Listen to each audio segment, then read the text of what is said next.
All right. Did you see my sign, Buggy? Yeah, did you see my sign? No, I didn't. I haven't been back to the base yet. Oh.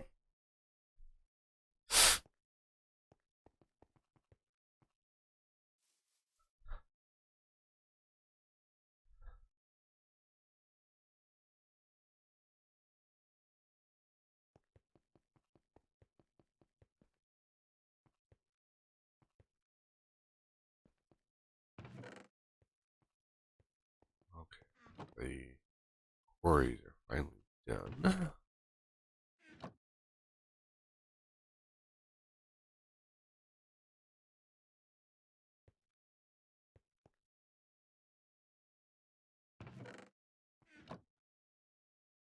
Y is height. What is Z? Yeah. Look at your sign.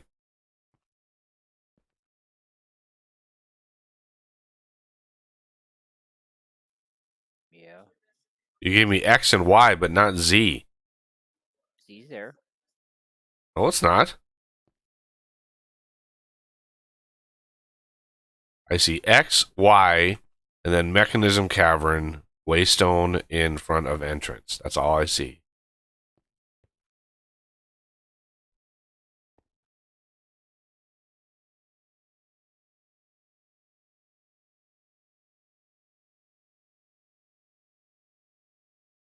Oh, I see. Yeah, it doesn't fit. Okay. I right click on the sign. I see the whole thing on the sign. Yeah, I don't. It ends at Y80 and that's all. That's it. I didn't think you included Z. Can Bump you up the resolution setting? can you teleport to me? Well, I can fly out there. When I right click the sign, I can actually see it. So 461 minus 194.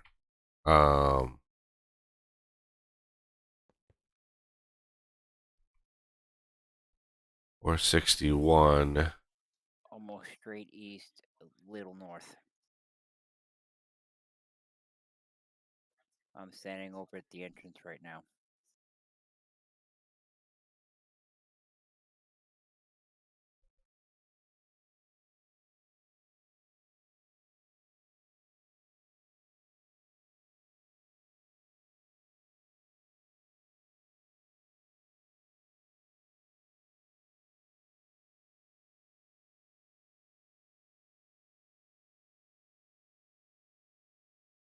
Might have gone overkill, by the way. Yeah. Down here, I'm looking for your name. There it is. straight down. It blends very well into the surroundings. Well, I kind of rebuilt most of the mountain.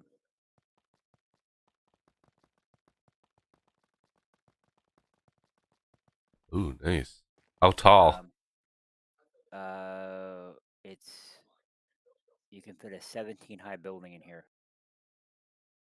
which I think is the limit for mechanism, isn't it? The turbine is 18 tall. The turbine I build is 15 by 15 by 18. Damn it, off by one. Off Yeah, by, yeah. because if you come over here, Buggy, in the corner,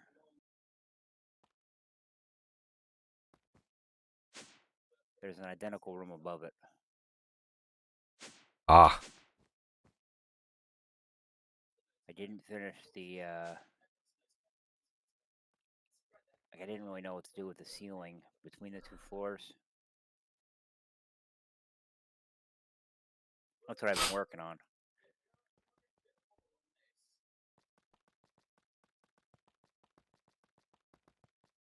My goal was to make it so when you look at the map, you can't even tell I was here. Because this was an entirely open hole to the sky. oh, it was a big gap in the mountain. No, I used a mechanism miner, and I just made a hole. Oh,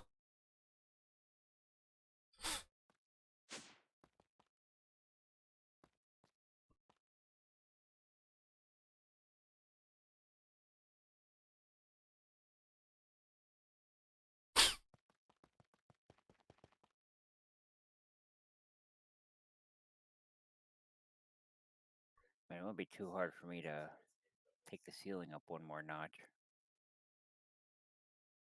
Well, you don't have to. We could always sink it into the floor one notch, too.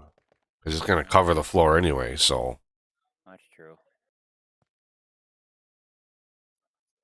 Sucks being off by one with something this big. Oh, I know. Oh, I've been there. I've been there in big structures. Like, oh man, just one more square and that's all I need. Yep. Well, you got me for about 2 hours. Then I got to skedaddle. Uh-oh. Yeah. What is the server and port? Port's default. I don't think you need to put that in there, but if somebody could put that in the Discord Yeah, I'll get it. or coffee. I don't want to say it out loud because people. Yeah, of course.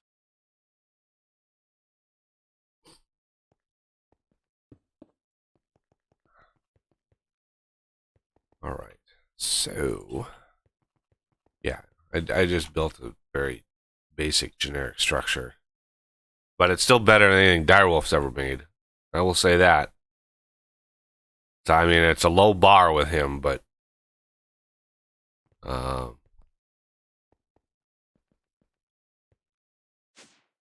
anyway, we need today. We want to set up some stuff and things. I'm going to need to make an ender tank that is yellow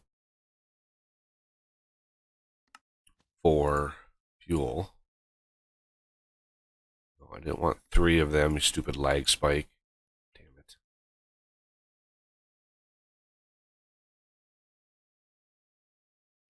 Doesn't really matter. These are already pulling from there, so I can just do that. And that'll just supply fuel. And this setup here is gated behind this tank. When this tank drops below 4,000, it kicks this on, which starts the process. The problem, the reason why it's not running constantly, is this setup. I've got these like way augmented and maxed. This setup consumes, all combined, consumes more power than these produce, right? So all of these combined produce something like 40,000 RF per tick. It's about 40,000, and this actually consumes like 78,000.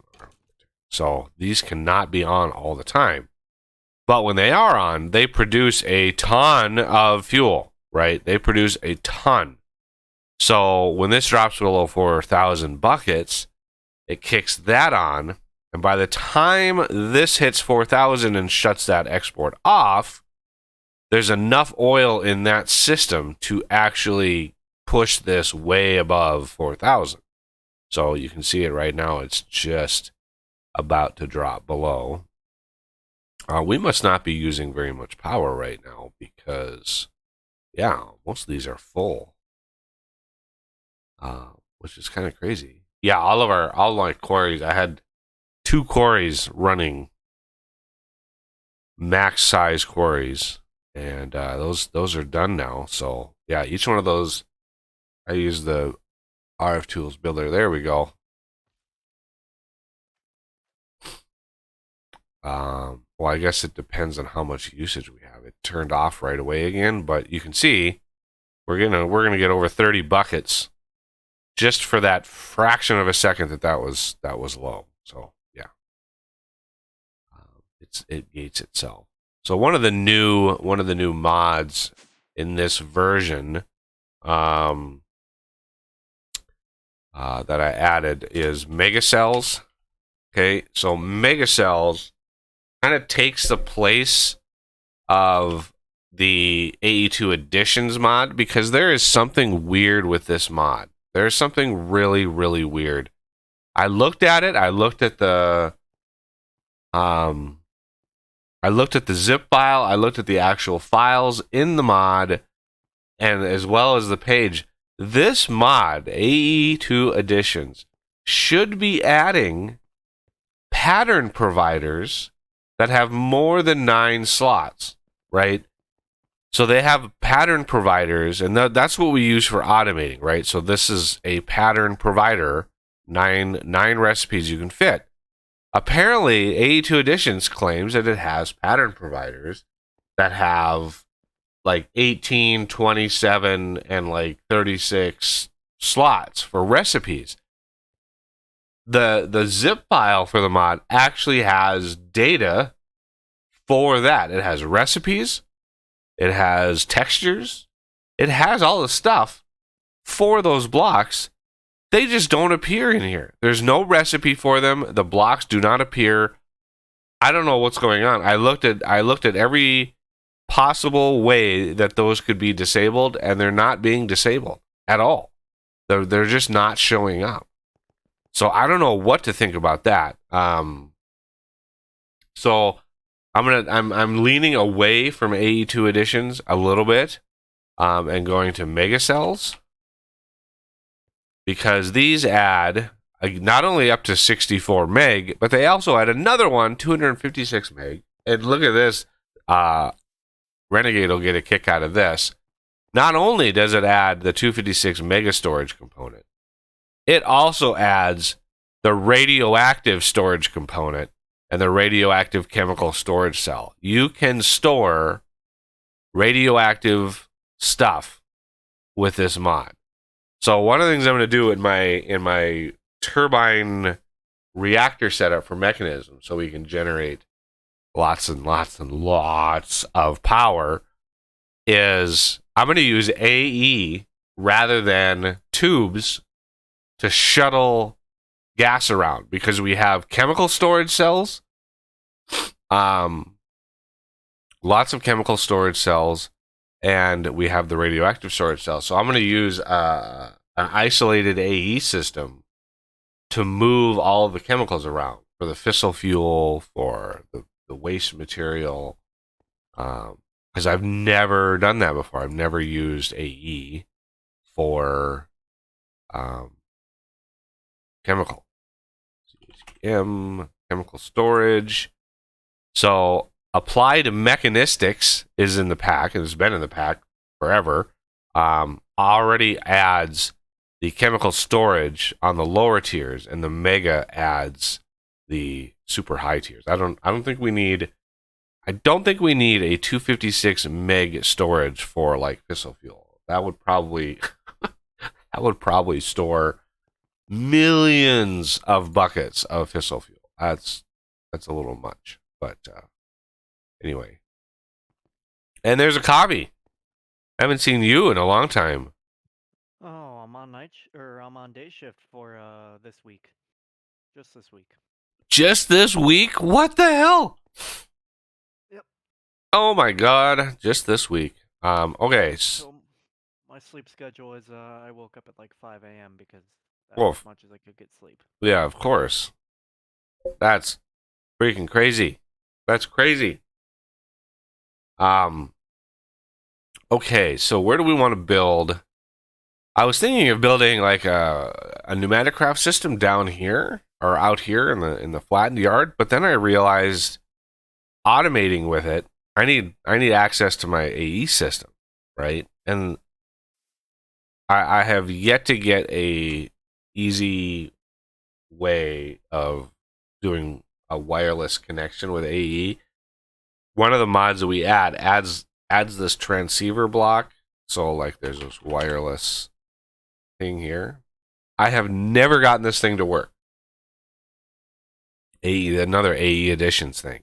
I've never gotten it to work. Like there's a really simple way to do this, and we've done in mods in versions past, just a simple transmitter and receiver, right?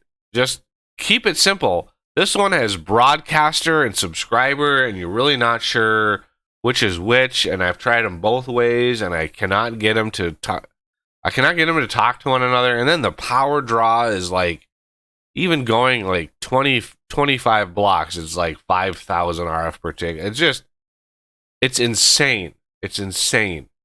So yeah, not gonna do wireless. A wireless AE is horrible.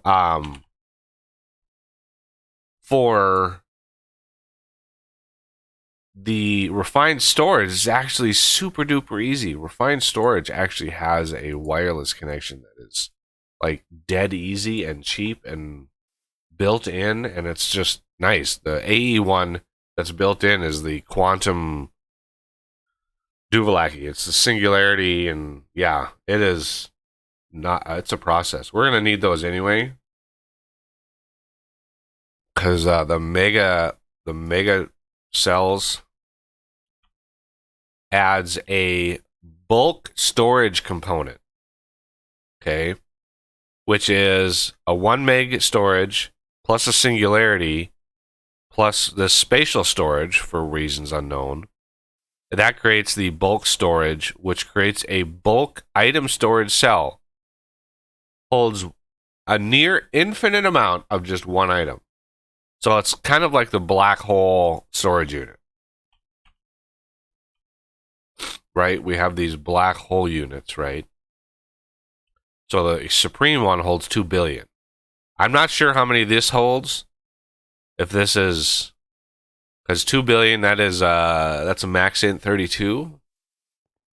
That's what caused the bugs for my reservoir size, was max int 32.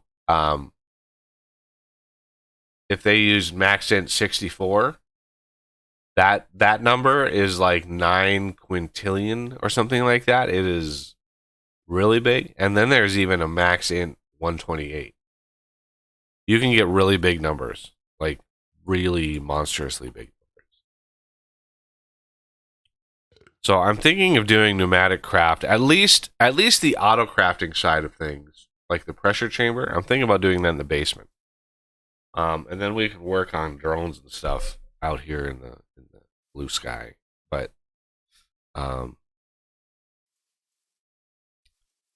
yeah, I think that's the easiest way to do it. Let's see how fast I can get a pressure system up and running. Because the pneumatic craft pressure chamber, right, is going to unlock some advanced recipes for us that we're going to need for really high level apotheosis stuff, right? So I added some recipes I added a dragon head recipe, and I added a dragon egg recipe. And there's even a way to duplicate enchanted books. I don't know if you saw that. No, what's it called? It's pressure chamber. You know what the pressure chamber is for pneumatic craft? Not really. I never really used it in Minecraft before. Oh, yeah, you put in one enchanted book and one just regular book, and out pop 2 enchanted books. Neat. Oh no, wait, that's not. Oh, I misinterpreted what that was. Okay. That's not what I thought it was. Darn. Okay. Well, that is taking a Fortune 1 and an Efficiency 1 enchanted book and splitting the enchants. We can already do that with the enchantment extractor. That's something we can do easily. But anyway, the dragon egg and the dragon head, those are going to be two things that we're going to want. I'm not sure if Vejas is going to join. He probably was up late. I added the PAM 3 of the PAM's mods for food. So if you look up PAM's, right, there's crap ton of food options in there, including my awesome delighted meal, which is my go-to. Some of this is not possible. We don't have their trees mod. For trees mod, when I created the pack for this version, the trees mod crashed the server every time. Minecraft, behind the scenes Minecraft server. So we don't have all like blackberry jelly, blueberry jelly, kind of all the berries, all the fruits, except for a very very few. We don't have. We have melons, we have apples. But anyway, back what I was doing. We want to get some autocrafts first. P in pneumatic craft. Let's hammer some of these out. So we need pressure tubes, tinted glass. Is this just tinted glass, or can this be just glass? That could be just glass. Okay.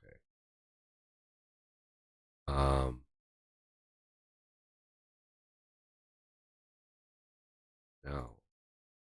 We can't autocraft compressed iron yet. I'm going to need to build. I'm going to craft a little bit. How much iron do we have? I'm going to grab 4 stacks of iron. Okay, we want liquid compressor, small fluid tank,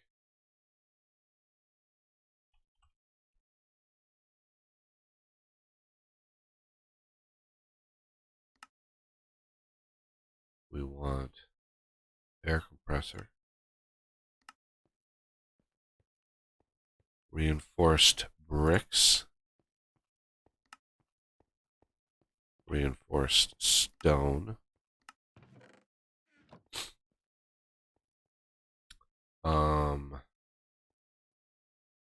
I'll get to the advanced stuff in a bit. We're going to want heat sinks. Just some of the preliminary stuff.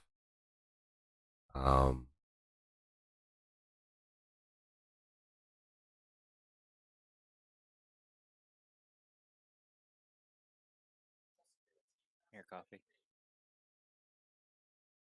Oh, thank you. Tastes Okay. better. Yeah, we'll worry about the advanced stuff later. Flux compressor we can't do yet. I'll get to that. Thermopneumatic processing plant. Oh, I need the slabs, of course, because it's never enough. Okay, we need that. Need some more patterns. We need the oil processing. So we have refinery controller, refinery output. Oh, there's some more fire. And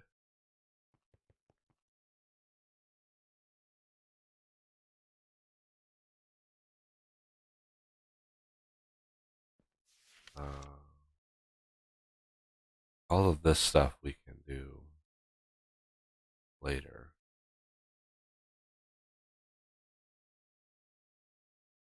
And yeah, let's go down. Oh yeah, let's do pressure chamber wall. Pressure chamber glass with glass. Pressure chamber valve.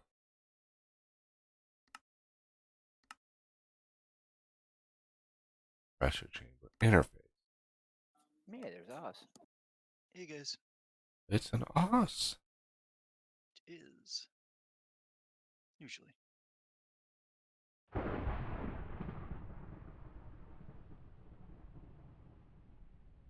Oh, this will round out our column. Glorious. Now, I want some TNT. Some TNT. course, we have a thunderstorm.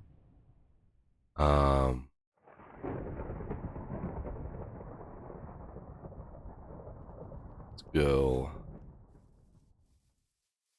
here.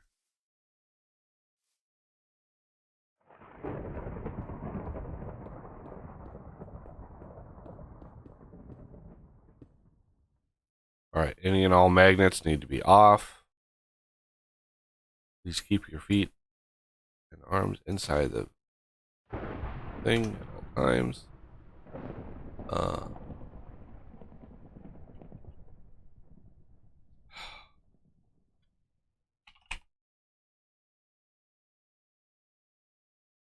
No, can't make a button out of that.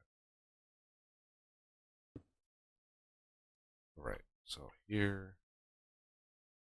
drop, drop, drop, drop.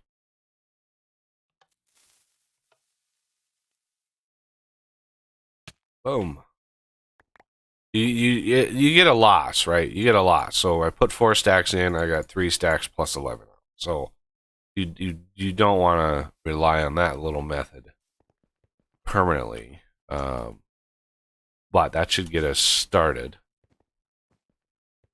Oh, I just moved too fast. All my armor is too fast. Okay.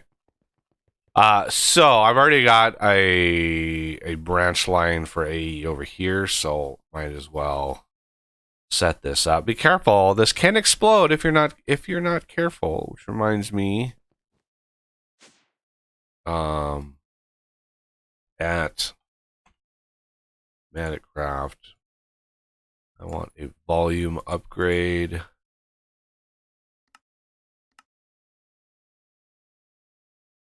Dispenser upgrade.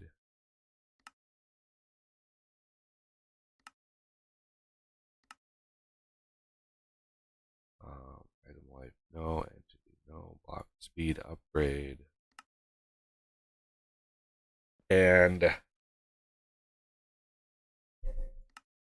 use fluids if you can. We're going to take advantage of the fluid system.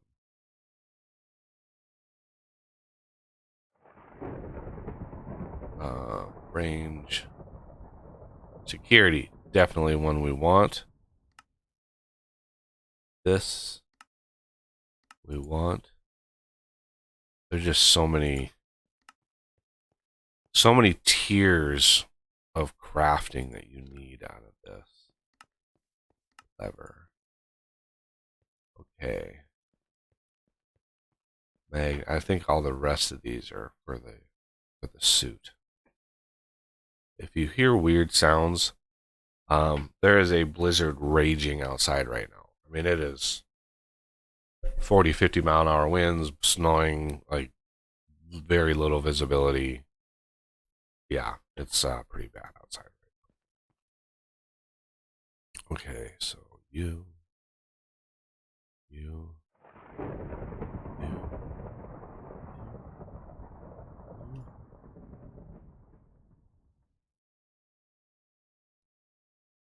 So I'm gonna grab like 10 security upgrades since I can.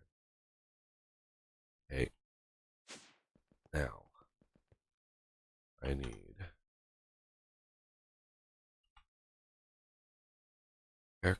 need 2 liquid compressors.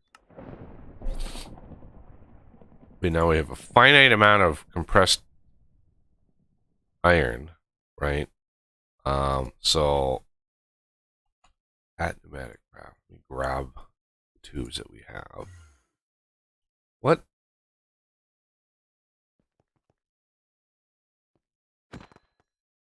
Stupid Enderman? What were you doing in here? Okay, so we have tubes. Now we need some pressure chamber wall. I need 25, 50, 50, like 100, at least 100. Do we have enough? Oh yeah, it only takes 7 compressed iron. Yeah, we don't go through a lot of compressed iron for this system. The stacks I made before actually last quite a while. So I want basically 1, 2, 3, 4, 5.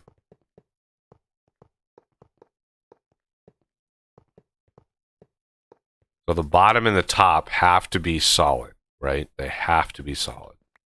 You can't put valves in there. You can't put anything other than that. 2, 3, 4, 5. And I'm going to use the building gadget. It makes that trivial. Okay, and then you. All right. So that is the base. That's absolutely what you have to have. I like to use glass for the rest, just so you can see stuff and things in there. We need an interface set. This makes 2, so that's fine.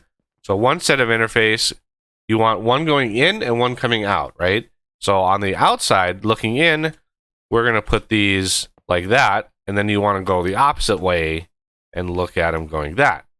As you can see, blue is in, orange is out. So one going in, one going out.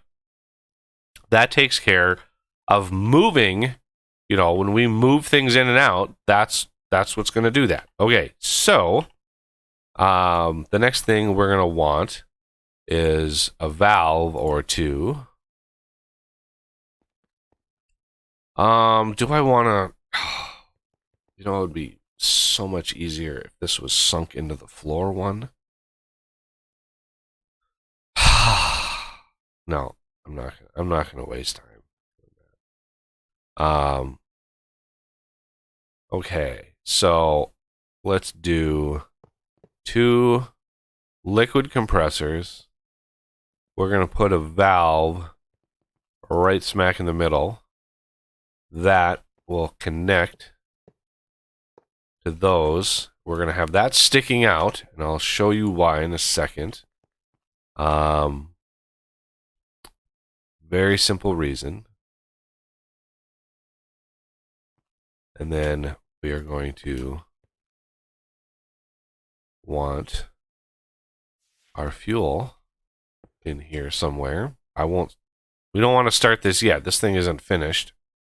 Okay, so we have the input, we have the output. Now we need another valve, right? We need another valve to access some of the air in here for some of the other things that we want. If you put a valve in, there's no way to disable a valve once it's in the thing. But there is a trick that I've learned to actually do that. So we're going to put a valve there as an access point to get some more machines out here. And then we're going to have a pressure tube like that. And I'll show you how to sort of short that out. Okay, so we're going to need a few glass.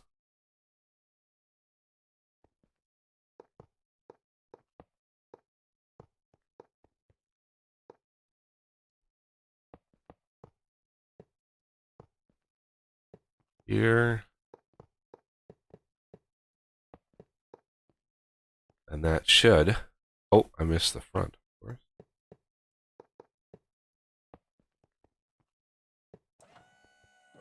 And that shows you that it's done. And we have pressure. The maximum amount of pressure this can take is 5 bars. Filling over that is a bad idea, unless, of course, we put in a security upgrade, which is why I made so many of these. These security upgrades will save your bacon big time. So, yeah, security upgrades all day long. These things, while awesome, are going to be kind of slow. But yeah, we'll get to that in a second. We need to immediately start getting these running. And now you can see these things are leaking air, right? So we need to build.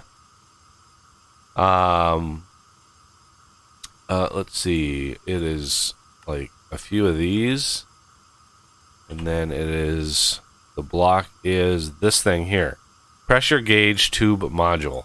We want 2 of these.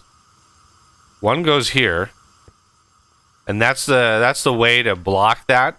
So I still have access to that. I can still bring it down and connect it to stuff. And then again, this one here, right?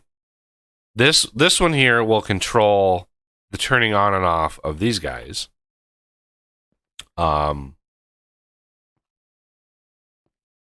Actually, let's get one more of those. I want it right there. They don't consume any. They just tell you what the pressure is inside. And because I started with the maximum size pressure chamber, it's going to take a while. And we can't make speed upgrades yet because we need lube. Yeah, we need lube. Which we can't make just yet. We can in a second, but not just yet. Now, we're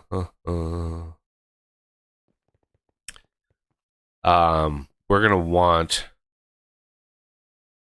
a charging station.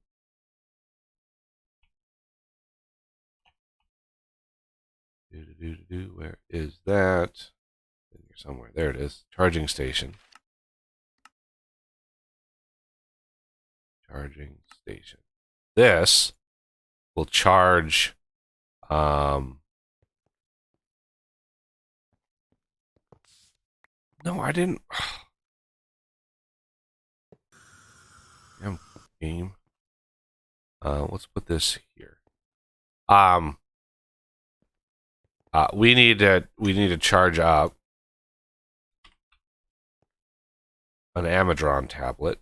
Oh, we need plastic for that, don't we?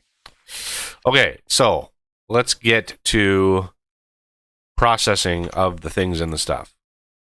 We want a refinery controller. We want 4 refinery outputs. We want 3 thermopneumatic processors. Okay. Now, there's one other thing I need to set up autocrafting for. Let me go add that recipe really quick. God, what is that machine called? I always forget the name of this machine and mechanism.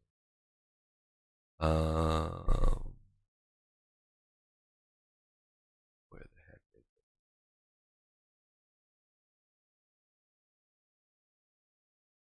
it? Where are you? There it is.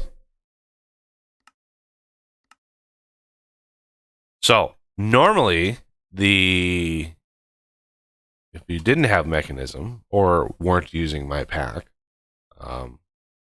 this would not be as fruitful. Oh yeah.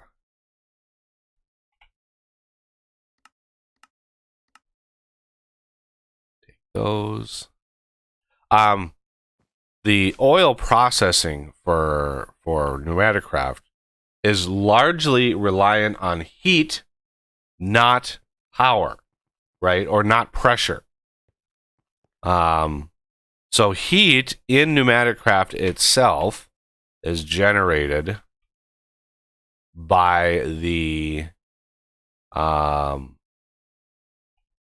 vortex tube. So the vortex tube, one end heats, one end cools, and you got to manage that. And it only produces so much heat. It produces maybe a couple hundred degrees, but the hotter you can make this refinery setup, the better. So I discovered something when I was going through the config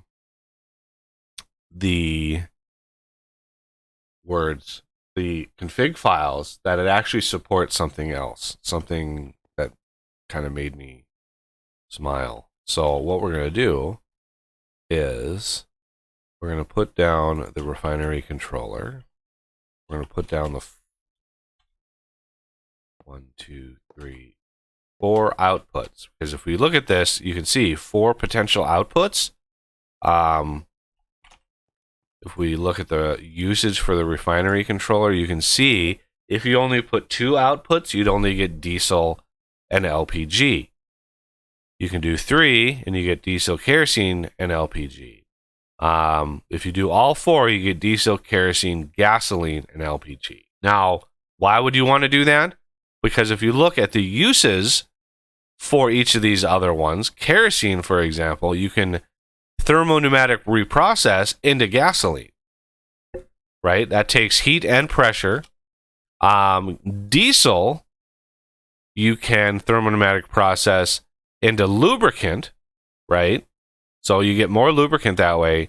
And then gasoline, you can reprocess into LPG, and then LPG will give you, you guessed it, the plastic that you're going for, which is why we made 3 thermopneumatic processing plants, right? Because we want molten plastic here. That's going to require the LPG and the coal, and you get 10 times the amount of plastic out that you put LPG in. So it's a really, really nice. So did I make one too few of the refineries? So diesel in thermopneumatic, kerosene, thermopneumatic, gasoline, thermopneumatic, LPG. Okay, yeah, I need one more thermopneumatic processing plant.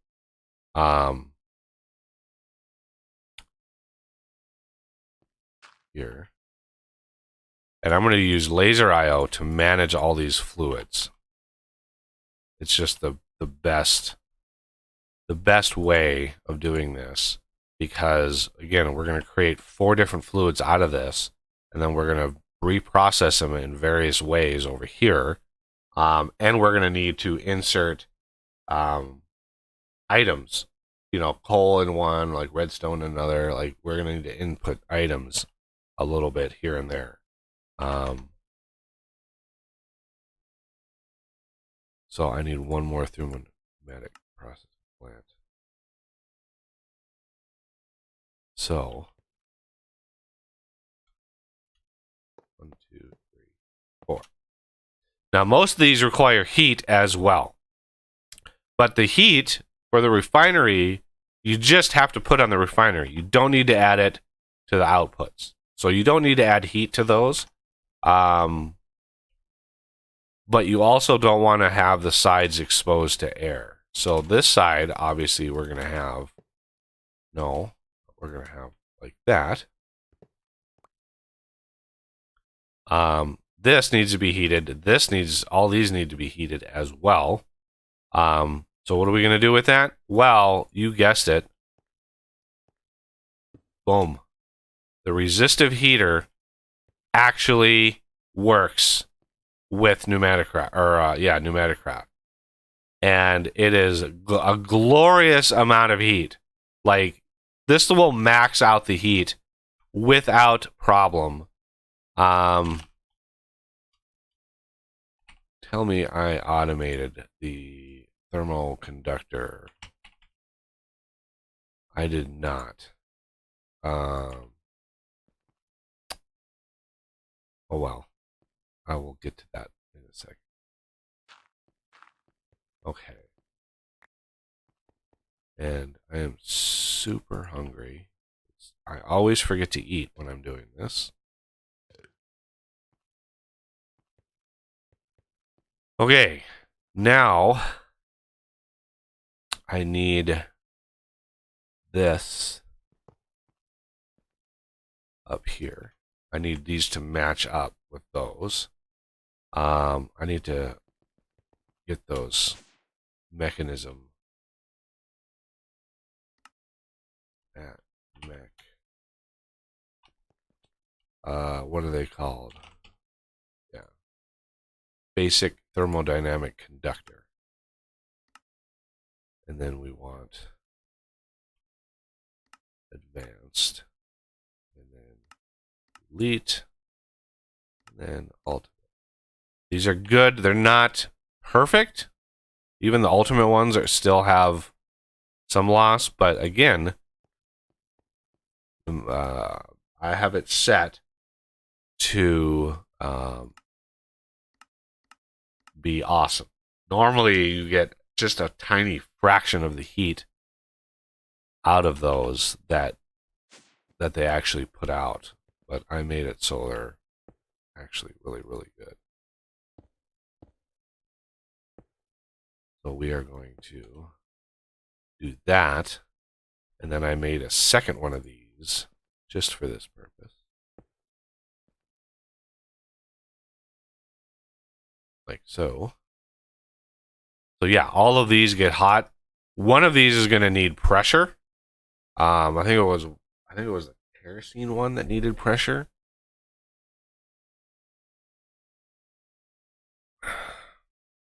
And then the rest of the sides, right? Because the sides you don't want exposed.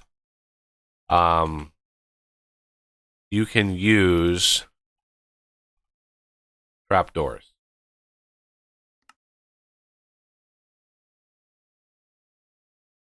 I know it's kind of weird and cheesy, but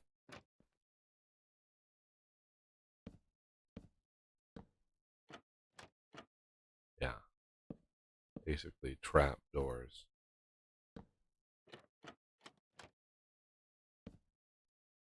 All around. Even on the front.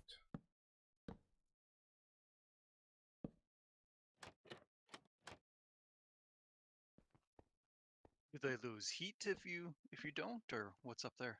Yeah, they lose heat. The blocks, even though we have an unholy amount of heat going in, it'll report. There's a tab on the block itself that says problems, and under that is heat, and it's it actually tells you don't leave a side unprotected. I don't have any fluids coming in here. I'm gonna need to output oil. So I need an export bus here.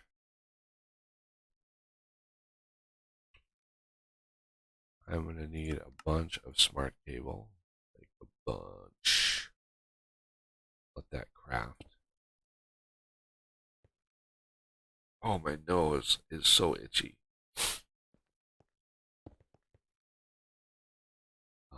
I need. Let me get the cable run here for auto crafting pressure chamber. Oh, I went too high.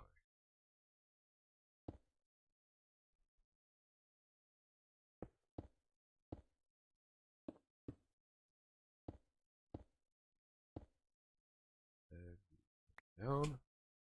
So we're gonna have a. I think memory serves. These are kind of weird. We're gonna have a chest.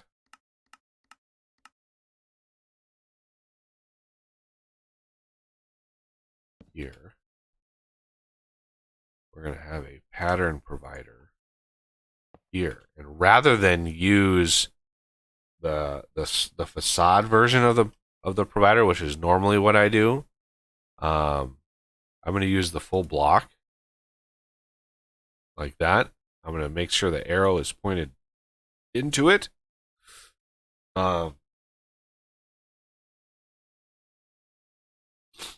And then let's see how to do this. I need laser node here, here, here. Okay, and then that AE cable I need to come over here.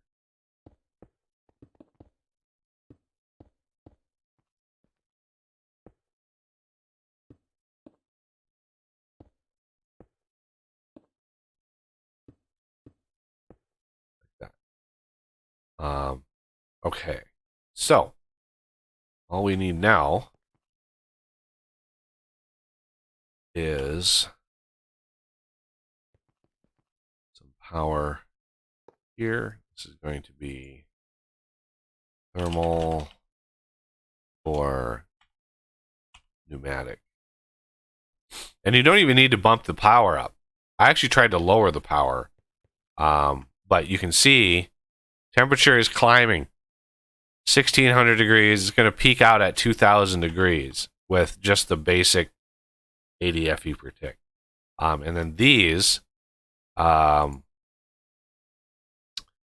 can see it says poorly insulated. 2 of the 6 block faces are exposed to air. Yeah, so I don't have all of those done yet. Namely because we need some output here, which will probably have some tanks. And hey, Alex, how's it going?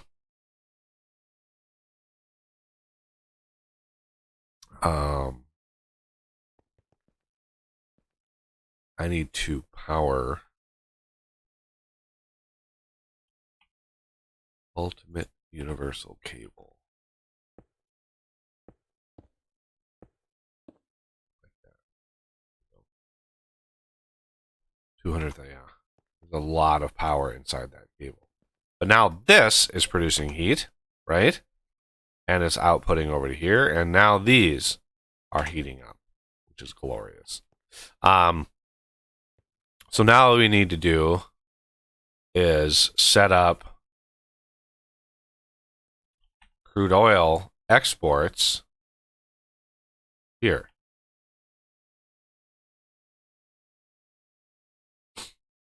And you can see I don't even need acceleration cards in here. This thing requires temperature greater than 100 and it's 2000. So we're going to be producing this stuff really, really fast. I mean, it's not like the fuel that I'm making fast. Definitely not that. You know, it's okay fast. Not going to break the bank or anything. There's no problems. Which is weird because the front face is exposed. It says there's no problem. Huh. So these are going to be building up. Now we need to really pay attention to the fluids we're pulling out and the fluids we're pushing in into this reprocessing setup, right? Which is why I like to use laser IO, because it makes it relatively trivial. And I need some more trapdoors. I think only one of these requires pressure, which we'll get into in a second. I want access to the faces here, so if we look, you can see there's actually it does show the fluid in there. And we're building up. Look at that. We got LPG, we got gasoline. Now we want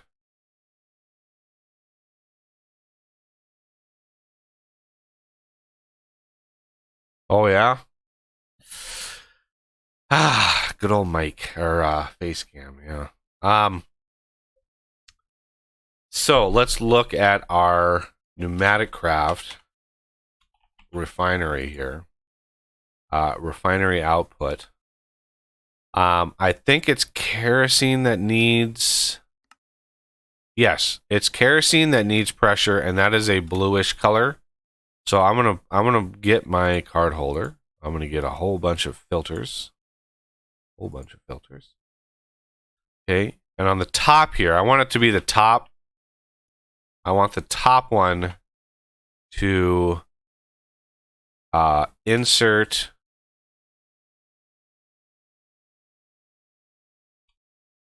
kerosene, diesel, etching, ethanol, yeast. I know it was like there it is, blue. So that's going to insert kerosene. And then we're going to want diesel. So we're going to have this filtered to diesel. And I don't even know. Diesel is going to make lubricant for us with redstone. So then I need an insert card here with a filter for redstone. Because diesel is going to need redstone as well. It doesn't need pressure. It just needs heat, which we have in large amounts. Okay.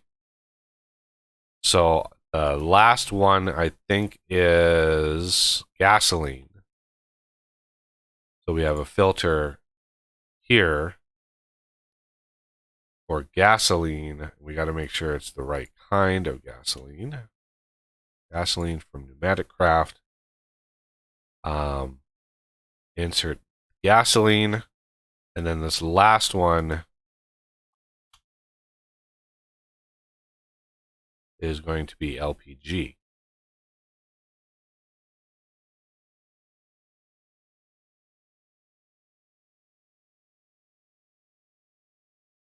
There it is, LPG, which is kind of a yellowish icky.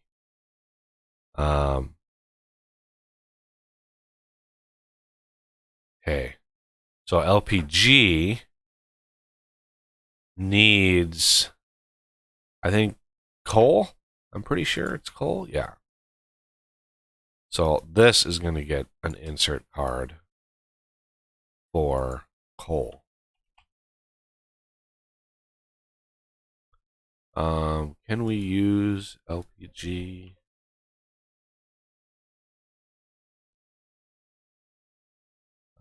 Can we use charcoal? We cannot use charcoal for that. So, and that will get us an absolute abundance of plastic. All right. So the next thing we're going to want an interface. And this interface is going to sit right there. And this interface is going to keep a stack of redstone and a stack of coal.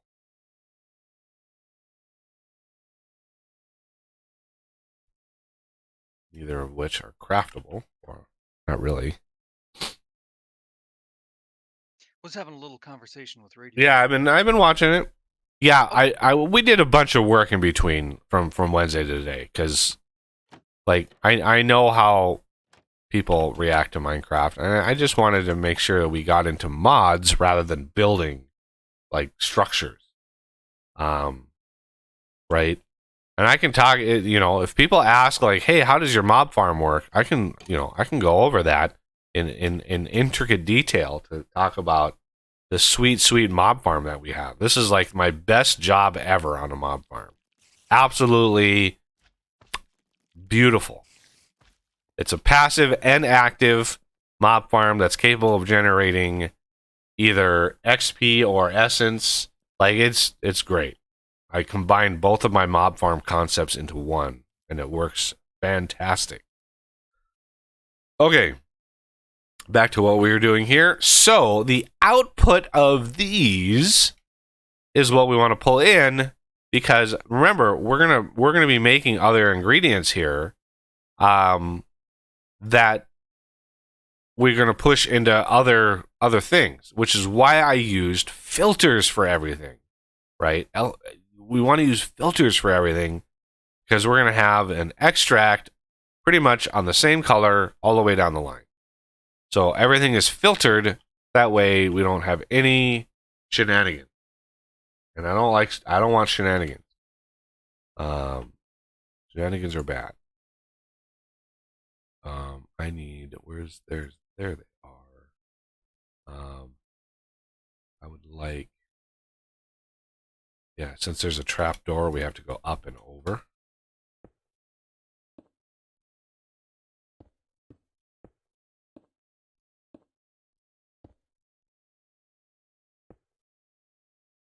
You know what?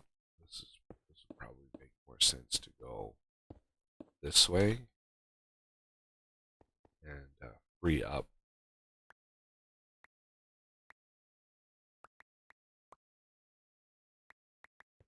There. A little bit cleaner. Little bit cleaner. How are we doing over here? We're almost up to 2 bars.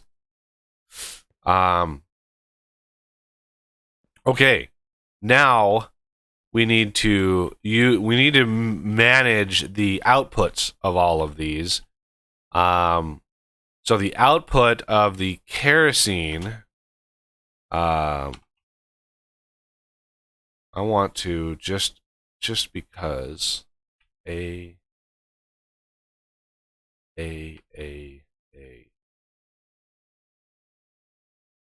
Okay. That way they're like here. I don't have to keep searching for them over and over and over again. I can take that away. I can take that away. That away. That away. These 3 away. As soon as I get auto crafting up, I try to clean this up a little bit. I keep these 2 here because I use these recipes all the time. I'm always changing the colors of these. Okay, so the kerosene here is going to be made into gasoline. So I want another one of these extracting on the other side, that is going to be the east face. So let's just set it up for east, right? You don't need to overclock these. They're not going to produce that fast. So extract on east will extract the gasoline on the east and shuttle it down to the gasoline wherever we're pushing that right here. So it'll pull that out and push it right into here. I only want plastic and lube coming out of the system. I do not need fuel. Don't need anything else. We have plenty of fuel production. Okay, so this one is going to push in diesel. Diesel, I think, is going to give us the lube, right? So that I want on a different color. So we're going to make sure we're going to pull off from east, and lube is like what, a yellowish? Yeah. So let's pull it off of like channel 4 on extract. And this one I probably want to overclock because, we're going to make a lot of lube. Sure. Make a lot of lube. Well, we don't need that. I'm trying not to just max clock everything just to try to save on tick rate. So the gasoline, I do believe, makes LPG. It does, and it actually produces less LPG. 100 makes 80. So again, we don't need to overclock this, but we want to make sure this is going off the east side, pulling from that side into here. This is why I love Laser.io. It's a brilliant mod. So finally, the LPG gets made into plastic. Uh-oh. Oz what happened there? bailed on us. So we're gonna pull from channel 2, extract. This one we definitely want overclocked because this actually gets made really fast. Really fast. So channel 2, let's double check east. Okay. Let's grab tank, advanced black hole tank, and how many? Let's see. That's 1,000 buckets. That's 65,000 buckets. That's a lot of buckets. Let's just use 2 simple tanks, right? 2 simple tanks. Doesn't matter where these tanks sit. So we're going to just have them sit right here. And I want to get a bucket of that stuff to prime. We're going to have a storage bus, a couple of those. I don't want to put those there yet because any fluid in the system will get pushed into there, and I don't want that. But we should have lots of things and stuff ready to rock and roll. The other thing we need is pressure for the kerosene. So we need an extract here, an extract here, extract here, an extract here. None of these are going anywhere because none of these nodes are linked up yet. And then we want a item. Oh, I need more item cards.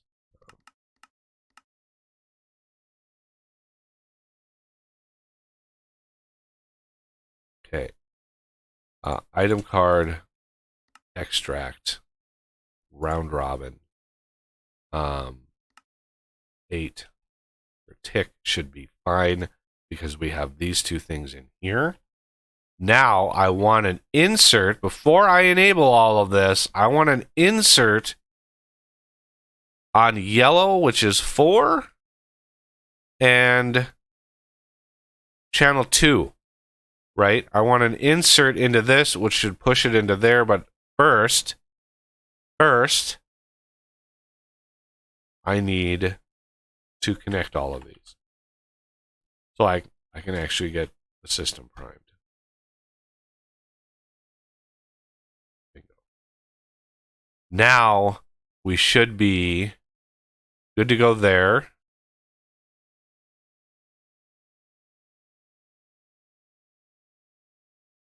You can see crazy amount of lubricant already. And now we've got massive amount of plastic, and these are drained out.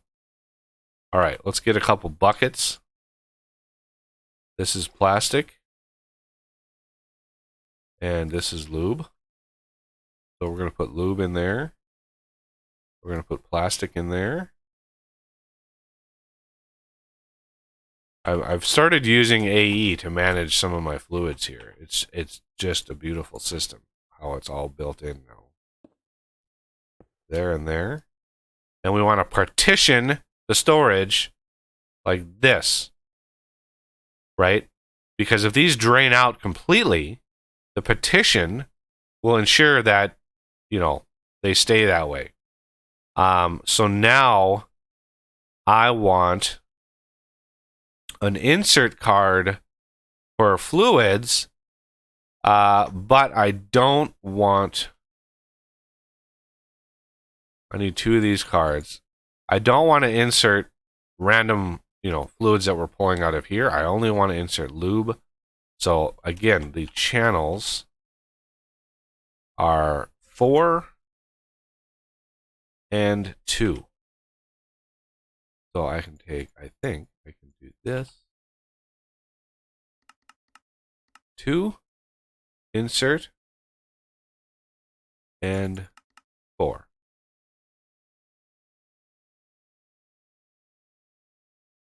Bingo. 20 buckets of plastic, 9 buckets of lube, and we are good to go.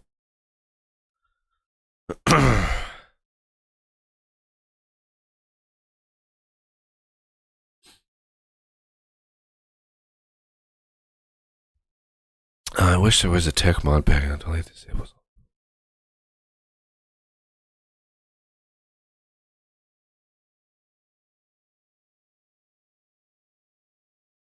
I do automation.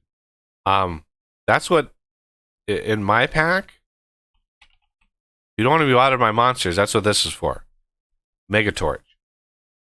In my pack, that thing has a radius of 128 blocks. Nothing will bother you in 128 blocks around that Mega Torch. So you can place one up on the surface by your base. You won't ever be bothered by monsters. If you have a stairway going down to mine, you place one down there. Huge area that you can mine without being bothered by monsters. The dread lamp as well is set up like that. It looks like gasoline.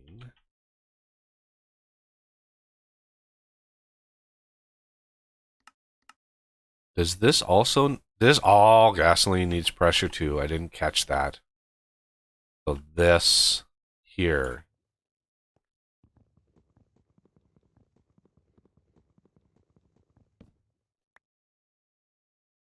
that needs pressure.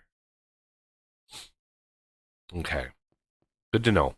Good to know. And you can see the pressure limit on those is much, much higher than it is over here. Okay. Next thing we want to work on, let's put this back.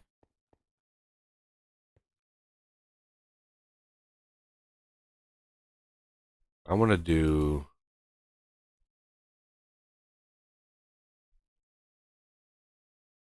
I want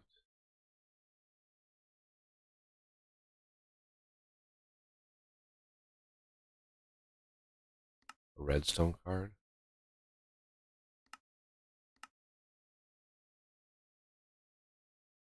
I'm going to put a redstone card in here. And I'm going to say active without signal. And I'm going to grab me a lever, put in here, and say that's enough of that. Just to stop that, because this is full. This is full. All these are going to do is fill up, and I've got plenty of lube. So I should be able to do a speed module. Let's see if this works. I have 11 buckets of lube. Make 10 speed modules. It's going to use, it sees that lube in the system, and it will use it. And now there's 1 bucket of lube. That's how glorious that is. Glorious. Because I like to put in the pressure chamber interfaces here, 5 there and 5 there immediately. That makes the doors open much, much faster, and you lose less pressure that way. So now we can automate this little system. Here, we're going to connect both of these. The reason I have this one up here, because this, when it pulls out of that, it has to shove it back into the AE system for it to actually acknowledge the craft is done. So we are going to insert on black here. And on the opposite corner of this, we're going to extract on black. And let's get some overclock cards. So I want to extract as fast as possible out of that chamber interface, right? And only export crafted items. And then here we want to extract here maximum amount, because there's only one slot to push, so you want to do like a stack at a time. So that is going to extract on white a stack at a time, and on the opposite side of here we want to insert on white. So that'll pull from this and push into there, and then with this we want to put in blocking mode. If the chest contains ingredients, and we can't open the chest. Oh, I hate this mechanic. The fact that you can't open chests when there's a block on top of them. Is there like a barrel that I can use? There's a crate from There's engineering. There's a barrel from Minecraft. Okay. Just never, ever, ever have any wood. Snicker. Okay, barrel. Beat me to it, Austin. There we go. Now I can open the barrel. Interesting. It actually changes the texture. And if anybody's wondering, the texture pack I use is the Pure BD Craft texture pack. Anyway, so this should now be able to autocraft some things and stuff. So if we go here and say compressed, I want first 64 blocks of iron. my crafting recipes for this, because if you put in like 1 ingot at a time, right? If you're just like 1 ingot, 2 ingots, those doors opening and closing will plummet your pressure. You want to do in one little burst. You want to put as many things in there as possible in one burst and get in and get done. So I'm going to do 64 blocks of iron, right? If we look at compressed iron blocks in the pressure chamber, you need at least 2 bars of pressure, right? So if we come down here and we say, hey, put them in there. You can see it's using some of that pressure, right? It used some of that pressure, but that just crafted 64 compressed iron blocks. Much, much more efficient that way. And now we've got 64 iron blocks. I can put that in there, and I should see the barrel right there. So now we can auto-craft blocks of iron. Now it's a simple matter of teaching it, hey, a block of iron is actually 9 iron, which is a pretty standard recipe. Just like so. Now, with that pressure chamber open up, we can actually craft a lot of other things now. I mean, it's not maxed, certainly not maxed, but empty PCBs, we want, that is the recipe. Plastic sheets we'll work on in a second. We will get to that in just a hot minute, but that also is a barrel recipe. So, plastic sheets. How do we convert the plastic that we got into plastic sheets? Well, this, I played around in my test world, in my private world over the last couple weeks. I was playing around with 7 bazillion ways of doing this. Because there's a way to do it that's less good, and there's a way to do it that is optimum. So it depends on if you don't care about waste. If you don't care about waste, then more power to you. So how do we want to do? Yeah. Do we want a drawer? Let's get a drawer.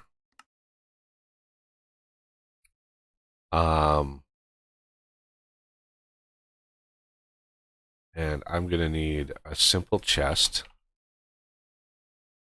I'm going to need a vortex tube.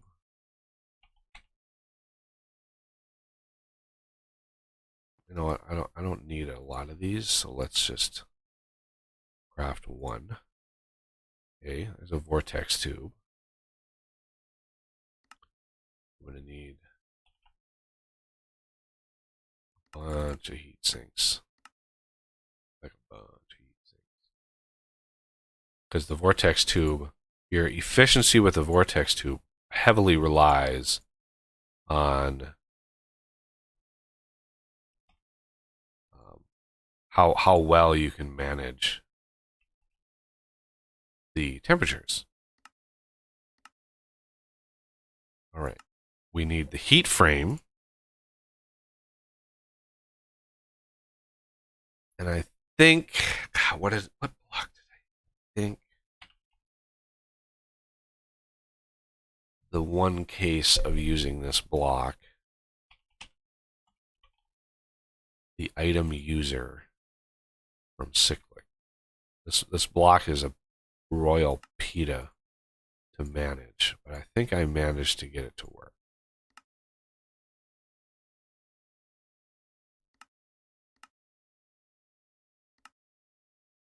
Okay. So the vortex tube will actually consume air. You got to be careful. It'll consume air. And it will cool on one side and heat on another. So I kind of build this on top of here because this is the best way to go about it. So put down your chest, plop your heat frame on it, Boink. And then put your vortex tube with the cold side, the blue side facing into the chest. Okay? That will cool the chest. You gotta, yeah, we're gonna get there. But first we need to put some blocks of compressed iron on the top. Like that.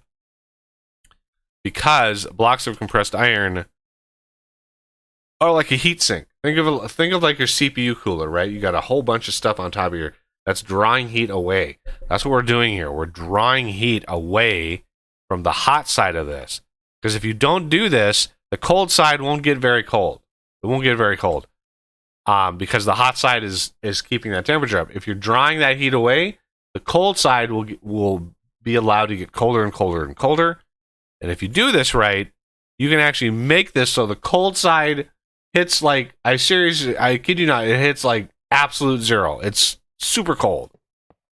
So put the heat sinks around the compressed iron blocks, like so. And that is a giant heat sink. Giant heat sink for that vortex tube. That is going to allow that vortex tube not only to cool really, really fast, but really to get really, really cold. The colder you make this, the better. Because if you look at plastic sheets here, heat frame cooling, this is what gives it to you here. You want, it says you can do it around a tank. Never actually tried that. It says bucket, but maybe I should try that. Pump it right into the tank. Let's look at let's actually look to see what a small fluid tank. Does it have an inventory inside of it? It doesn't. I'm not sure how this would work.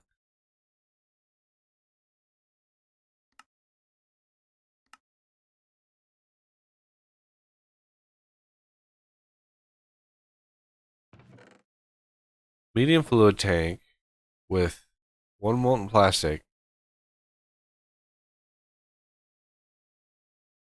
Yeah, that's the bonus chance that we're going for. Multiplier limit. Yeah. Maybe we need the medium fluid tank specifically.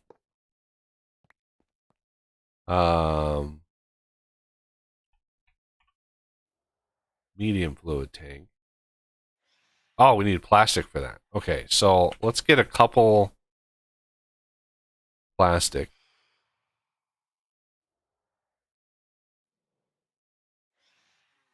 Oh, I hear phantoms. We might want to sleep. Is it nighttime? It is. Yeah, let's sleep. Is everybody available to a bed? Yeah. I'm not near a bed, but I'm ready for you to sleep. Yeah, I can be in a second. I'm hearing phantoms. That's never a good sign. I got a sleeping bag.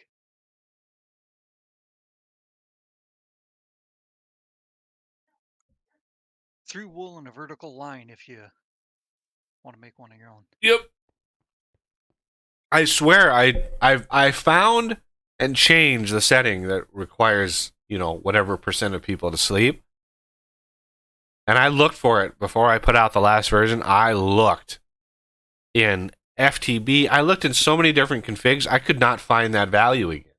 I have no idea what config has that value in it. I don't have any stuff to make a bed. You just look in the AE system. Oh, I bet you can't. Probably not.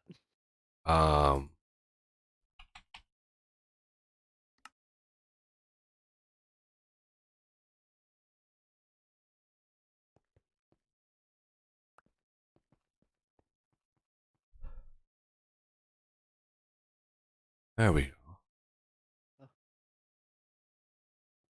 Are we sleeping? Is everybody All right. sleeping? No, you made it. I hit the right mouse button to put it down, and it disappeared. What? Weird. It's sitting on the floor right here. No, that's the purple one. Yeah, that's his. I put mine down right here, and It's in your hand. there's nothing in my Yes. inventory. It's on your hand. I see you holding the sleeping bag. I don't get it. Maybe Oh, try log out, log back in. It might have the item might have like disappeared, Yeah, I had that happen to me Side. already. like a client server thing. Okay. Well, I was able to pick it up again, but when I go to place it, right mouse button, it doesn't. Oh, I think that's control. oh, let's see. Invite. Oh, yeah. Yeah, you're in our territory. Oh, it's morning now. Irony. Oh yeah, the irony. Okay, well, Oh, now it works. yeah. It's all the little things.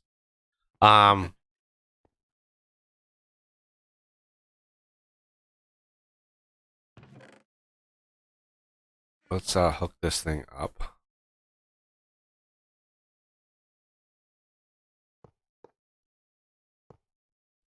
I need more tubes. So that'll connect into the vortex thing, and as soon as I connect this will start cooling. Boink. Right? So you can see the temperature is cooling. The 2 buckets I placed in there already turned into plastic sheets. Let me grab a couple more. I want to test. I haven't tested the tank system before. There's 4. There's a couple more. Okay. Not sure how to remove. There we go. Medium tank.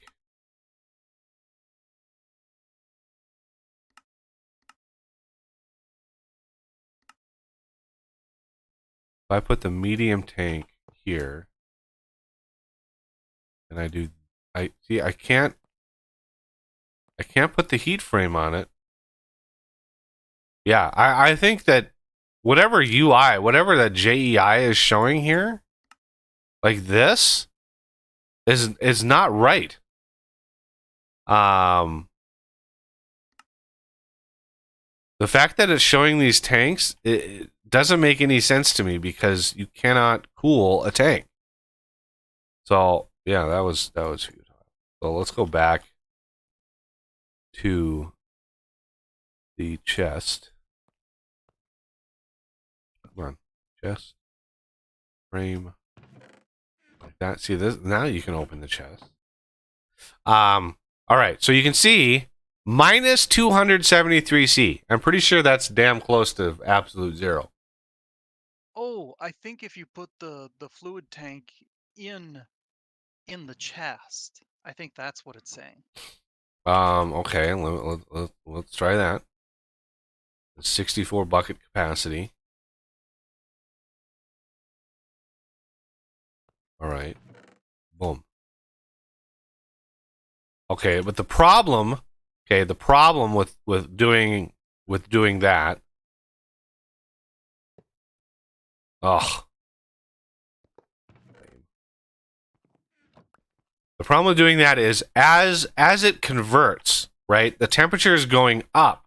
It's heating this. So when you see it, minus 273, minus 200, minus 190, all right? You want it below 175 because you want to get that bonus. I mean, you don't have to get the bonus. We have an infinite amount of this stuff. It's not like you have to do it. But if you want to go min max all this stuff, can I like drain? Can I drain this stuff? Of course not. Of course I can't drain this. Why would we have that? Why would we make that easy, right? Why would we have that easy? So let's do Naturally. that. We want extract. We want insert. There. That'll just drain that.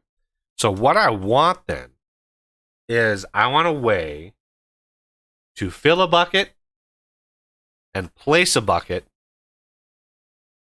and do it in a controlled way, in a timed way that limits how fast it happens, right? And to do that, we're going to need the item user. I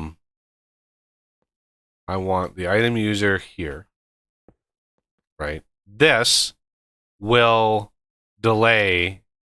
Let's just, oh yeah, 20 is 1 second. This 20 ticks 1 second. I'm going to have requires redstone. Use item interaction blocks only. So this we want here. We want a tiny tank. Just something small. Skystone tank, 16 buckets. Small, that's 32 buckets. I think this one might be the smallest tank.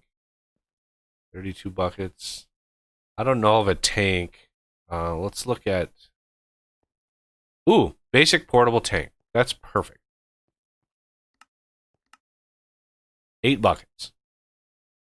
A very simple tank. We're going to have an export bus on that little guy. And we're going to have plastic on that. I'm not going to hook it up yet. I don't want the system running yet. But we want a timer on this thing. So I want a level emitter. And I am tired of...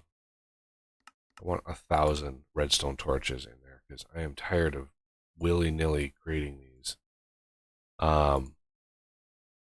So I'm going to put this little guy down here. Let's put him back one. And there. This is going to emit when levels are below, let's say 200 plastic. And it's the specific plastic sheets that I'm talking about. Right? That'll tell the system, hey, I need to engage this again. And we need to up this. 60 would be 3 seconds. We'll see if that is enough. And we need a laser IO node here. We need this to be an item extract with a filter.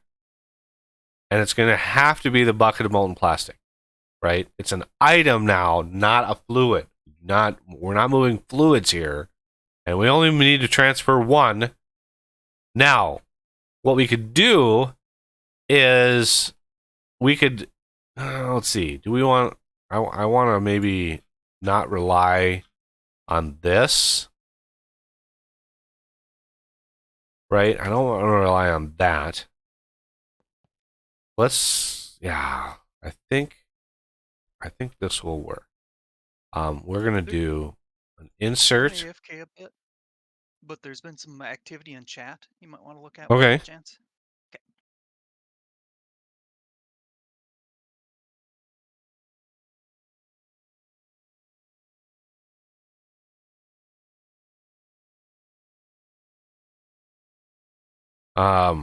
Okay, so that is extract on white.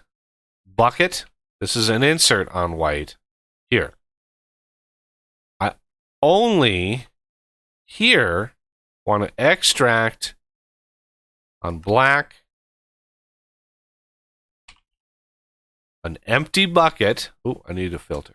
An empty bucket, right? I only want to extract an empty bucket on a high signal on black. I try to match my redstone signal to whatever channel I'm working on here.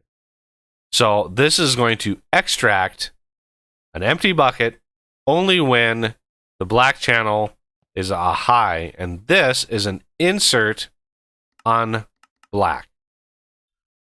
So what that does is it will extract here, and we want to bump up the ticks to say like 120. That is 4 seconds. 20, 40, 60, 80, 100, 6 seconds. Let's go down to 100. That's 5 seconds. 5 seconds to get this to cool off. Remember, we want to limit the transfer. We want to limit that. So that means we could even make this even more compact, which I'm always on board with. Take this and go here. And this, again, emit when levels are below plastic sheets are below 200. And then we want a redstone input card, right, on black. This will, for this node, control this little guy right here. So when this turns on, that enables the extraction of the empty bucket from this. So we want an empty bucket. We only want one bucket in this system. That's it. Now, I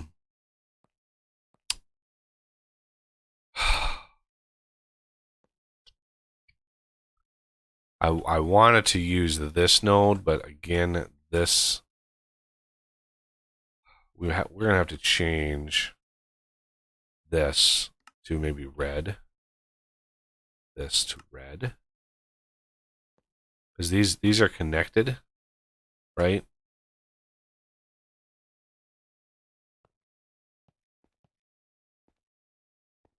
Because I want to insert into there.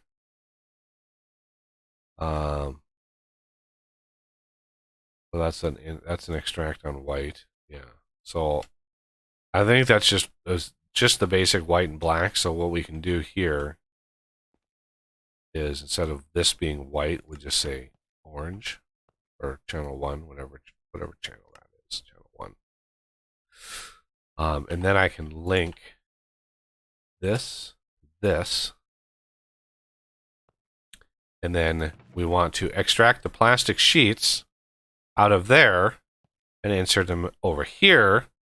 And then I'll take the plastic sheets that I've got and find a drawer to put them in. Boink. Like that.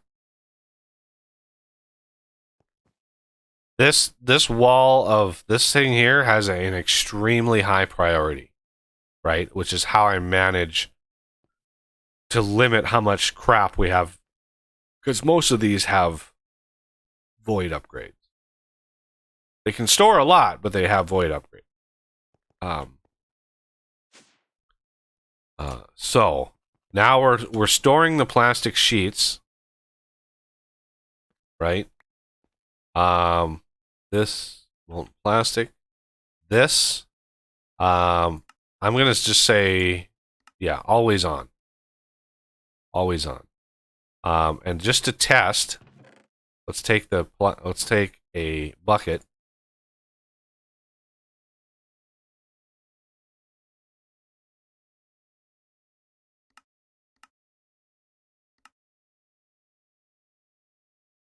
Do I need power? Does this thing need power? Does it need power? I don't see a power bar in here, but I see one up on top of my screen.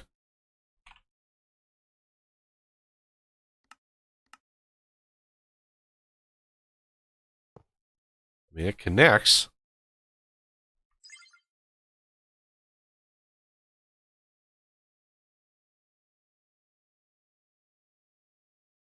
I swear to God, this was working before. Requires redstone. Let's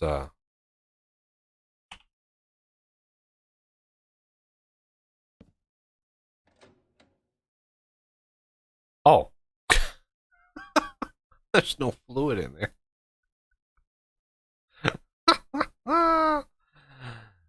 Yeah. But it's still morning. It's still morning. Let's put that over there, just in case. Let's actually get some fluid in here.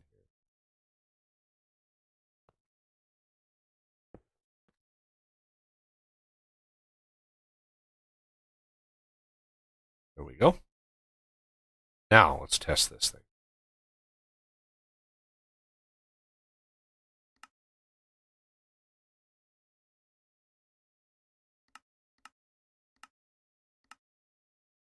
Okay, I'm gonna sign off. Got some adulting to do. Okay. Sounds fun. Oh yeah. Take it easy, everyone. Yeah, later, Yeah. Murphy. This works, right? You can right click. Yeah. What? Like, I am at a total loss. I have yet to get this damn thing working. This item user. Like, I don't know what it takes to get this thing working. It just doesn't work. Like, I don't understand it. It's the, oh my god, it's so annoying. Like, what could possibly be not working about it? It's literally the simplest. Just take that bucket and right click into there. I don't know why all the fuss. I want to also output on black.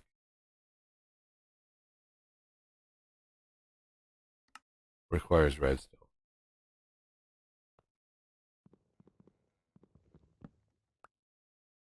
All right, connect. Connect. That. That. Jesus.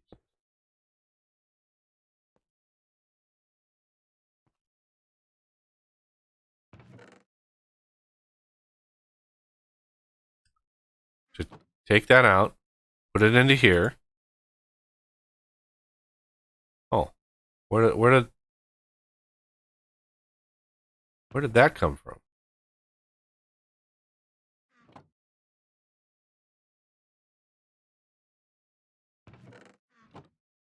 And why didn't this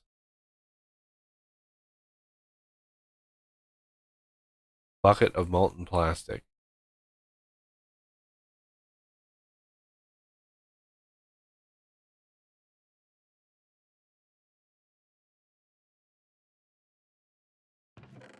We put the bucket in there. Bucket should go in here. It should fill. It gets sent back over to here. And why isn't this being pulled out? Oh wait, I don't have an extract here. Item filter extract on black plastic sheet.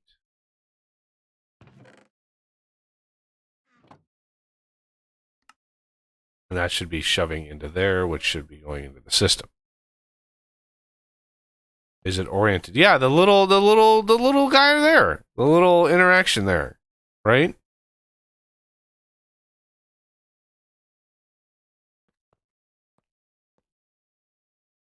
Like what is that little piece right there? It's the only real, like,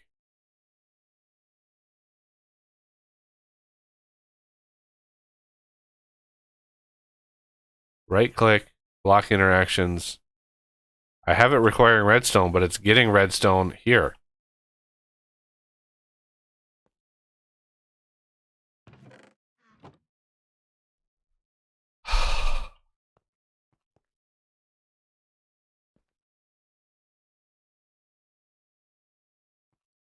um,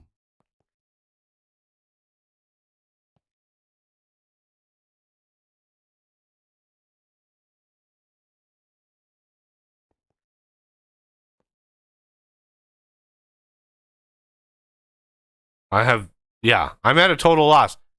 And the only other block that I can think of is the mechanical user, right? And I don't think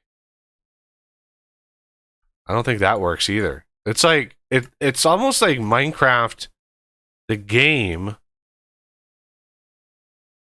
somehow programmatically made fake users like impossible to do. Because I've not been able to get any of these blocks to work. Okay. It says place block. That should be right click. Place block.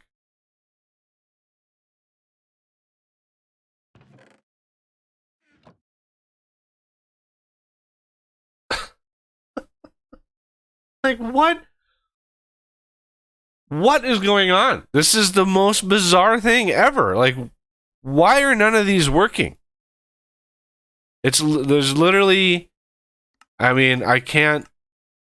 There's place block, drop, and attack. This is literally the simplest thing. So, we are gonna have to rethink this. Use a different machine. I wanted to try to do this that way, but obviously the game is saying no, you can't do that. So this we're going to take away. We're going to grab this tank. I'm going to put it up here. Oh my god, I'm having a love-hate relationship with the amount of reach I can get.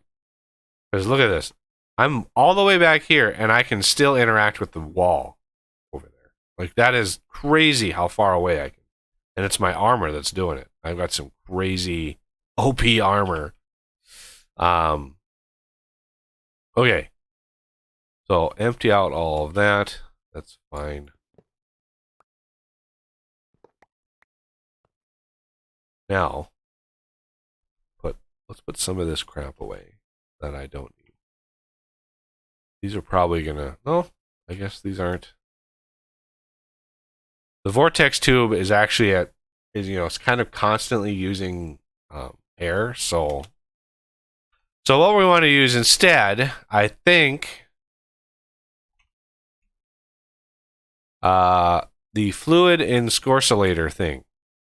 Encapsulator, yeah, fluid encapsulator. We want, let's do this here. We're going to get power.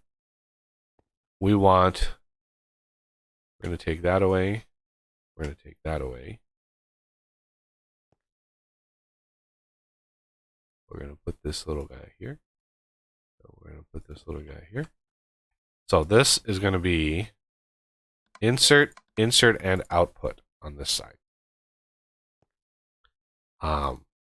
Right? Okay.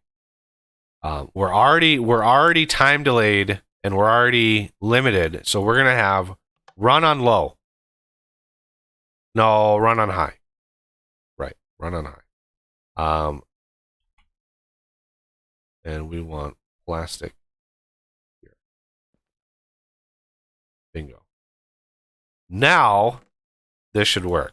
See, why try to be fancy when a simple machine like this will actually work out even better. So this will fill the bucket, and I already have all these filters set. So all I need to do is put a bucket in here.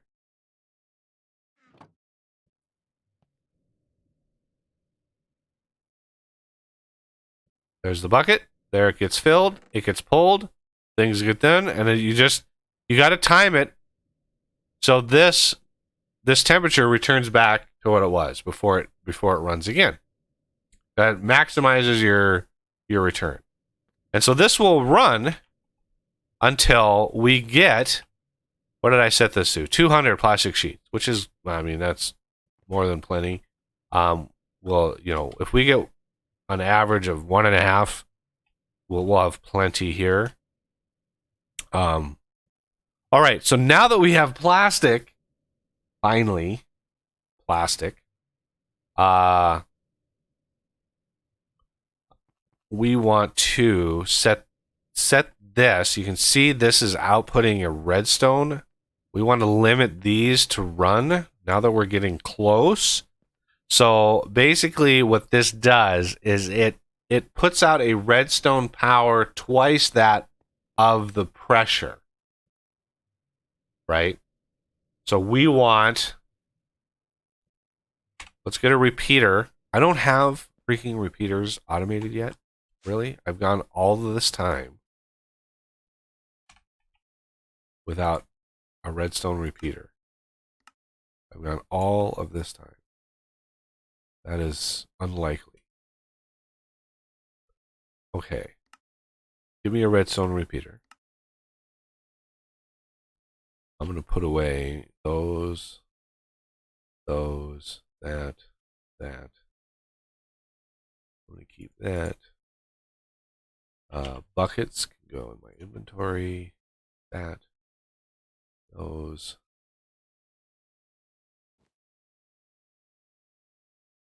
I'm not sure where this fluid card came from. Oh yeah, I think I remember that that tank that I tore apart. Okay. I'm just trying to clean up my inventory a little bit. I'm going to grab this redstone pen. I'll show you how that works. Now, we want to limit this to like 4.5 bars. So 4.5 bars is 9 power. So we need to start this system with just your basic redstone. So that's 1, 2. These don't output redstone, do they? 1, 2, 3, 4, 5, 6, 7, 8, 9. And we want a repeater. And then we want to use the redstone pen. Because if memory serves, there's no loss of signal on that. So as soon as the redstone hits with a 9, it'll hit this repeater, and then boom, it'll send this down, and we want to set this redstone to enable on low. On low. Which means as soon as it hits a high signal, or a signal period, these will stop. So at 4.5 bars, boom, they stop. That'll just help keep this system. The security upgrades I have in here will prevent any catastrophes. But yeah, it is what it is. We want a UV light box, which we're going to need a PCB blueprint for. So that's why we want an Amadron tablet, and why we have it, why we needed to automate plastic first. So the great thing about this Amadron system, it's just so awesome. This is just so awesome. So we have this charging system here. How much lube do we have? We only have 4.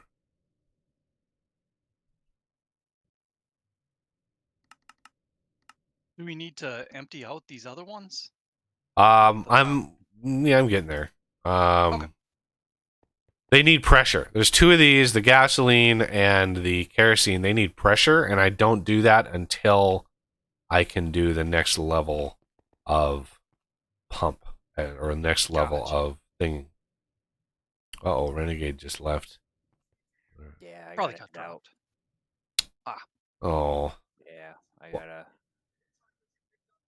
run my kid out to a skating party. wow. Roller skate or skateboard? Roller. Oh, nice. I remember those when I was a kid. I loved roller skating. Yeah, I prefer rollerblades personally, but yeah. Oh, those didn't exist when I was young.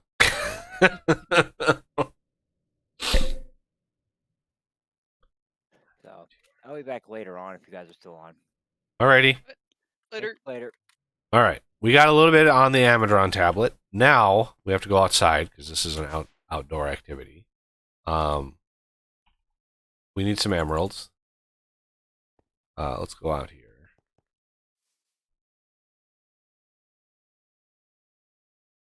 I need a chest.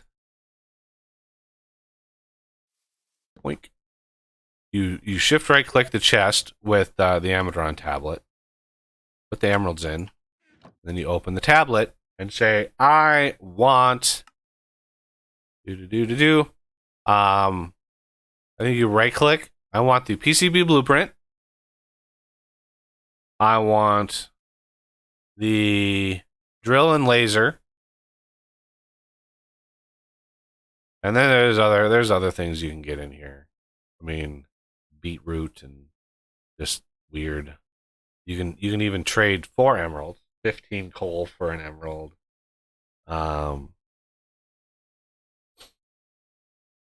Like there's really funny. So we have 1 PC blueprint and 1 drill and laser. We're going to place the order. And somewhere, oh, there he is. He's the delivery bot. He came and took the emeralds that's going to cost me, and then one comes in and delivers. There's the PCB blueprint, and there's the drill and laser program that we got. Now, the other thing you can do is let's grab a ultimate portable tank and say boink like that. Also, shift click the tank, open the Amadron tablet, and say, we want, let's say, some lube. And I think that can hold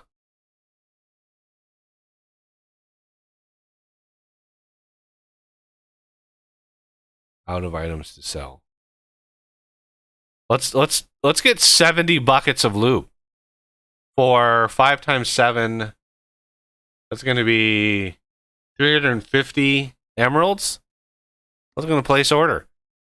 So that should come over here and grab 350 emeralds. Doink, doink, doink, doink. Look at that.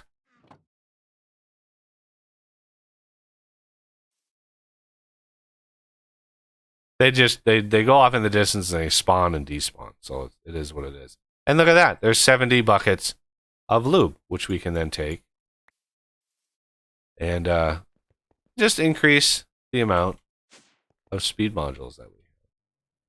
So we don't have anything in this right now, so let's put that in there and put that in.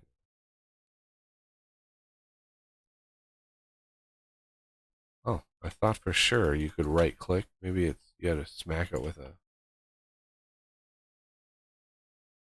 You gotta smack it. No. Urgh.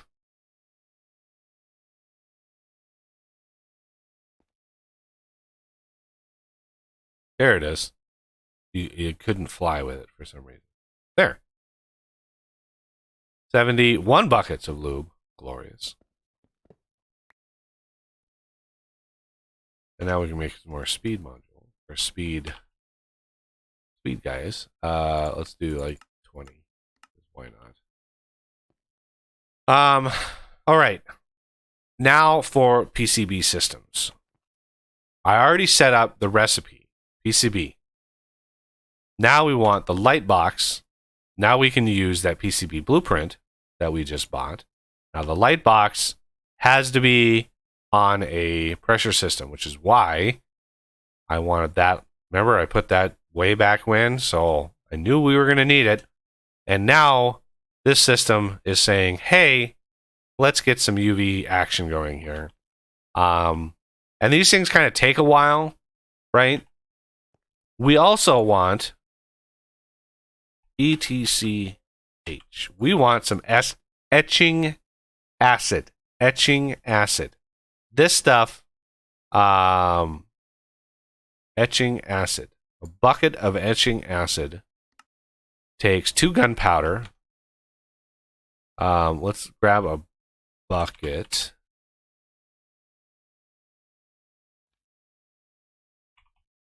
2 gunpowder, 2 rotten flesh, 2 spider eyes. Later, Radio Man. Yeah. Okay. And then we need a plastic bucket right there. Okay. And let's see the thing turned off. That means we must have exactly 200 plastic sheets. Glorious. Yeah, stuff works. I love it when stuff works.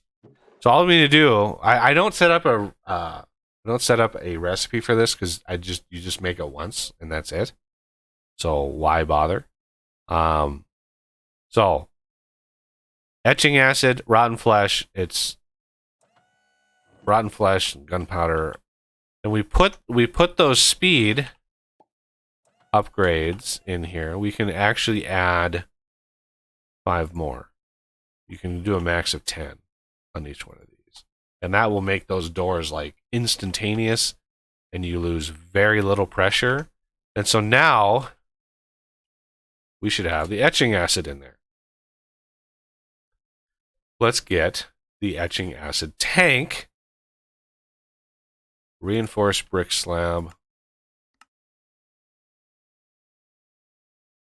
Let's actually craft like 20 of these, just because I don't want to wait. And then for some reason we need a wall. And then there should be a small fluid tank in there. Oh, what happened to the small fluid tank? Weird.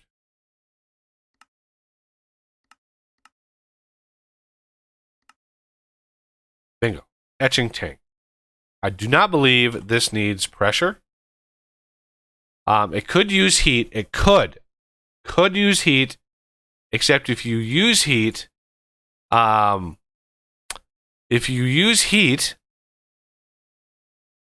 optionally heated above 50°C, okay, you could use heat, but etching acid will get used, right? For progressively faster etching, right? I don't know how fast it goes. We could test it. Should we test it? I've never actually connected this baby up to a heating source. There's a little bit of heat. We're heating it quite a bit. This thing is going strong. Okay, let's put some of this crap away. Jesus, it's getting crazy. The other thing we want to do is let's put a couple. Oh no, let's put a couple speed in you. A couple speed in you, and that should just push this a little bit further, because we have quite a lot of stuff being used now. We want. Let's get a chest. This Luvi light box takes a while, so I like to set up at least just a minimal system to ease the pain a little bit. So we want an item extract filtered. This match NBT, right? Match the NBT. Empty PCB, match NBT. The etch success chance is what this threshold means. The higher this threshold, the longer it takes, but the more probability that you're gonna be able to etch it right over here, right? So we want this to extract empty PCB. Only allow that, and then insert here, and then we're going to extract here on a different channel, and insert here on a different channel. Not 100% sure if this is going to just insert and pull, insert, pull, insert, pull. I'm hoping that this box is the extract box. It all depends on how they set up their inventories in the back end. All right, let's get empty PCBs. Let's get like 20 of them. We have the plastic. You can see that it's using as it's crafting, it's using things. Oh, we made 21 for some reason. I don't know why. So if we put this in here, ooh, yeah, UV light box, it's now trying to burn those in. If we set this to a lower threshold, I set it, I did this test, right? I set this to 95%. Etch success chance, 95%. I had about 50% fail on me. So at 95%, it doesn't actually give you 95% etch success. Like, I don't know how the math works, but I swear to God, I did 20 and I had to reprocess at least 7 or 8 of them, which is, it's damn close. It's not 95%, I'll tell you that much. So yeah, keep this at 100%, and you know, you will be a much happier camper, because yeah, if anything other than 100%, you're gonna run into problems. And this is why I added the speed modules in here, because these have not actually turned off yet. And I have most of the sounds, I think, muted. Oh, I guess not. I thought I had most of. I'm not hearing anything, and I don't Yeah. think I'm muted.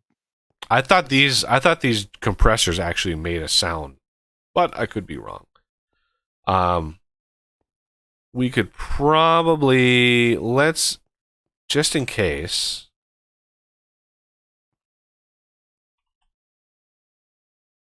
I'm gonna make some more etching acid, just in case. 1, 2, 3. So I'm gonna need 1, 2, 3, 4, 6 gunpowder. 1, 2, 3, 4, 5, 6 spider eyes. 6 rotten flesh. And this will give me 3 more buckets of etching acid.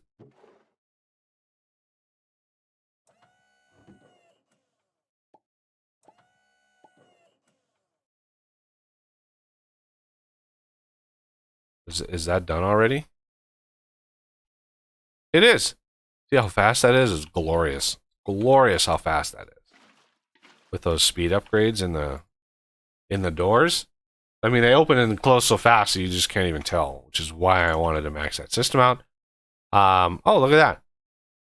I didn't even know it contained or held 4, but we made 4, so that's good. Still working on the first one. Yeah, this process, it's really, really fast. It's a curve that falls off. So the closer you get to 100%, it gets really slow. Yeah, I wish I had a time in a bottle. Time in a bottle is in the pack, right? I just never made it. You know, on a server, because this is a multiplayer server. On a server, yeah, I suggest not using time in a bottle. So yeah, this is gonna take a while. What do we want to do while we wait for this? Yeah, look how long this is taking. I'm gonna craft time in a bottle and just let it start accumulating time. Because this is agonizingly slow. It's so slow. But it gives you an appreciation for how fast, the fast time is. Okay, so these are going to need pressure. I want to get a system ready for that. Brick. Brick.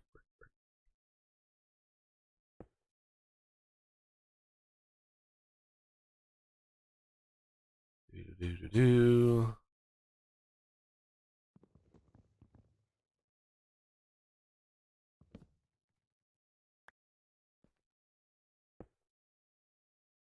Okay.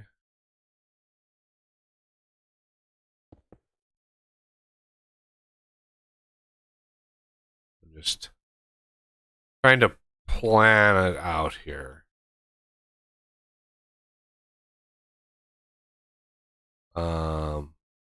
This is gonna have to go eventually.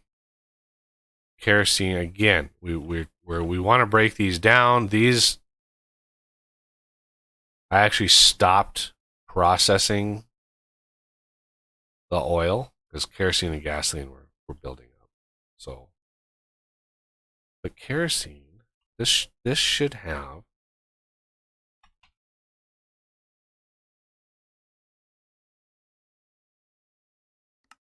Oh, I guess no. That doesn't need that. That doesn't need a catalyst. What about gasoline? Nope. I guess that doesn't need a catalyst either. I thought each one of those, but it's just the two intermediates. Okay, good to know.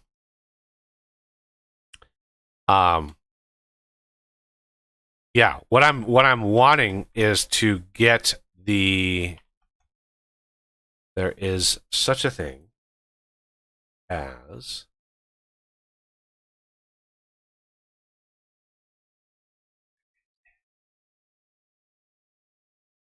the flux compressor, right? The flux compressor will just take just take power and create air. It's very inefficient, but it allows you to put air anywhere, and it's more or less an advanced processor. So max pressure is 20 bar. You can create a lot of pressure with this baby, really fast. Chews through the power, but we have power to chew through, right? We have power to chew through. All right. Do we have one of these yet? Still, we're sitting at 88%. What we're building towards is making this assembly platform. You know how long it's taking to make just one of these, right? This assembly platform, you can make one of these things in literally no time. Like, it's just super, super fast.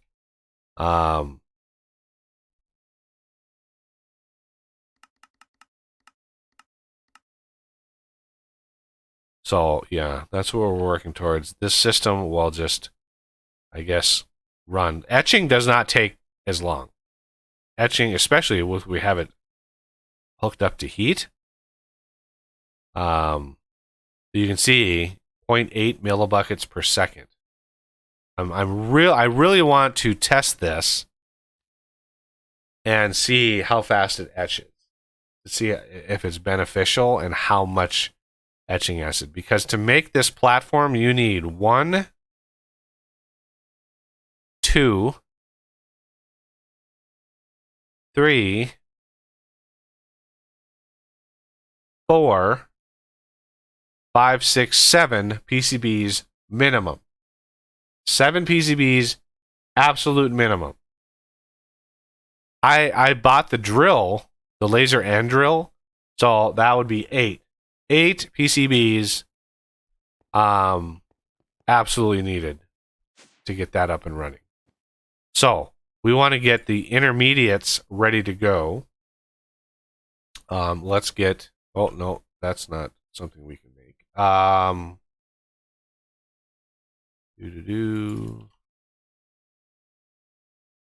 Did I already automate? No, I didn't.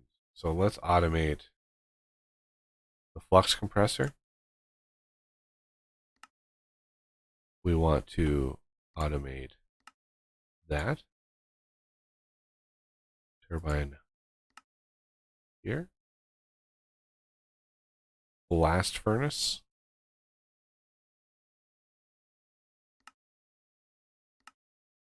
Requires smooth stone. which is a processing in the redstone furnace, which is just going to be a simple as needed. Okay. That takes care of all of that. These are going to have to be auto-crafted with pneumatic craft. There's no way around that. These are going to require blades, which we can put these in the barrel. Those are the blades. The PCBs. There we go. Unassembled PCB. Failed. Where's the... there it is. Finished PCB. Oh. Finished PCB. Is a craft. The transistor and capacitor. That is a pressure system. I want more. Okay, let's put these away. Get these out of my inventory. Again, I want to try to optimize this.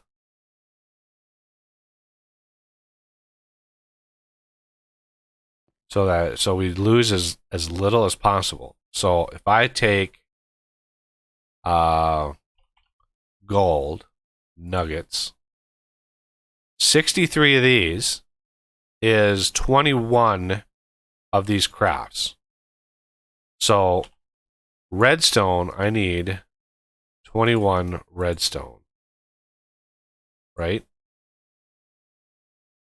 63 divided by 3, 21. Yeah. So then I need 21 plastic sheets.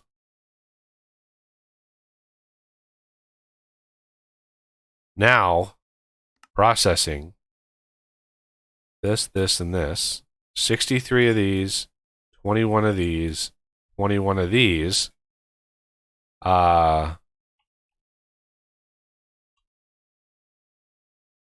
Amazingly, I don't have any transistors here. Yeah, transistor. Let's go down.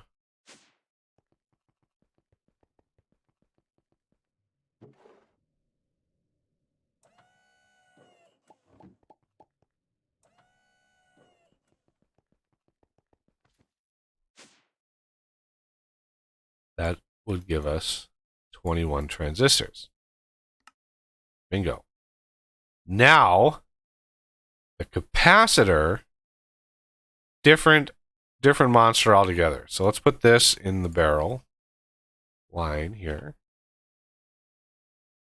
Now, capacitor is 2. So if we knock that down by 1, 62, that's going to be 31 capacitors. Or, yeah, 31. So we need 31 slime balls.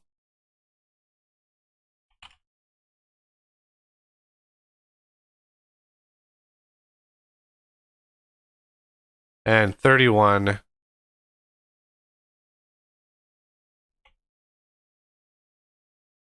plastic sheets.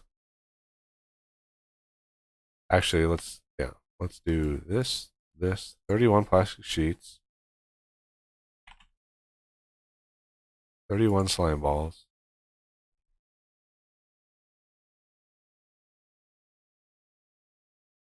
$62.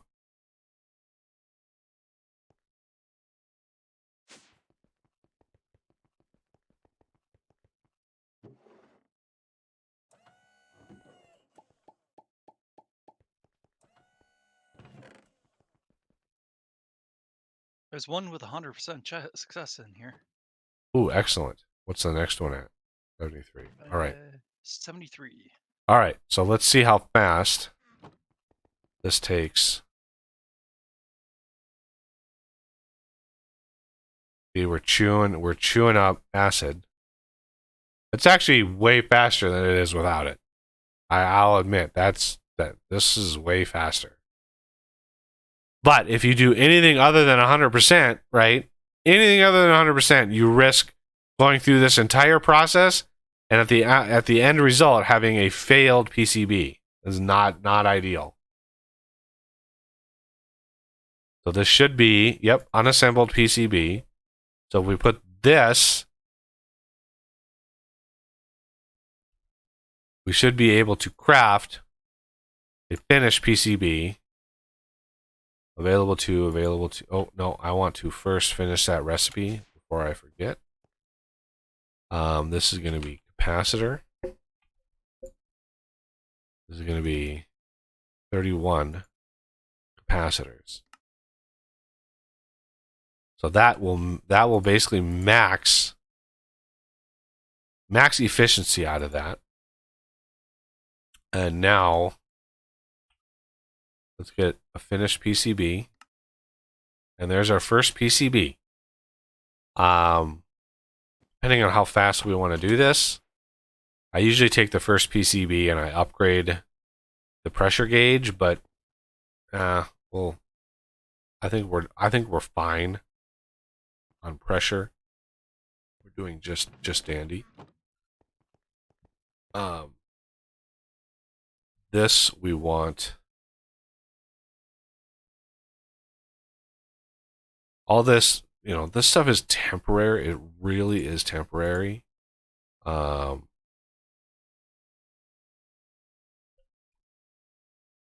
Because once you get the system, wow. I was pointing to the side of that. Okay. So this, pulling out of the top is the finished. Pulling out of the bottom is the failed. So if we do this and we say extract on the down and extract on the up, we can just insert into there, right? Because you put them in here, right? And they will export when they're done. But this holds a lot. These only hold one piece. So we want to make sure to spit them out. I'm not sure what happens if you leave them in too long. I really don't want to find out, because these are a royal pita to make. The first set of these is just agonizing. So let's see.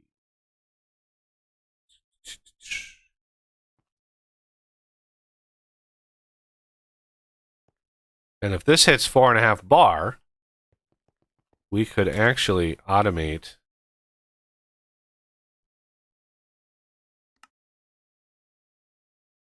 egg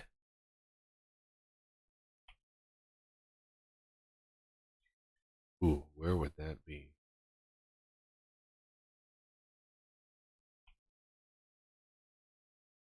You know what's weird? The dragon egg does not appear in JEI. Isn't that weird? Like, why is that? Why exclude the dragon egg? It's just bizarre. But the dragon head, 3 wither skeletons, 8 ender pearls, 2 blocks of emerald equals a dragon head. I thought that was a decent cost for that, depending on your play style. For me, it's nothing. I mean, we got as far as emeralds go, we have 162,000 emeralds. So we're not hurting on emeralds.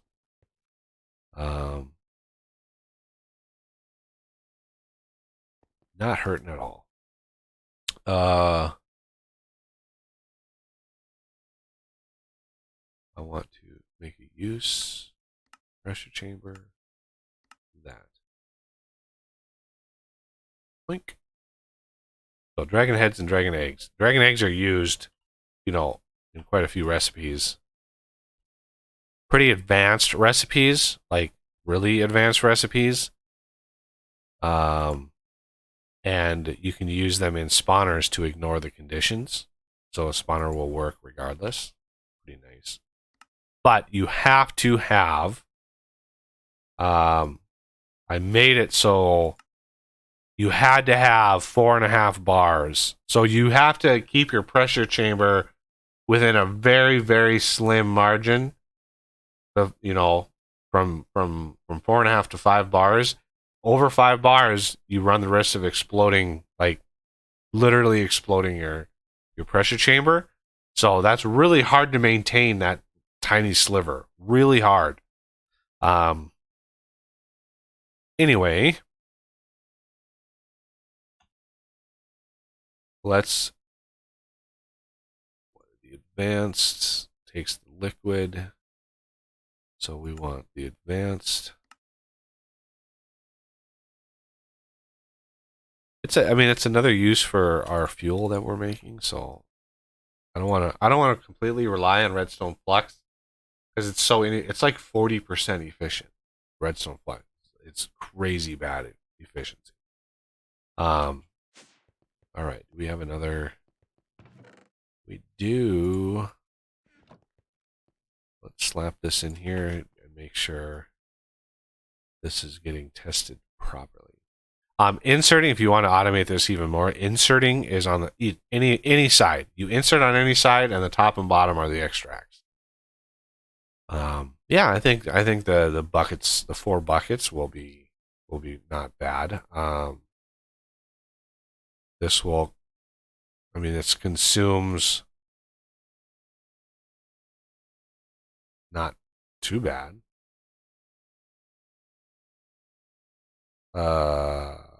Why is this not? Extract down.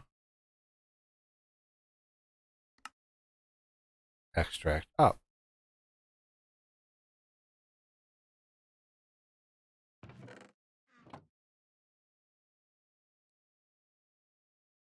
Insert. Why is this? Why is this not working? Do you physically need? So yeah, some things.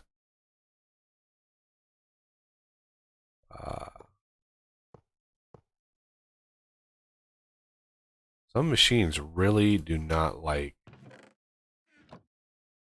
No?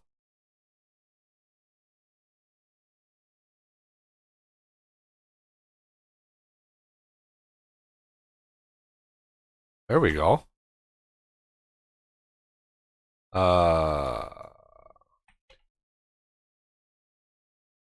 Fill this in. Oh. Extract unassembled PCBs from the sides and failed ones from the top or bottom. Okay. So the failed ones are top and bottom, unassembled from the sides. Okay. That makes. Okay. I don't need this at all.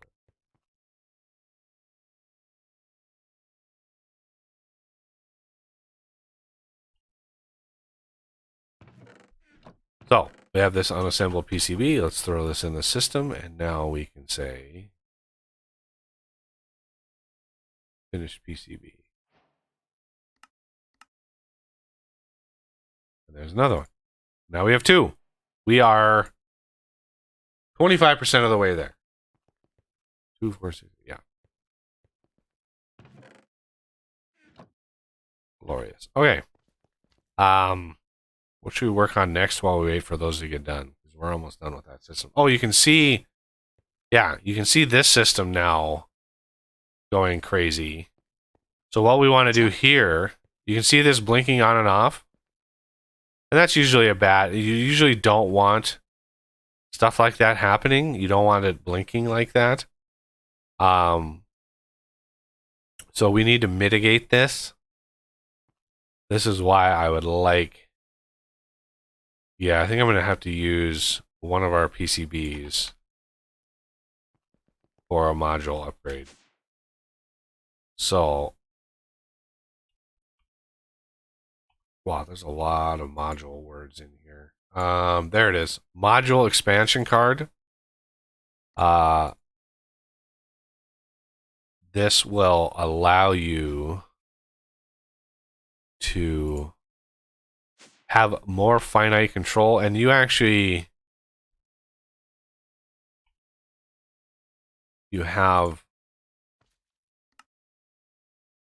4 at a time, so it's nice. But we're gonna take this charging first. Let's charge this up a little bit.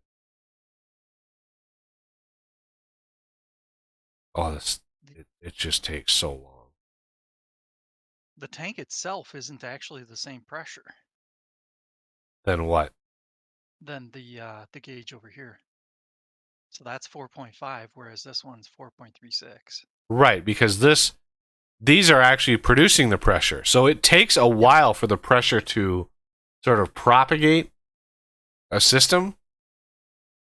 So we can remove this safely. We're going to take that other gauge and put it here. Now we're going to take two of those module upgrades and slap one on there and slap one on here. Then what we can do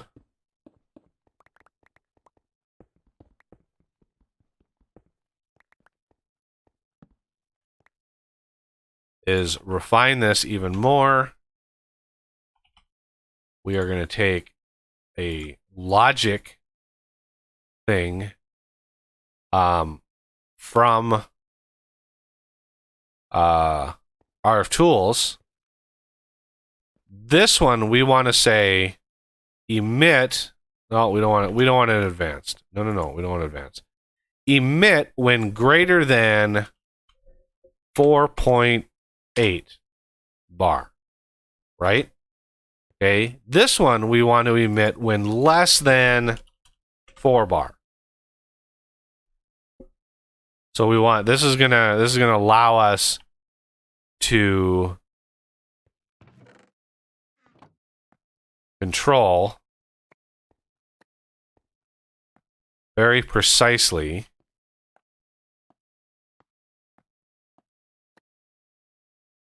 the redstone coming out of here. So this emit when below 4 bar.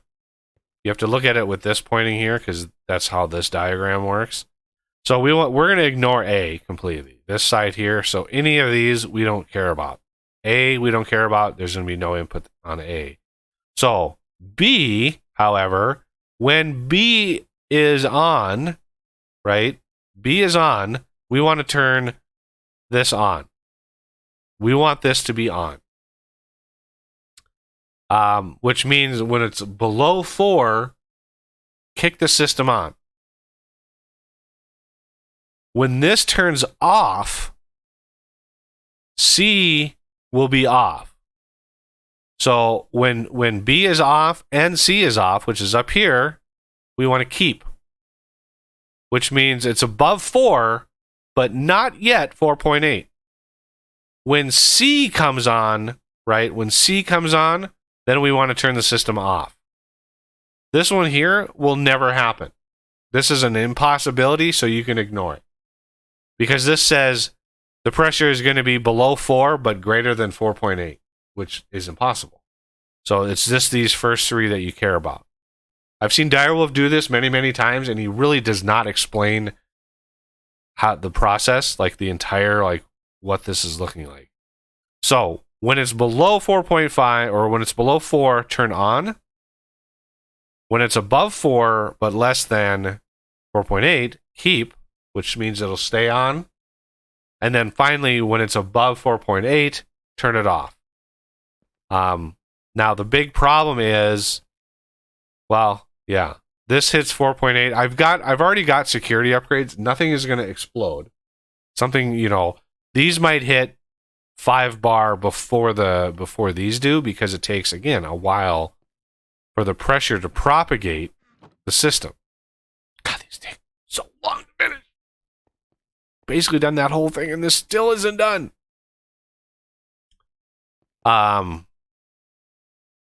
Yeah, you can see these are 4.7.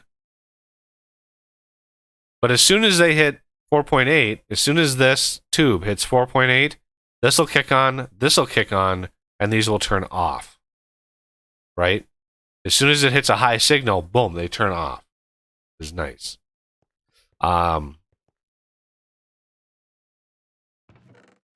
Okay. Now, this will just happily go and go and go and go. So we can move on, I guess.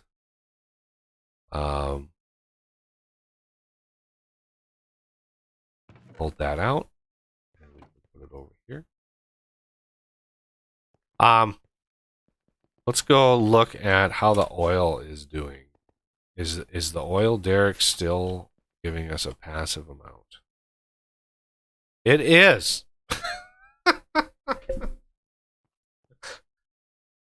I don't know if that's a bug, but I can go and show you the oil derrick. We actually found oil, and after the bug was fixed, it took, I mean, we had to go like 5,000 blocks away. But if you look, you go to oil, you can see we're at minus 3516. Z is 3660. There's the oil derrick. So this we had to build. We had to feed it with pipes. We had to feed it with concrete, which, by the way, it did not use very much concrete when it was drilling. I thought it was going to use major amounts, but yeah, me too. Vejas said, "Oh, it didn't use very much at all." So yeah, you got to feed it concrete. You got to give it pipes, and then you have to. There's actually an interface here that you can kind of drill. There's a little box that you can actually aim it. If you want more precise control. And then there's a certain amount of pressure that the deposit has. And you look at this is all from the book. So the deposit down below has a certain amount of pressure on it. And you need a tank. You need some way of handling that pressure. Otherwise, it says it'll blow the top of the derrick. And I discovered that putting the ender tank right next to the derrick is what works. We actually had it before where there were fluid pipes coming out, fluid pipes into the tank. Didn't work. No fluid was being moved, but as soon as I placed it right next to it, it started working. And this thing has literally been, whatever pressure was in that deposit has now given us almost 500,000 buckets of crude oil. So there must have been an unholy amount of pressure on this system because it's still going. It is still going. And yes, the animation while we were drilling, this thing was spinning, and yeah, it was good. And it's not actually using any power either because it's just natural pressure. Now, if that pressure ever dropped and it stopped just giving us oil passively, we'd have to move the pump jack over. And I'm randomly curious. I want to see if there is actually a pipe. Yep. There is actually block immersive petroleum well pipe underneath the derrick. So I think that goes all the way down to bedrock. That pipe goes all the way down to bedrock, and that's what you have to place your pump jack over. I'm 99% sure you have to place your pump jack over that to pump out of there, and then you can pump the rest, and then you get a trickle once it's empty. But I also, in my mod pack, in my settings, increase the amount of speed of the pump jack. Normally the pump jack is only like 10 millibuckets per tick, and I was like, holy crap, 10 millibuckets per tick? Man, if that was the case in real life, we would never be using oil because it would be so slow. So I made that 500. I made that half a bucket per tick. Just to amplify things as much as possible. But yeah, that is the oil derrick, which is glorious. So let's go back.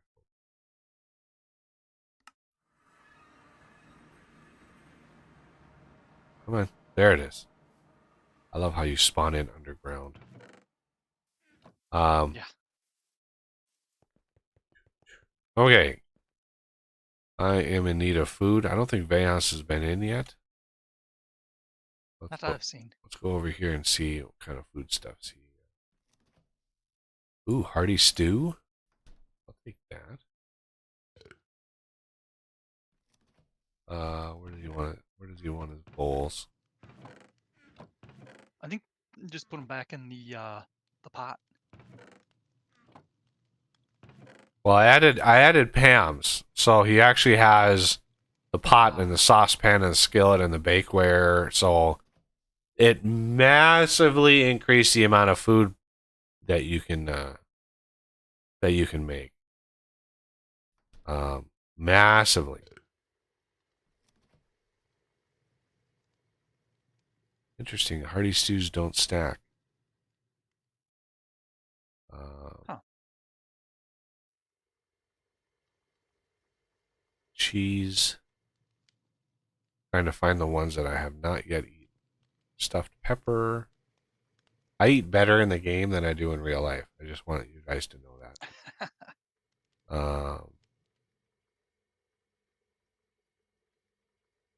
Baked potato, cookie doesn't apply. Grilled salmon.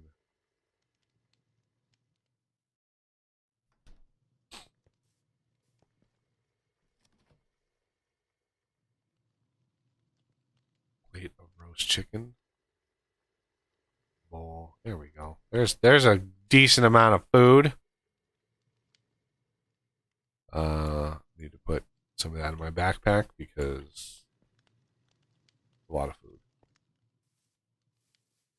Once you max out your spice of life hearts, then you can just eat, one thing. All right. Now, oh, I just heard. Oh yeah, these need to be swapped to high signal.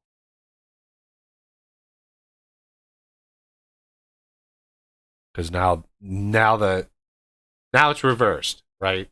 Now the process is reversed. You could program this in the opposite way, where on means turn off, but it's just a lot easier to mean on means on. It is just that much easier.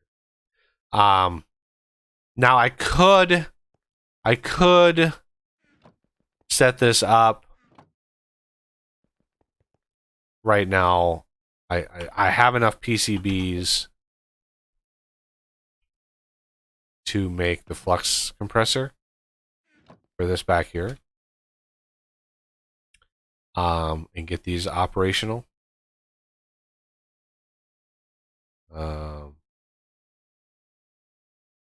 But I really want to create the system. I'm tempted just to cheat some of these in because this is gonna take so long. It's gonna take so long. Okay. Let's put the charging station down here with the 4 of those. It's not going to have any upgrades yet. I'll put a security upgrade in. See, the charging station can actually hold 20 bar. So that, maybe, yeah. We're not going to have that there. We'll have that somewhere. Yeah, we'll have that somewhere else. Because it can hold a lot more pressure than this system. This entire system is really gated behind the pressure chamber limitation. For some reason, I really wish you would have another tier of pressure chamber, like a reinforced pressure chamber that could handle the 20 bar.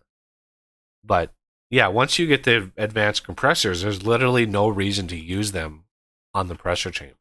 Other than being faster, which they are, like the amount of pressure they can produce is wasted on this system. I'm waiting for this one to finish. Remember, we need 8 PCBs. I had to use one to set these up. Do I have enough time here?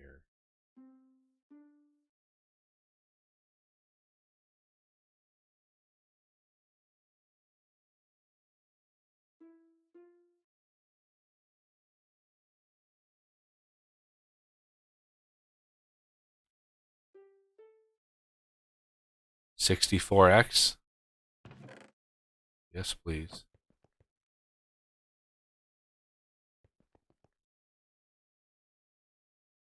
Oh, beautiful. Time in a bottle to the rescue.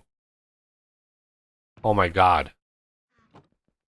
That was worth every moment of time in a bottle. Jesus, I just finished one. Oh, just right out. It used. Oh, that used half an hour. Okay. This is the beauty of time in a bottle. I mean, it's probably using crap tons of pressure. Yeah, But it look looks like it. how fast I was going. You didn't happen to make a time in a bottle when I did you? I Oh, you did. did. Shortly Oh my after. goodness. What is it? Crouch right click? Yep.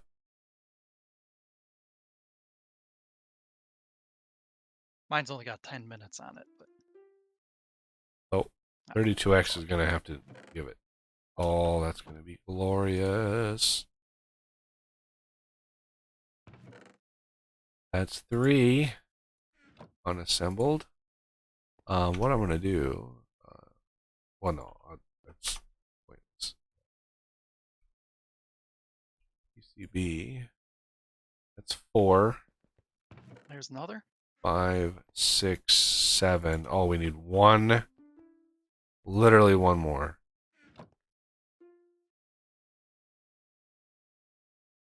Oh, wait a minute. I'm gonna take all but one of these out.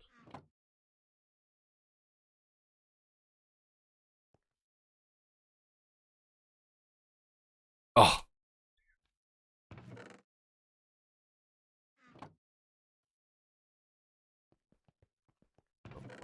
There's 3 more. See, and none of them failed, which is the important thing, right? None of them failed. So we need 6.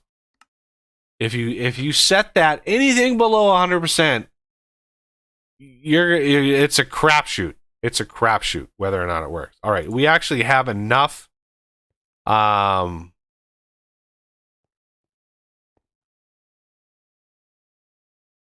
Amadron tablet. If we just get, would you go throw some more? Just a couple more stacks of emerald in that chest outside. Sure.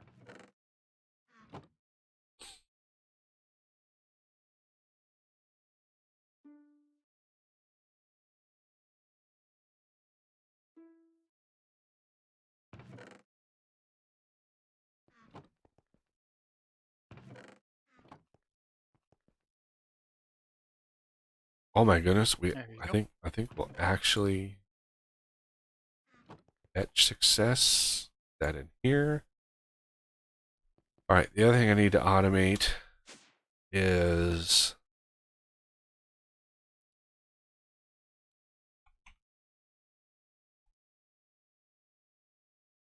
pneumatic cylinders. Which needs a cannon barrel. Just need these stupid reinforced walls. Okay. You. So, craft like 20 of these. And that'll use some of our plastic, which is fine. We're out of plastic, but we have enough, I think, to make it work. This will be our 8th unassembled PCB.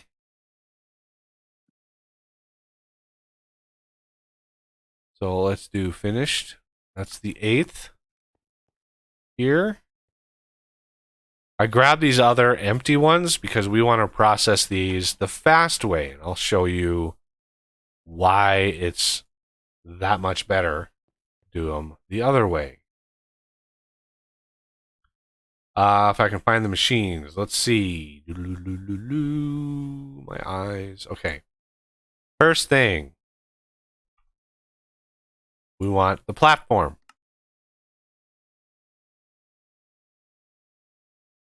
Let's put some of this junk away. Why do I have a golden shovel? Destructive golden shovel of the Earthbreaker. Back to the trash.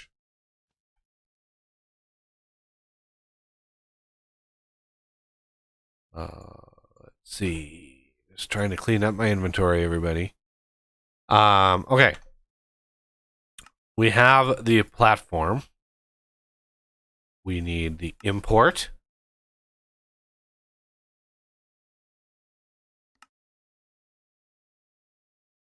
We need the export. And you can actually swap these two. Like export, you can actually just put the import. It's the same block, but whatever. We're going to want the drill. We're going to want the laser, which needs a, believe it or not,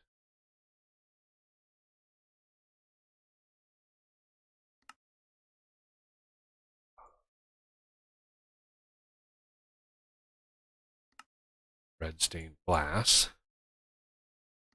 laser.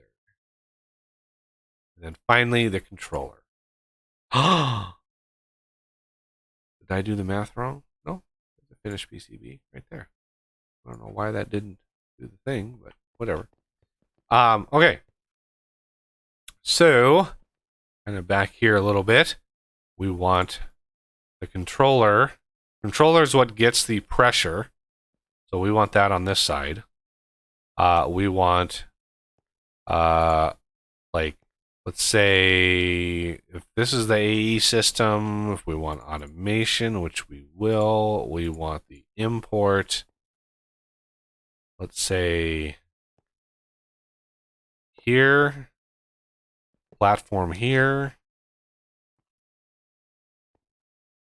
export on this side, laser, and drill. Now, if you're just going for PCBs, you don't need the drill. You just need the laser, and then you need the program laser. So you can get the program laser like this, and you can place order, and they'll go out and grab, and then give you just the laser program. But the laser and drill unlocks both, as always. So you can see this thing is only functional at 3.5 bar to 5 bar. It needs that, and we want you want to max your speed out. Otherwise, it is agonizingly slow. It is so slow. So we want a chest for the importer. Let's do that there. And then we want an interface for the exporter. Right? You can put another chest here, whatever. And then we want pattern provider on like this chest here. Okay, we need tubes. So that automatically connects there. And as soon as I connect this, pressure will push into there and equalize. Right? Boink. There we go. That's why I wanted such a razor thin margin over here. This needed a lot of pressure. Status is good. Insert it. I don't have a program, and the pressure is fine. Program. Where did I put it? I think I put it in here. Yep, there it is. Program. Drill and laser. So I can handle both types. On this pattern, we're going to put in blocking mode. I don't want to push in more stuff. It'll just confuse it. Don't want to confuse it. These PCBs, right? These empty PCBs that we took 700 years to process up here. Check this out. Watch how fast this is. Boink.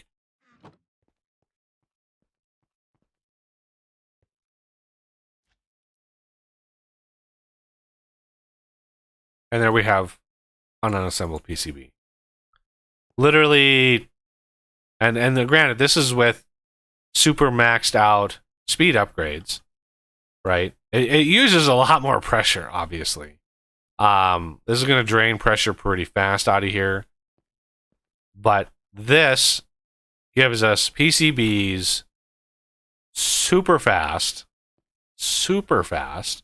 So now, with that setup, I can create a processing recipe for unassembled PCB using empty PCB.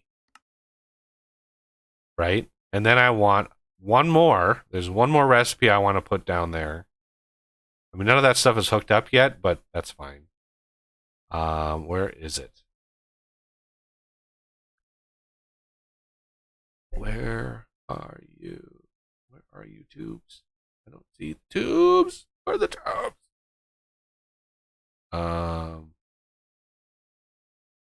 Pressure tubes would be easy to see, but Advanced pressure tube, is that what you're looking for? yeah. Oh, there it is. It's right below all these blue ones, which is why it was. Okay, so we want block of compressed iron equals 8 tubes.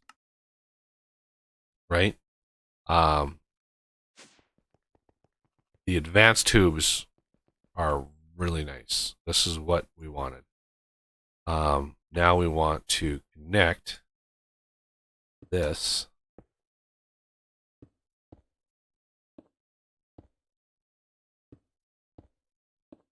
here, and just a simple connection. The reason we have let's put the redstone pen away. Shift click that. Oh, I thought I copied the location. Memory view.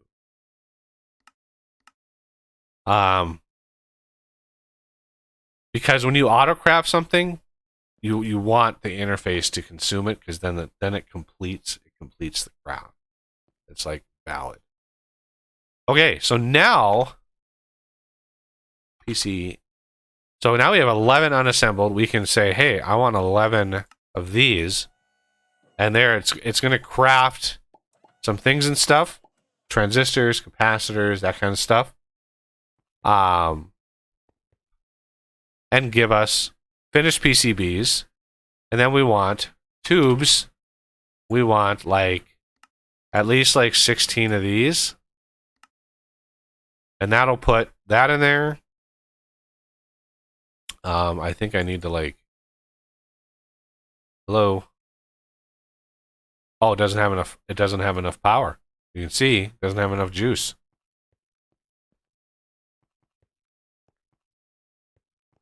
Why does it say progress 1%? Why does that say progress 1%? Weird.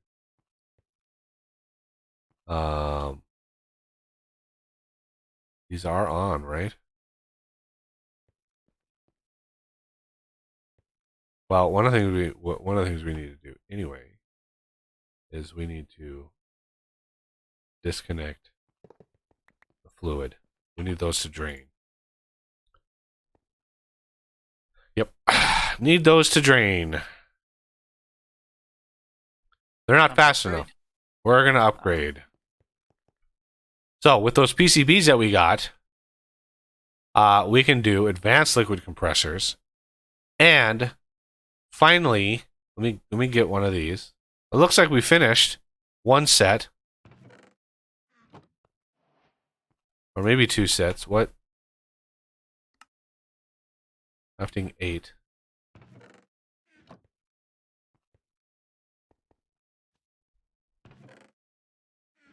I'm hearing snow removal equipment around out there. I didn't think the snow was stopped yet. I want a flux compressor, because we need to get some pressure over here to help process all of this stuff. What is stopping this?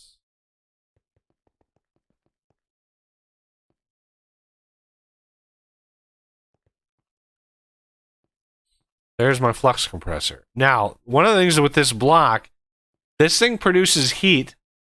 Remember what we do with heat? This right here. This is what we do with heat. So this thing is going to produce heat, which is bad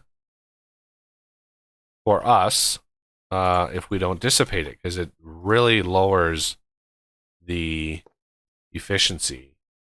I think that's facing right. Face it that way and see if that's better. Take that away. Can I remove?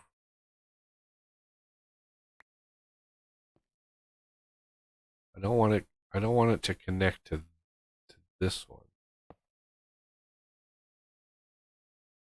Can you just use a wrench to get rid of it? No. Oh, I guess yeah, you can. And this should be one of 6. Yeah, that's fine. So this is going to produce heat. How are we going to dissipate that heat? Well, one thing we don't want is, I know I kind of squished this back here, which is not ideal. It's all squishy.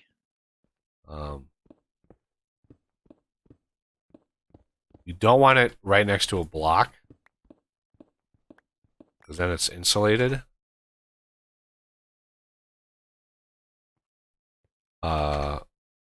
Heat sinks and pressed iron blocks. So again, this is going to produce heat, and we want to dissipate said heat.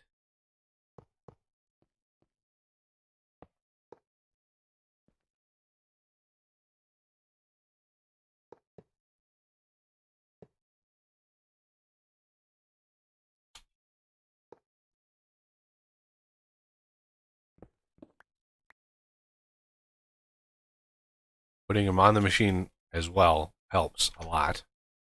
And then we need power. Point.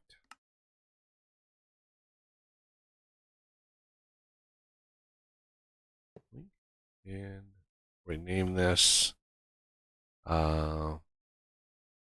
pneumatic refine.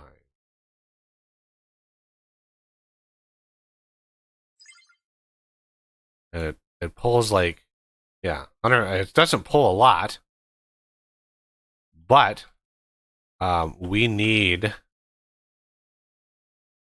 this. Oh crap! Yeah, this. Unfortunately, we have to have a block here.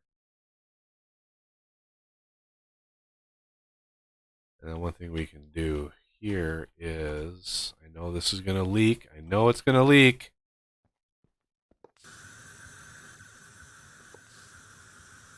It's hard to avoid.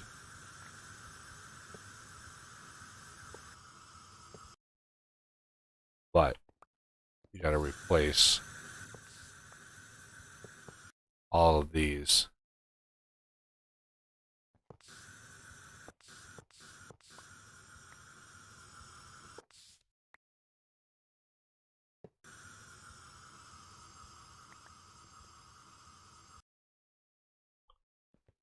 All right, so these should be, yeah, heating up. This producing pressure.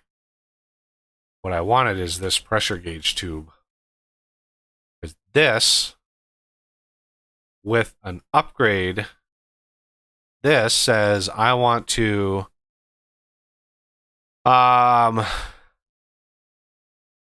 basically enable on high signal. This emit when less than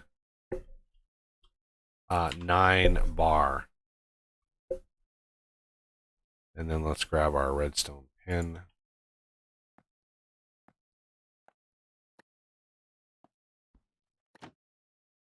Oh, no. Oh, go away. So enable on high signal, and temperature is okay. Let's put in some speed upgrades. And these are now getting a little bit of pressure. And there we finally are processing our kerosene, and we're processing our gasoline. These are not going to use a lot, and I have this set to 9, so it will pump out. I don't have the sweet like efficient only emit when we're this. But yeah, the heat is going to go up as it processes, gets it up to 9, but then it'll fall off because these don't actually use a whole lot of pressure. But we're finally pulling. For some reason, my LPG isn't getting sucked out of there. How about this? Gasoline isn't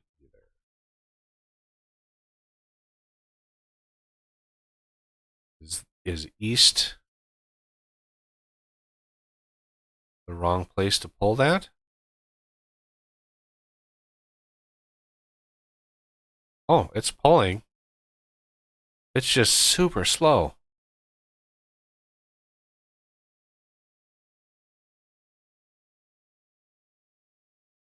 Extract.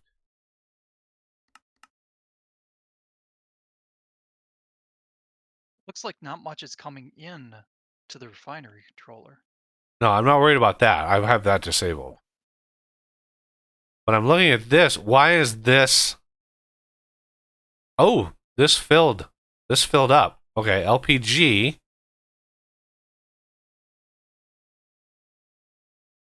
I don't have an extract here. That's weird. So I need a fluid extract. Drain out that LPG into here. And this should be making lots and lots of plastic. Yep.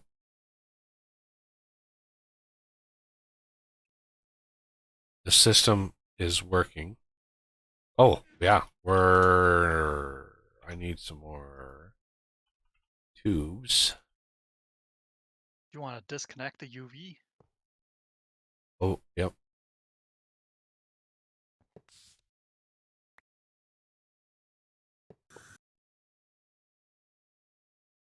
That should cool that back down again. It won't be efficient for a little bit, but I'm fine with that. It will eventually get down. I could probably knock that and knock a little bit of time off of this. Go down to 80 ticks.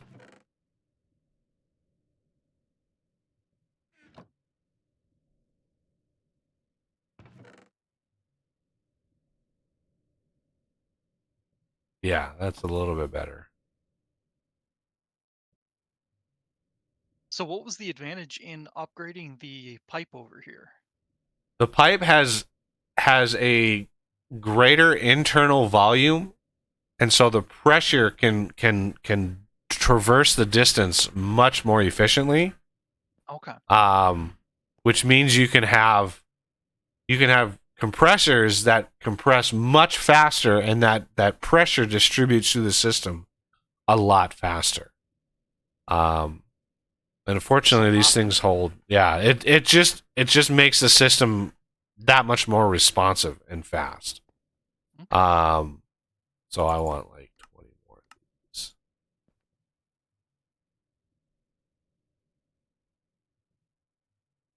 To make sure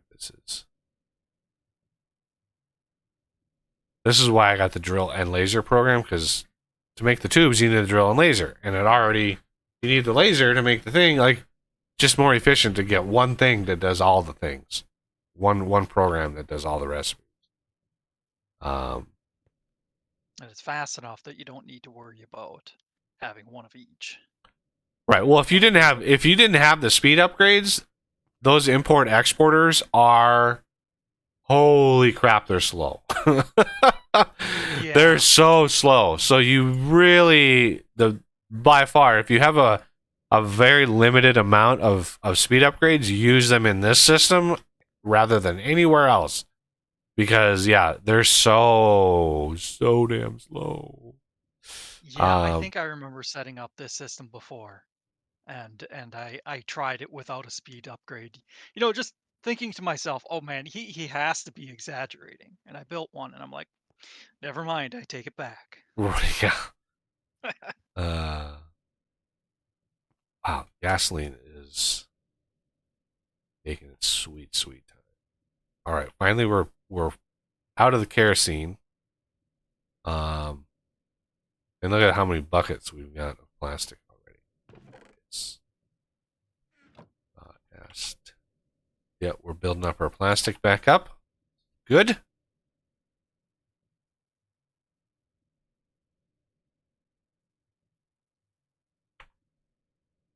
Yeah, if you have to use vortex tubes on the refinery, you actually chew through a lot more power or a lot more air.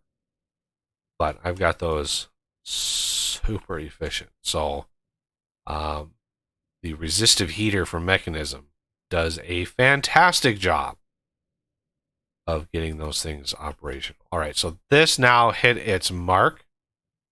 So now it's just going to trickle. Yeah, see the temperature plummeted.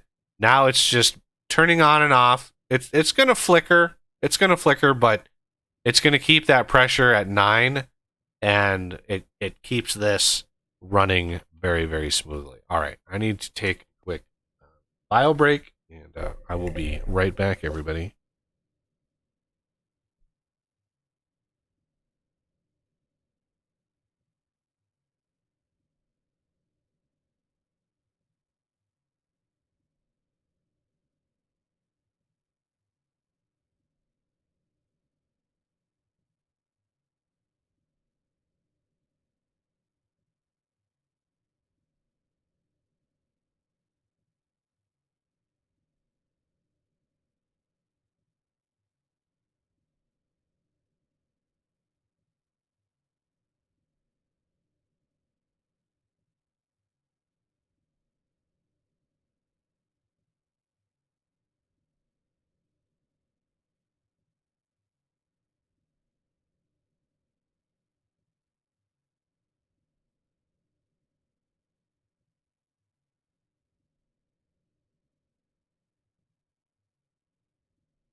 So that takes care of that system, which is glorious, because this is now automated. Everything is automated.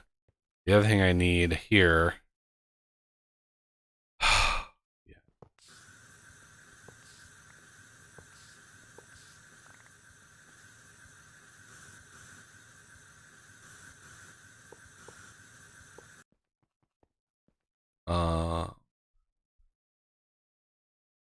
Tubes.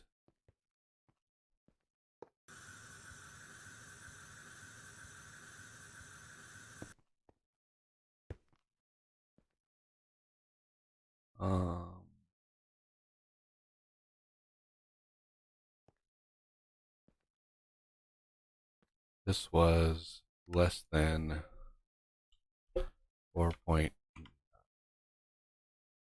actually greater than 4 point. We're going to get right up to the edge. This is going to be less than 4.5. And these don't change. These are on high. Yeah, I'm trying to get these to drain out of their fuel, even though it doesn't matter. I mean, what it wastes 32 buckets of fuel. I've got literally 500,000 buckets of oil. I could put buckets in there to drain it. I think that would work, but I'm not going to worry about it. So put these away, those away, that. These trapdoors.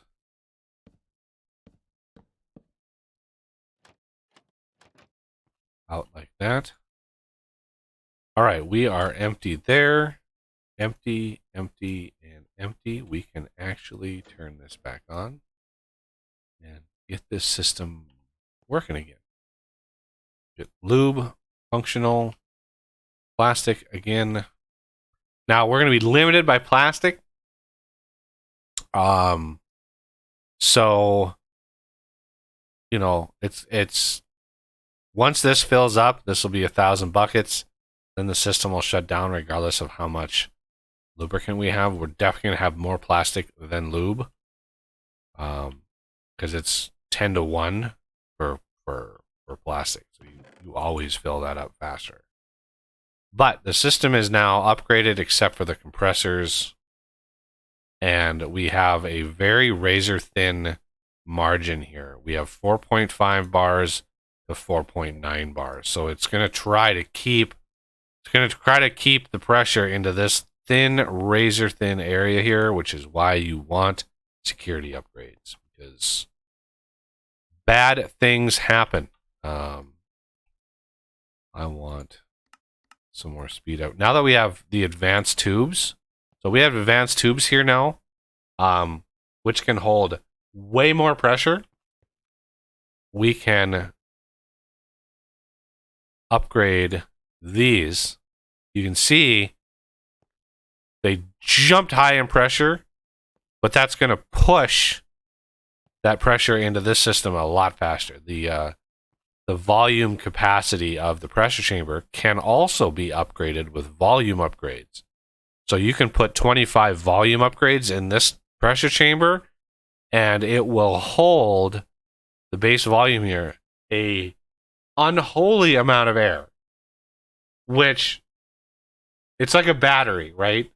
If you put max volume upgrades in there, yeah, it's going to take a while to get up to pressure, but then the pressure variation is almost meaningless. Crafting something will not hit it because the pressure, there's so much air in there. As far as volume goes. But yeah, these things, yep, we're right at that. So I can actually do like 10 of these. Oh, I literally don't have any eggs in this system. That's funny. I'm going to go steal some eggs from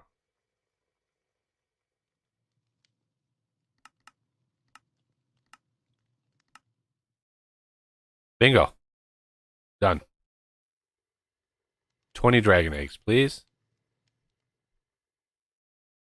And how about like 4 dragon heads? Really? I don't have blocks of emeralds. Really? I don't have that. How about I just do that?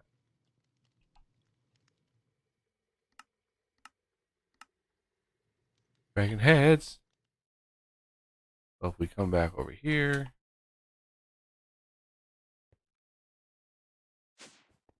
they're probably already done. Oh, yeah. See, it's telling me, oh. And then they're crafted. Boom. 10 dragon head.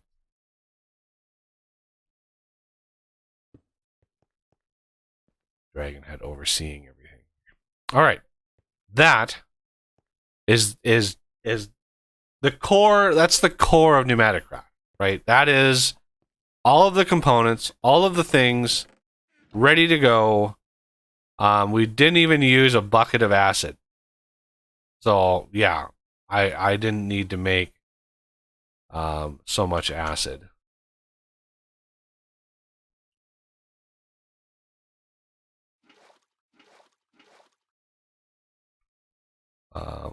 Let's put the rest in there. It doesn't hurt. It's not hurting anything. We don't need the UV light box. We don't need the etching acid anymore.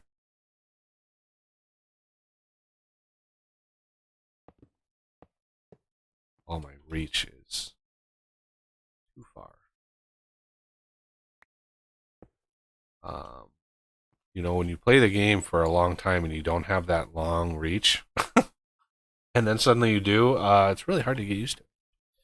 Yeah. Okay. So, everything here is well protected. We shouldn't have any problems. No problems. Wait. Oh, yeah, more input fluid. That's fine. It's producing, we're already up to 39 buckets of lube and over 300 buckets of plastic. Yeah, we're grinding through it really fast. Now, I'm just waiting for these to empty, which is taking a while. So yeah, I could just probably not care about that.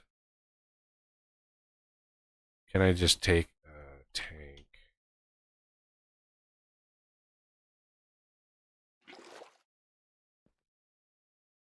And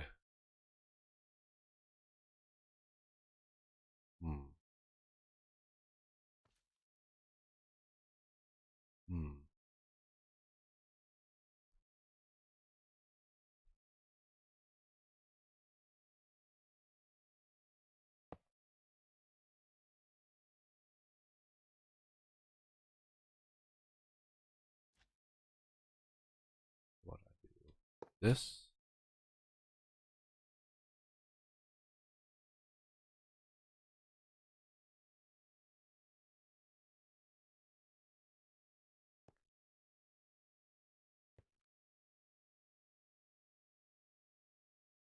It's slow because I don't have that upgraded. But there.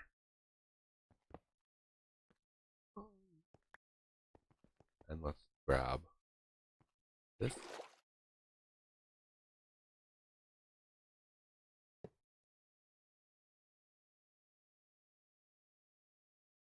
Really? Oh man, the reset. Okay. Pipes. Pipes are great. Really low latency pipes. But yeah, the fact they reset their conditions every single time. All right, since these are done, we grab each one of these and each one of these.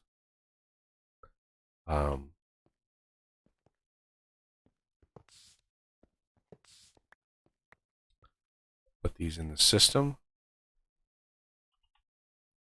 I want 2 of these.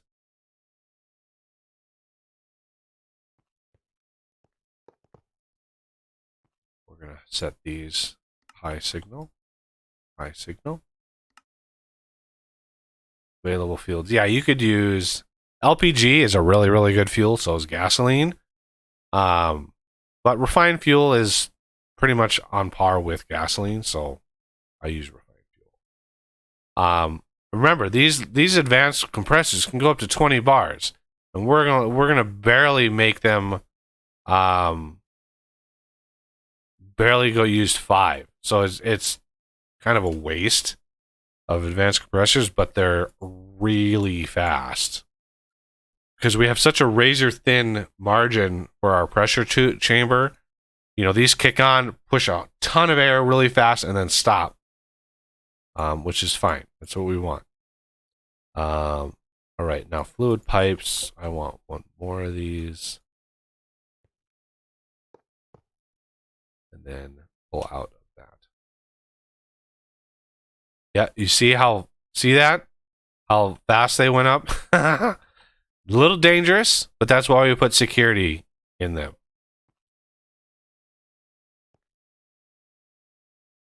4.5. So as soon as it drops below 4.5, it'll turn on. And they'll turn on briefly and then stop. Okay. That probably kickstarted this system. Yeah.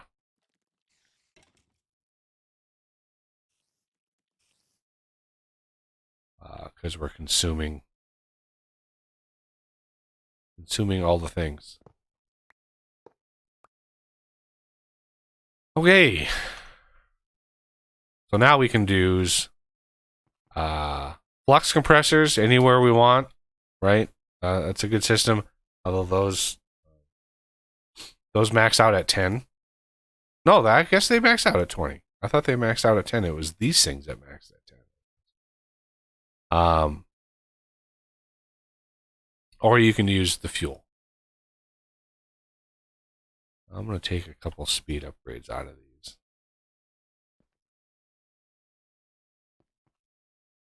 Maybe one more. They're just too fast. So the air that's getting released is keeping it below 4.5, which is what we want. So I'm going to set this to 4.59.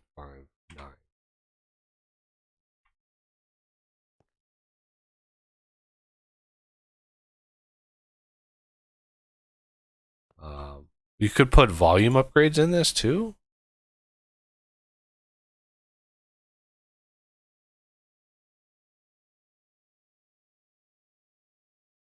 Which gives us these guys. Let's try that.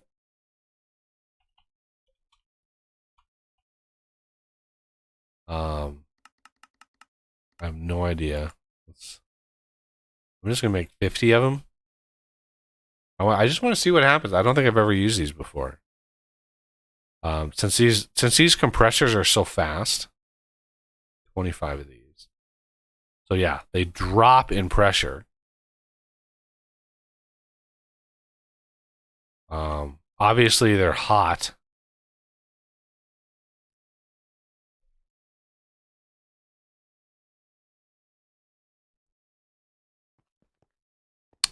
There's really no way of cooling them, I guess. Yeah, you can see the efficiency dropping here.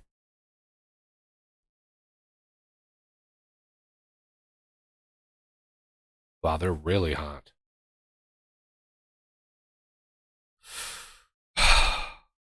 But they have a ton of air in them.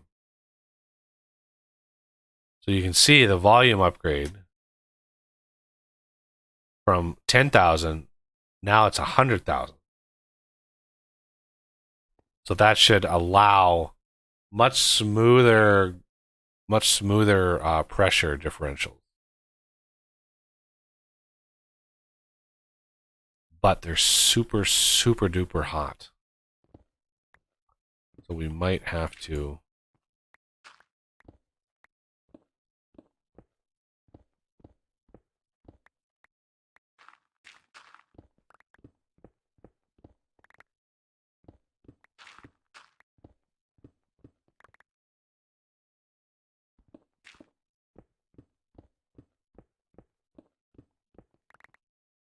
try to cool them off a little bit here.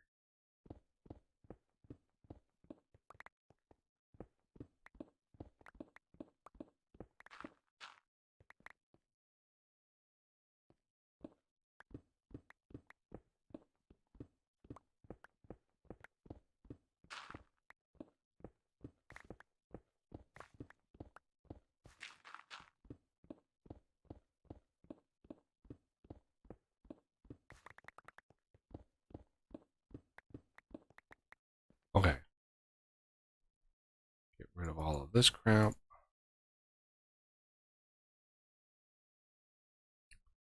I need some more heat sinks.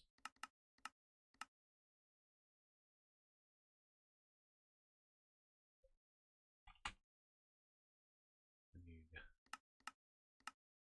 some more compressed iron blocks. Remember, it doesn't matter how many of these I request. It produces 64 at a time. So request 1, request 10, request 20. It'll produce 64. That's how I set that recipe up. Oh, yeah, you can hear it crafting. And there's 64. Yeah, you can see how red they get.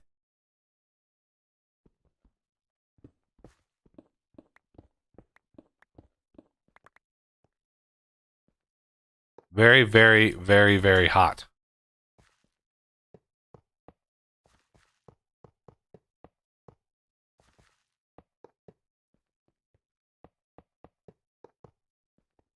Yeah, you can see very, very hot.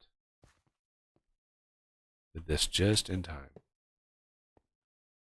Because I have two of those together, they're actually sharing their heat. So the more heat sinks, the better. Still super hot. But they should shut down here soon. Yeah, we're just about to hit 4.9. There it is. So now the temperature should fall pretty fast. You can cool these with the vortex tube that's out here. But again, this takes air, and the compressors make air. So it's kind of like a catch-22 loop. Like, you're using air to cool the thing that's making the air, that's heating it up because it's making air. Like, where does that cycle end? It just goes round and around and around and around. Kind of a bad time.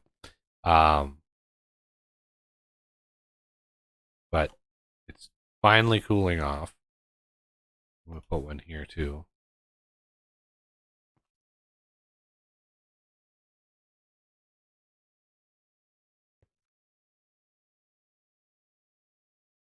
This one's a little cooler because I was able to do that. You could push these. I could have put them over here, right?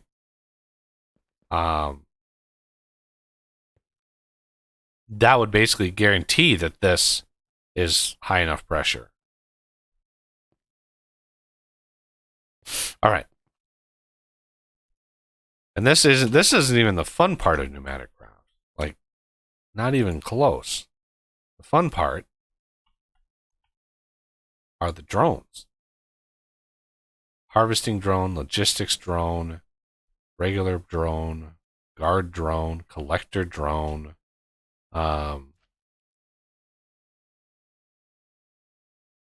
So you could make an easy tree farm, like collector drone, harvesting drone, and I don't know, a regular drone for planting.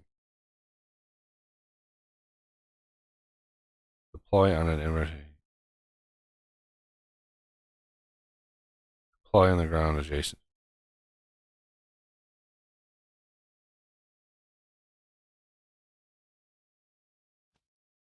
Harvesting drone. An airborne drone which harvests any fully grown crop within 17 by 17 by 17 area centered around the deployment position. When placed on an inventory, it will pick up a hoe and replant any crops that have been harvested. Ooh! It requires a hoe to function. Veos could use that to automate his farming. Yeah. So drones, pretty straightforward. Just a bunch of turbines and stuff and things. So let's just add those recipes really quick in case he wants to do that. First thing we're going to do, we're going to make a regular drone. All the ones with air in them, I don't think you can, you can't actually craft those. Logistics drone. Oh, I don't know what that logistics core is. What does that take? Oh, that's an easy recipe. Reinforced brick tile. Thought I had that. Reinforced brick. Oh, okay. Now I've got logistics drone, harvesting drone.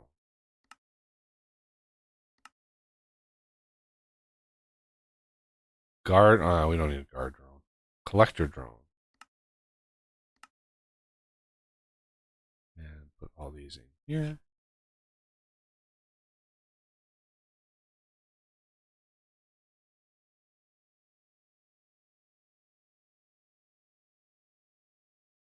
do love an AE system. Do love an AE system. So one of the things I thought of, one of the reasons I've cut all the trees down on this mountain is I think a good way to practice drones and programming is to use them to take down this mountain, which would be quite the process. But I mean, we don't have to store any of the crap we get out. We can just trash it all. But using drones to cut all that down, and you want drones to collect all the drops, so you don't destroy your tick rate. But yeah, you can use drones to terraform, and it's great. I did it years ago in the original version of the mod, and it's glorious. So great. The drones are just hardy little guys that work really, really fast. Plus, it's just all good. I've set up the research and all the stuff for RF Tools Dimensions. If we want to create our own dimension. I originally set up thinking we were going to make an oil dimension. Well, again, we've got over 500,000 buckets of oil, so I don't see a big need for that. But we had a full chest down here. This chest was completely full of dimlets, so I had to do something with them. There are a few dimlets in here that would be fun. It would be fun to find or fun to make. You can look at all the possible dimlets if you just hit all. So liquid DT fuel, okay, that is a very specific fuel that you need to fire up the fusion reactor. You don't use it you don't use it in the reactor, but anyway, if we look at mechanism, you can see all the different things in mechanism. All of the different things. So liquid lithium, you could create a liquid lithium dimension and not have to have the thermal evaporation system, which again, just more stuff to tick. It's, it is what it is. The deuterium and tritium are dead easy. So these three are really pointless.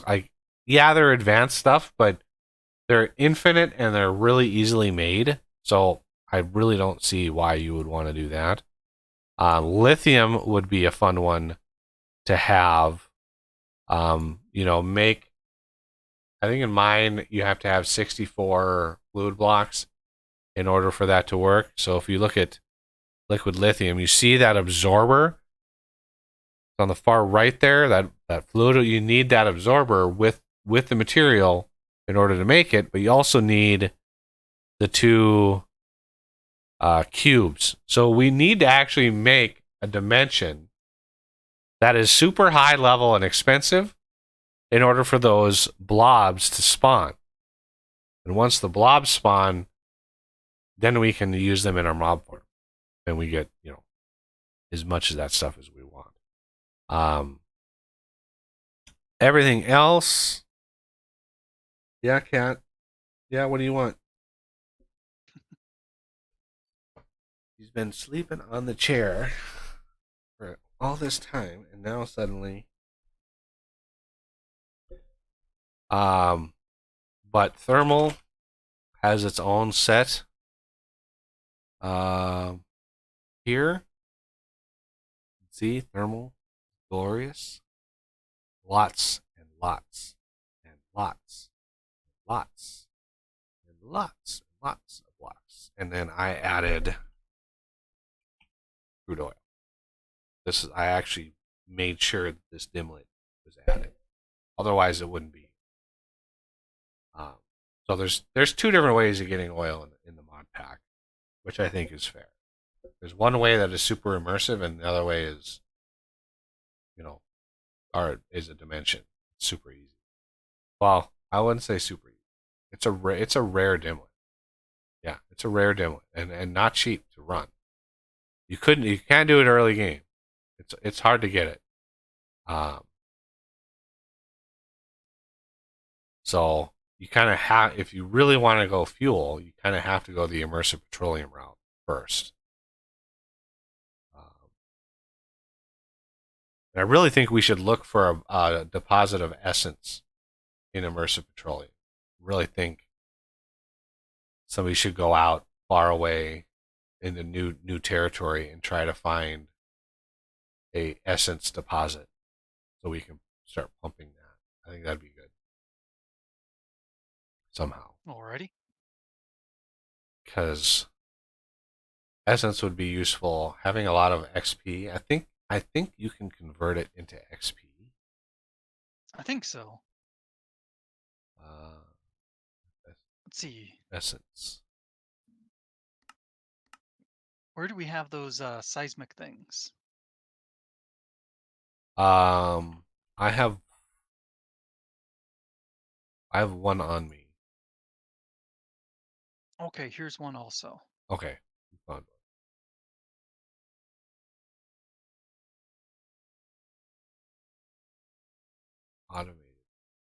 Automated workbench. I don't know how do you make an automated workbench? There's not even a recipe for it. Or is it a building? Is it a multi-block? I think that's a multi-block. Okay. What? Well, I was gonna have an automated way of making the buckshot, so you could just use a wireless crafting terminal and just request more buckshot as you need it. If you make yourself a wireless crafting terminal, I'll sync it. Oh yeah, I need you to. Did you?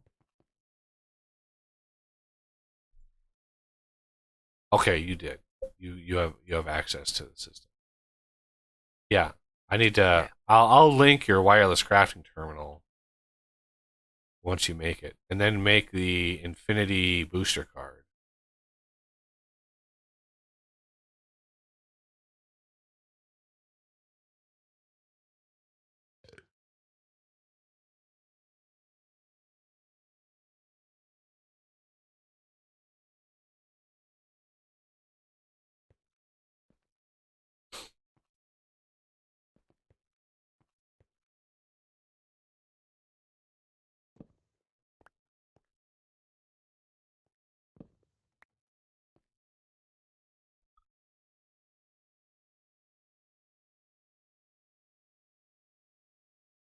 All right, Amadron tablet.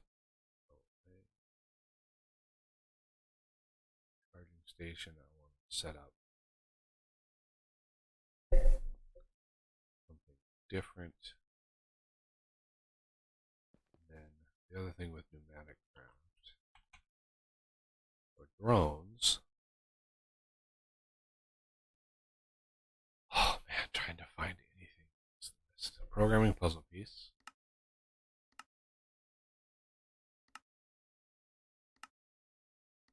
Which is what you need. Programming drone, I think.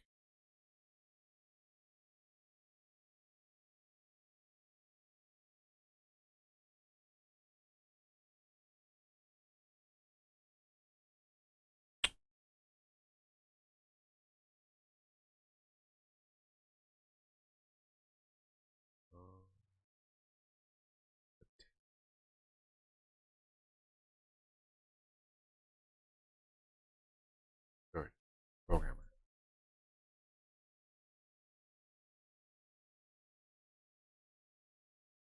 It has to be Blackstein. Oh my.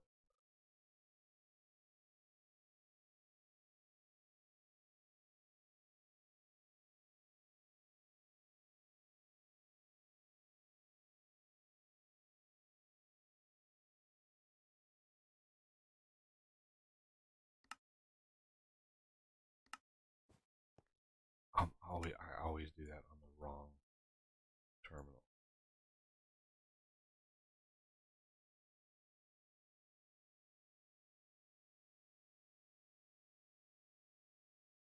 There.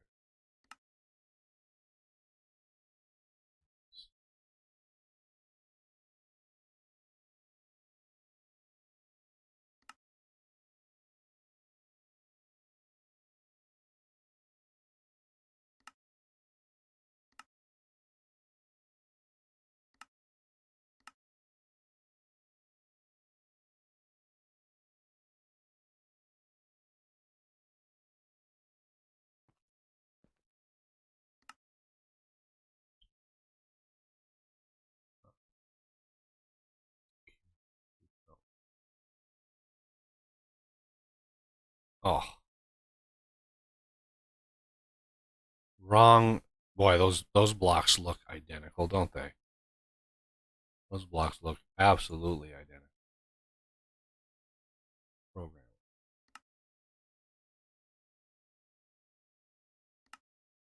There we go. Sometimes you want more than one programmer.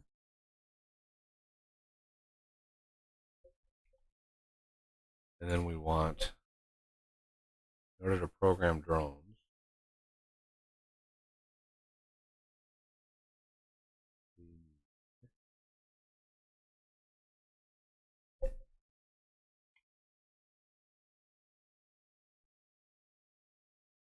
GPS tools.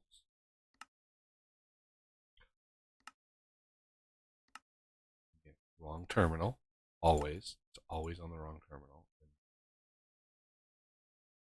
GPS tool, GPS area. Easy, simple recipe. Almost didn't want to waste a. So GPS tool is 1 square. An area tool is 2 squares. It gives you an X, a Y, and a Z that you can determine however you want. And you need those GPS tools in order to program the drones to tell them where to go. So the other thing we're gonna want, well, yeah, that I wanna work on power first. I want to get. I've got the crafting terminal done. Okay, give it to me. And then the Infinity Booster, I install that into there once it's linked up. Oh yeah, you could install it before that, but yeah. Oh, okay. The Infinity Booster car. There it goes. And then that can actually fit in a curio slot. So I have it on a curio slot, and then I have a hotkey to tab. Opens it up. It's great. Nice. All right, so both of my quarries are done, so I can turn both of these off. But I for some reason just deleted the waypoint to the Nether quarry. So I thought I saw that yesterday. It was like 1 a.m, and when I went to bed and I saw that I deleted that waypoint, so I was laying in bed trying to figure out how I'm gonna find that. I'm gonna find that miner in the Nether, because the Nether's a big place. And I put that miner. It's way up. It's right up near the top of the bedrock layer to get the volume. It's max size, 512 by 512. So it is a huge mine. But I don't remember where I put it. So I was laying in bed last night going, how am I gonna find that damn thing? And I actually thought of it. I thought of a potential way of doing it. And I have to come down here. I'm going to look, because it has a flux point on it. And if I come in here and I look at network connections, this is one of the reasons why you want to name your flux points. I know that is called like Nether Quarry or something like that.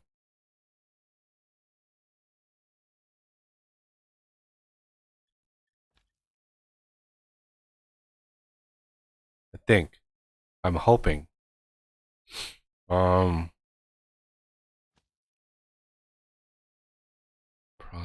Why is processors constantly being drained? I'm gonna have to look at processors. Okay. Tree farm, obviously not.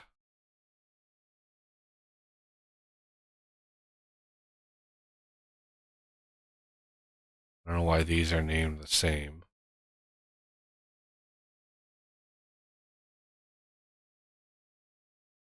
Smelters. But you can see there's an X, Y, and Z on these. Lava pump, so that's right. Lava pump, that's accurate. Mining quarry, that's in the mining dimension. I know exactly where that is. I thought the other one was like either Nether quarry Or no, second builder. There it is. Okay, let me jot those. Let me jot those coordinates down because so that's 456, 184. That's near. That's the top. That's the Y, and then minus 313. Okay, second builder. That is what it is. Glorious. And let me look at network members. Os, I'm going to set it as a user. So, Os, I set you as a user. You can come down to the. You can use the Flux controller. That's up here. It's right under my crafting terminal. To set wireless charging. Ah, Right. So you can set your curio slot, your inventory, the stuff that you're holding to be charged crafting up. terminal. Yeah, I suppose. Forgot about that one. All right. So if I want to work on this is going to be a process, everybody, but this will give us more power than we could ever use ever. It's going to take a lot of resources, but this is why I'm, mined in between Blast Stream and this one. And we got 1.6 million iron. We have 1.1 million gold. We have 2.2 million redstone. Yeah, Direwolf, eat your heart out. I've never seen him do resources like this. And I can smelt 10,000 gold in about 3 minutes. I have a stack of 8 smelters over there, all maxed out. Yeah, doesn't take long. All right, let's see. This is all mechanism. So, reactor fission. Yes, reactor fission. This is going to use a lot of lead and a lot of steel. Reactor fission casing. Reactor glass. Can this just be regular glass, please? I hate it when it picks a weird glass. It's like, no, you don't need to craft the glass. Just use the glass that you have. Right out loud. Okay. Reactor casing. Surprisingly few actual components that go into this. The reactor and the turbine are there's not many actual components, but depending on how big you want to build, yeah, a lot. So there's a port, logic adapter. Definitely want those. So now we go to structural glass. Again, we want regular glass, please. Don't go crazy with crafting of glass.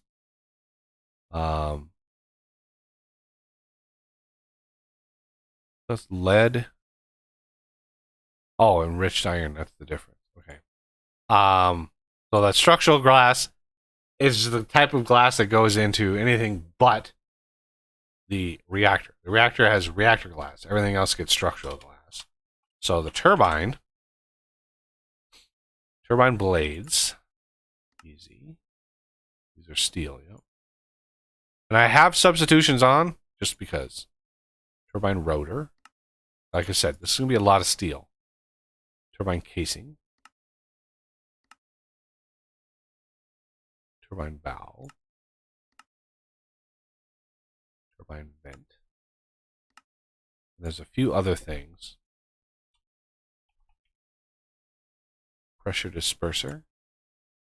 Oh, I need more pattern. So the vent, the pressure disperser. We need the coil. Trying to remember rotational complex. You don't really, you only need one of those, so creating an auto crafting recipe is kind of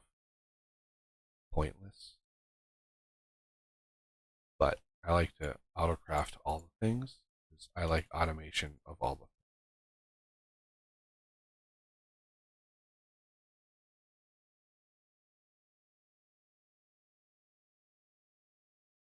Pressure disperser. I'm trying to think.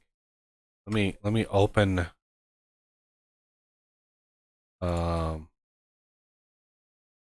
I have a file in here that makes this.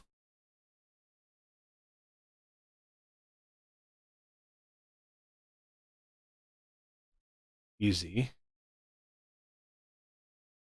With all of my values in it. All of my, like, I need this many of this many of this. Plus it tells me what blocks I need. Electromagnetic or pressure disperser, rotation complex. Ooh, yep, I missed one. Saturating condenser. Another one.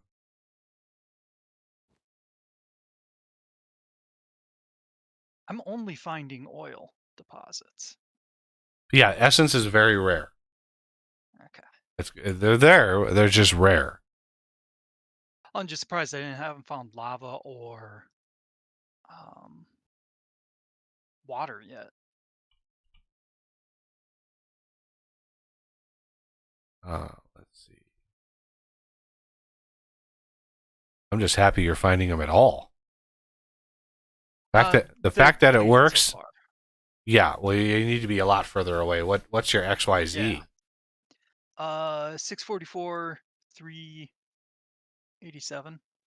Yeah, the oil that we found was like 3 to 4,000 blocks away. He had to go a long ways to find True, it. but I don't think the other two were bugged though, were they? Lava was. Lava was. Yeah, I caught that last night. Yeah, I had lava. Just in case somebody wanted a lava pump that didn't want to go to the nether. You know, some people out there may not like the nether. It's too scary. So I was like, hey, you find a lava deposit, it's going to be big. Well, it was so big that it would have the value would have rounded itself. I had it set to 100 billion, and 2 billion is about the max set. So, yeah, it was not going to work.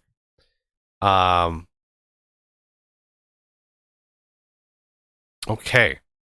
So, now, I think I have electromagnetic coil, pressure disperser, rotational complex, saturating condenser, structural glass, turbine casing, turbine rotor, turbine valve, turbine vent, turbine blade. Okay. So, and then we want the entangler. And I keep commenting on Direwolf videos because he mispronounces it, and it's, I don't know. At this point, he has to do it on purpose. He calls it entangloper.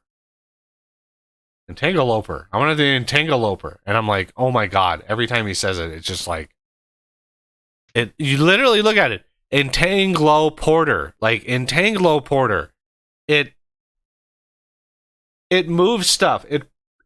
It ports stuff around. Like, I don't know where he gets loper out of that. I don't know why. It's just annoying. Entangloporter. Okay, so this system again is going to be crazy. It's going to be absolutely crazy. We need, and if anybody wants to jot this down out there watching, for the reactor, mech. Yeah, this doesn't do that very well. We need. Oh yeah, the other, forgot the reactor. Control rod assembly. Shoot. Yep, control rod assembly. And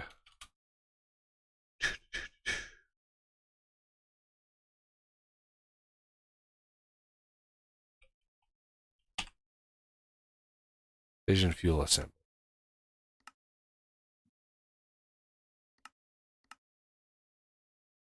There, that's all the recipe. I was so worried about the turbine, I didn't look at the reactor blocks that I needed. And amazingly, there's no controller block. It's one thing about Mega Man. There's no controller block like in big reactors. So it's the multi-block itself that is basically the control block, which is, I don't know how he programs it like that. But okay. So we need 85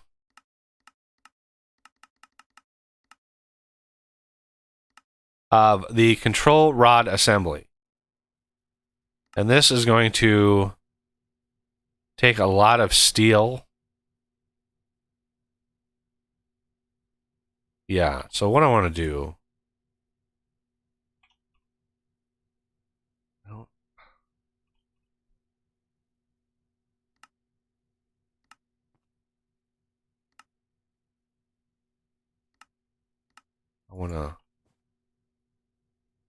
I'm doing steel a little bit different. Rather than doing steel with mechanism, with the carbon, I'm using the overabundance of coke that I got, that I've been getting from processing the oil. So this process here, these produce bitumen. Bitumen comes in here, and the output of that is coke. So I've been producing a ton of coke. Might as well use that for steel, right? I mean, it makes sense. Induction. Let's just go crazy with these. 7 of these.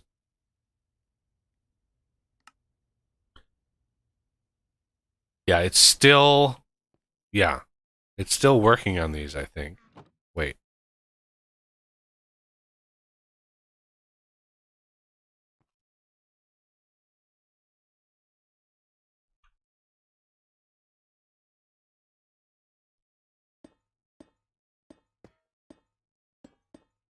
And then we want the red print.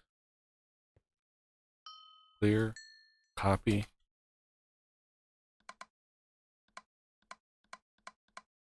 Paste, paste, paste, paste, paste. Oh, I need some food. Bowl of stuffed pumpkin. Something I would never eat in real life. Gain 2 hearts! Whoa! I'm halfway in the green hearts. I've got so much health. It's crazy. Okay, why did this not go anywhere? Lead.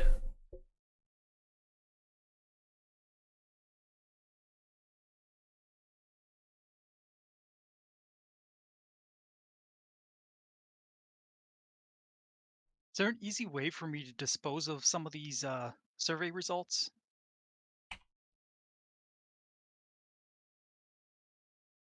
If you open your crafting terminal, okay, there's a little below the crafting grid next to your character. There's a little trash icon. You just put the thing in there and hit the empty trash button next to it, and that will trash it. Or if you hit E, up in the upper left of your screen, there's a trash can that you click, and it gives you an inventory that you can trash. Just shift click stuff. Ah, there we go. So it's 2 different trash ways to trash stuff. That's the one I'm used to. Thank you. So this thing expected 1 lead, and it got another. So I'm going to cancel that. And we're going to try this. Yeah, it's saying, yeah, this is the issue. This is why this mod packs, why there's so many versions of these mod packs. It's stuff like this. Like, which lead are you going to get when you smell it?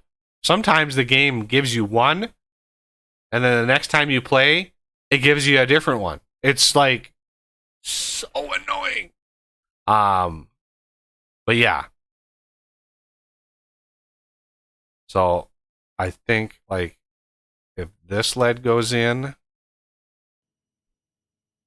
Yeah, we're getting that. If this lead goes in.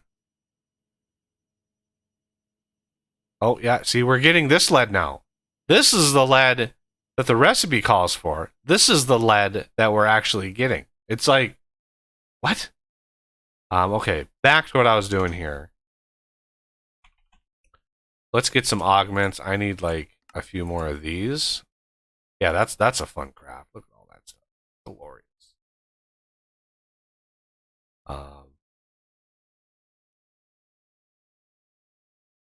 So 1, 2, 3, 4, 5, 6, 7. I want these to be very, very fast.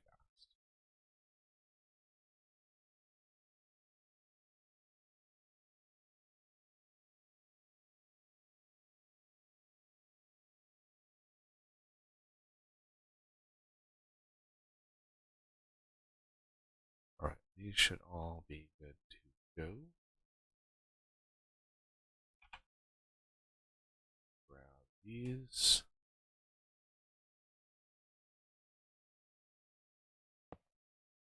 Night Radio Man. Yeah. Thanks for stopping by.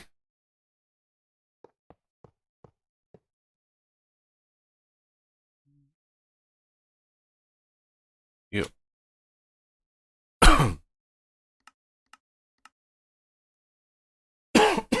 Excuse me.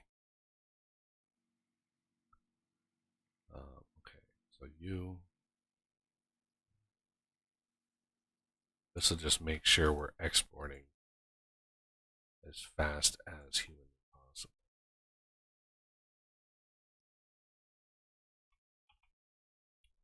I need some more ultimate power cables.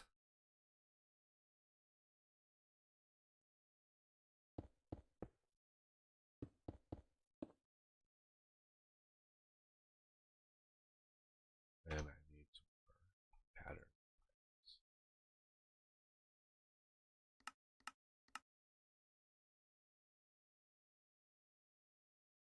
Oh, 1, 2.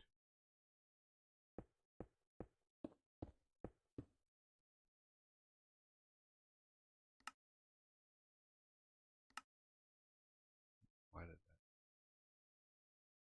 that? Do you want to put these in blocking mode?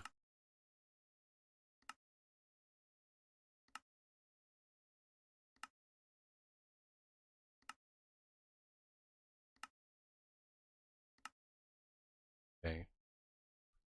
And then we can hook them up.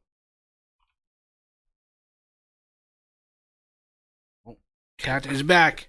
She's back.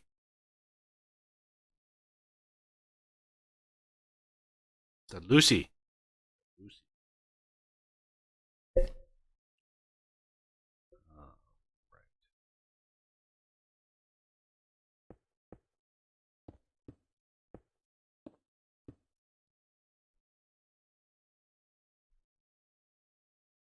Now,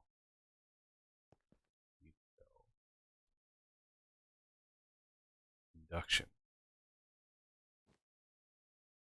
I want this recipe repeated.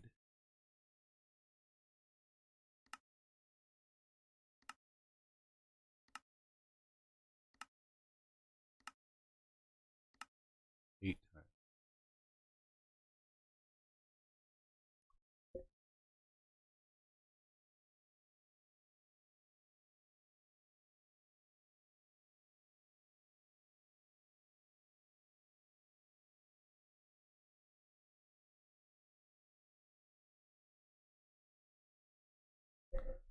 Now, let's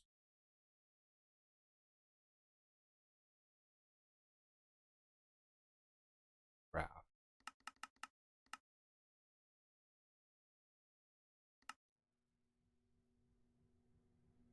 So you can see these kick on. This is parallel processing at its finest.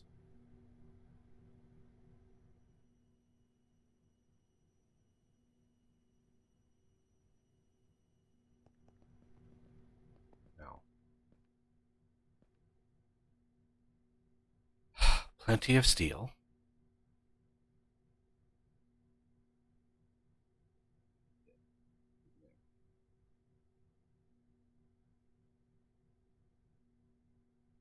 Oh, the purrs are real. He's purring like crazy.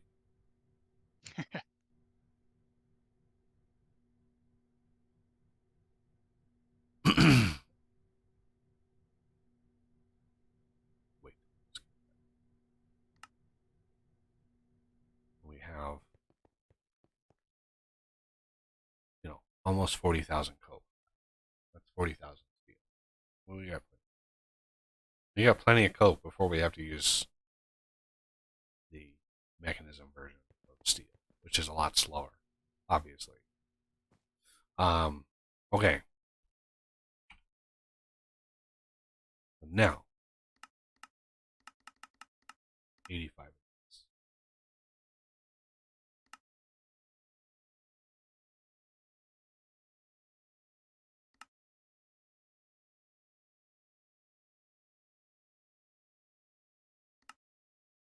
Bingo. 85. Let's put some of this miscellaneous crap away.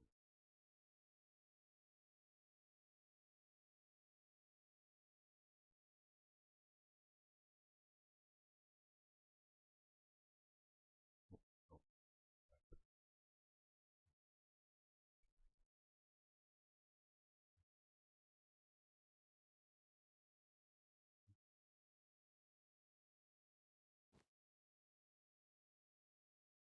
next up, fuel rod assembly. So the fuel rod, the control things that we just made, those go on the very top of the fuel rod assembly, which are going to be very tall.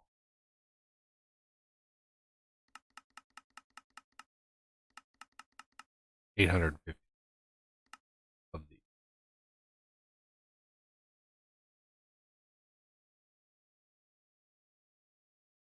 That's going to craft a lot of Oz.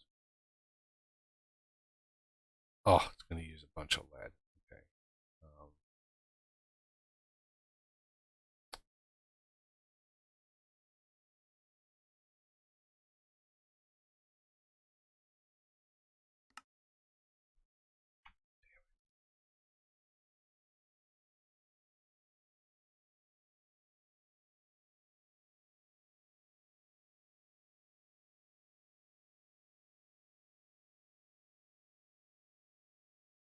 Lead dust.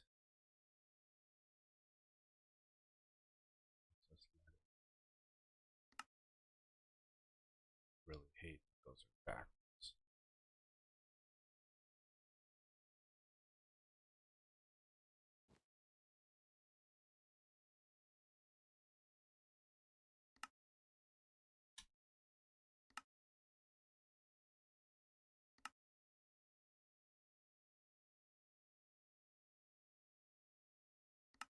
We can process these fast. This is why I set the system up. You don't have to wait around waiting for stuff to craft. It uses a lot of power. Yeah, it's using 57,000 power right now. This is why we're working on power.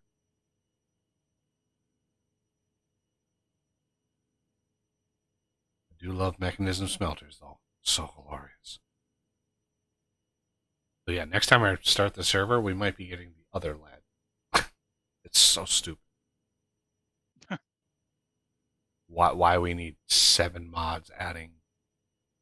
Why can't all these mod authors get together and say, let's create one mod that adds all this crap, all of these different metals in ingots, one mod that adds them all, and then just require that mod in your mod.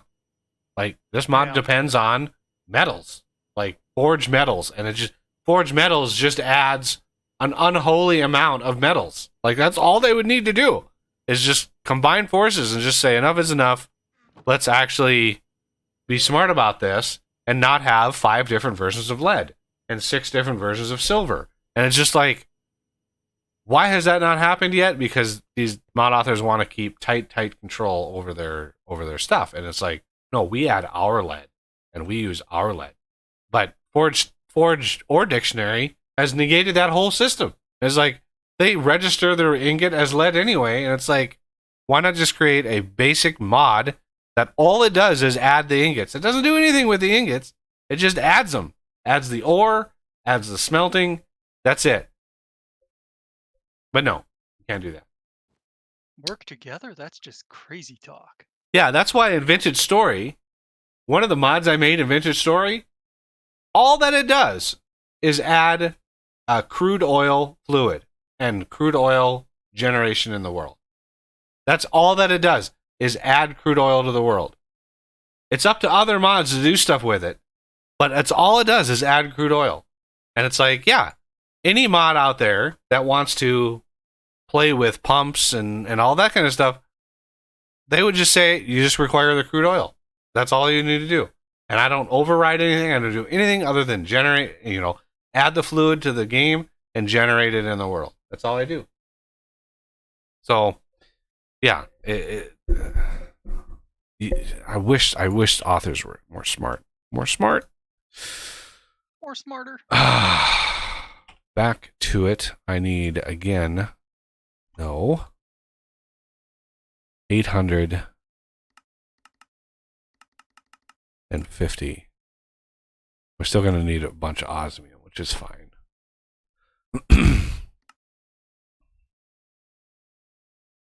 That'll smelt pretty fast.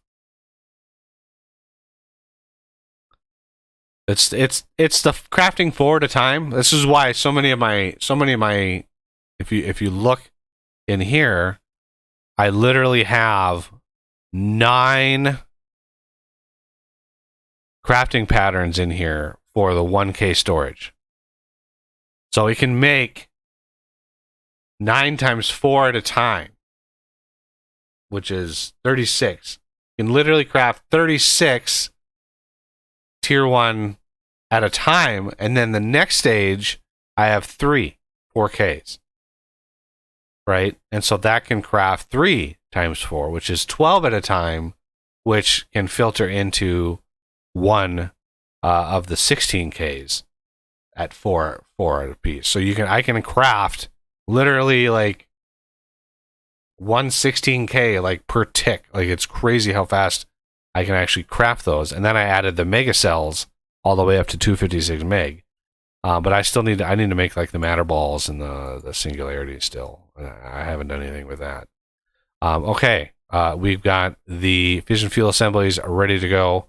I'm going to guess steel is going to be probably a non-starter. Probably used all of our steel. No, I actually used mostly lead, so that's good. So the next thing is 493 casings. But we actually need casings for glass. So I need... Yeah, I'm going to need... That's a lot of fuel rod assemblies. Holy Moses, that's a lot of those. Let's get the casings first, so we can actually start building this thing. And then we can fission reactor casing. I need 493 casings. It's actually more than that because I think they're used in the glass. But we'll start with this. We're actually going to get 496, which is fine. So good to go there. And then we will grab our building gadget because that's going to help us make this much smoother. Oh yeah, these are making really fast.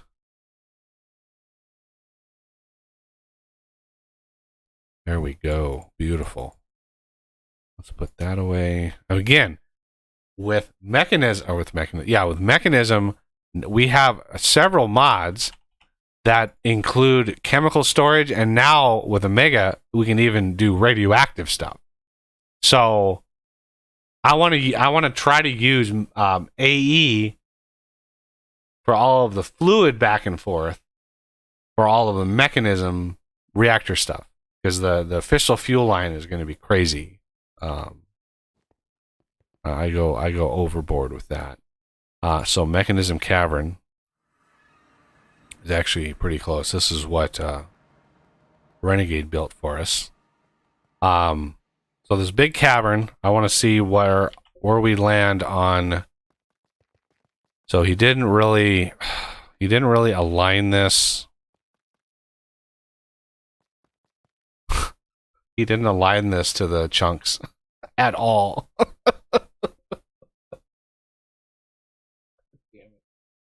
Because you don't, each individual machine you do not want in more than one chunk, right? You don't want your reactor halfway in one chunk and halfway in the other chunk. You just don't want that. So you want it to line up to the chunks. So the reactor is actually 15 by 15, but it's only 13 tall. Right? It's only 13 tall. It's not max tall. It's okay. So we're gonna have to build it like in here. And let's start on this corner. 2, 3, 4, 5, 6, 7, 8, 9, 10, 11, 12, 13, 14, and yeah, it has to be 15 there. And 2, 3, 4, 5, 6, 7, 8, 9, 10, 11, 12, 13, 14, 15. There.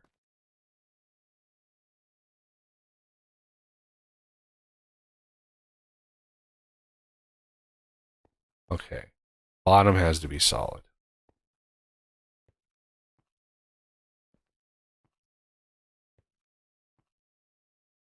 Right? So now we need 13 tall. So 2, 3, 4, 5, 6, 7, 8, 9, 10, 11, 12, 13.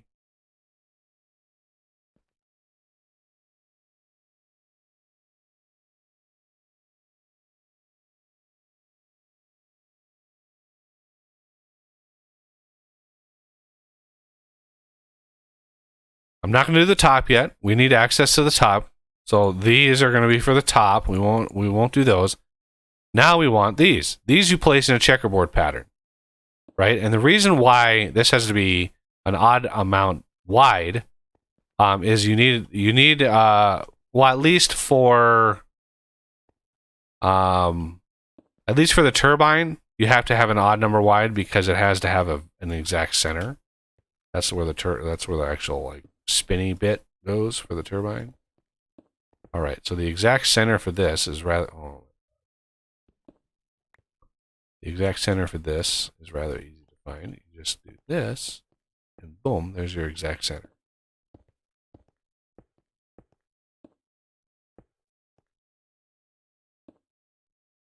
I just moved too fast with this armor. It's crazy how fast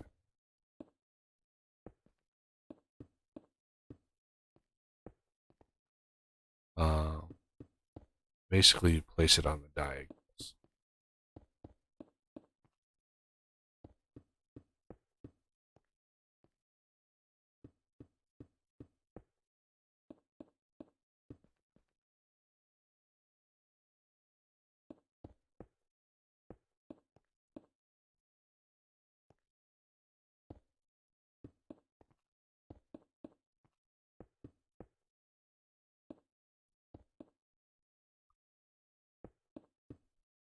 Okay. Now these, this is why we had 85 control assemblies and then 850 of these. These go 10 high. 2, 3, 4, 5, 6, 7, 8, 9, 10. You need to leave that one gap. That's for those, the control rod assembly. That's where those go. But these 10 high.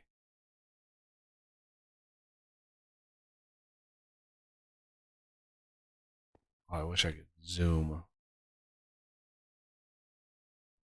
there was a mod once long ago that allowed you to zoom.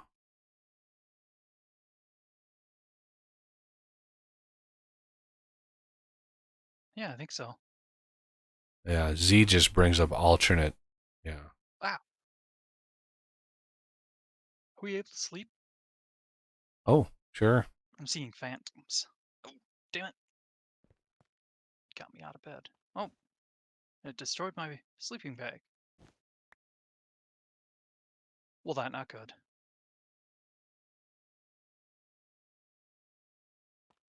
Oh, it's sunrise already. Yeah, dang it.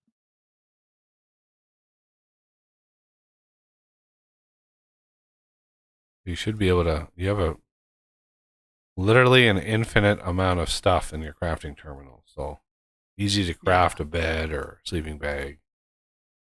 Yep, getting another.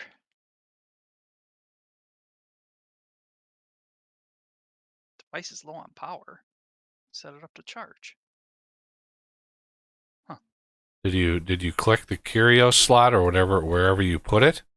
Yep. And did you hit apply? Yes. It charged again. I just gotta hurry before it discharges. There we go.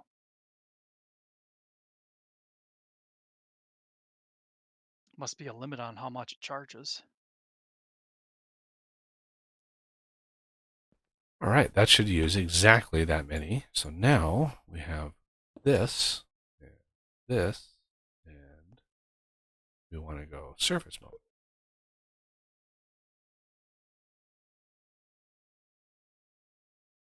Blink.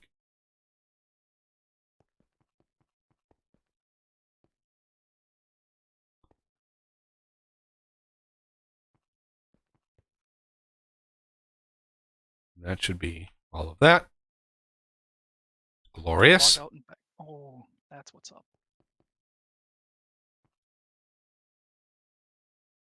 Go back to building.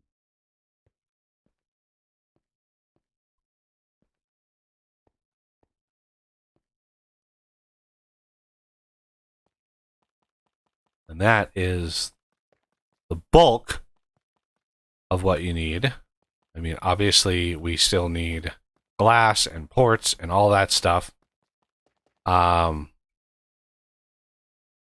Okay, so the next thing is fission reactor logic adapter. We want at least 2 of these. We want many ports. And we'll tell you why in a second. We want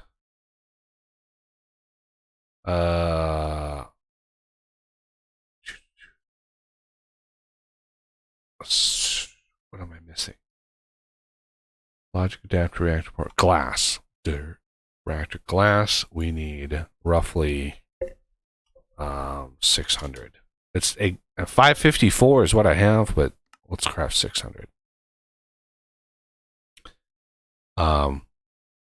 Okay, so the reactor logic, this will basically make sure that we don't melt it down. That's a bad day. You don't want this thing to explode. Unlike big reactors, mechanism actually can leak radiation into the world, and you don't want that. Trust me, you do not want that. I think the control scheme, where do we want these? I was trying to get them in a chunk, but since this is 15 wide, we only have 1 square, and that's not a lot of space. How do we want to do this? I guess we're going to have to make do.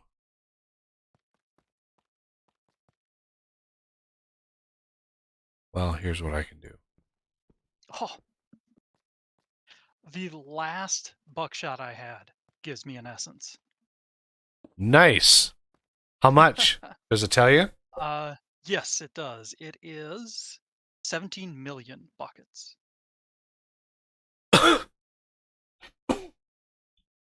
17 million buckets or 17 million millibuckets? Buckets. Holy shit. Yeah.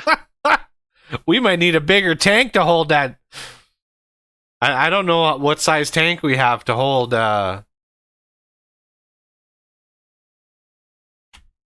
don't think it's a 17 million buckets. That's for sure. Yeah. Why don't you get everything prepped? Is it maybe 17,000? Yeah, I bet you I was adding a comma in there because I'm stupid. Okay, get everything prepped.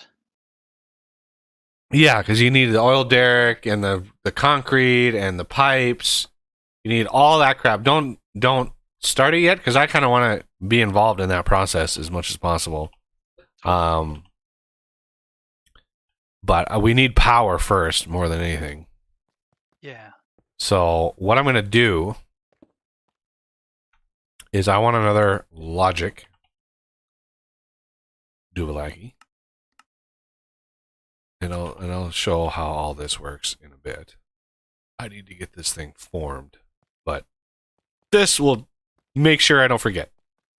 All right, so we want quite a few ports up here. Okay, lots of ports up there. We want at least, yeah, I'm gonna need more ports, I think. Let's get like 4 more. Yeah. I want to see this thing maxed out. This thing, I only got it about half in my test world before I was like nervous. Because, yeah. 1, 2, 3, 4, 5, 6, 7.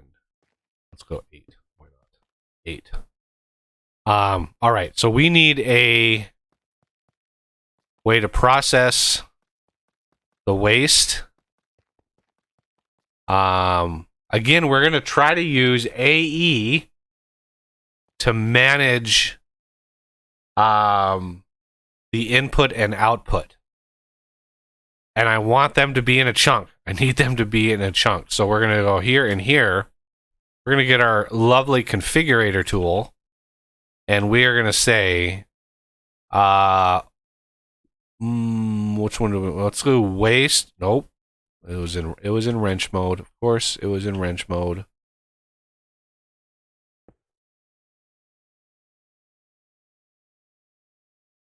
Gases. We want this to be output waste. We want this to be input. Output coolant. That's right. I need, let's go.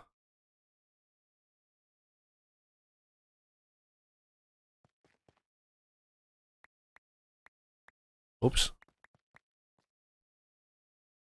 Oopsie.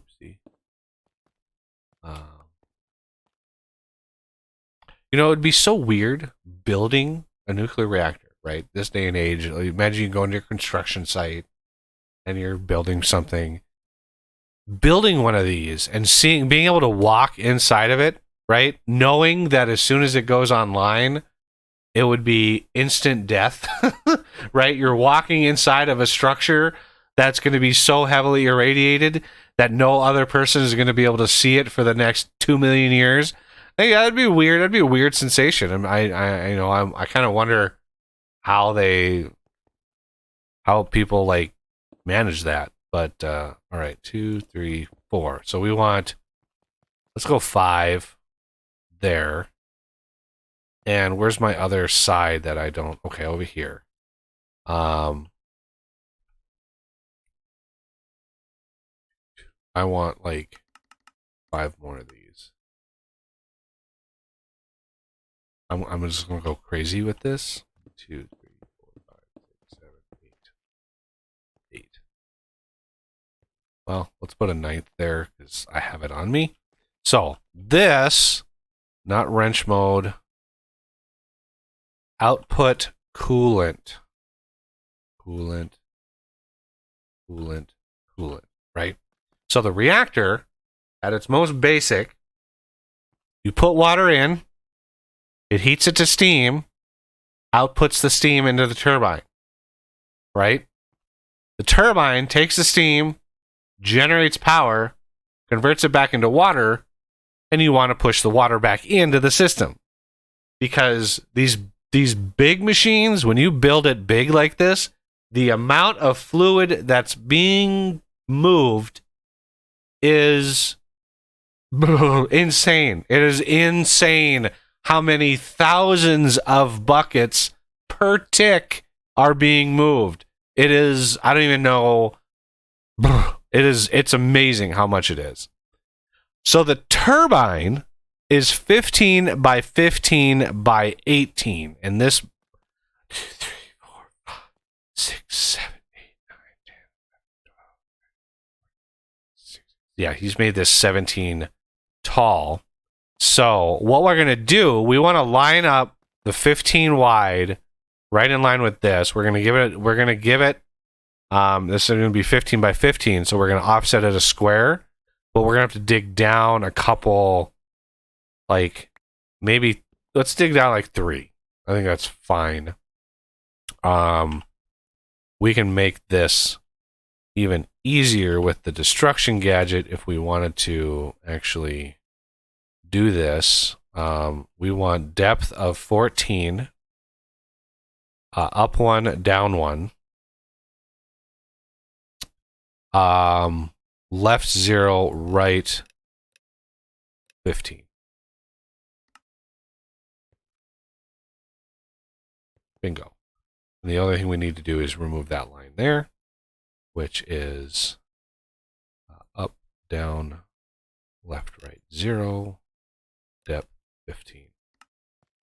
No. Depth 14.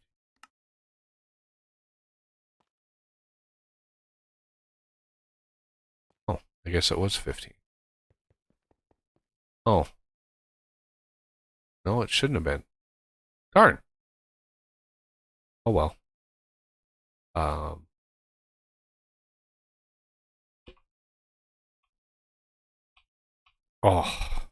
you can only do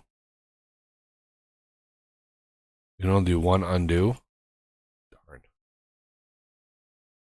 Darn. Oh yeah, there's another line there. But we're going down. We're sinking into the ground a little bit, so we get a little. We need access to the top. In fact, that reminds me. We want to go depth of 1, left 7, right 7, up 7, down 7, depth 1.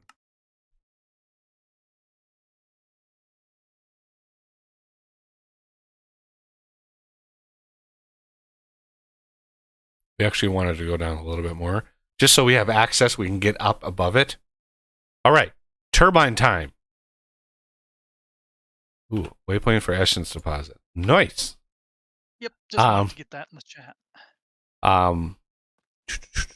Now let's craft the turbine components. I really wish you would have named these with the comment with turbine in the name, right?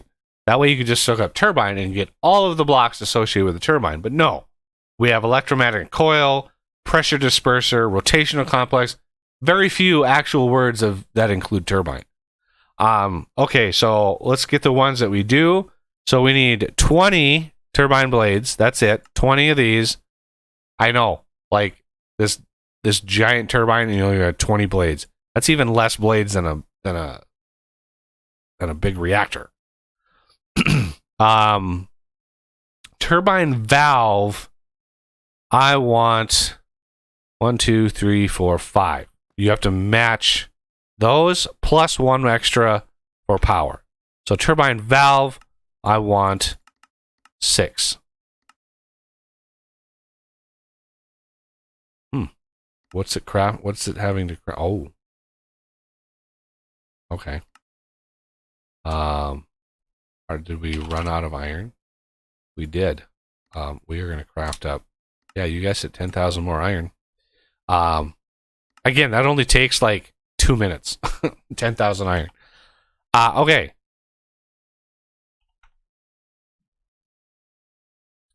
Now, let's see. Turbine.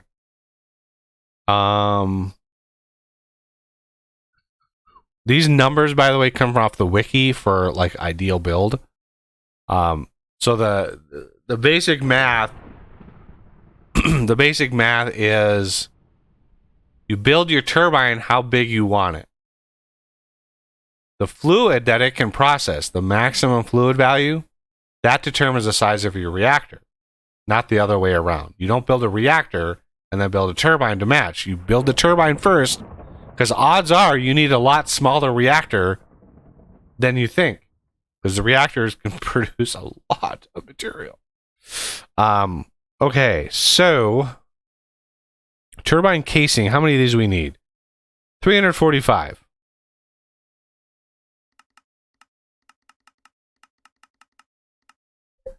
And it doesn't really have to craft anything except for some osmium. Ooh, that's gonna take a while. Because we smelt osmium with the same smelt of iron. Oh, my nose. The cat visited me, so yeah. We'll let that finish. We will build 2, 3, 4, 5, 6, 8, 9, 10, 11, 12, 13, 14, 15. 2, 3, 4, 5, 6, 7, 8, 10, 11, 12, 15.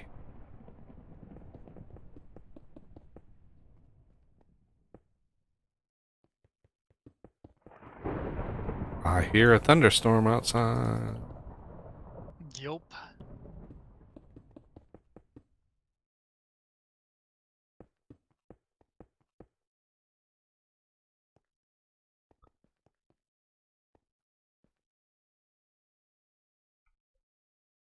Almost done with the iron. And the osmium will process lickety split. Let me know if you need to sleep again, or if you're in a spot Oh, to I'm good, sleep. I'm back in the base.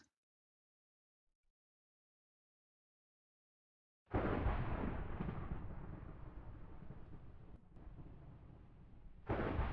have a little bit of gunpowder. Yep. Figured I'd make a whole bunch of shells.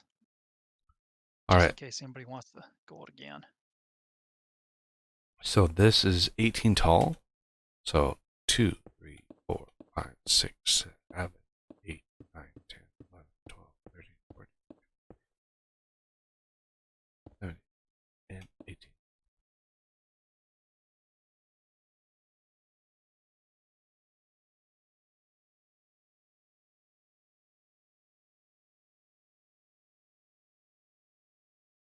Bingo.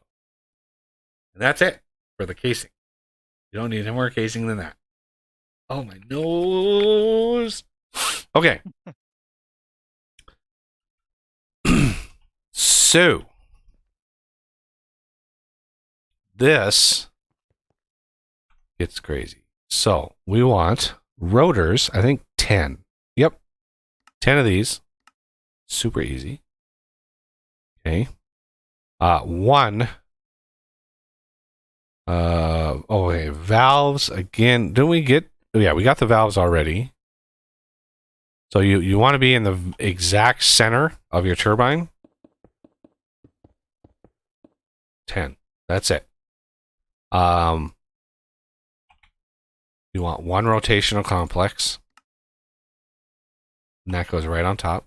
That's the thing that actually like is the thing. All right. Now we get into some numbers. Now we get into some serious numbers. We need on that. First, let's get the glass. The structural glass We need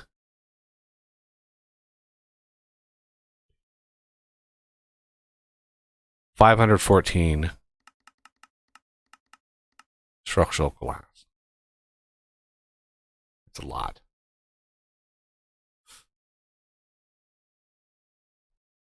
I'm not going to place it all.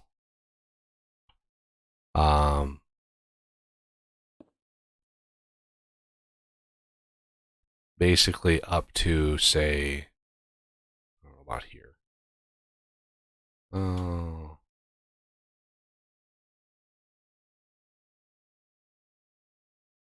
It has to be up to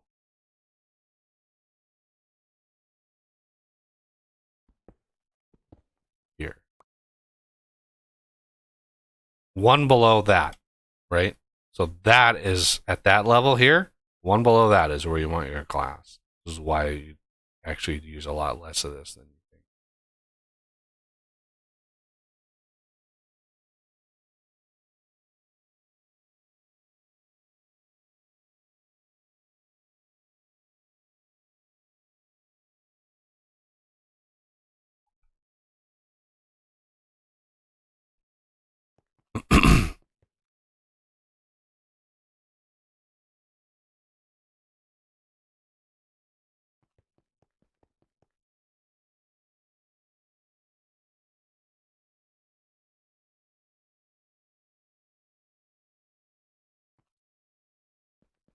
Wait a second. Why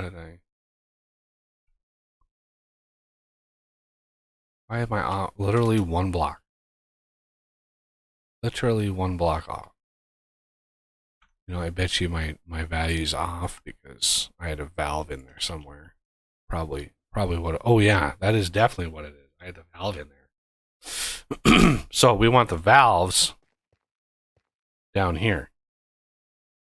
That's why that was off. Okay, let's turn my magnet on. Right. So this is the coolant coming out. So we actually want input valves here, right? Power got to go somewhere. So we'll put that up there. That'll be where power comes out eventually.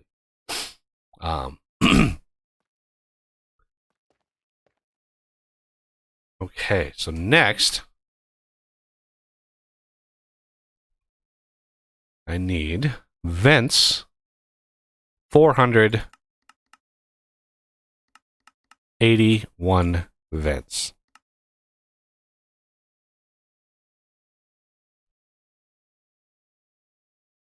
Oh yeah, let's get that.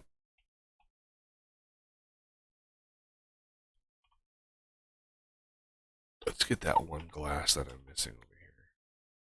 Oh, I already did it. Okay, good. And I'm just going to, I'm trying to do this like layer by layer, right? So basically, this next layer,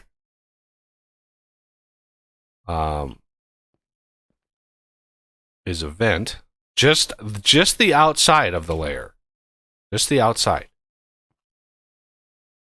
So the border around is the vent on this layer. Inside of here is pressure dispersers. So you need 168 of these. Let me grab the rest of the vents.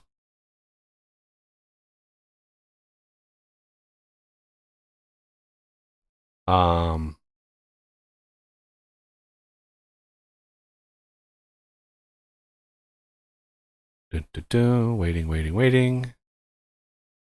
Bingo.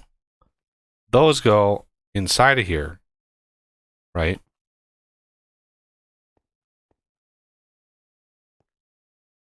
Around that. So the pressure, basically what he's calculating is all of that steam goes in, right? The pressure dispersers even it out over the whole surface and even that pressure out. And that's basically what he's simulating there. You need 5 electromagnetic coils.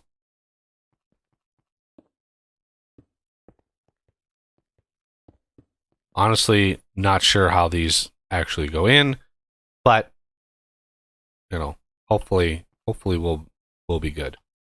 Vents, again, there's gonna be a lot of vents going on here. Again, on the outside.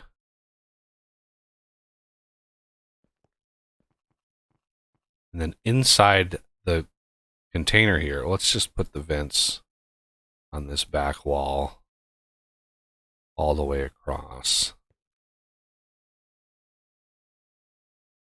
Because they go all the way anyway. So inside of here, this is the saturating condensers, and we need 241 of these.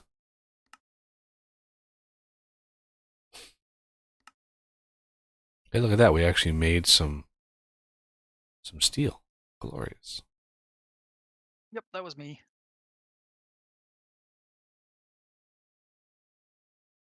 Need it for the steel scaffolding. Tin ingot. Is this bombing out? Did I get a different tin? Yep. It switched my tin again. Jeez. So yeah, this will never stop. So we do that, and we say saturating condenser. Okay, so now we need 15 less. So 220. Man, I can't. Why can't I math that in my head? 241 minus 15. 226.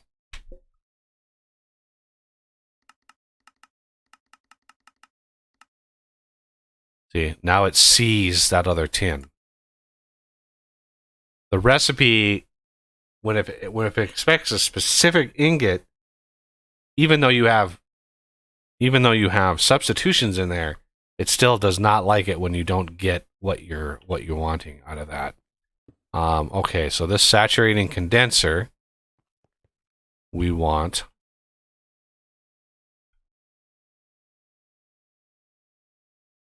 it should be 226, and we want just kind of wherever.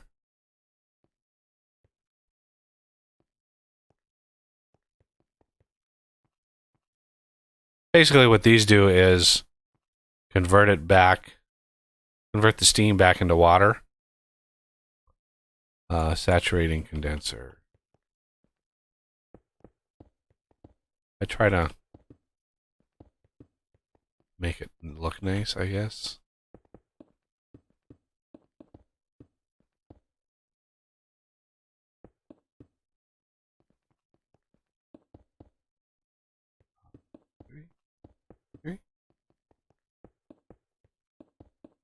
Yeah, I mean, it's not perfect, but it is what it is. Okay, so let me just double check. Coil, pressure rotational complex, saturating condenser, charcoal glass, turbine casing, turbine rotor, turbine vent, turbine blade. We still haven't put the turbine blades on yet. Let me get the destruction gadget out of my inventory so I don't accidentally destroy anything. All right, so then we just put the walls in.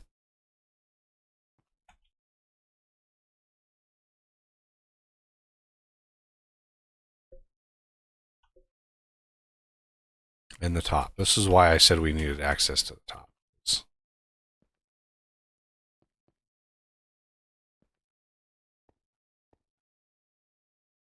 We should have used, I mean, all but one.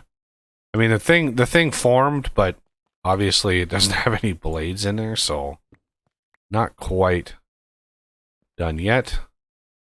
Blades, you just right click on this. Bingo.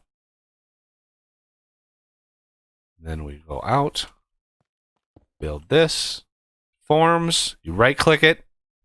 There are your stats. Capacity, max flow. And you look at this, max production, 175, let's say call it 176 million RF per tick. 176 million RF per tick. But look at that water, right? This is in millibuckets per tick. So you take these 3 zeros off and you get buckets. So that's 15,000 buckets per tick this thing can process. So you take that number, 15,000, right? 15,424. You divide that by 20. Okay? You divide that by 20. So let me actually do this. I think this is how the math works. At least this is what I hope it does. 15,000 424 divided by 20 gives you 771. Right? 771. What does that number mean? That number means it can process enough fissile fuel at 771 millibuckets per tick. Right? That is the max. 771 millibuckets per tick.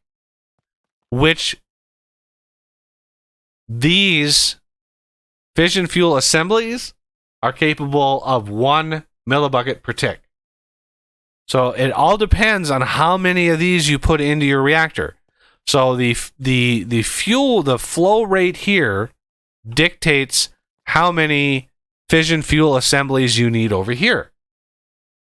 So there are 850 fuel assemblies over here, which gives me more than enough capacity of burn rate to satisfy this need. Trying to build a reactor with exactly like 771, I don't even know how that would work, but we won't even think about that right now. Okay, so the other thing we need to put in here is the reactor glass. There it is. So let's put that. Oh, I need that. Put that there. I want to copy that. And let's just try to.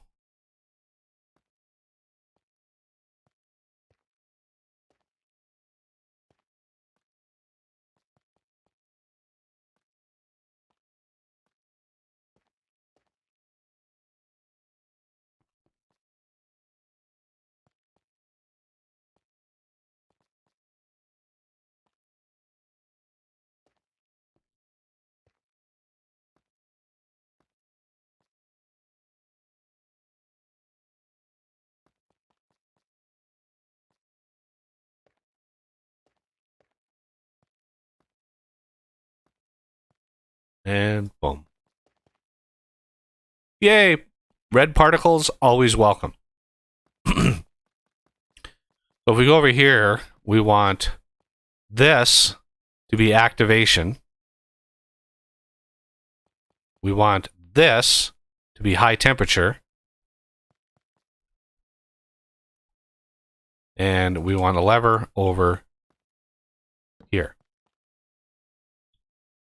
This will dictate whether or not it's activated. Now remember, this little thing, you got to look at it like this in order to not confuse yourself. So if you look at it like this, this is orientation. A and C are all we care about. B, it doesn't matter. B, it doesn't matter. So A means the temperature is high. So if A is on, we need to turn it off. We have to turn it off if A is on. So off, doesn't matter what happens. If we have a high temperature, A is off. Any of the A's, all of these need to be off. C, this, I want to flip this when I want to enable the reactor, when I want to turn it on, right? So this is C. So if C is on, I want to turn the system on when C is on. Except when A is on and C is on, turn it off. Because that's bad day. Bad day when that happens. B, it doesn't matter. It doesn't matter what happens with B because there's going to be no input on that anyway. So rather than have this here, you could have a redstone, wireless redstone thing. There's a myriad of other signaling ways that you can deal with this. Okay, so redstone pen. This is good to go. I'm gonna have to recharge this. So let's get some redstone blocks here.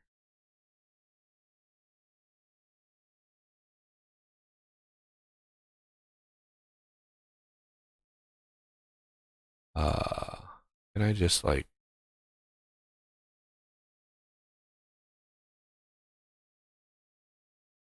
nope.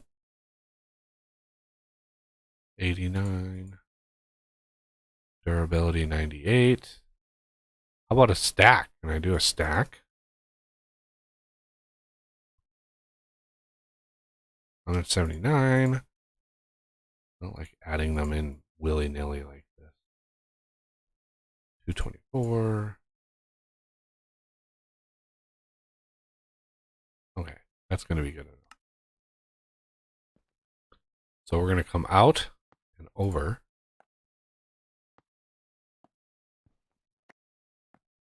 Here. So this comes in there. So if I turn this on, this should be activation. Come on. I accidentally clicked that. So yeah, it's activated. There's no fuel in it, but it's activated. Okay. Now we need to fill this thing up with water. And by water, I mean an unholy amount of water. This thing, oh my God, this thing consumes water. Which is why I have all of these over here. Because I want to make sure we have plenty of water. Right? I do not want to mess around and have this thing run out of water. That would be a very, very, very bad day. So we are going to use sinks. And I'll probably have somebody else do all of the rest of these because it's kind of tedious and it would just waste time on stream.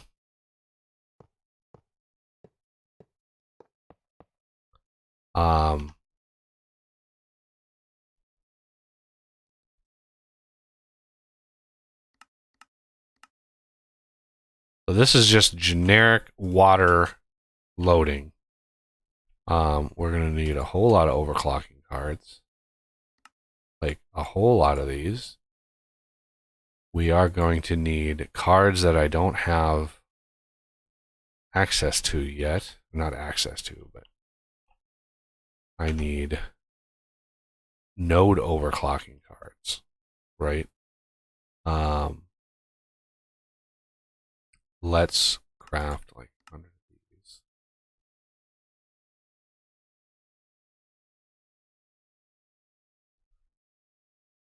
Okay. Node overclocker. Need to add those to my autocraft. So, by default, a single node on a single face will only tick one card per tick, right? So if you have 9 cards in here, it'll ping this card, 1 tick, then this card, another tick, this card, another tick, this card. But if this card has something to do in the second tick, it'll do this card again, right? So and it only ticks like that on extract or special cards. An insert card doesn't tick. An insert card is meaningless. You only need one of those. So on the east side of this, we just need one insert card. That's it. One insert card. But on the down, we need I want to put all 8 cards in here. In order for all 9 cards to run all at once, you need 8 node overclockers in there. That will ensure that all 9 of those cards all tick in one single tick. Now, granted, this is a really dangerous thing to do, a really tick-heavy operation, and this is where being able to copy settings would be enormously helpful. This is why I'm just going to do one of these, and I'll have, somebody else do the other ones while I'm doing other things. But basically, we want to do extract, card overclocker, click 8 -1, right? So I'm going to take the insert card away for now, right? Because we already got a little bit of water in there. Because I want all of these to run all at once. So, right click, shift, extract, all, right click, shift, extract. And it's really easy to miss one because your brain sort of goes on autopilot, so it's really easy to forget or miss one of these or miss a setting. I've seen Direwolf do it, and this is his mod. So you have to be really methodical. Like, I've seen him do this and not adjust these two settings. Put the node overclockers in, but not actually adjust these settings. And there's like no point. Why would you put the node overclockers in, not actually overclock? All right. So this is doing 8 × 9 buckets per tick. That's 72 buckets per tick. This thing is capable of pulling out. And then if we do the east insert card, you can see all of the nodes are running. All of those extracts are actually running, right? So this thing is pushing a huge amount of water. But even that is not enough. Like, I need at least 5 or 6 of these running in order to get it up and running. Because it's crazy. It's an absolute insane amount of material that go in there. And you can see the gaps, right? The tick rate of this it's a lot. It's a lot of material moving very, very fast. I need to...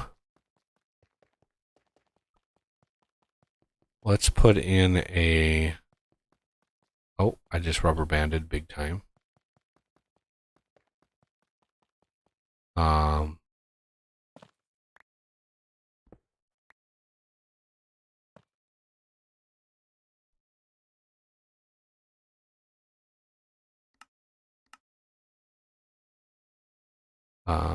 And a flux point.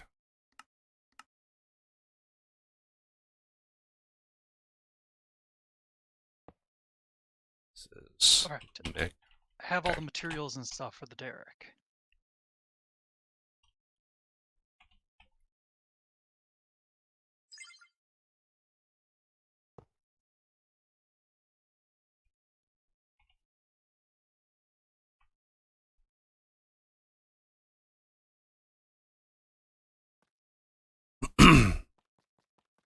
All right.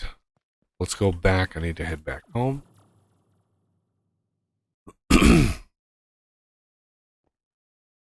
And check the tank here. What kind of tank? Okay, yeah, we have... Let me first... Well, I don't think we're getting essence right now. I think we're getting XP, so we're not generating essence right. Oh no. Bucky's poor nose. We're gonna empty this tank.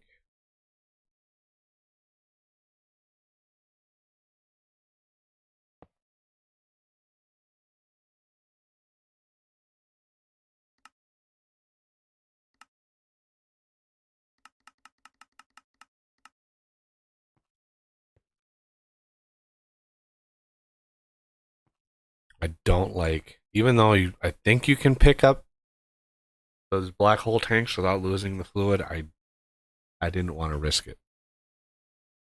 Makes you nervous? Yeah, it's just, you just never know if something is going to work.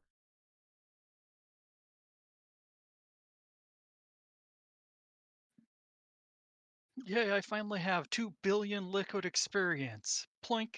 Yep. Oops. Void. Oh. But. Okay.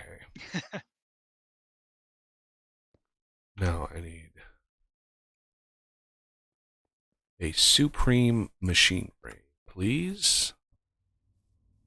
That is using that machine right there. So, simple to advanced to supreme. Oh, I love the fact that we can craft with fluids.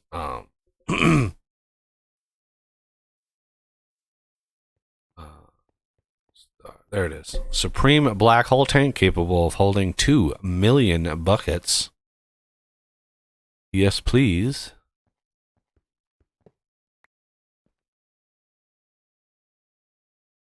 Boink. And since that thing is already primed, oh, I shouldn't have taken that out there. Let's put this extract. Yeah.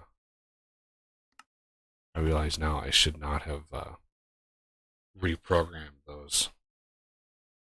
But now I want to. Once I'm done with this. Okay, so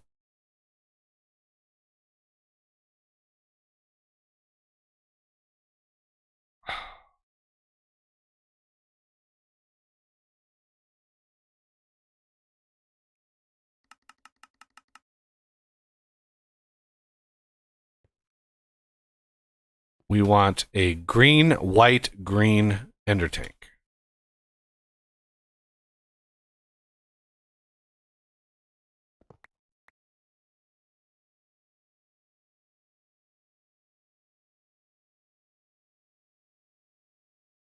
Are you handling that, or do you want me to? I better handle it because we've been having some weird Tis true, yes. behavior. All right, this tank. This job. I'll put these back here. This. Trying to put some of my junk away, clean up my inventory a little bit. It really helps having this Paxil of the Stars, because it acts. It's unbreakable. Acts as a pick, a shovel, and an axe. So I don't need 3 different tools. It's just such a great tool. Okay. Let's do. First of all, let's get a wool.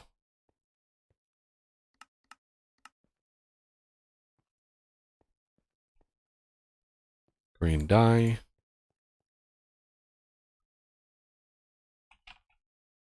A white dye. Okay, ender tank. Green wool. Put this down. And then, oink. Yeah.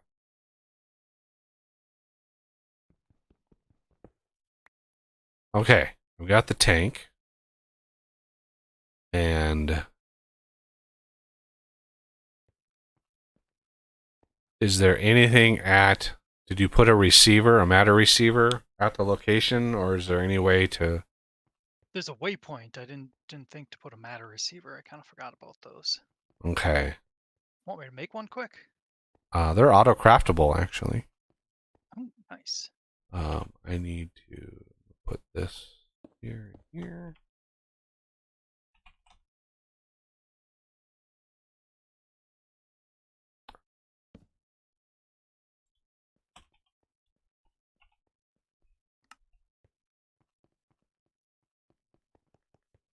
I never did go look for my nether query.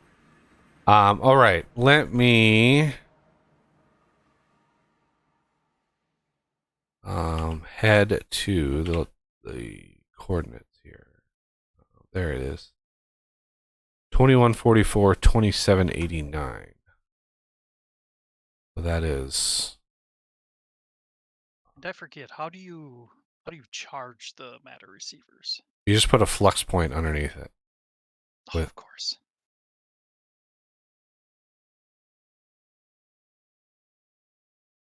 If you want, I'll get that powered up so you can save time. Or do you have Okay. to discover both?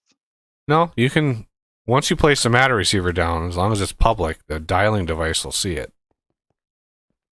Flux point.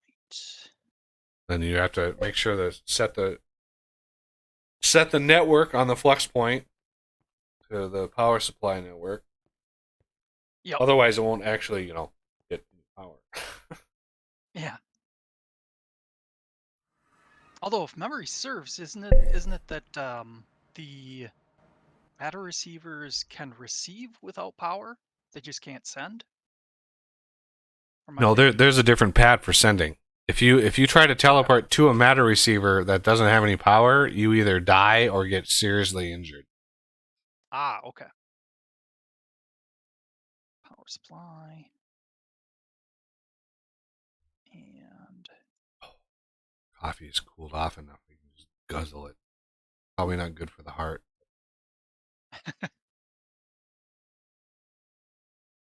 I'm almost okay. to week 4 of not smoking, by the way. Nice. Should be ready to go.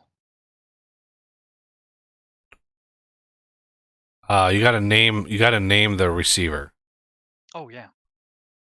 It's just blank. It's like, who knows what's here? You can teleport. It's like, hey, it's like a roll of the dice. It would be like putting a matter receiver like inside of a lava fall and naming it like super high level treasure, and then people would just like teleport to there and be completely inundated with. All right, dial. Should be good. Whoa, there I am. Yay! Hello. Um, Hold it off a little. how are we doing on? I'm looking at. Okay, F3 plus G gives you. Yeah, the boundaries. I think this is the north side of it. Oh, Apprentice Tam of the Feeble has awoken nearby. Where's the? Do you have the resulting? The survey results. Yeah. It's in that crate. I don't have the scatter pattern one. Oh, You okay. want me to- I think the scatter pattern was taken up here. I think the blob extends mostly to the south, but it does a bit to the east and west as well. And the center is this dirt block in the center of the cobblestone. Okay. So, yeah, let's. The derrick itself is a 5x5. So if it's gonna encompass these two, what we want.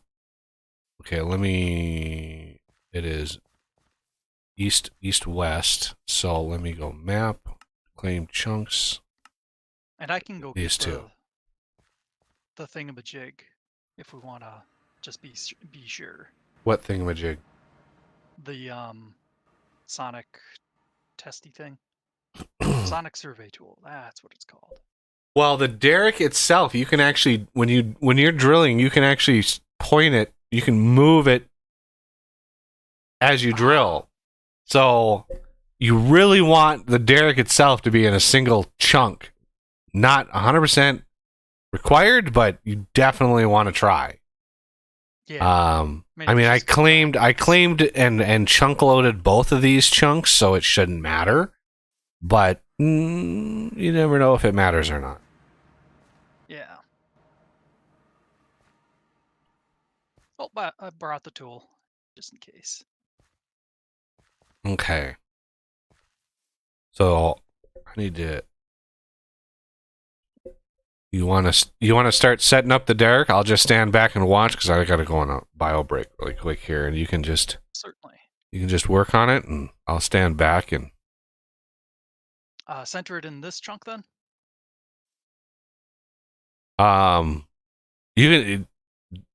You got to tell me where you're going to center it because I need Back up a little bit. I'll put it kind of in the center of this chunk.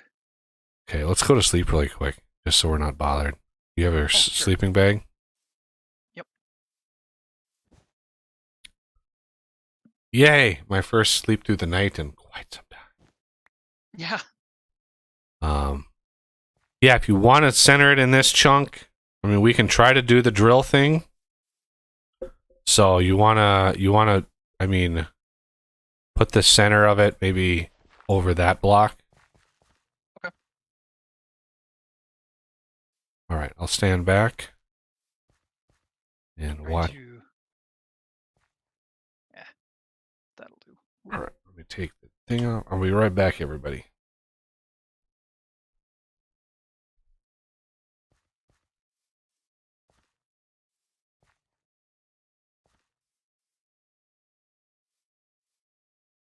All right.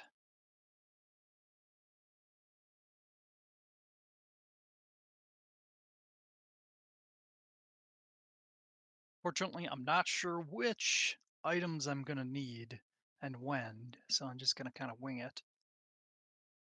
Because this is a multi-block structure.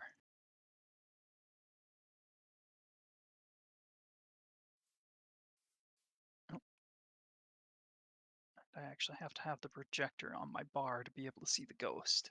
Buggy probably can't see the ghost. But yeah, it's handy because it'll show you where each block goes. Gives you a ghosted image of them.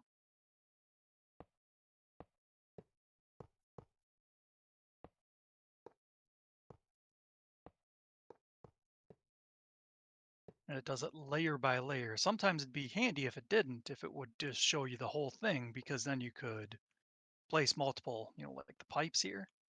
I could place those all at once. But I've never built one of these, so I'm not sure where they need to go. Okay, center here must be, yep, that's the heavy engineering block. The other one right on top.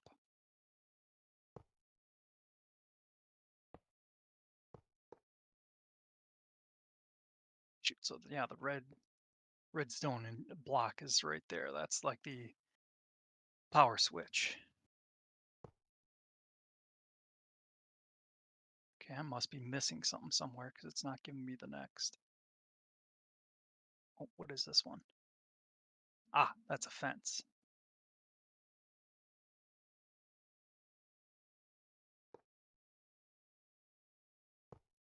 Fence there. Okay, yeah, I bet you the fences probably go up the majority of the design in these four corners.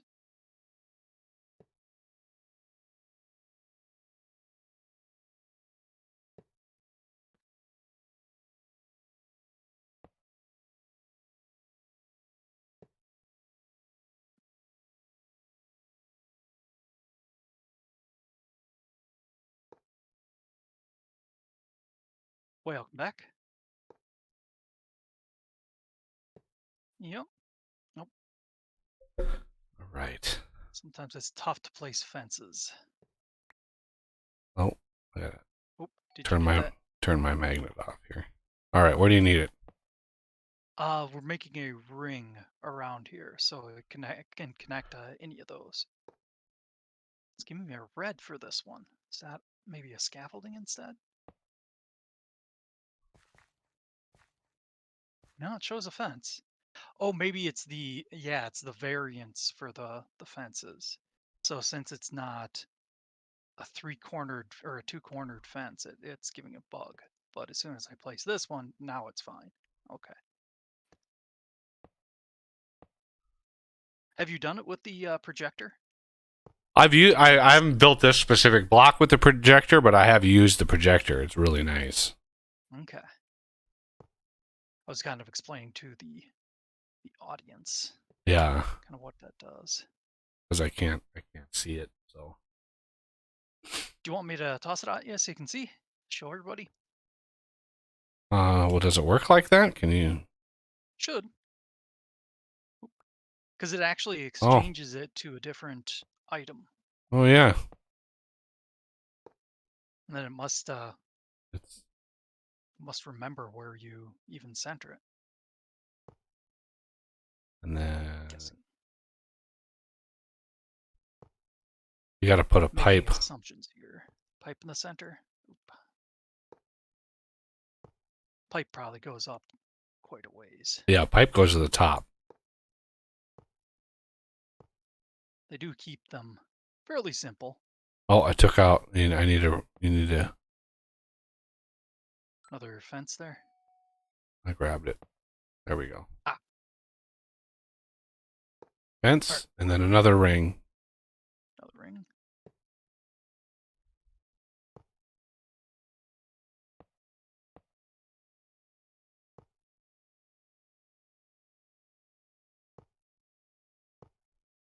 Assume at some point there will be a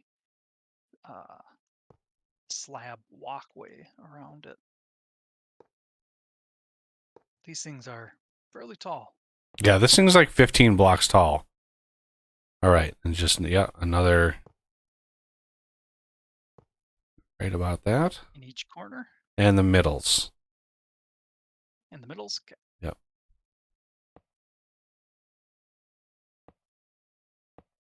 And now, okay, extend the fences up one. All right.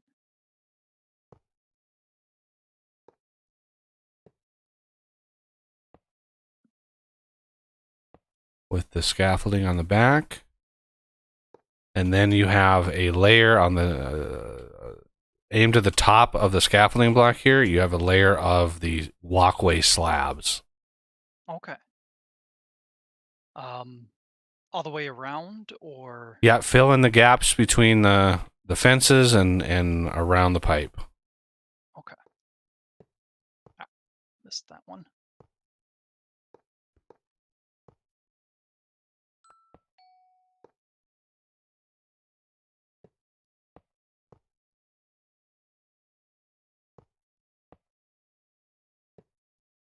Okay, now, now what is?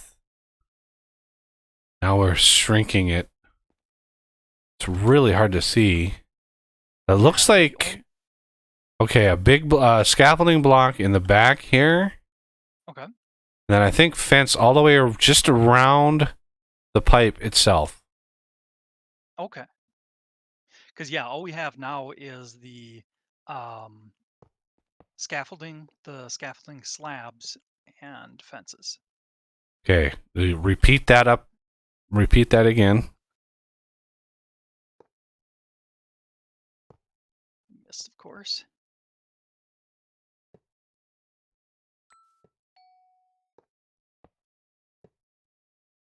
Probably repeats this most of the way. Yep.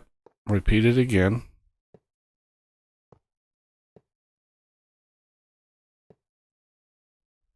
This is why we fly, everybody. Yeah. Yeah, repeat it again. Imagine doing this without flight. Yeah, there's no. Oh, you can absolutely do it without flight, but it is a royal PETA.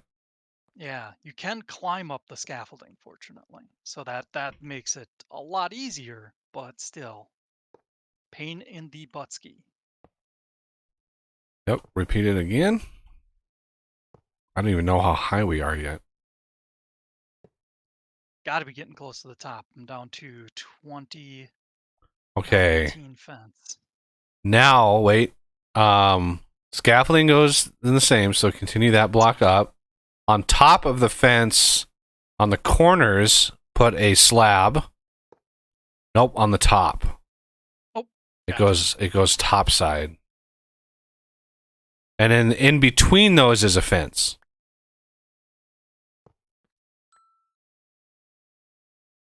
Did I get both of those, or I got one. Ah. I think. Make sure there's nothing down here. yeah, I think we're good. Then we'll have 15 Okay. fence left. And then a fence ring, no scaffolding block. Okay, So just leave this gap empty. gotcha. Yeah, imagine this mod in Vintage Story. Oh, like, oh man. Okay, now a full ring of fence all the way around. No gaps.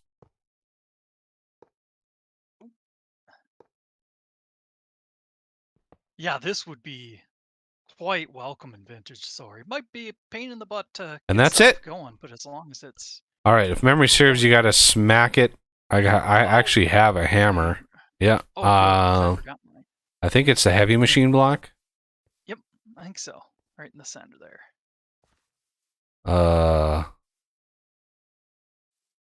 No. Do you have shift right click? No, it should just be regular right click. Let me look in the engineering now. Oh, it's the light engineering block with just the, yeah, this one here.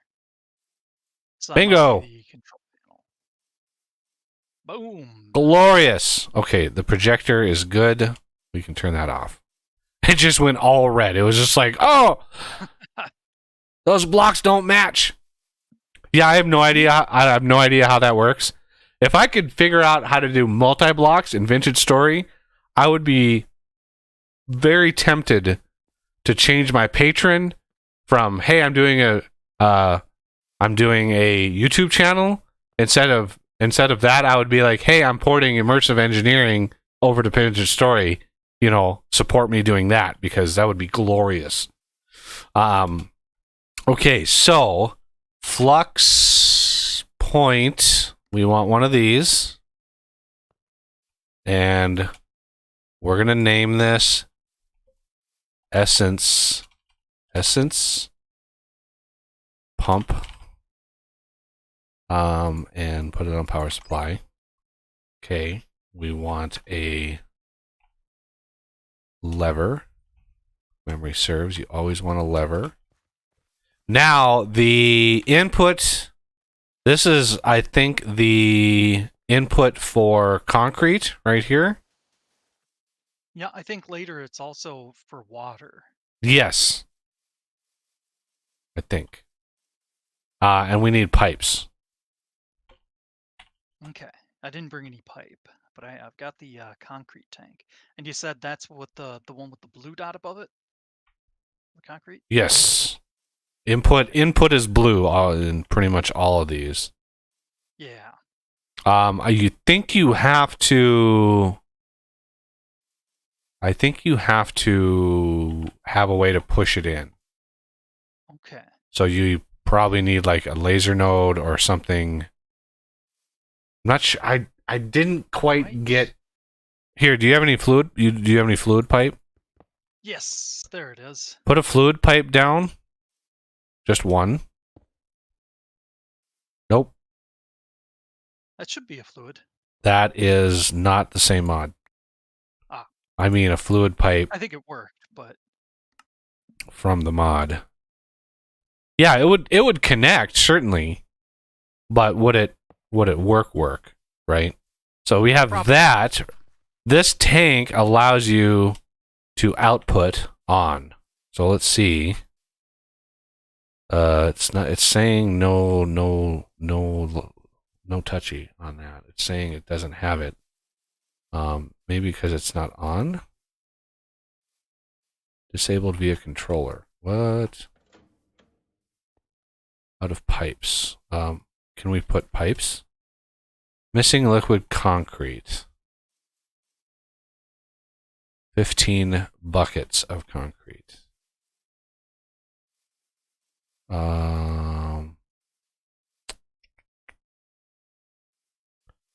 So how can we... I'm trying to remember how he did it. Let's try to do it the way that is more generic. laser. We want an extract. On the opposite one of here, we want an insert. Oh, there it goes. Okay. It's set. Why is this config set in stone? Oh, we need more pipe. Oh, shit.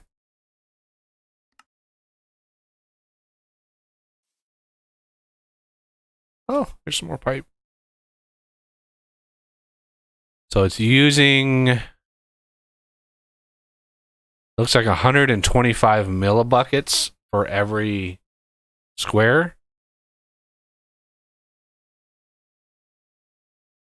Damn. I didn't know you had to config this before you had it going. Oh, Yeah, me neither.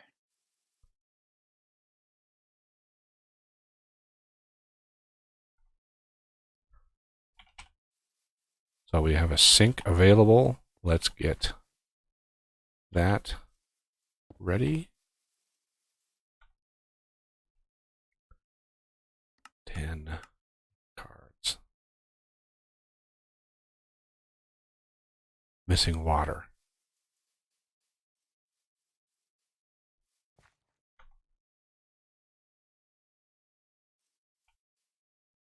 This extract. There it goes. Yeah, this is the first time I'm getting a chance to see this this aspect of it. It used to be that you didn't need the derricks before you got oil, or liquid. You could just use the pump jacks. Yeah, you could just place a pump jack down and Bob's your uncle. You could just easily maintain it.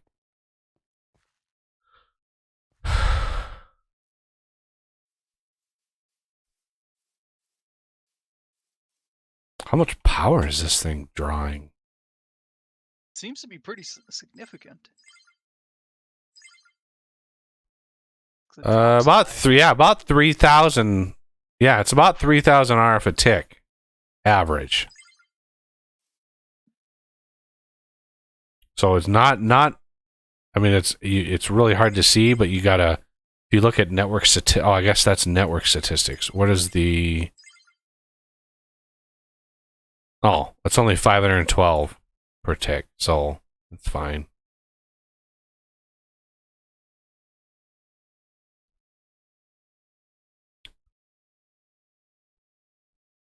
It's like we might need some more fluid pipe.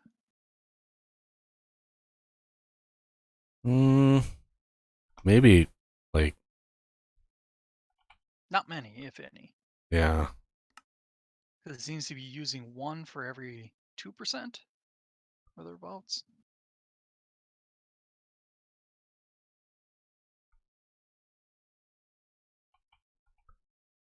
Iron. Oh, somebody crafted a bunch of iron plate, but didn't auto craft it, so I can set those up. Okay, so the water is draining out.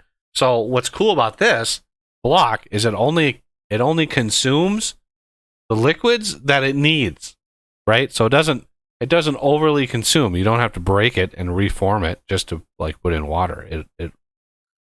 It starts draining the water out. It's like, oh, I don't need any more water. We're getting close to being done. 98. 99. Boom. Safety valve too high.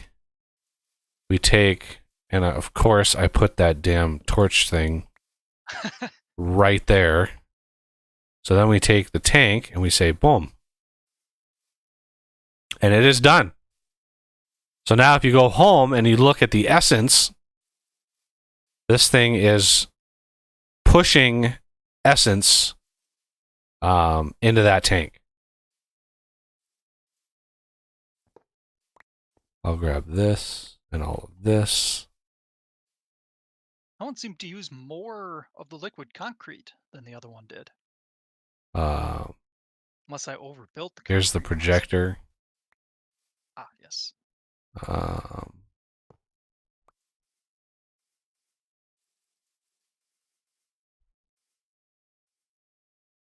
So if we buzz home, whoa, I'm falling through the world. Oh, there it is. Ugh. Bingo. Yes, sir. We are getting 1,000, 2, 1,000. We're getting about 20 buckets per second. Oof. Ish. Not bad. Not bad at all.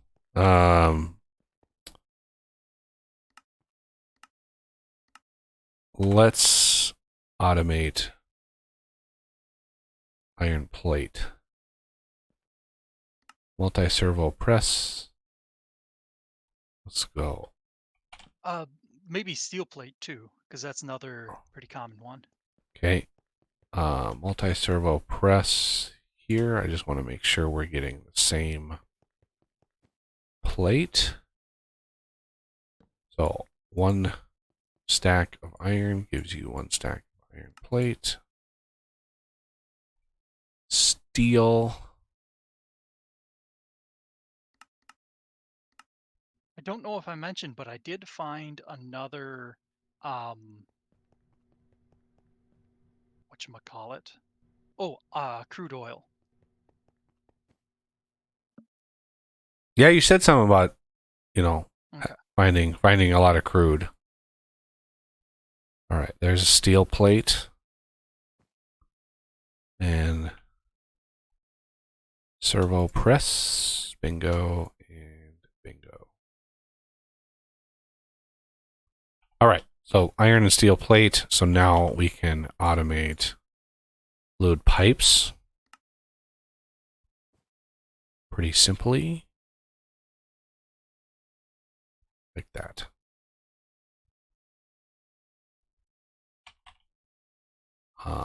And if we go immersive engineering, I can actually automate majority of this stuff. Redstone, okay, so iron sheet metal. Oh, of course. I actually thoroughly enjoy the immersive engineering. It's just like really involved. You like there's a lot to remember.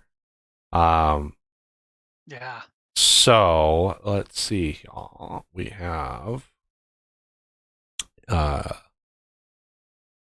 redstone engineering block, iron sheet metal,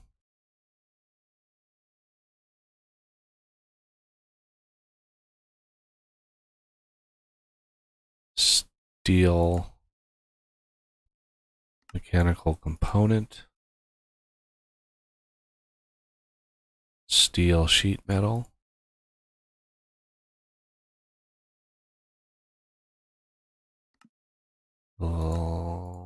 heavy machine block,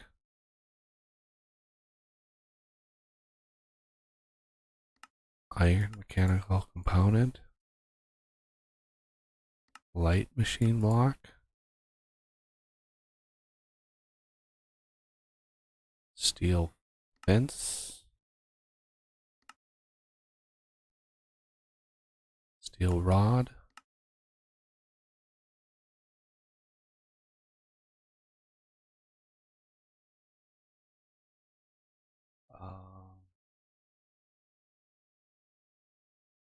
where's all the scaffolding?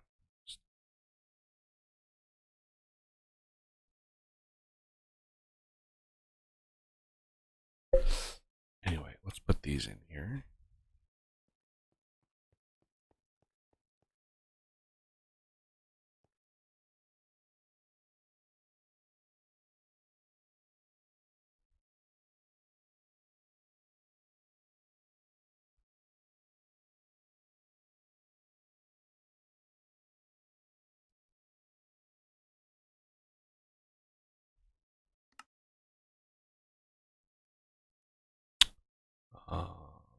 Probably need steel blocks.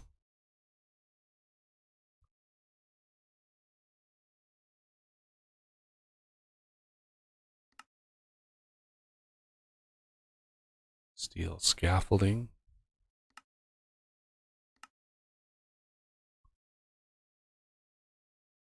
Steel scaffolding slab.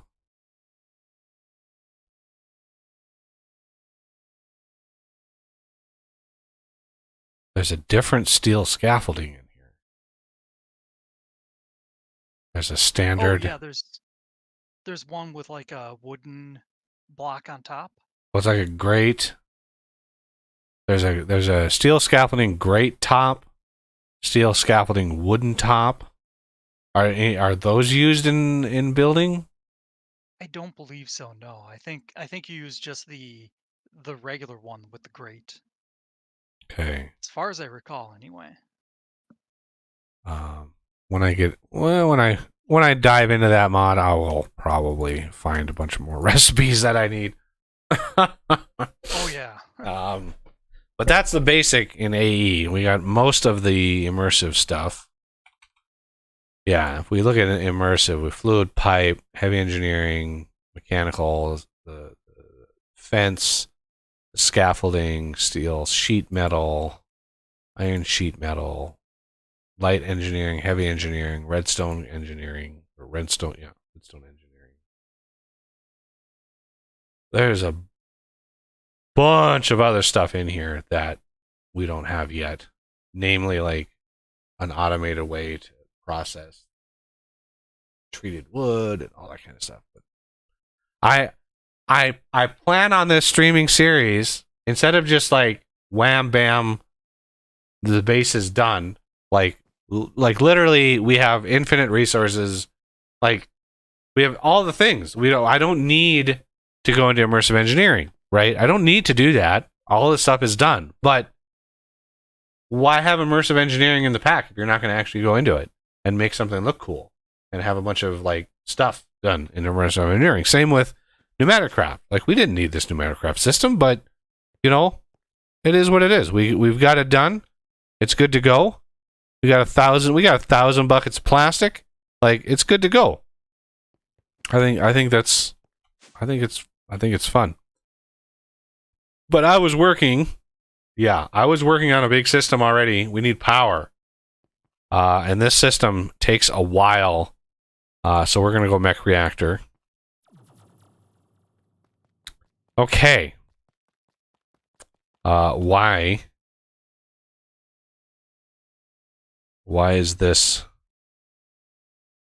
I thought this was filling up rather fast. But yeah, this thing holds like 240,000 buckets. It's a lot of water. Anyway, we need the coolant that's going to output there into there. But it's going to be so much, right? The flow rate, again, we have 850 burn rate. This wants 770. So the reactor can actually, you don't want to burn more than the turbine can handle. It definitely is not a good idea. But even getting close to 770 is scary, because the temperature of this thing is like way up here, and yeah, a lot can happen. A lot can go wrong really, really fast. You want to be very, very careful. So to move the material fast enough, if you try to use pipes, again, 15,000 buckets per tick. Even if you go mechanical pipes, even the ultimate mechanical pipe pump rate is 32 buckets per tick. Now, I'm not sure how that like, I don't understand how that works, because you can have, that pump rate, I think, is just like if you're drawing out of a tank or something. If you're actually drawing it out, it'll pump 32 buckets per tick. But I think it's capable. You can see 128 buckets per tick capacity. I'm not sure how it rates for throughput. I don't think either of those values tell you what it can push, because I've pushed thousands of buckets per tick through one of these pipes. So I'm not sure how to read that. But the failsafe is to use Entangloporters. Entangloporters. I'm not going to rant again about how Darwolf pronounces these. Entangloporters. These are rather expensive, but very useful. I don't know if they have a throughput limit if used properly. Okay, so what we're going to do is we're going to put one of these. I know these are right next to one another. I know they are right next to one another. But what we're going to do... Yeah.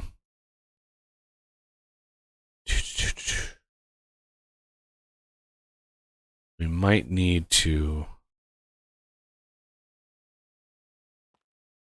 we're going to be fail safe here. I don't want these cross talking.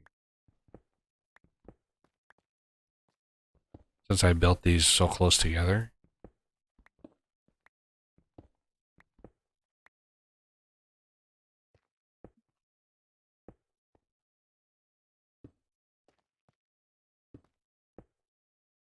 We're going to do it this way. Plus, that allows me to walk back here. So the next set are going to go up here.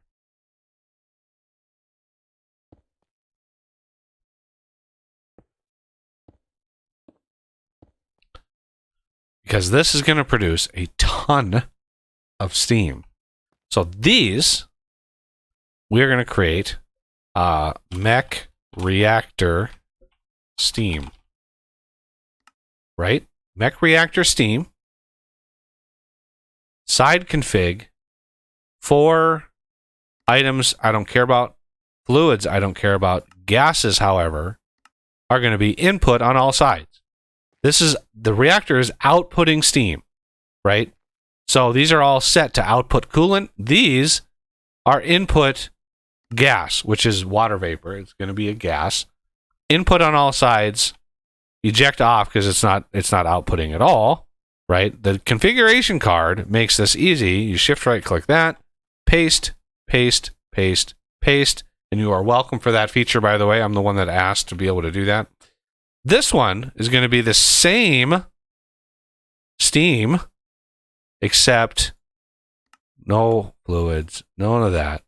This is going to be output, eject on, right? Output, eject on. We're going to copy that, paste, paste, paste, paste. That is the steam from there to there, and the throughput on that is really, really high. Really high.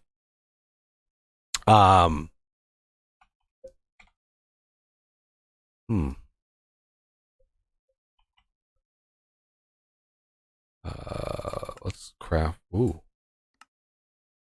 Wow, I don't have a recipe. Oh, wow. Wow. Okay.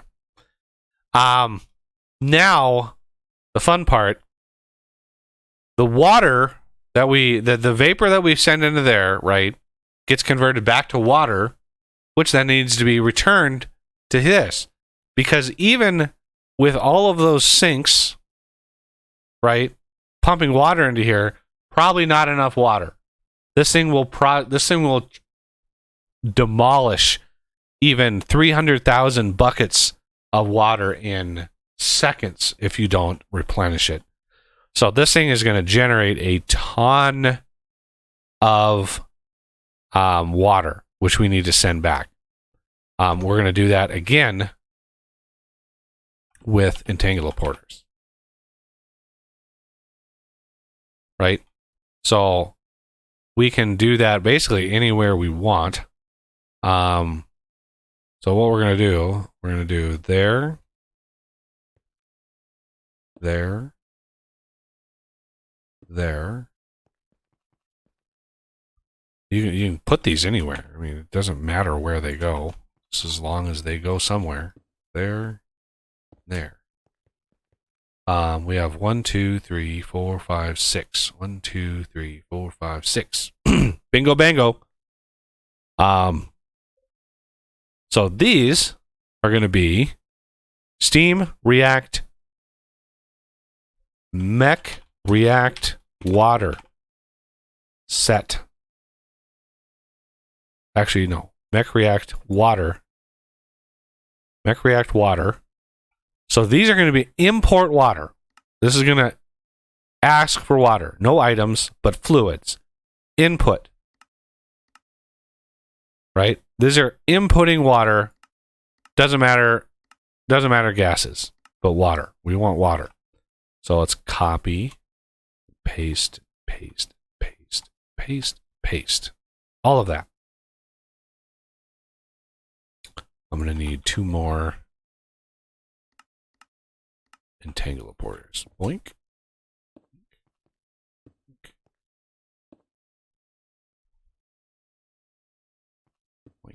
And this is going to be mech react water output eject on, right? No gases. No gases.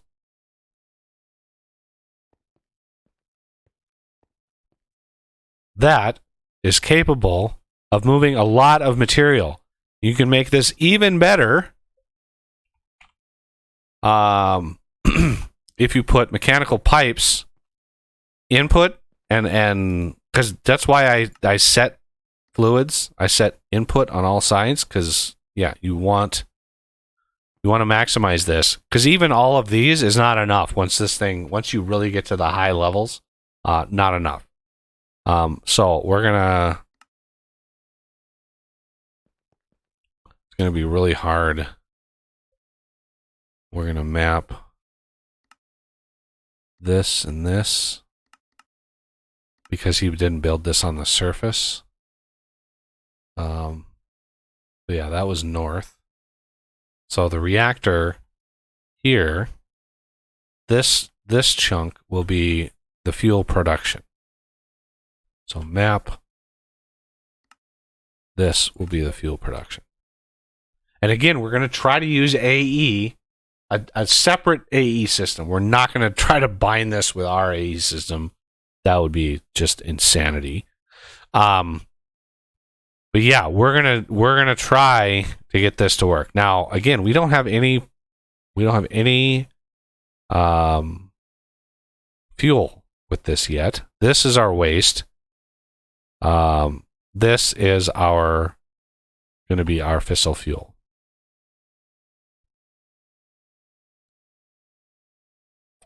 I want to elevate this system a couple blocks.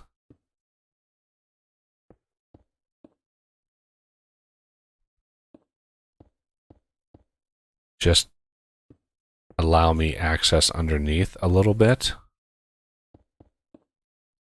Because this gets pretty crazy.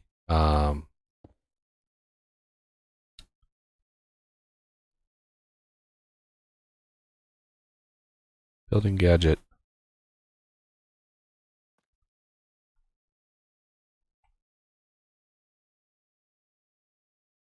Yeah, when I build stuff like this, I kind of go overboard.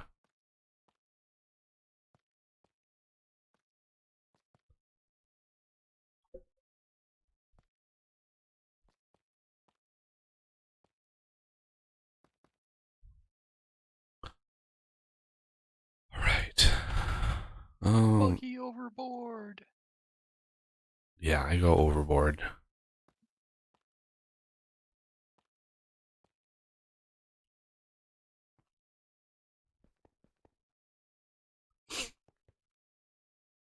I wonder if he's got a dread lamp in here. I doubt he does. Let's put a dread lamp in here.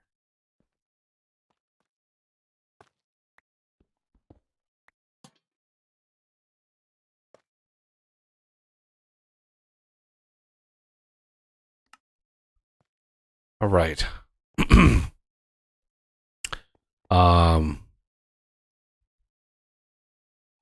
I need to go back home and automate a bunch of stuff.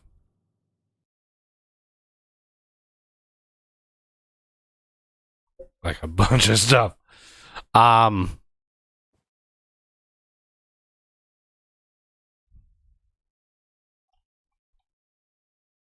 need an AE controller. Because remember, I'm going to try to do an AE system. Just have a controller to make sure we don't run out of channels on any given line. And then all the AE stuff will be fine. Let's do chemical housing. Chemical storage. 5 types, 5 types. How many types are we going to need?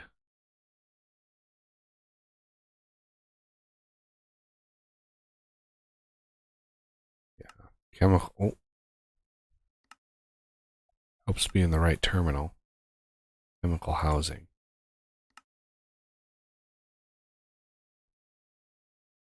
I have never used AE to manage like mechanism chemical, like the gas, because I don't even know if this is going to work. So the mega chemical storage. Do we even want? See, those are 9 types. Trying to remember how many different weird types of fluids that we're going to need.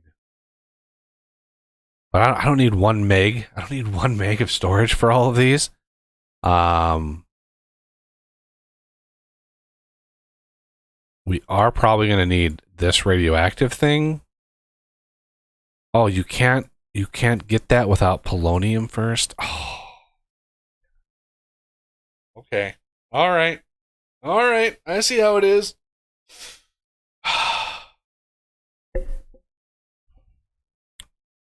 Yeah, there's another bad thing about having this built underground is you need a solar neutron reactor in order to make polonium, and it's underground, so we're gonna have a way to go up. We're gonna need more patterns. Okay, so let's take these off all my to-do list and go fissile fuel. A, right? R, centrifuge. A, uranium hexafluoride is the next step. That is made in a chemical infuser. Uranium oxide is a chemical oxidizer, which is a straight up yellow cake uranium, which is an enrichment chamber. Right? Actually, let's go this, then this, then this. So it's kind of backwards, right? So the other thing is hydrofluoric acid, which is made in a chemical dissolution chamber. Oh, my nose.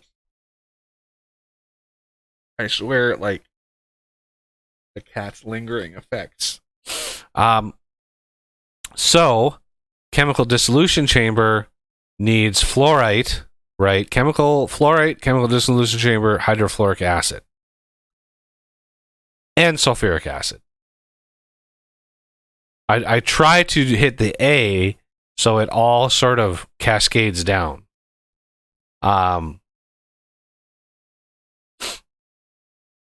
Sulfuric acid is water vapor, which, I mean, is seriously easy to do.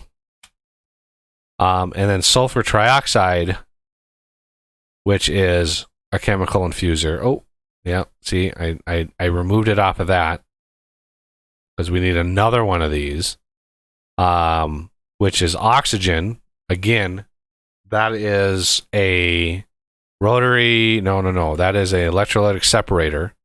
So we need that on the list. And sulfur, the chemical oxidizer, which we already have on here, so we don't want to do that again. But sulfur dioxide we can put on there. And then oxygen. And that, ladies and gentlemen, is how you make these.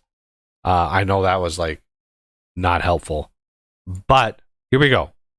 First thing I want to do is make sure all of these machines can be automated because I don't want to think about it ever again. So, isotropic centrifuge. When you mouse over this and all of this turns blue, that's glorious. That means everything in here is automatable. Everything in there. Glorious. Chemical oxidizer.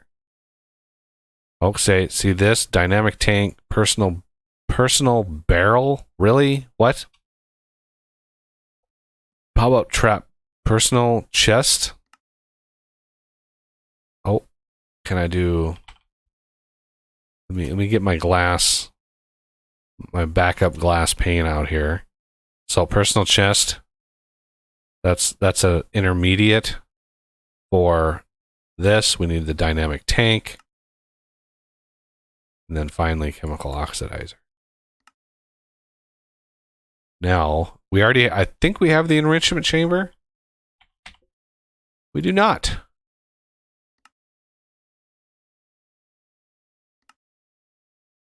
I thought for sure I had the enrichment chamber in there. Huh. I guess not. Okay. And then we need chemical dissolution. Again, I already automated all the things. And then rotary condensator. Oh, there's more glass potential. I don't know why it defaults to the tinted glass, but it's annoying. Okay. That was rotary condensator. Chemical infuser.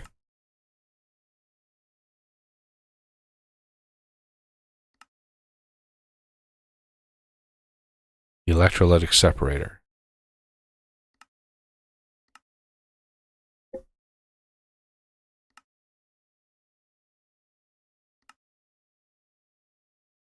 All right. Now, let's put all the things in here.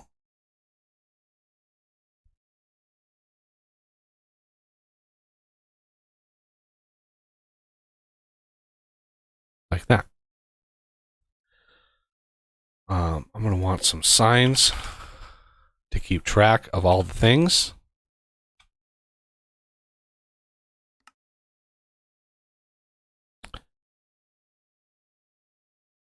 I did a screenshot on the Patreon parlor of this setup. I massively overbuilt the setup, like massively. But it still works. So the next thing, tubes. Do we have any tubes in here? We do not. Okay. Pressurized tube. Oh, again, it's glass. And then that system is usually pretty basic.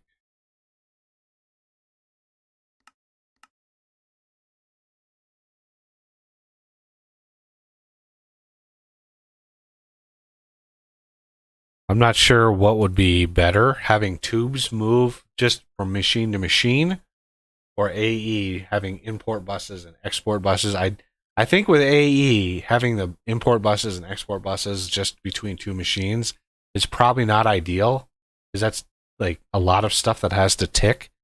So I am going to use tubes, because the system basically cascades into one big clump. The fissile fuel coming out, that can be used in the AE system. The nuclear waste coming back can also be processed with AE, I hope. But the fact that we're way underground and we're gonna need to dig like a hole straight up to the sky just to get some sun. We're also gonna need HDPE sheets for the solar neutron activator. So yeah, that's gonna be a rough one. Bronze. The only thing we don't have here is HDPE, which is unfortunate. But once we're able to get up to the electrolytic separator, we'll have hydrogen and oxygen in pretty decent abundance. So the sheets themselves I am going to set up in the enrichment chamber, which is right here. This is the enrichment chamber, or the enrichment place. And we'll have just wherever we do the setup, because we're going to use it in fluid. It's a little extra work, but then we'll have infinite oxygen and hydrogen anywhere we want. We can just reuse it wherever. Okay. Let's do...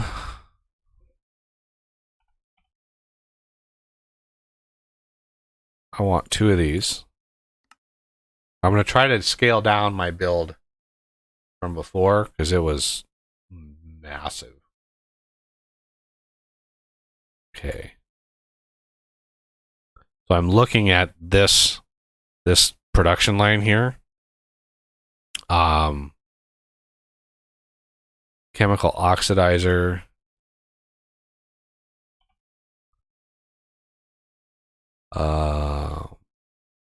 I need like 8 of these. These are rather slow.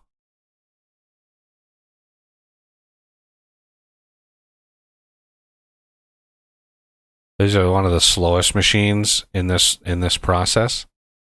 And just like 2 enrichment machines is all you need. You probably could get away with just 1, but it is what it is. Now I know there's probably another thing that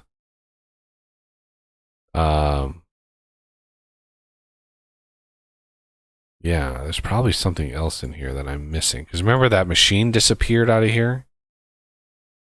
So let's since I got all that stuff automated anyway, let's go back to the mech reactor. Whoa. Okay. Boy, the game does not like you teleporting. So I try to build this system so it's expandable, so I can just add machines if I want. It's kind of my de rigueur. Here and here. These two, by far, the biggest power hogs. These two things here, these centrifuges, unbelievable amounts of power.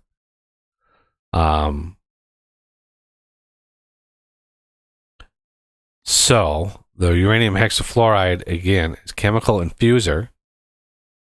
That's what I was missing. Okay. Chemical infuser. Let's get like 2 of these. I think I only need 2. Right?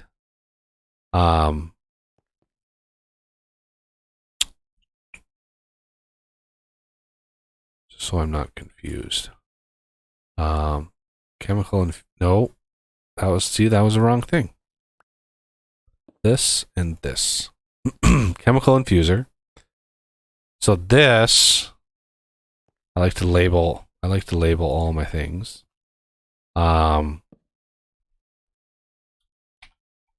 Fissile fuel. Whoa.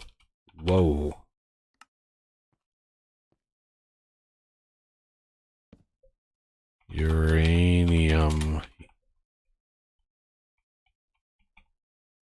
hexafluoride.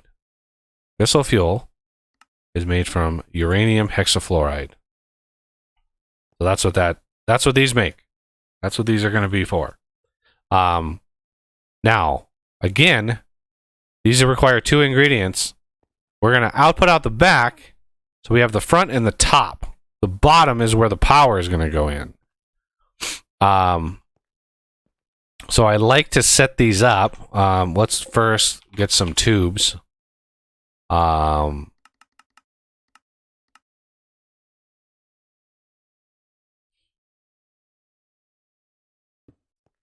Right? That'll tell me this needs... Oh, come on. It was being bad. There's a lot of copying and pasting of settings here. So these side config items, no items are used. So I don't know why there's even items in there. Gases, I clear it, right? The top you can't use. The front is going to be input. The back is going to be output, right? Back is going to be output. I don't think. Input, output. I'll turn eject off because, yeah, it is what it is. So this copied to here. These on this side here. This is, I think, this is the uranium oxide, which is the easier one. So that's going to be the top. So we're going to disable items. We're not going to work with items. Gases, let's disable all those for now.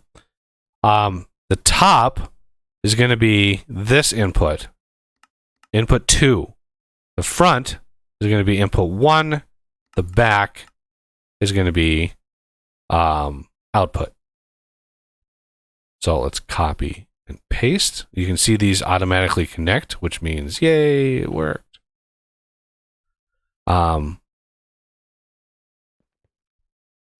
Now, I think it was chemical oxidizer. Yeah, this is the slow process, and this is where we have a ton. 1, 2, 3, 4, 5, 6, 7, 8. So we have a ton of these. Because these are really, really slow.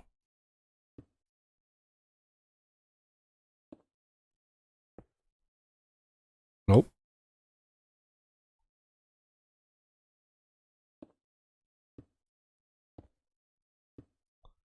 Okay, and this, again, these are going to require an input.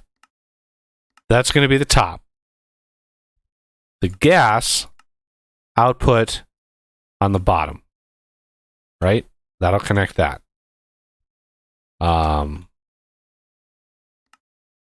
Input on the top, output on the bottom.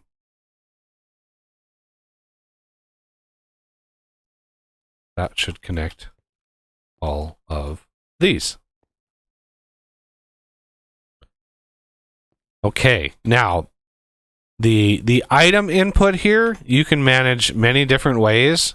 One of the better at this point is using pipes, because the throughput doesn't need to be extreme. And by default, they round robin, which is what you want. Okay, and then on top of this will be the enrichment chambers.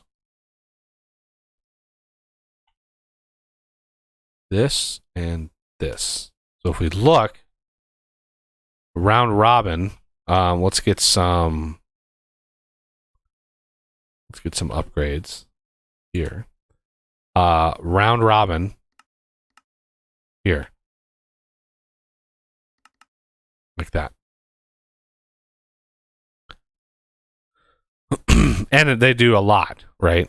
So yeah, once these are upgraded, they're going to be great. And these we are going to have side. We're going to, oh yeah, oops, input and output on the bottom. Eject on. I don't know if eject on is really necessary, but round robin. Okay, so we want to copy and paste. So all you need to do is shove in your, I think, uranium. Yeah, any uranium ingot into these, and then these will produce the required liquid. We're not doing any power right now. Power is the very last thing we do. So this, right? These are going to produce yellow cake uranium. Remember, I like to. So yellow cake uranium. These, what do those get used for? Uranium oxide.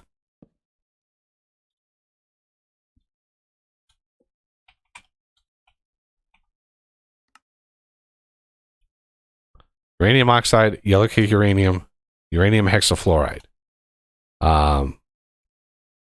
So that takes, fissile fuel is done, isotropic centrifuge is done. We're on uranium hexafluoride. So hydrofluoric acid is the next thing. Hydrofluoric acid is the chemical dissolution chamber.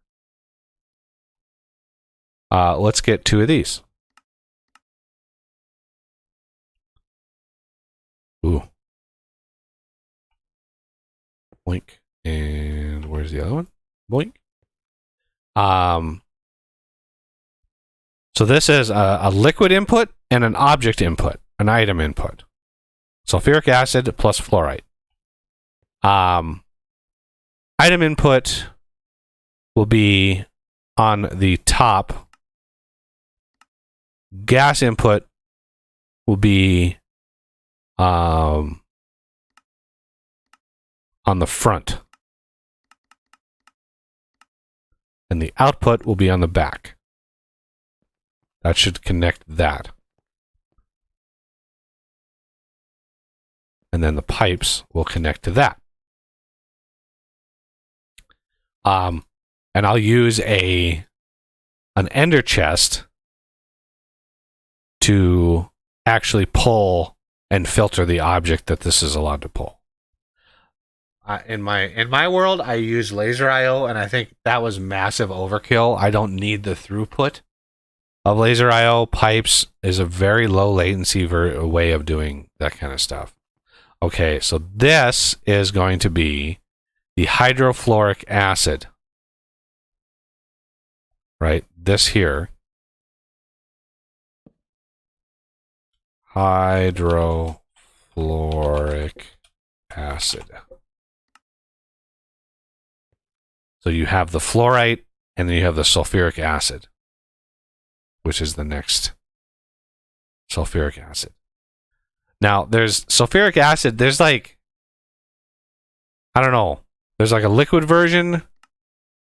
There's a gas version. Honestly, I wish this was a little simpler. Sulfuric acid is, honestly, I thought it was a lot simpler, even in real life. I thought sulfuric acid was like sulfur and water. That's all you needed.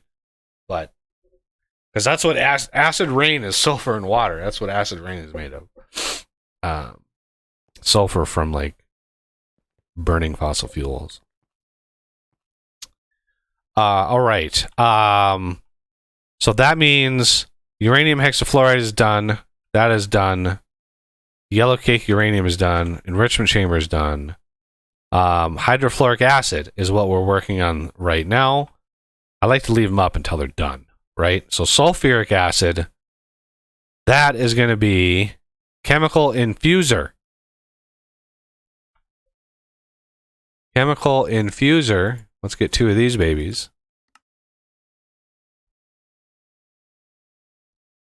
And boink, and boink. And again, we want these. You can see they connect here because we already set these sides to input. Now, I think this is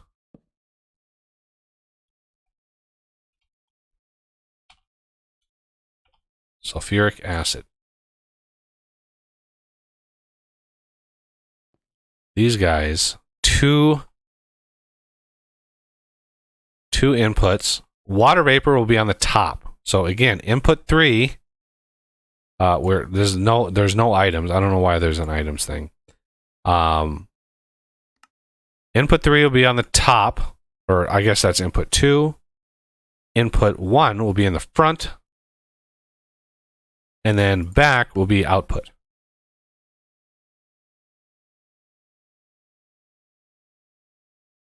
Right? That should connect those two. And the top gets that, and the front gets that.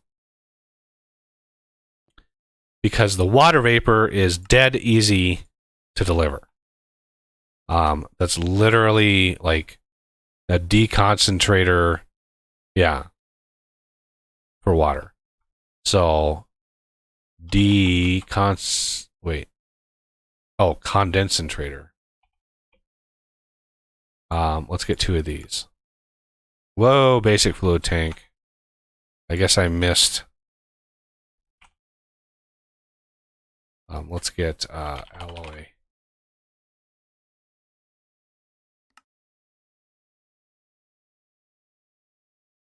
Okay. Need 2 of these. 1, 2. All right. These we want items. They're not going to use items.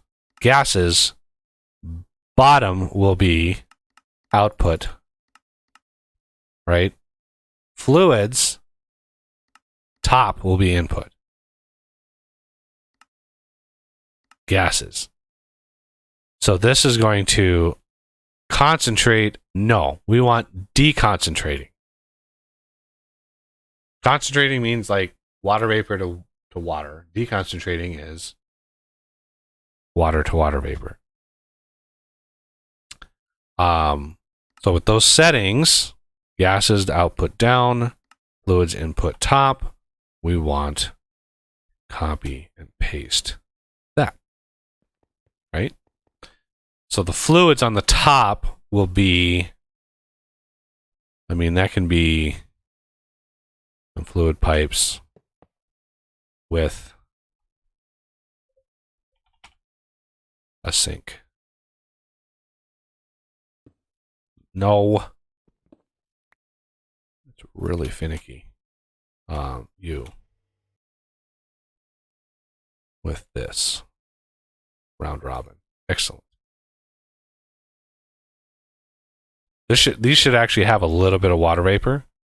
Because there was a little bit of power in those machines. So, yeah, we got a little bit of water vapor in there, which is nice. It means it's working.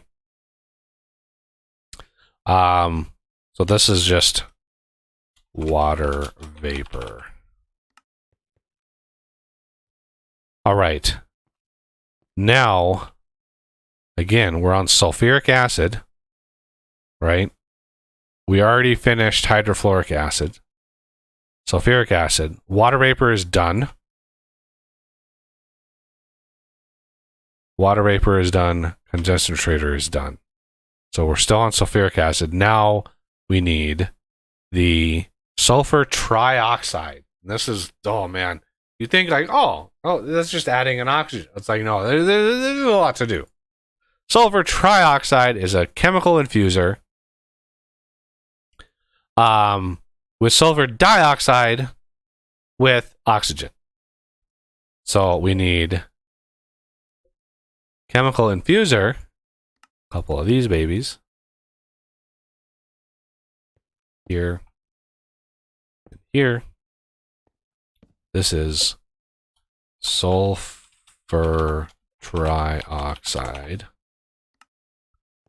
Okay.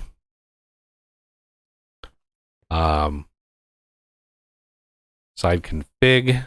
We want, there's gonna be no items involved. Gases. Let's look at sulfur trioxide. Input 1 is the oxygen. So we want 1 to be top. And then front to be this side. Oxygen will come in on the top. And then output on the back. Eject on. Copy and paste.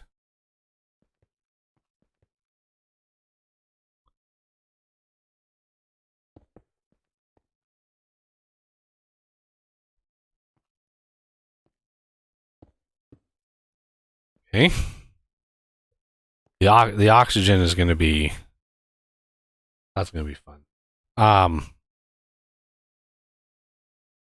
So we basically now have the sulfuric acid. This step, we have the water vapor, and this, now we're on the sulfur trioxide, so we can get rid of sulfuric acid. Fluoride, I still want to keep up there. Okay. Oxygen, right? Oxygen is going to come from the electrolytic separator. And we want sulfur dioxide, which is a chemical oxidizer. So we want 2 of these. Those are going to go here and here. And the separator, we want a couple. Let's do like 4 of these. We're gonna have a few of these.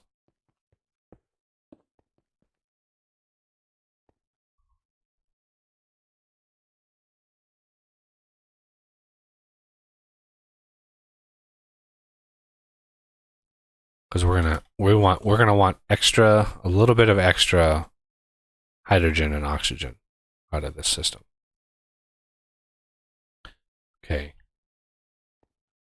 So these need, right? These need a water input, and they have 2 outputs. So what we're gonna do is we're gonna have items. No items. Gases. We're gonna have 2 different outputs. So down we want specifically the oxygen. So that is going to be output 2 over here. So gases, bottom is output 2, front is output 1. Right? And then fluids, input on the top. So water on the top. We can borrow from that water. Literally, the water is right next to it. We can borrow the water. Easy peasy. The front is going to be like that. And we want to copy, paste, paste, paste. And then we can do, no, those are item pipes. We want fluid pipes. Like that. Now, if we connect these, they will output some things and stuff because they had a little bit of power. And so, boom, we got a little bit of oxygen, which is in the right spot, which is glorious. I love when stuff works. I love it when it works. Okay. I fell. We want to, this is oxygen. So this will overproduce. This will produce excess oxygen and hydrogen, which is what we kind of want. We kind of want that.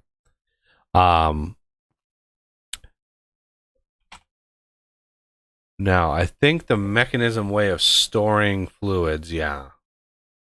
So the ultimate chemical tank can actually store 8,000 buckets of the chemical. Interesting.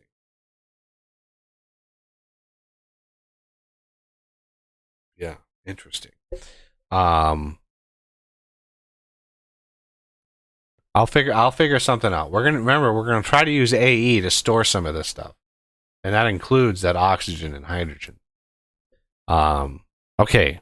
This step here was what again? Sulfur dioxide.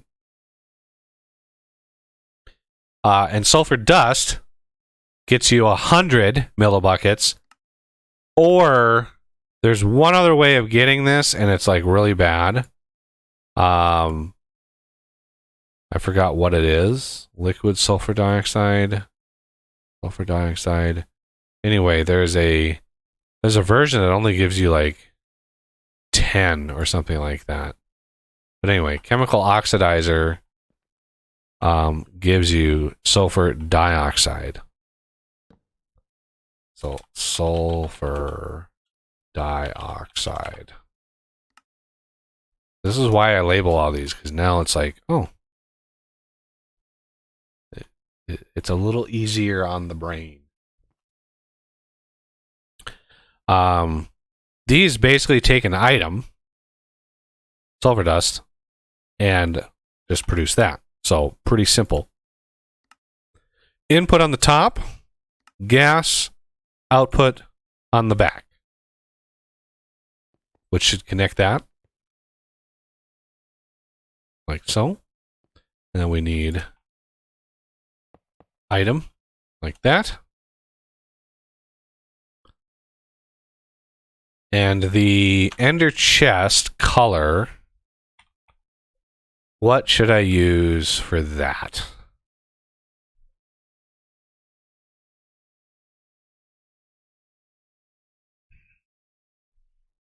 Red, red, red.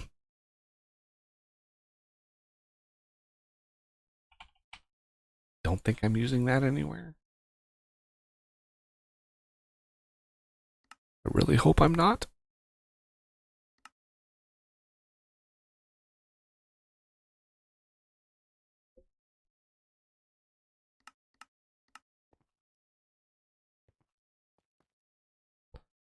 So what I'm going to do... Whoa. Renegade is back. Shit. Bingo. Run. Take that away.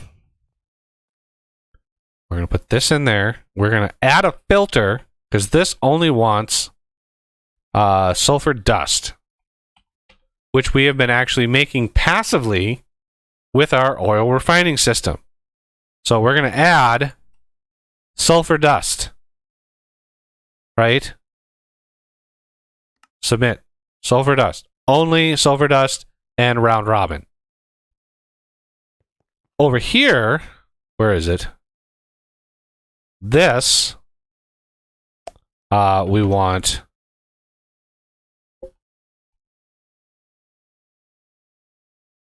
I forgot to make, I needed more than one of these.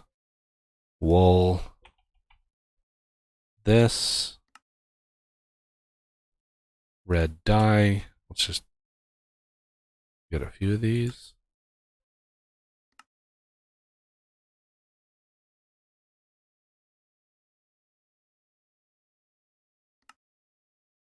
And we need uranium. I did try to make the uranium only give you one type. You know, I'm not always successful, but I do try. Whitelist. Add uranium. Item tag. Why am I picking up stuff?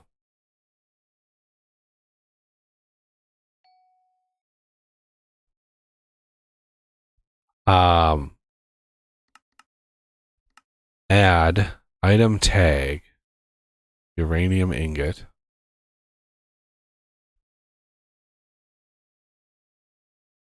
Match only provided tags. Well, I guess whatever. That's the item you get. Doesn't matter what it is, but that's the item you're going to get anyway. These, remember, these want fluorite. So we need one here. Hydrofluoric acid. That is output. This is that.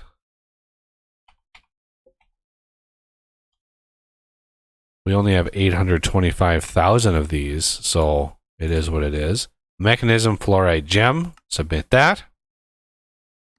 And again, round robin. Because if we add machines to this, yeah, we want to make sure it's all good.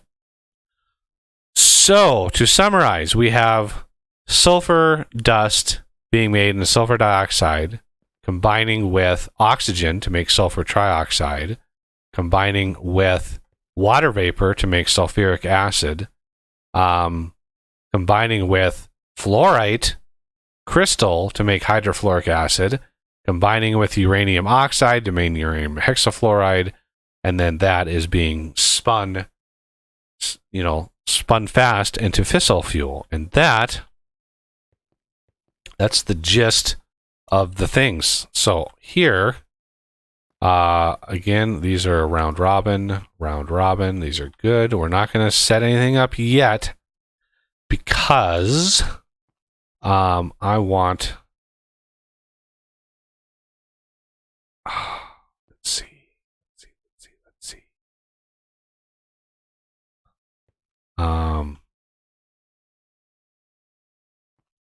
I wish I could prioritize outputs with mechanism. Because if I put a tank on here and here, will it try to fill that tank first? So basic chemical tank. I want 2 of these. And then I want 2 advanced tanks. Then I want 2 elite tanks.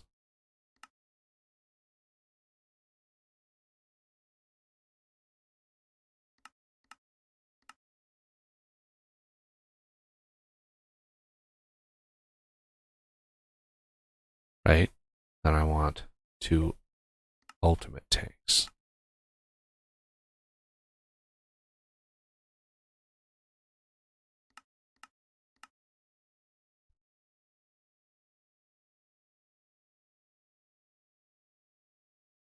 I want 1 there. And I want 1 there. Those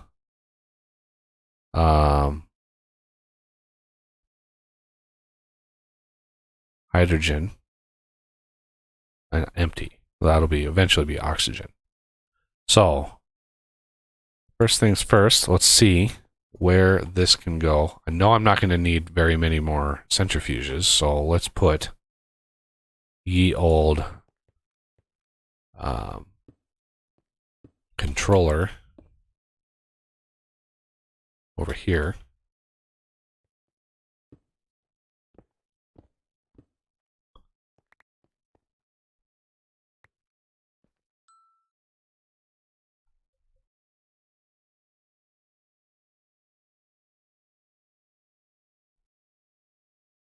Okay. Now I want smart cable, an ME drive,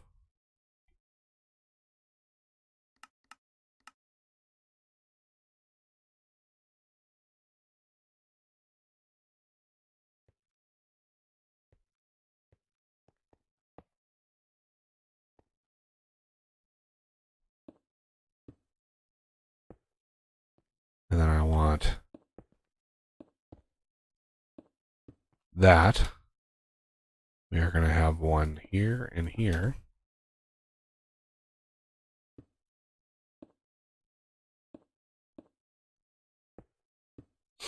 Okay. Because remember, these should be outputting to the back. Gases output back. I don't think fissile fuel is radioactive. It is not. So I want a chemical storage.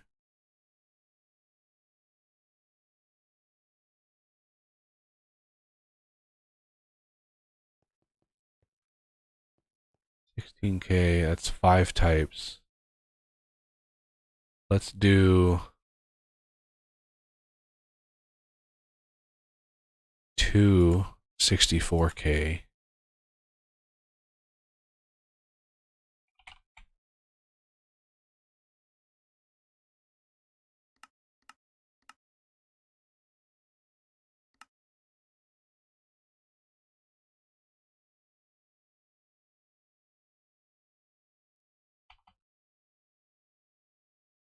Get a cell workbench. I know I have all this stuff at home. I'd rather not have to warp back and forth. Just as easy to build one here. Okay. So I'll do this. I should be able to say, hey, fissile fuel in there. And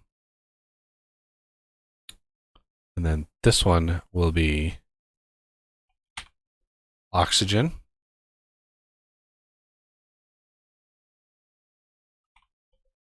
And hydrogen.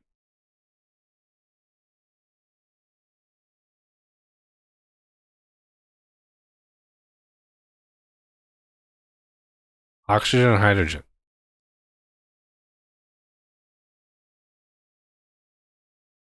Put these in here.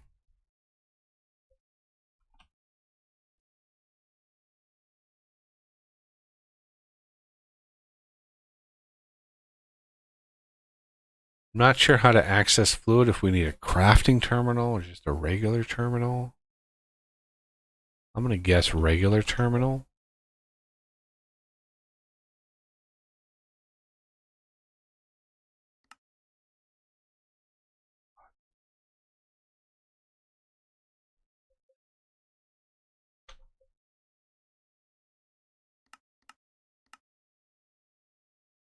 Here. Terminal.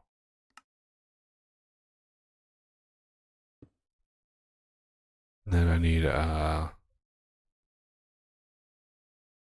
energy acceptor.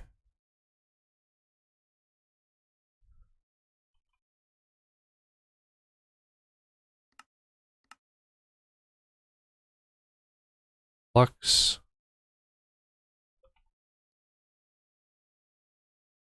I'm going to get a super dense storage from the mega cells. Because why not? Go big, go home, right? Okay, so this can go here. This doesn't matter. We can go here. This is going to be mech react AE.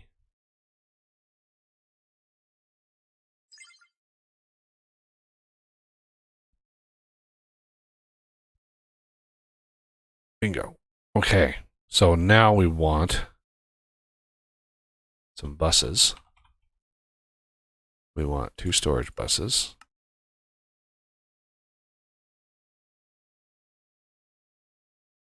No, sorry. Let's do a couple export buses, a couple import buses. Not sure what I'm going to need just yet. Get some acceleration cards.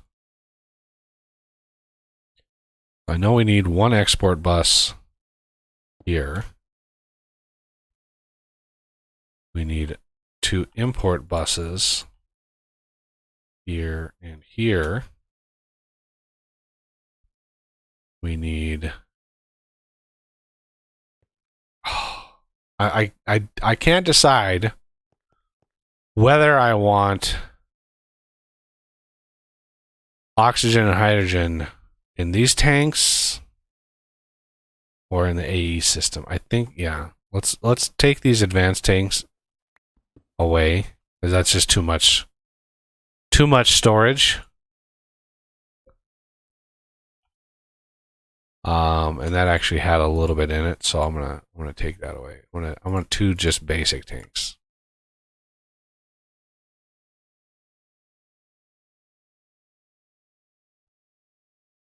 And that and that. So let's do this. No, I don't want that to connect. Damn it. God, I can't win. I can't win. Yeah, there's a little bit of hydrogen in there, so let's do an import bus.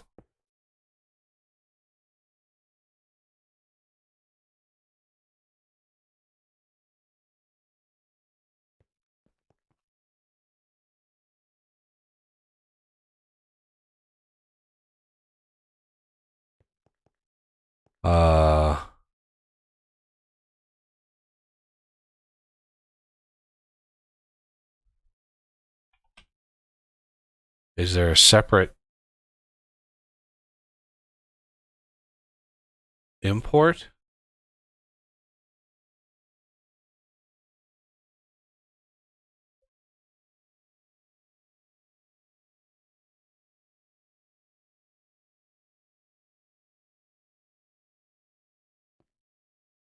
Well, if this doesn't work... Oh, I bet you... Bingo. That was... Well, that had me worried. I admit, I was worried there for a second.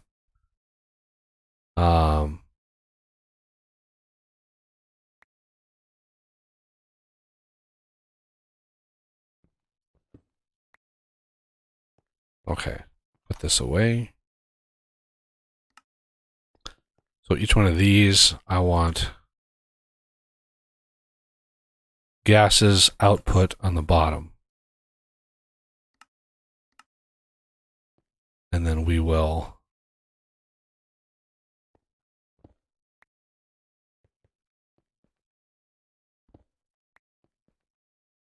go underneath. This is why I wanted this a little elevated. Actually, this would work. Put on this side.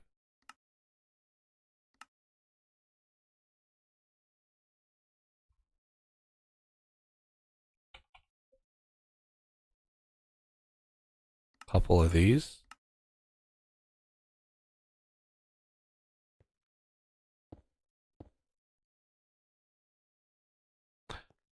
I want this.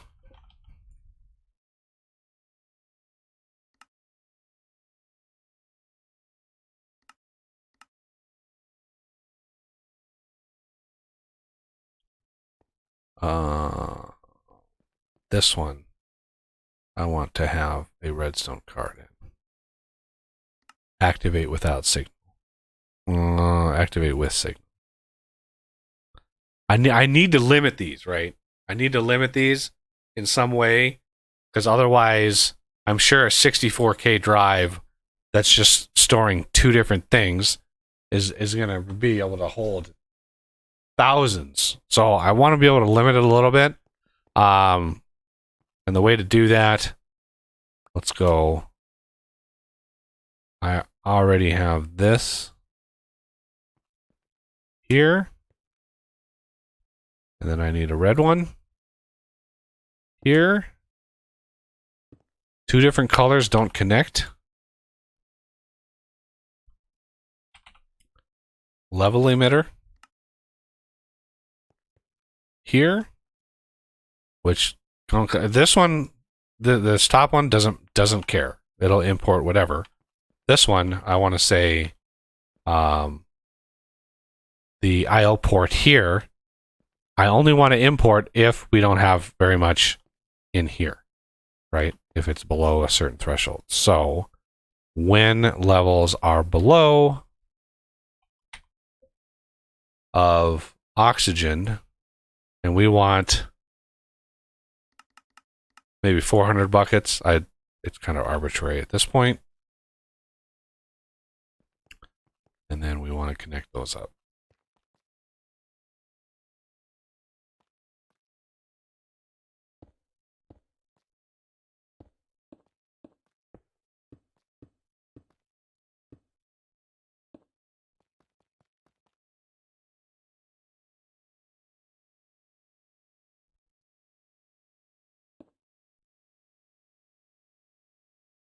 Okay.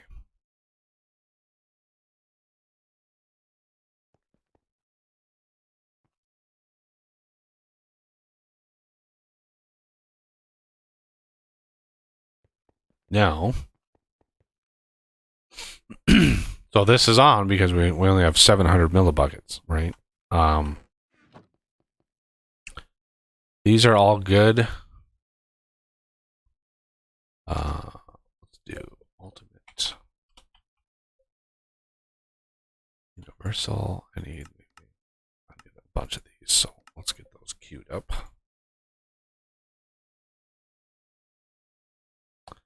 The way I design this, you can put a power cable right between these two rows to power both of those sets.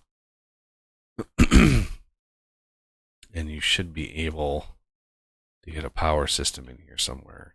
But the ones on the ground will all be powered underneath.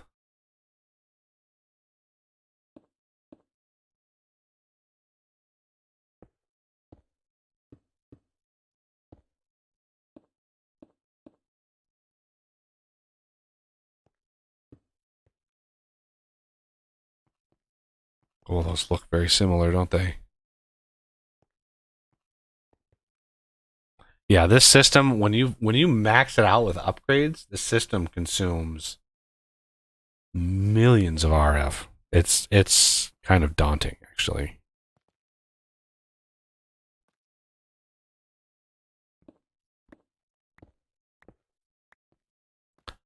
Okay, so there's that. I gotta be very careful with what I take out here.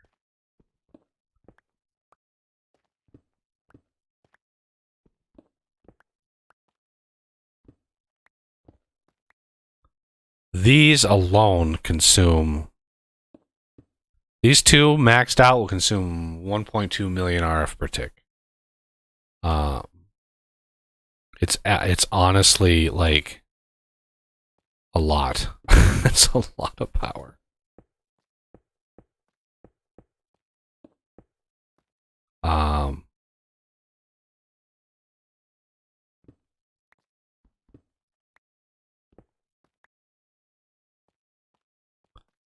So what I usually do is all of these can share. All right, where can I pop up here to power these? Right here.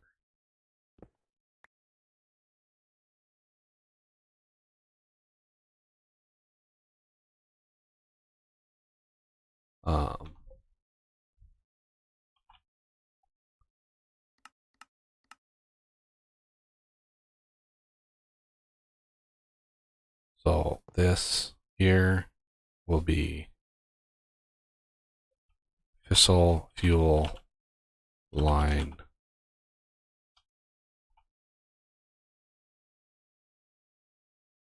Here.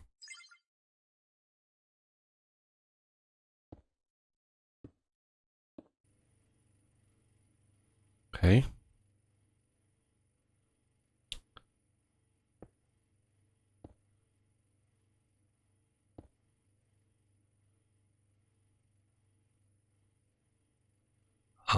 How do I want to do this?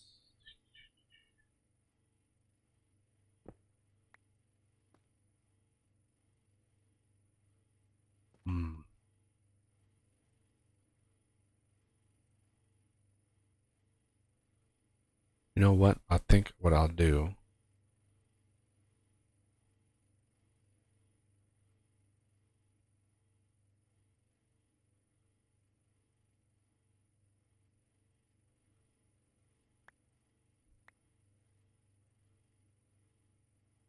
Block it in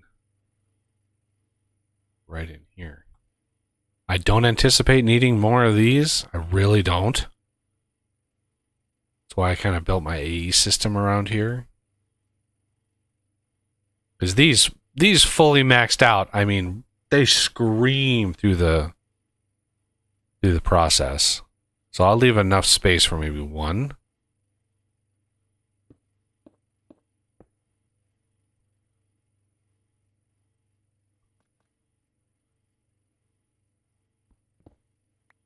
And then that can go here. Fissile fuel centrifuges.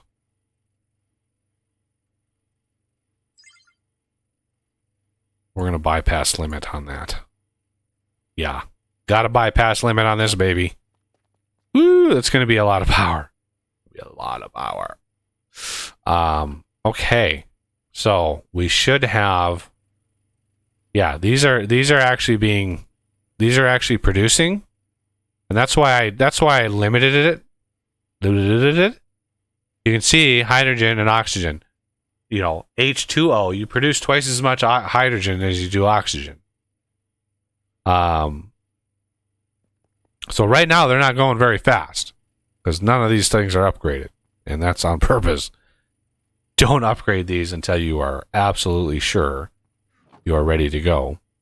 Okay, so we right now cannot load in the waste, so we got to disable that for now. This we want to wait until we can get some fissile fuel, and then we'll see if this can manage that. Okay, we need to go back home and prep the ender chest here. So let's do a lag spike here and teleport home. Whoa. There we go. One recipe I want to do. FLUO.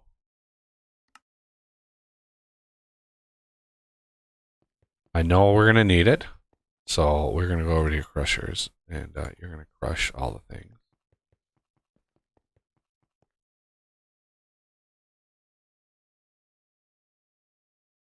One, two, three. Let's see if I can tell where the crushers are. Right here. Making gravel. That's a good sign that that's crushers. Okay. The reason I want fluorite dust is it's used in the processing of the fuel. So get that prepped. Now for the fun part. Get an interface. Because you don't want to just export bus whatever in here, because it'll just fill up with one thing, and it's a sad day. So we'll have an interface here. Then we're going to have you guessed it, a laser node. And the chest on top of that. And we'll have on the up. Oh, I don't have my card holder. Give me that. We're going to have an insert card. That's an extract. Insert on the down, which is fine. One of these. And we're going to have uranium ingots. We're going to want 64.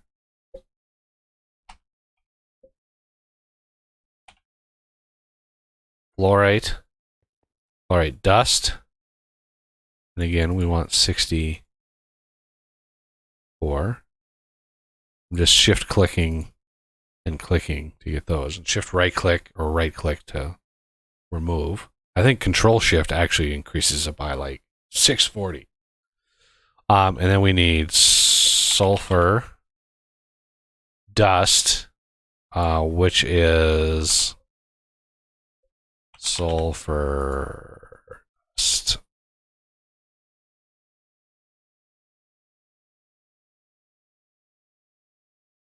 Sulfur dust. So it'll keep a stack of that, a stack of that, a stack of that, and a stack of that. I think that's all we need. Uranium, fluorite dust, and sulfur dust. Right? So it's inserting and it's counting those. Now we want an extract here. And we want to make sure we're only going to do 16 at a time, but we're going to do it every tick.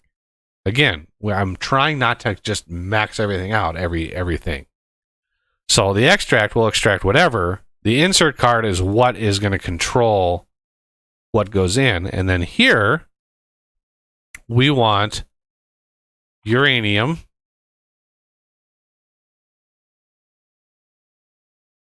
Let's put some of this crap back.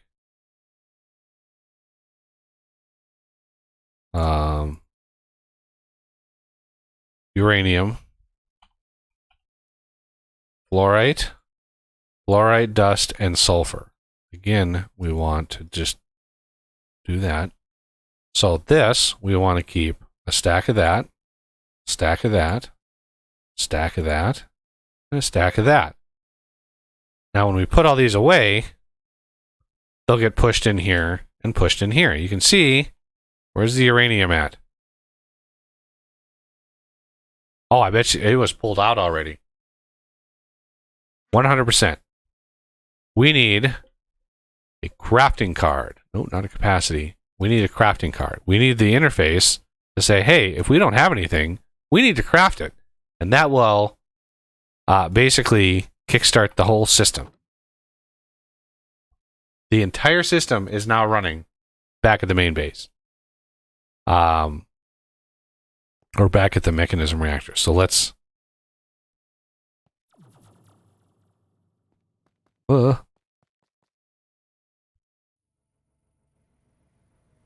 So these are running. right? These are running. This is running, right? And these are running. You can see that it's actually, we're actually making more completely unupgraded.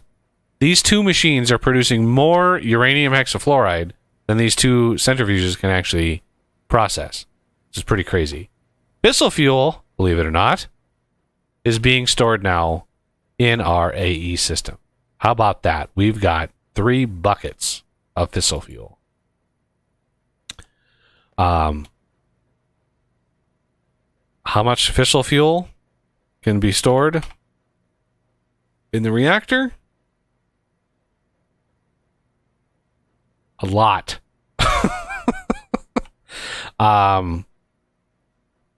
So we're gonna get some acceleration cards. You are going to be accelerated. You.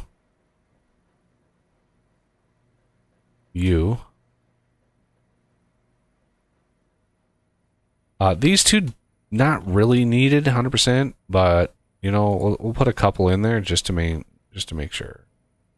And then a couple of those. So the hydrogen eventually this will fill with hydrogen and oxygen, especially if we gate it. We don't want these to shut off because we are making too much hydrogen. So this, we can actually set dumping excess. Or, no, not dumping. We can set these to dump excess. We want these to actually shut off if they fill up with oxygen, not hydrogen. So we're going to dump excess hydrogen in the machines. That way, the AE system has to fill up, this tank has to fill up, and these tubes have to fill up, and then finally this can go. And the machines will continue to make oxygen, because that is what we want to prioritize, oxygen.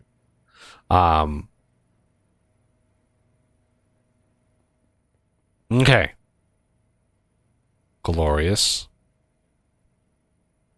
Sulfur dust is good. And that's the reason I put a filter on each one of these. I just wanted the individual thing. And so that system now is ready to go. We're not making a lot, but it is what it is. We are making right now just enough.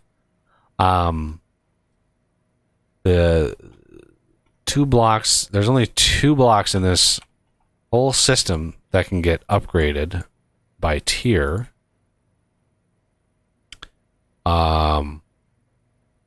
Let's do basic, advanced, elite, and ultimate.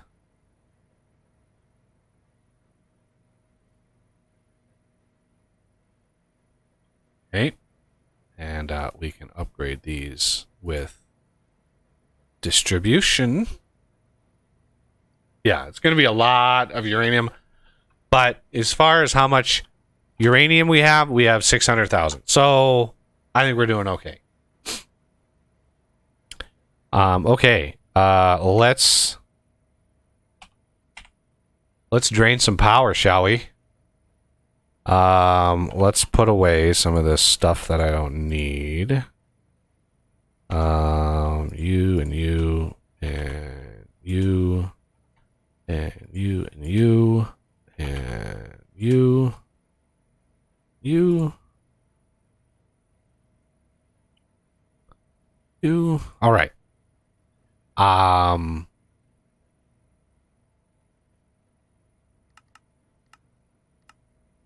just gonna craft a couple hundred of these upgrades. So when I upgrade this system, the first thing I do is all energy, because if you upgrade speed before energy, you pretty much destroy any chance of having any power left over for anything else. So, oh, I have a job for you, Renegade. If you're really wanting to do it. Oh god, that doesn't sound promising. Yeah, it's really. I mean, it's really not. This side over here as you can see, there's only one that's set up. So if you look at the down angle on that, you can see it requires there's a lot. Now, I would say do 5 and stop at 5. So basically it is maxing out the fluid cards. If each fluid card is overclocked, 8 transfer, 1 speed, and then you have to have 8 node overclockers in the thing. So I need to go and create a recipe for node overclockers. But yeah, it's 9 fluid recipes and only do like 5. Leave the other 4 just empty. So we need a total of at least 4 or 5 of these before we can kick this thing on. Because this thing drains an unholy amount of water. It is kind of frightening, actually, how much water this thing drains. And we're not going to be able to run it very long until we get that and the mega radio. We need a singularity.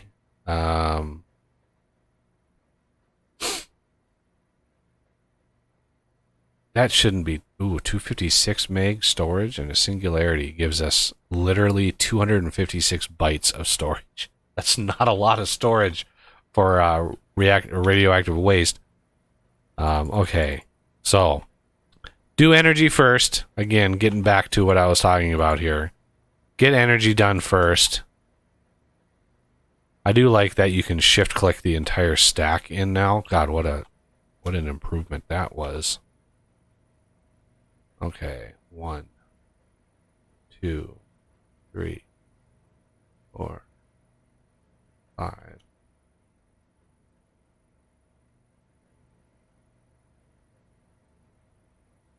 Wait.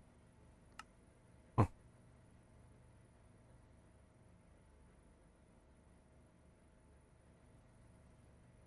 These should all be the same. Energy.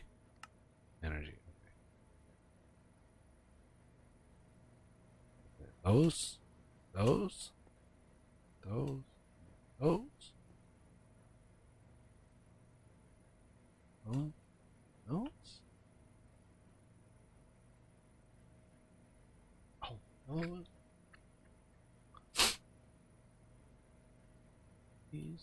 These. Those.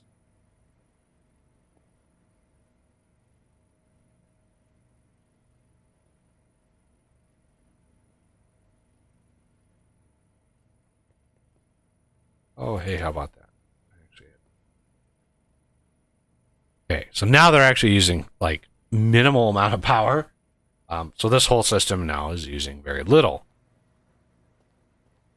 But it doesn't really mess with speed all that much. You can see like this thing, like minimal amount of power. 400 power per, like that's nothing. Nothing. Now, however, speed upgrades. So I need a couple hundred of these. And for speed, so energy I start at the centrifuges and work my way back. Speed, I do the opposite. I start at this end and I work my way towards the centrifuges. Is those centrifuges? Oh, yeah. Those will drain our power real quick, like. So that and that. So now, yeah, these are going to be producing a huge amount of these. You can see that's going up. And one of the reasons I left some room to expand here is you can kind of tweak. You can find where your bottlenecks are. You can find where machines aren't quite full. You can kind of debug it like that. So this one and this one are now running full blast. Now oxygen is kind of going down, so we need 4 of these for these 3. 1, 2, 3, 4. And now these are producing vast amounts of hydrogen and oxygen. So these should be full. And if we look here, let's do like hydrogen. You can see how fast this is going up. And then oxygen. You can see this is stopped at 400. Right? So if this fills up, it's gonna stop this electrolytic separators because we're only dumping hydrogen, right? So hydrogen filled up because we filled up here. We're actually not able to pull it in fast enough. Really? That's kind of surprising. Okay, well, moving on. These should be speed upgraded, yep. These are speed upgraded. No.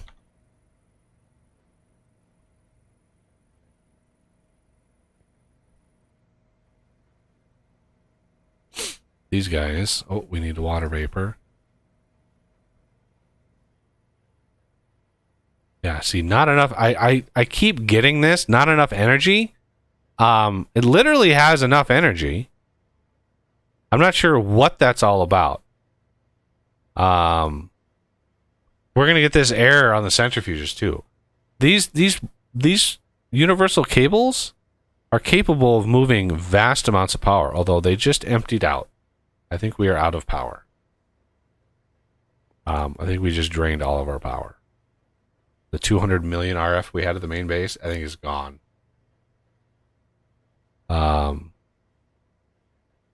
So, yeah, we're out of power. And water vapor is done. We got to finish though. We got to finish.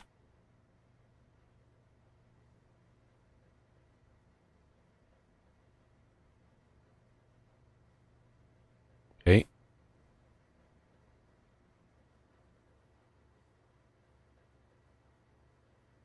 Out of power.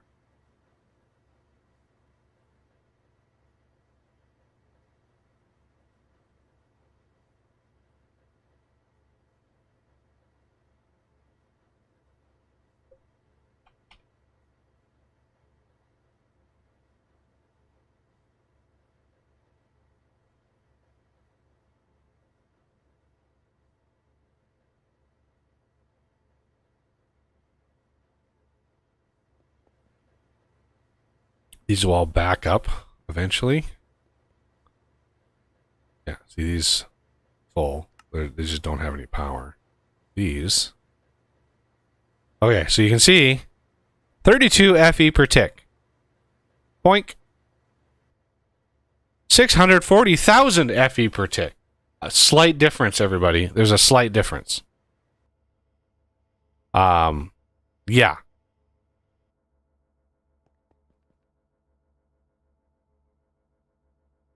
This has a little bit of fissile fuel. I want a flux plug.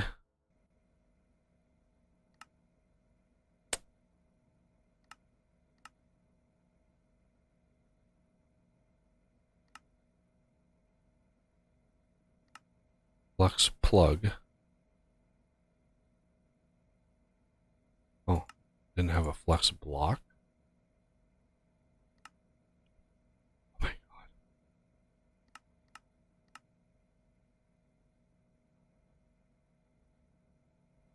Oh, we want. Where's the turbine? Got turned around. This.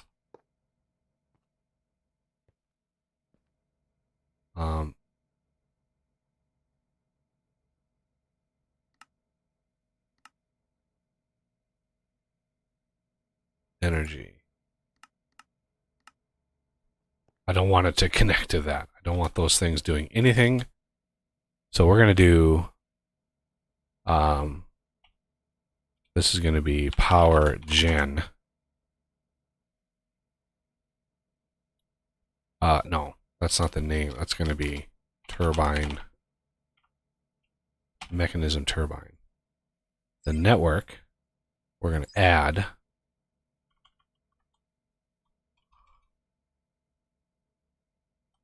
power gen.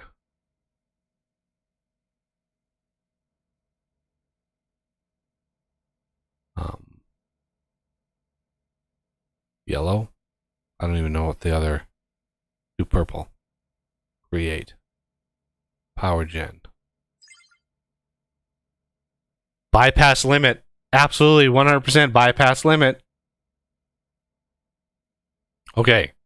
So, this thing has a internal buffer of 50 billion RF. It's pretty decent. So we don't need a huge battery right now. We just need to be able to process. So right now we are, it defaults to 0.1 millibuckets per tick. So if I come over here and I activate it, this is my power switch. Boom, we are ready to go. Looks like Renegade has one of these set up. We are trickling the amount of fuel. We're using very, very limited amounts. And why is this not running? This is not running. Why is this not running?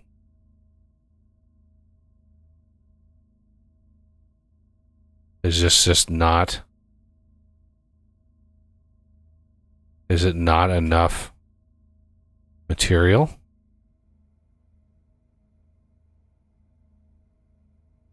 There we go. It just took a while. I think the entangleporters have like an internal buffer. They just took a while.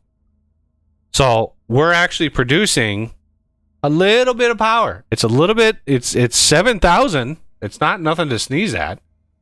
So let's up this burn rate just to 1 millibucket, which should really bump this up. Now we're already over. We're over the amount of power that we were producing with the combustion generator. We're already producing over that. We're not doing anything with it right now. It's going into these entangleporters. It sucks, but yeah, there's like a billion RF these entangleporters can hold. So that's where all this power is going at the moment. None of it's going in here. So once those are full, we're not really doing anything with that power. We could build an entangleporter back home and use it that way. Right now, we are severely limited by the battery that we have at home. I have an ultimate energy cube, right? Ultimate energy cube. Yeah, it can store 204 million, but its maximum output is 204,000. That's all it can put out, 204,000. One of these centrifuges wants 600,000. So we need a solution to the centrifuges. We need a solution to the power system. And we are right now, our waste tank again is increasing. You don't want that to fill. Trust me, you don't want that to fill. And we are burning quite a lot. So let's zip back home, make sure we have a use for the power that we're generating.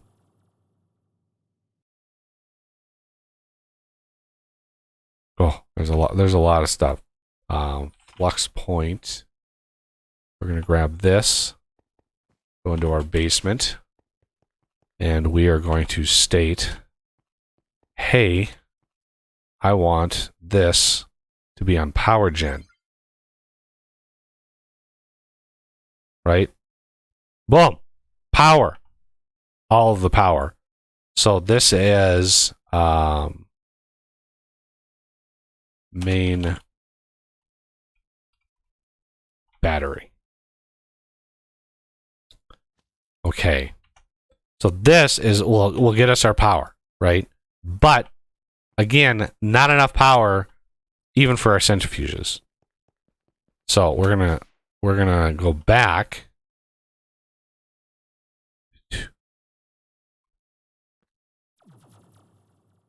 And instead of the centrifuge, this is why I used, whoa, rubber band and a half. Jesus. That's why I used a separate flux point for these. Is I want this to also use power gen.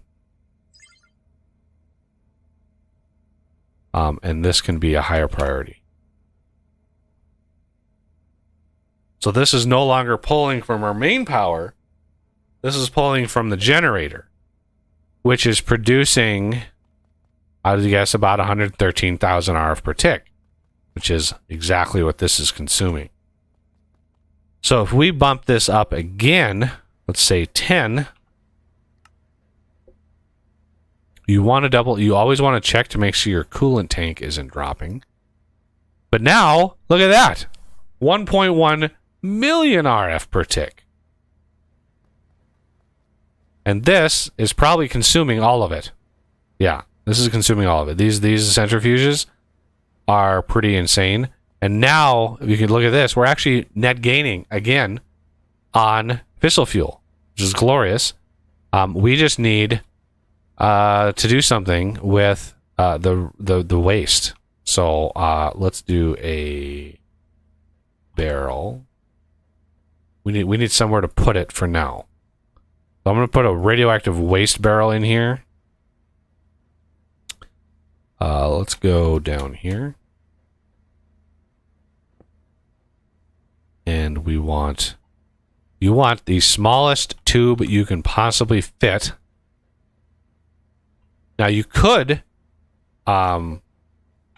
pipes, the mod pipes has a gas pipe, which has 0 internal buffer.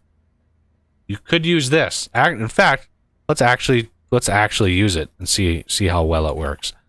Do that and output.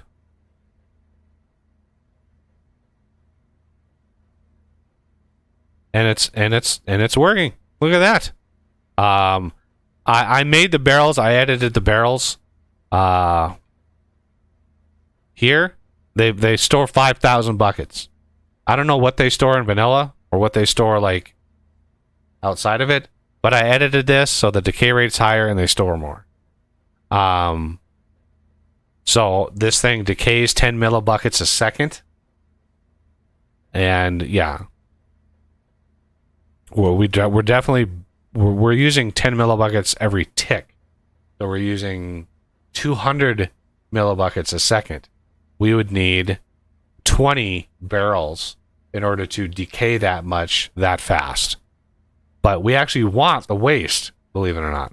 We actually want the waste. And yeah, this is going along swimmingly, and we can probably bump, although it's looking like he managed to do one of these.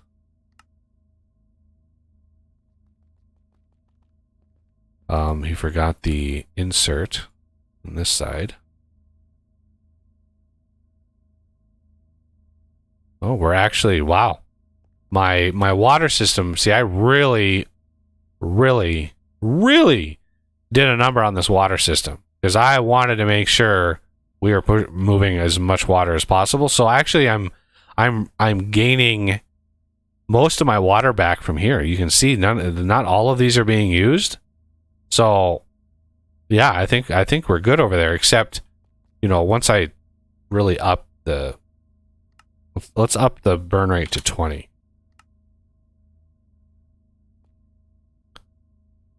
Now we just doubled. Now we're at 2.2 million RF per tick. So now we are probably only using, yeah, we're actually able to produce enough here, which is amazing that we're out of hexafluoride. We're not really.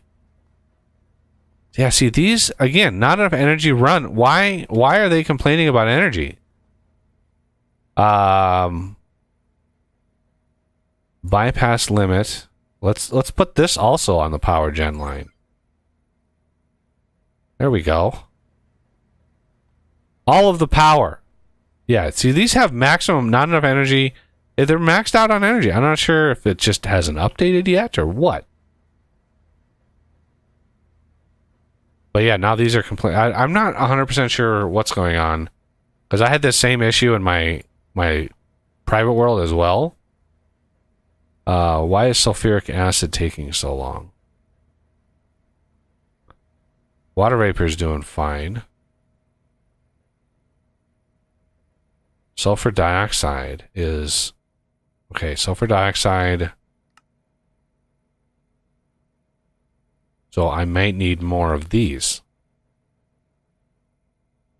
Because these are maxed.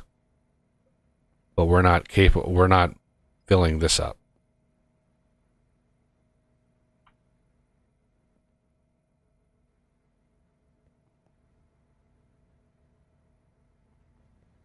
Okay, so let's get 2 more chemical oxidizers.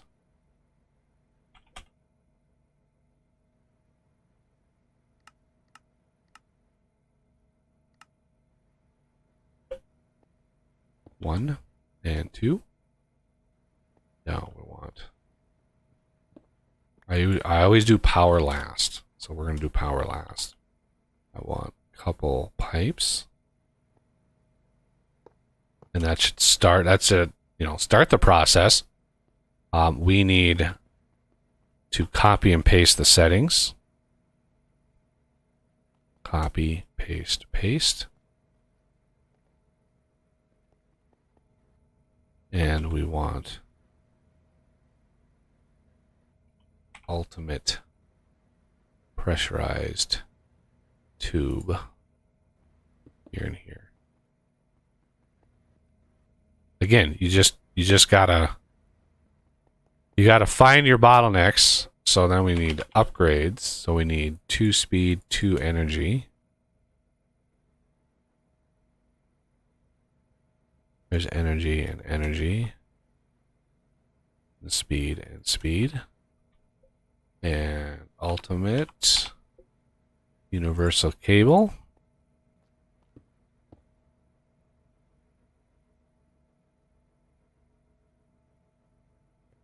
And now this should be effectively doubled.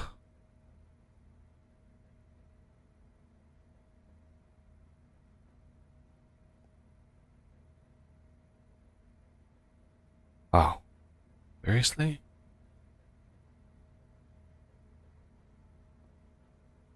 Crazy.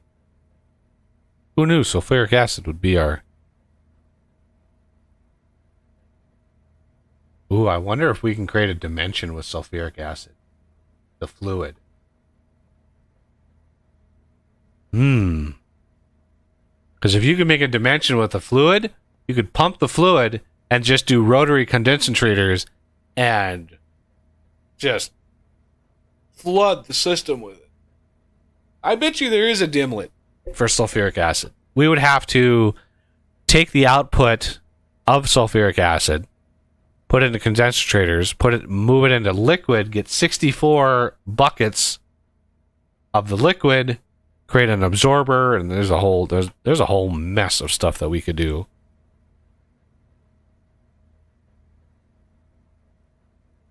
Yep, sulfuric acid. So if we could just, man, we would need a bunch more of these.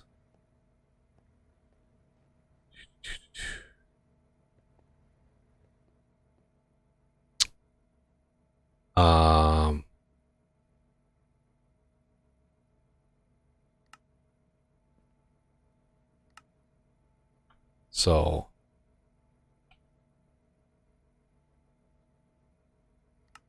let's double it again.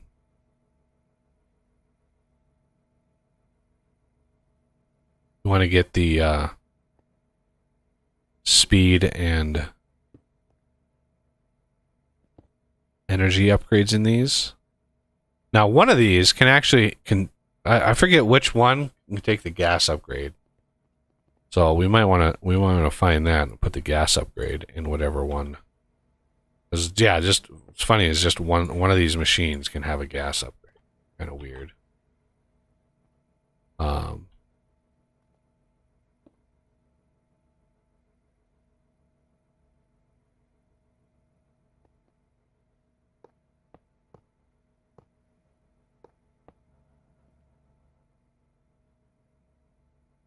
So we're gonna have to. We have to jank around this AE cable.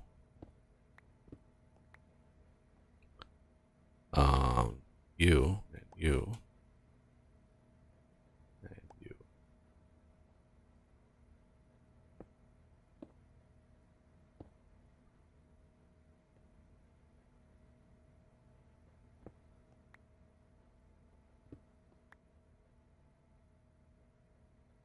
Ultimate pressurized tube. Oh, did I don't think I copied it. There we go.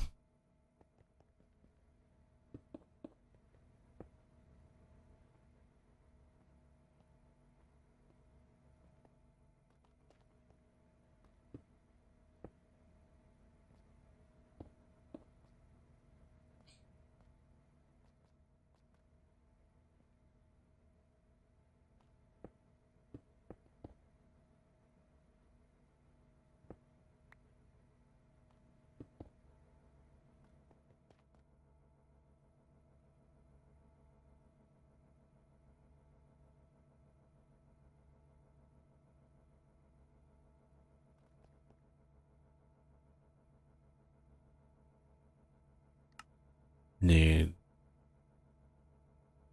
one more set of speed. One more set of speed for this second one here.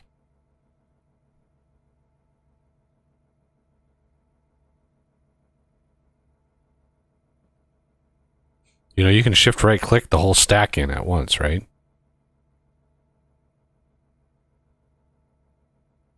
Well, now I do after I've done it already. Yeah. With the stack in your hand, all you need to do is shift right click and the whole stack gets dumped into all at once. Really handy. Really handy. Okay. So not even barely tickling the amount of oxygen we can create. Which is amazing.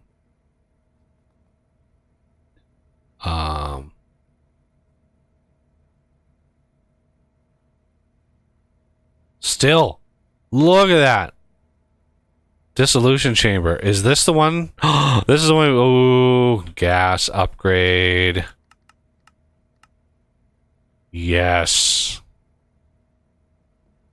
Gas and gas. There we go. That's what we were missing. Yay.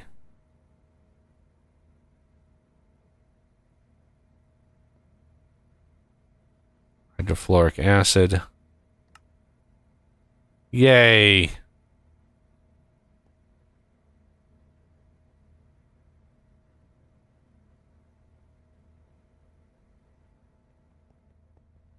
I doubt we have any fissile fuel in here. Oh, see, we're not.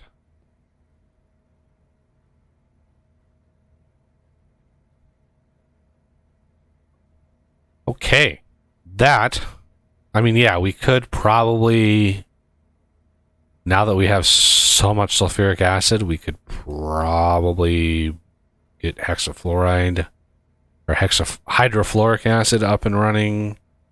But for now, I think this is plenty. We're still net gain on fissile fuel. Look at that. We got 2,300 buckets fissile fuel already. And we are still producing 2.8 million. How full is our thing?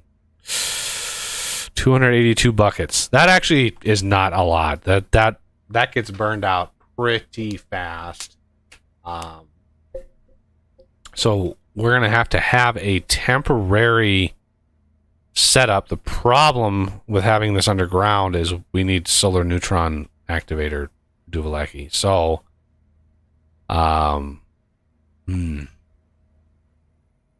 one thing we're going to do, because solar neutron activators needs HDPE sheets.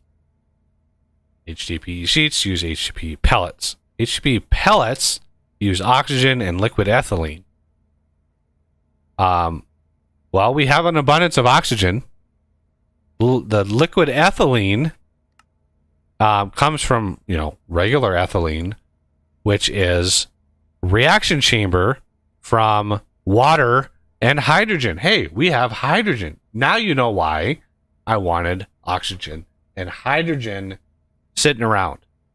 And that produces ethylene, as well as the substrate that we need. The biofuel is easy. That's super easy. I'm not worried about biofuel. What we need then is a way to move hydrogen and oxygen back to the main base so we can have just a storage, like a drawer of HDPE pellets. Because I already have the recipe for the plate for the sheets in the enricher. I already have that set. We just need a drawer somewhere with pellets. So I think the best way of moving gas, there's two ways. The first and the most tedious way is take the gas from our AE system, put it into a concentrator, make it a liquid, and then send that via like a ender tank, right? So that's like a multi-step process. You take the gas, convert it into liquid, send it to an ender tank. So that means you need 2 different ender tanks with 2 different color sets with oxygen and hydrogen. Blah. I don't want to do that. Because then when it gets to its destination, then you need the concentrator again to turn it back into a gas, because you have to use the gas version. So I want to use the direct gas version. And the only way that I know of to transfer gas is with the entangler porters. Quite literally the only way I know of. So we're going to have an entangler porter. Let's do smart cable. And entangler porter on this side. Entangler porter on this side. So this let's see. The one on the left, we are going to do hydrogen gas. Add that. Okay. The one on the right is going to be oxygen gas. Add that. Hydrogen gas, side config, gases, pretty much all input, right? This side, also gases, all input. So we want the export bus. We got 2 sitting there waiting for us. We have 1, 2. We just got to make sure hydrogen gas gets hydrogen. Otherwise, it would be a bad day. Hydrogen gas. This side is not liquid oxygen, regular oxygen. Okay. So that means we probably pulled in oxygen. Well, yeah, we're gonna want acceleration cards in each one of these. Here. I wish you could see the internal buffer of an entangler porter other than just the power that it's holding. It's kind of stupid that you can't. So you can see the oxygen and the hydrogen now drop dramatically, which means these are pulling in again. And what happened? I thought I had a bunch of acceleration. Here.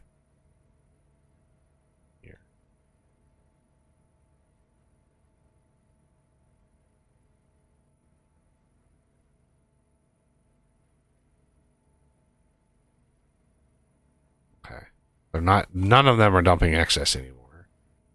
As long as this stays good and this one stays good, I think we're fine.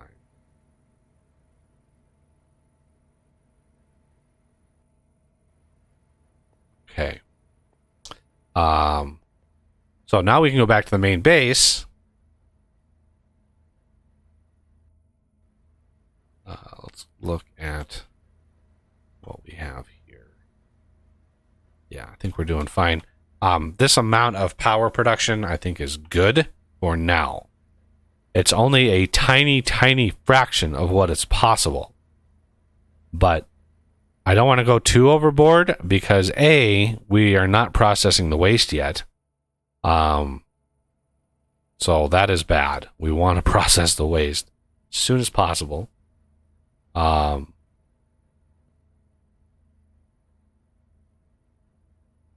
Can you fill a no, see, I think the nuclear waste, the only way to store it is in that barrel. You can't put it in a regular tank. Or if you do, it's like super radioactive, which is bad. It's bad news. Yep, This is bad. basically. And if you break the pipe or the tank, Oh yeah, it spills into the. Oh, I knew about that. even if the tank is empty. Okay, so we need a way to store HDPE pellets. So I want to use this thing at the end here. We're going to put a laser node on that. Now, HDPE, we're done with this setup. Look at that. Take all of that off my to-do list. Now we're on HDPE, which uses substrate, liquid ethylene. Oxygen is fine. We have that in droves. But we need the pressurized reaction chamber. And then we need liquid ethylene, which is a condensator. Actually, let's take this off. We need liquid ethylene from a condensator from regular ethylene, which is another pressurized reaction chamber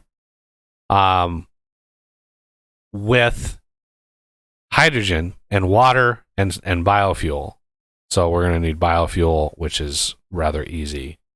So pressurized reaction chamber. Do I have that? I don't think I set that recipe up.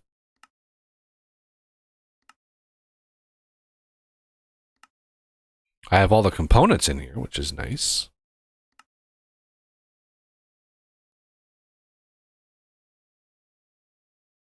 Ooh, did the essence stop flowing? Yes. We need the pump jack on that essence.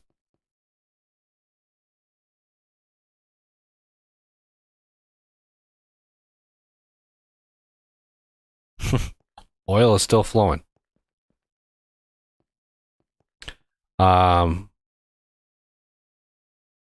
Now, pressurized reaction chamber. Again, we need 2 of these.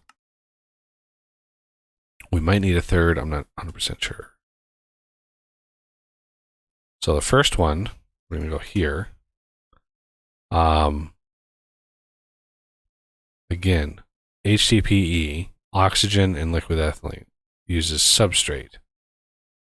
So the substrate is a byproduct of the next step.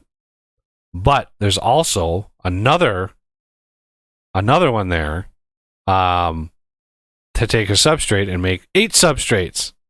Because this produces 100 millibuckets of ethylene.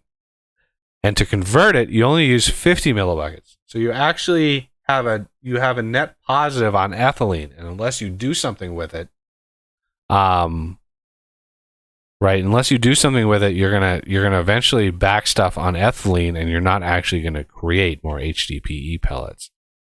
And I forgot the exact system I made at my base, at my test world, but at this point in the stream, my head kind of hurts. So, items are going to go down. Let's take those off. Those are going to go down.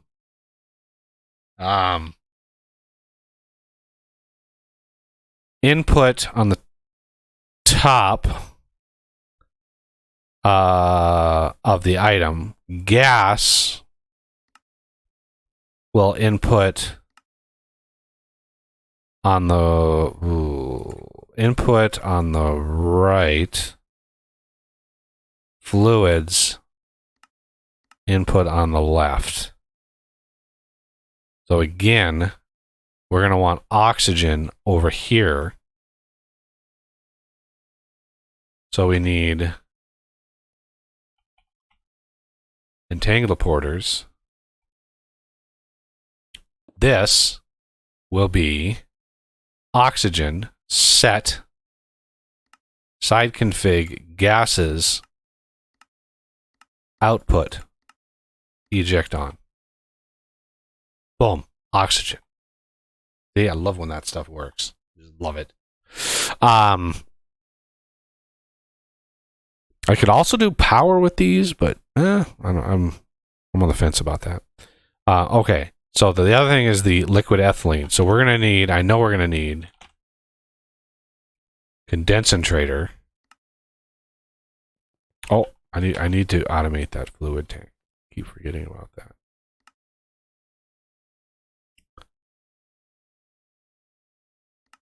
I never automated this, so let's get that in here.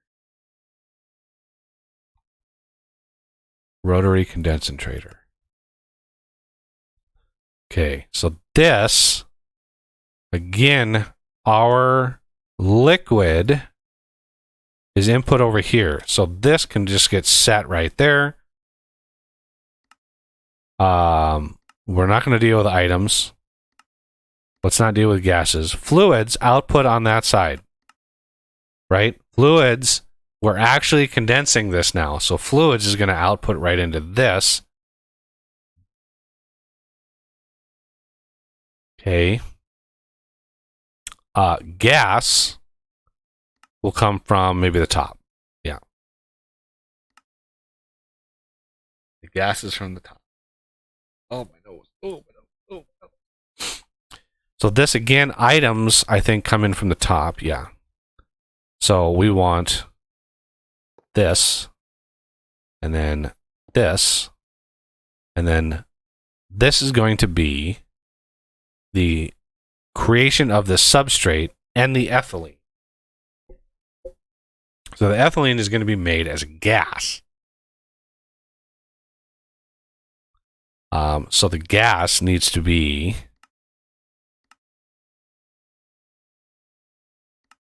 output on the left.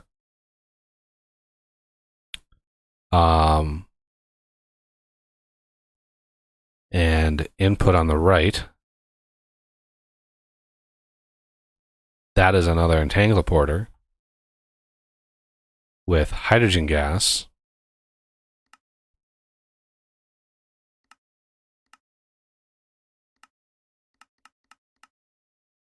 Eject on. And now we should have hydrogen. What else do we? It's water. That's right. This also needs input. Item input will be on the top. So the gas output, and then output of items will be on the bottom. The gas output, again, is over there. So let's do ultimate pressurized tube on this side. You can see I'm trying to avoid using the back because I want to use that for power.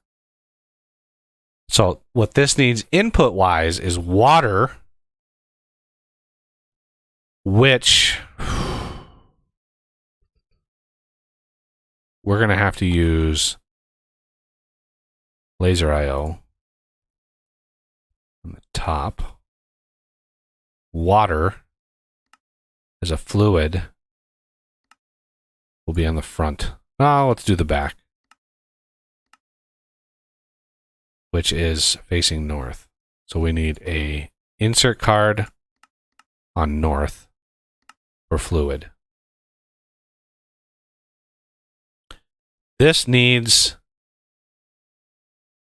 biofuel. So I think I've gone through like all of this. I can't remember which one was the cake is the best. I'm trying to find like the cheapest, simplest thing that I can just do. Some growable plant, bread, but ugh, really? Yeah, I could grow wheat, put it into a crafter, craft some bread, but why? Why would you do that? What for biofuel? Yeah, Melons. melon. Melon slices.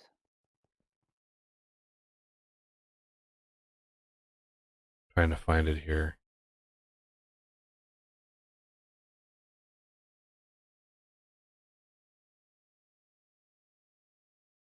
Melon. I didn't find it. Which? Oh, no, that's only 4. That's nothing. Yeah, but every time you harvest a melon, you get more than one piece. Well, this is going to be automated. I'm not going to have a farm. This is going to have like a phytogenic insulator up on top. It's just going to, and that when that grows a melon, it grows an actual melon. It doesn't give you slices. Yeah, if we do this, phytogenic insulator gives you the actual melon. So we can't send the melon through the crusher. Or we could. That only gives us 5, which is stupid.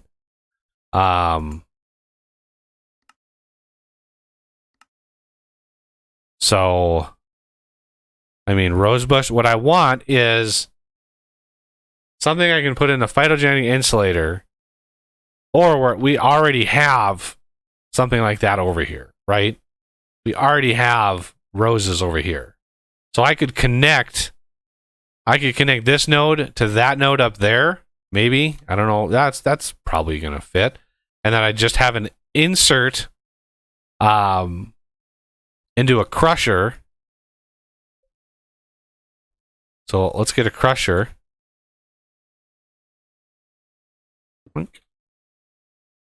Right?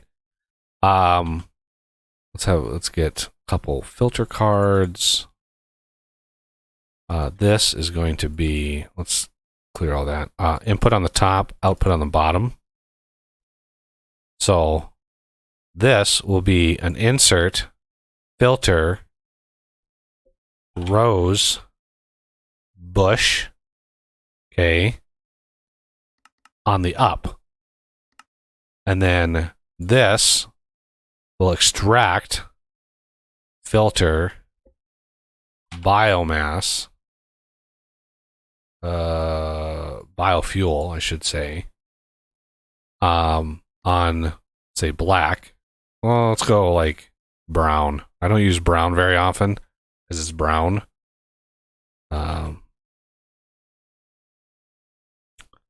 So extract brown. Well, let's do 10 every 10 ticks. Stack every 10 ticks. That's fine. Okay. And then over here, we want to insert on brown. Right? So that'll give us what we want there. And then we need water. So let's grab a trusty sink, because I love having sinks. This is an extract of fluid. Actually, come to think of it, if we connect these two together, we already have water over here. So all I need to do is insert. Where's the water side config fluids? The back, which is north. So insert fluid north, like that. So then what I do is I just take this and I say you connect to you.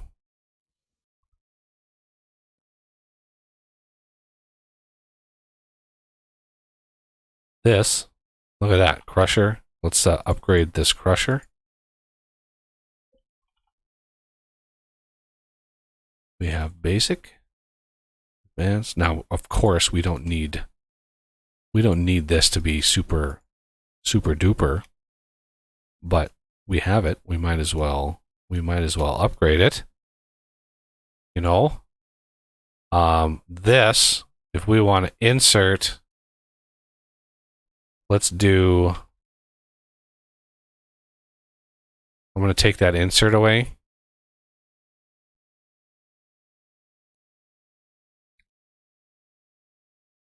Oh, Jesus. Turn that off.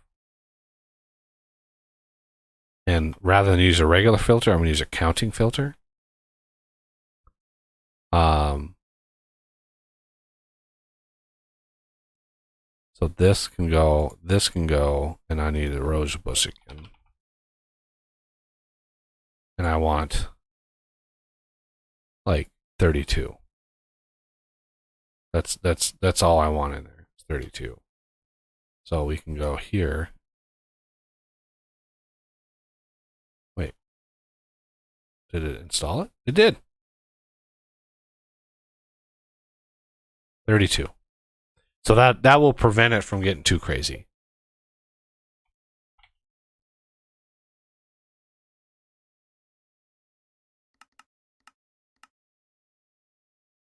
So now, and I don't have the secondary line here yet. I just want to get this operational.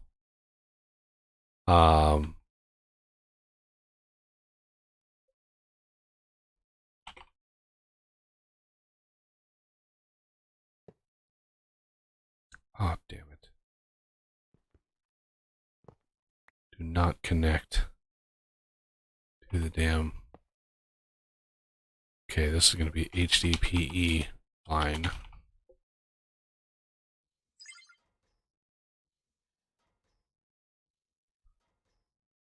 Okay.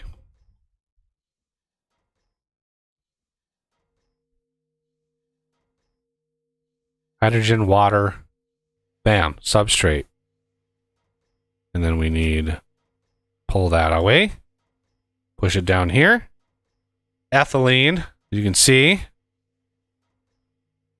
we've got in droves and spades. And we're now getting HDPE pellets, which I can grab and prime this chest, or whatever. And this is going to be an item, well,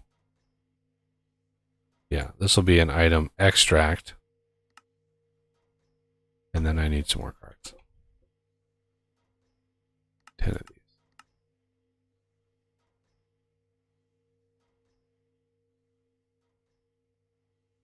And this will be an item insert. We don't need to connect this node up to anything. But you can see this thing has quite a lot of ethylene stored in. So we want to include the other method of creating substrate with other substrate. Right? So right now, this substrate is getting pulled and pushed into there. Now, we want to prioritize these things. We need to use laser IO so we can prioritize the nodes. But the other recipe for substrate is to take a substrate and the ethylene and water and to make eight substrates, and we produce oxygen as a byproduct. I don't care about that. I'm not going to worry about that. Crazy. So we want another reaction chamber.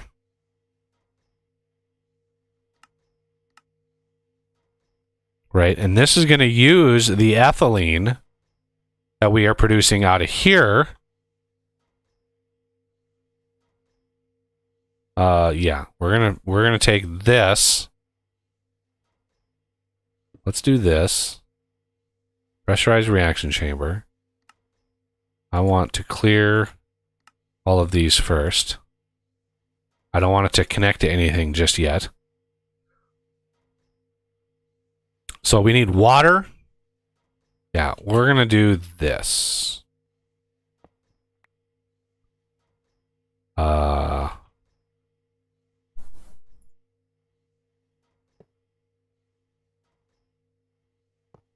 that.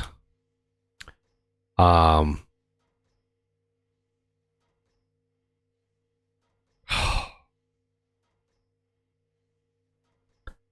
really didn't want to connect this to anything, but the water that we're getting from here, I need to put in here as well.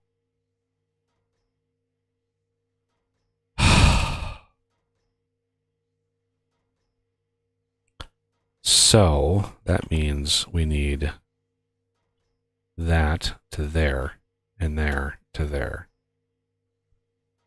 So the input, this one here, is water. So we have a fluid insert on the bottom. And then we need ethylene, which is a gas, insert over here. This should trickle in ethylene. And again, it'll only it'll trickle it in, but this will produce substrate, this will produce substrate. Either one of those fills up. This fills up, we're not producing ethylene anymore. This is the only recipe that produces ethylene. I was very tempted to change that. But yeah, this is the only recipe to change ethylene. So what we want is, this is an insert. Yeah, I need, let's get some more cards.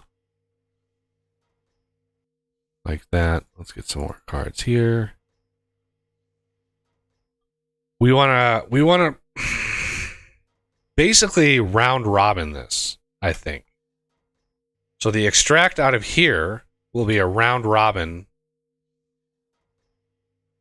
And then we need to connect this. So we got to be careful with our colors, because these are using pretty much all white.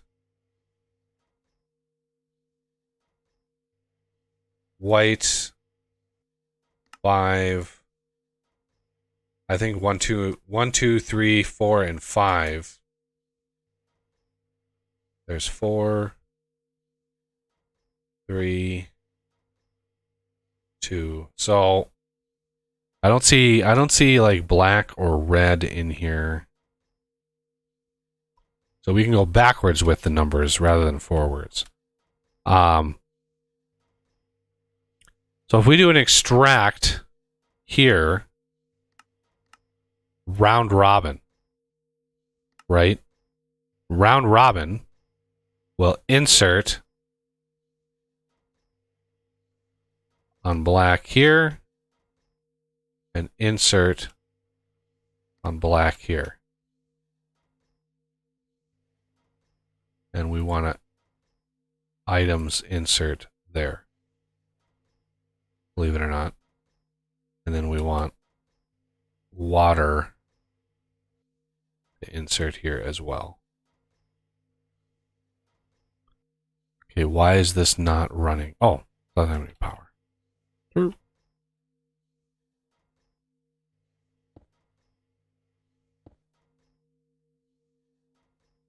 This thing will then get us a whole bunch more substrate.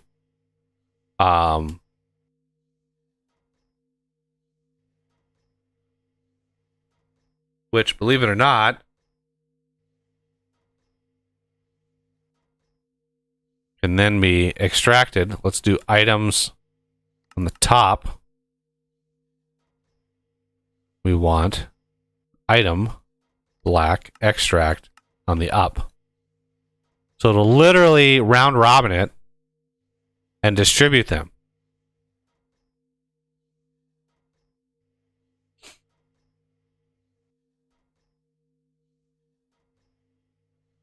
There. HDPE. We can craft sheets. And now we can craft the solar neutron activator. Yay. because that's needed for the polonium pellets, which is where I got why I needed this fluorite dust.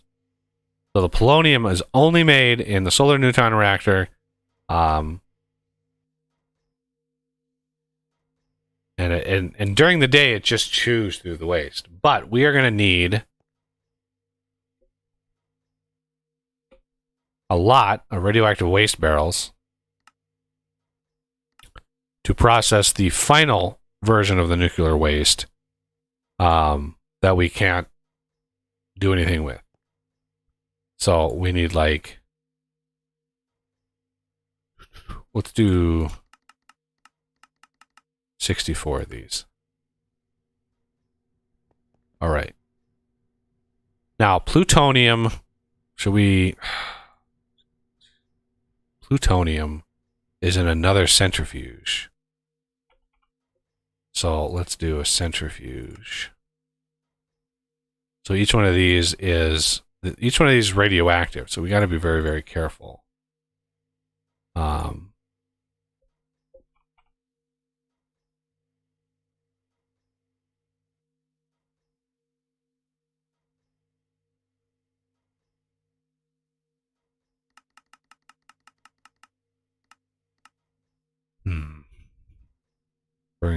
How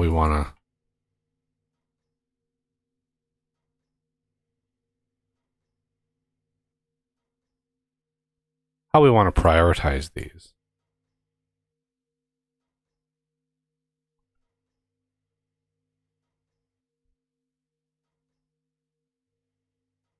Maybe have a little drawer or something for plutonium. There's literally plutonium. Like one use for plutonium. You need 72 plutonium. That's it. That's all you need. 72 plutonium. That's it. Once you have 72 plutonium, there's really no reason to make any more. Because you need the SPS casing, and the only use you need 72 SPS casing, as far as I remember. 72. I think. Sounds right. Sounds like a lot. Maybe it was like 54 or something.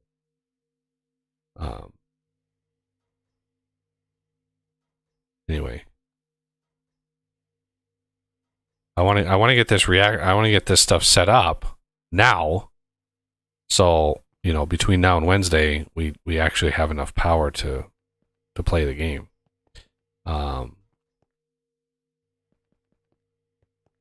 Let's dial.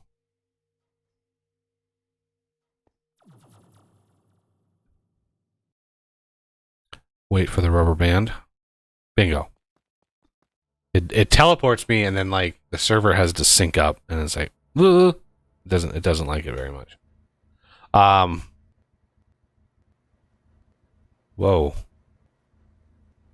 Why is it scramming? It's out of water.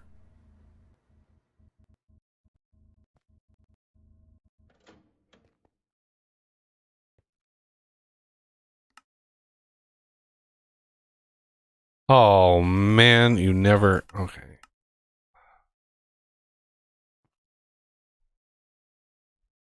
Overclockers.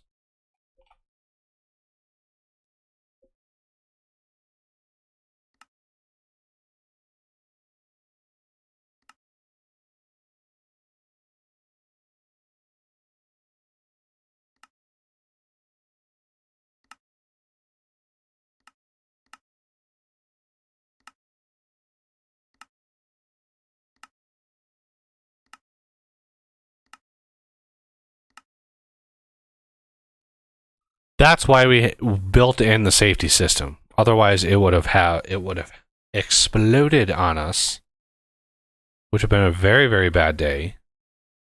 And believe it or not, the damn turbine filled up with power. 651 billion RF. Build her up. So Huh? Induction cell. Oh yeah, that's the next step. That's absolutely the next step. I just wanted to get this this waste processed because there's 1,000 buckets in here, and that's bad. It's bad news.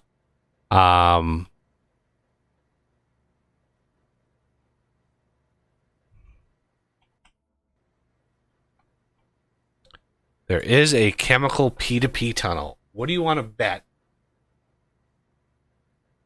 that I would be able to chemically P2P tunnel new radioactive stuff? Should we try it? Should we just say, yeah, I can always do the, wait, it's not an actual, what? Chemical, okay, this is P, redstone, attunement, what does that mean? You have to like right click it with something? P2P tunnel. I want a basic tank.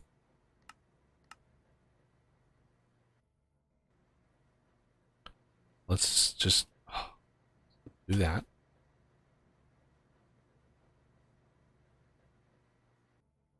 Unlinked.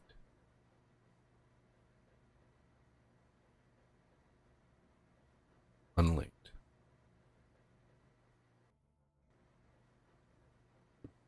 Oops.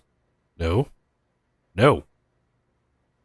I think we need a memory card.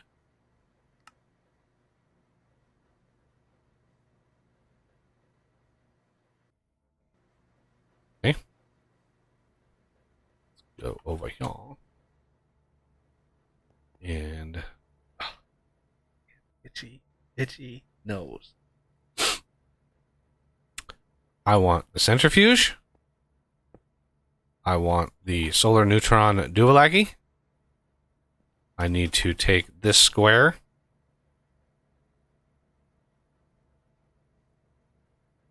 Ooh. Up, down, left, right, depth.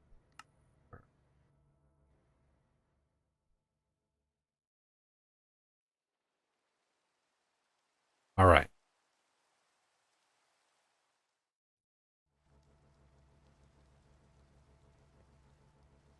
And it's of course it's freaking. Let's sleep. Anybody around to sleep? Yeah. Yep.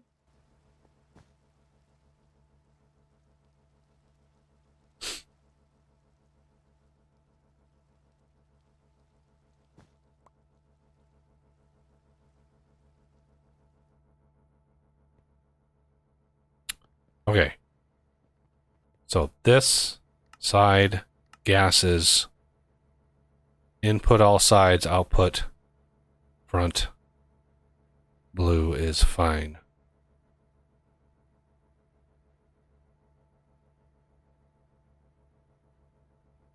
Let's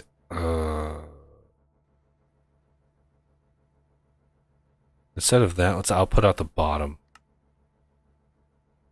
Same with the centrifuge. Gases. No, this gas is actually okay. Output front. Because this is creating the liquid polonium, right? This is the liquid. Output front. This is the liquid. Or the gas. I mean, yeah, it's liquid. It's gas. Okay. So we have the P2P tunnel, which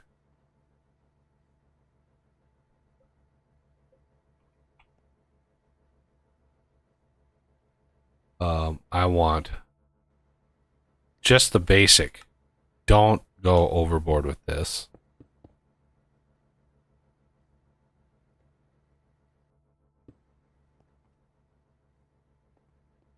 Chemical. memory card.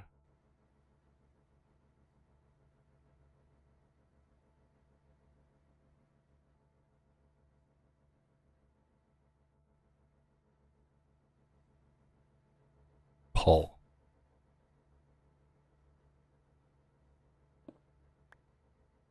Now, what are the odds this would work? Being able to move this stuff with minimal.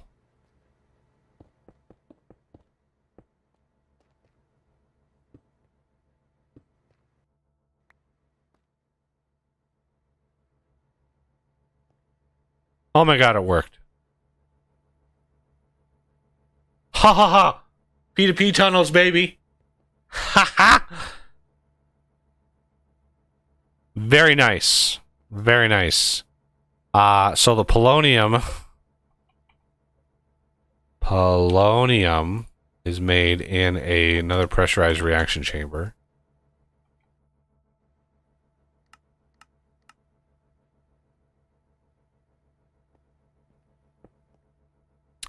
And is that a fluid? I'm guessing that's a gas.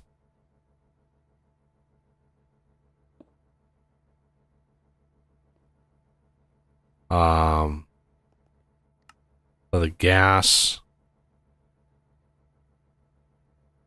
is input. I'm going to do output out the bottom. And what else does this need? Water. It's always down to water, isn't it? And how about plutonium?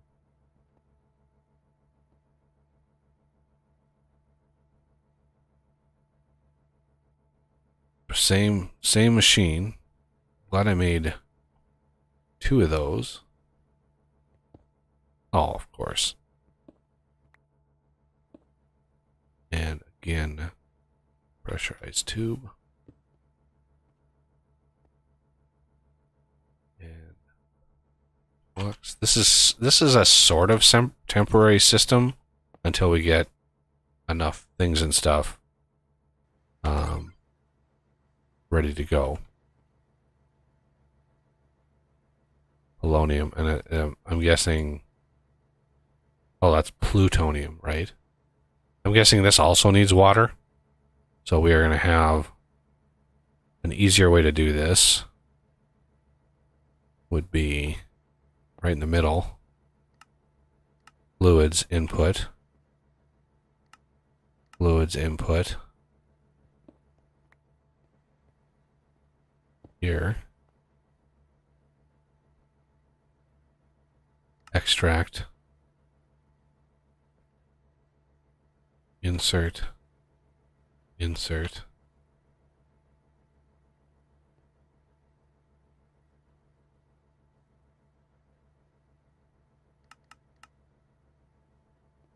Bingo bango. And then grab this ender chest. And I'm going to grab an item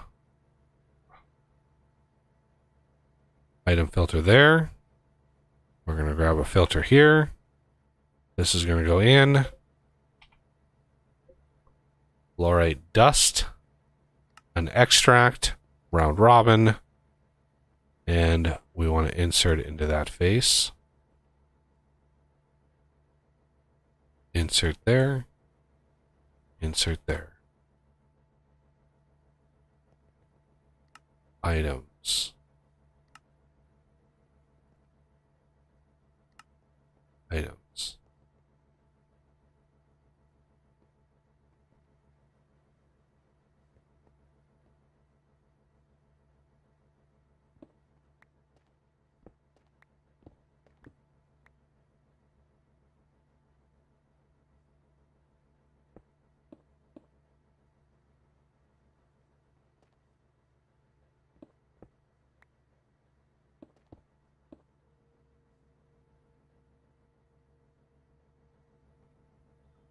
The spent nuclear waste, that's going to be a problem, because I think I set that as outputting on the bottom. Yeah, I just put the power down there. That's oh, stupid.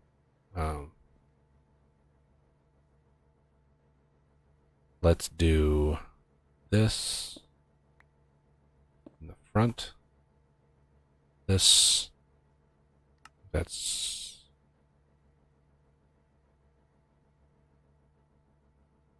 east.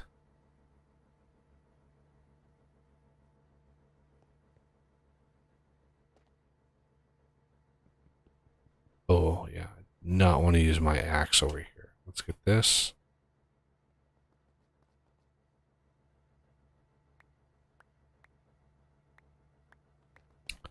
This highly radioactive stuff. Do not mess around.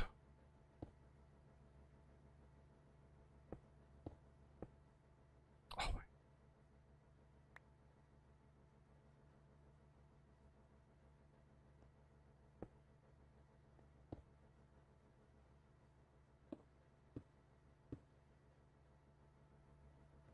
Okay.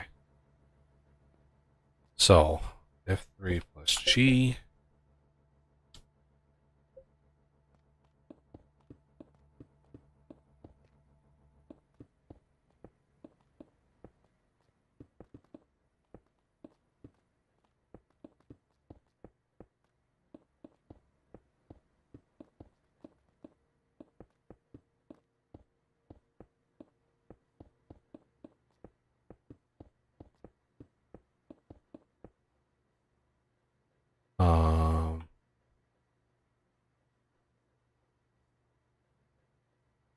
Ultimate pressurized tube. I think I crafted a bunch of these.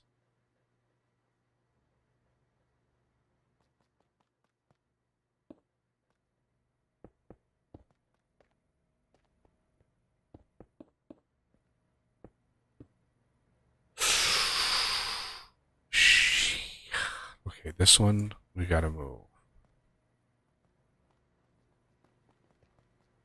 Gotta be over like.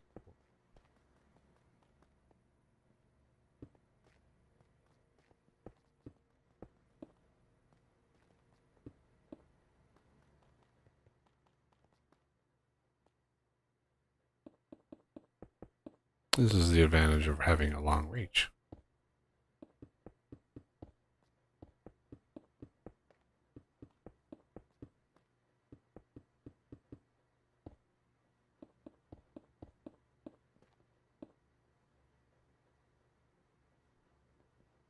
Now,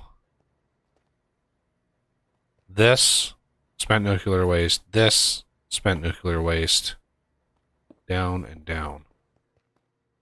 That dumps it. They automatically evenly distribute, and with my setting of how fast they decay, it's almost gone already. So yeah, it's fine. And yeah, look at that.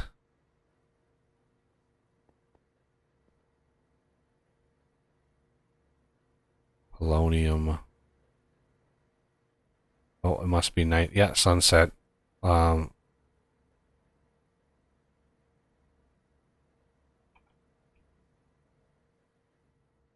do we have 12 energy upgrades? Why is this not a multiple of 8? It's weird.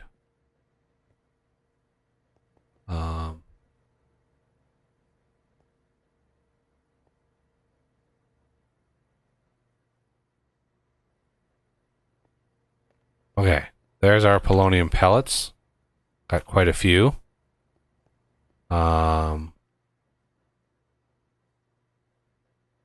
What? Oh, did I not? Let's check the output. Side gases. Output. There it goes.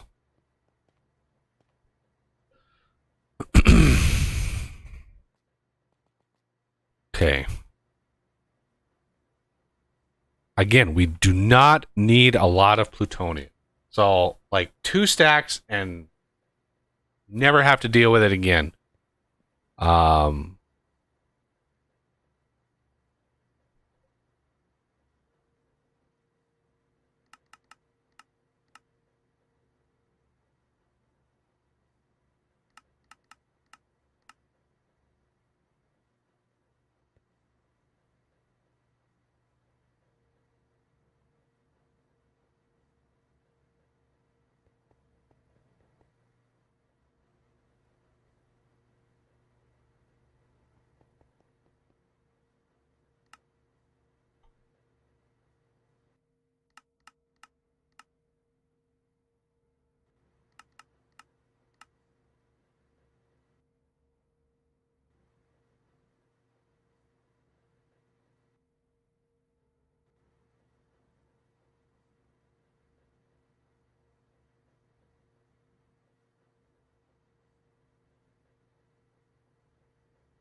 and yes, you can turn this into more fissile fuel if you want, but our system is more than capable.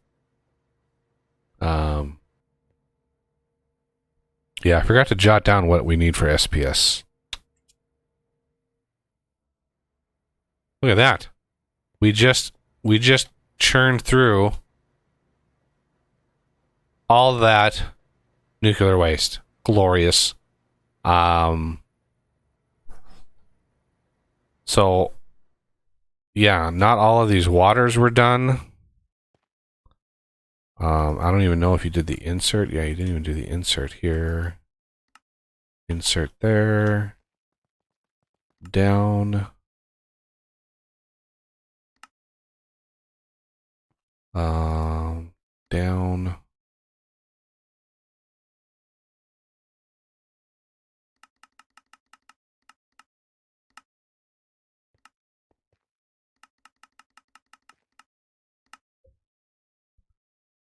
Down, down.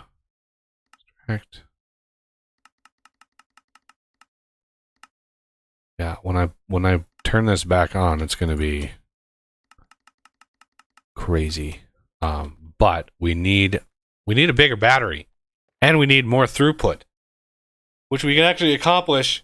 I've gotten really good at going nuts with lithium production. Like, I can produce a ton of lithium very, very fast and get an induction matrix going. It's the best, by far the best battery. Oh, you know what we never did? Jesus. 1, 2, 3. Oh, 1, 2, 2. I never upgraded these. Speed and speed. There we go.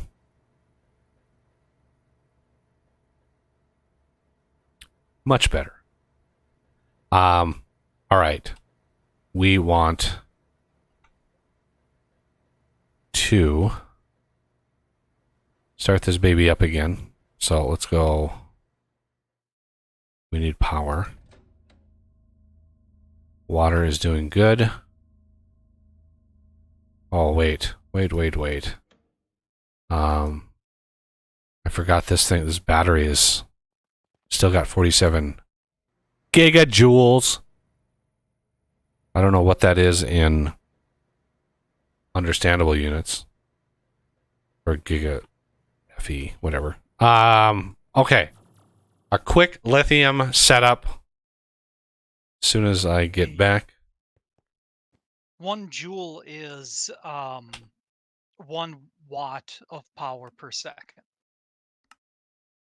If that makes sense.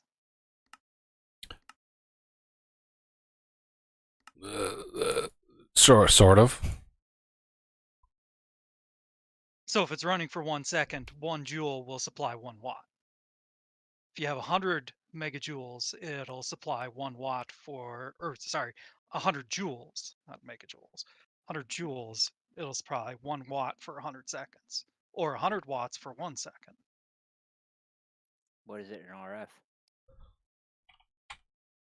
That I don't know. I guess that's probably what he meant. That's taking a realistic value like a joule and converting it into a made up value like RF. Yeah. Could be 1,000,000 to 1 for all we know. cat you want back already? Always. Yep.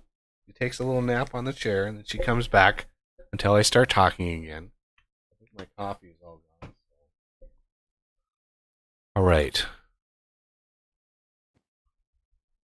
This setup, I remember when I first did this, it was so confusing. But now it's just like, okay, thermal. I need like 1,000 of these. Wow! Finally ran out of copper ingots. Look at that. Copper dust. I hate having more than one copper. Wonder if there would be a way to dictionify the mechanism copper into the thermal copper. One,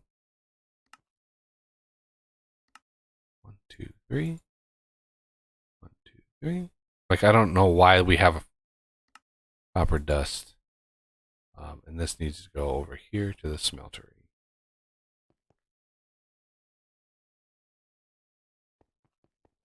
Come on, cat.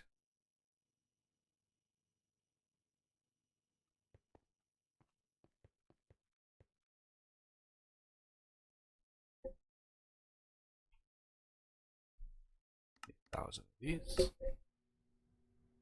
Yeah. Yeah. She's a kitty. Oh, the engine started. Yeah, the engine's going.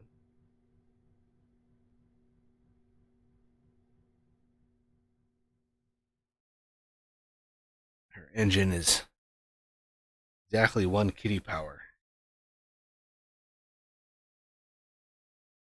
Yeah. Okay.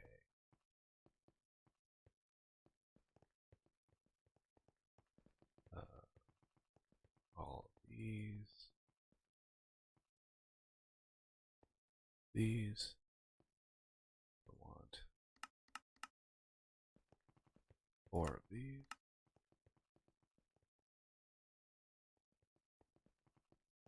2 of these.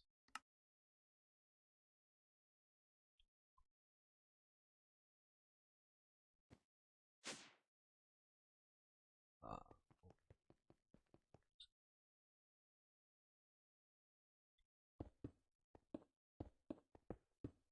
4x4.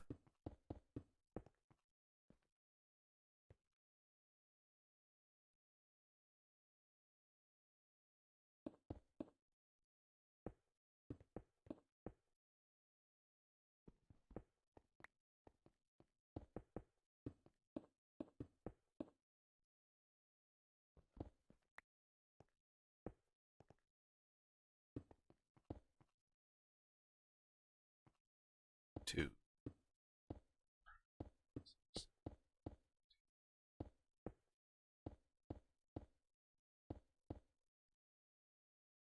Oh, I'm not going to be able to go full Monty.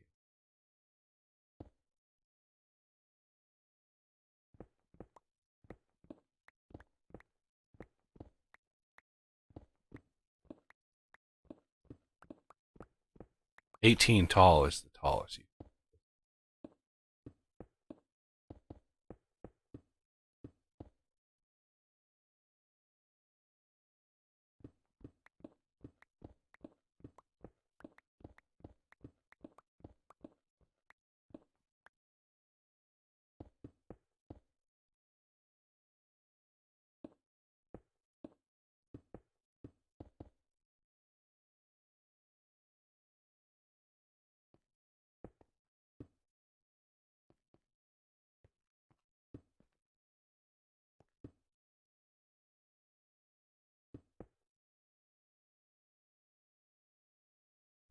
1,000.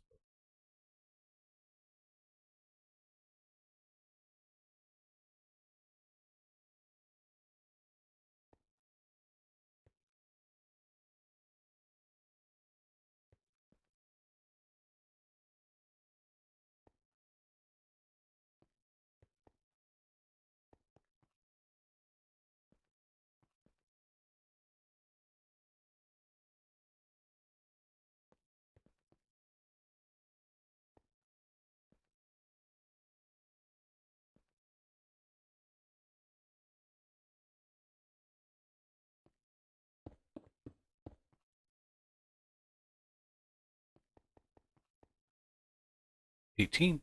Yep. That's the max.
Actually,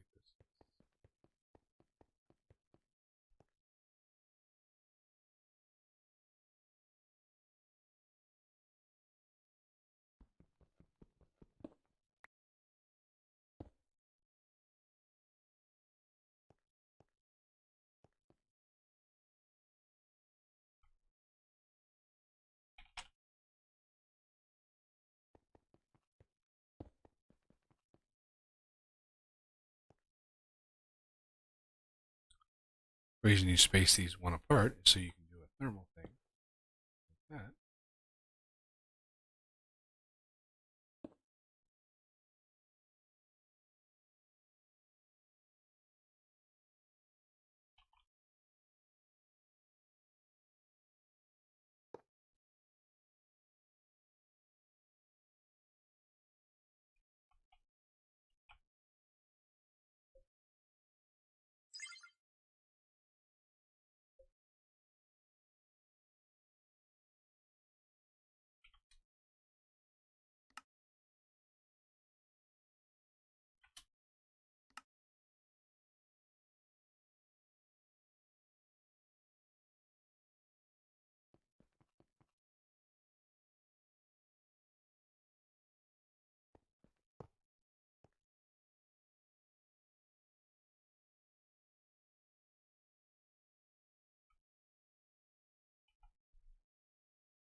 Where's my heat going?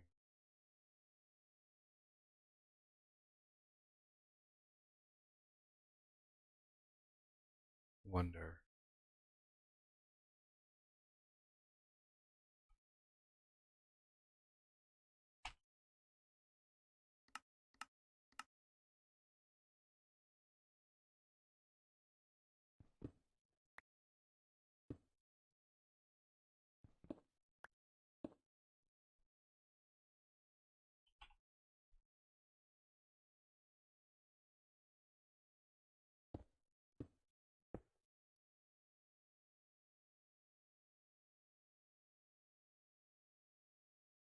There we go.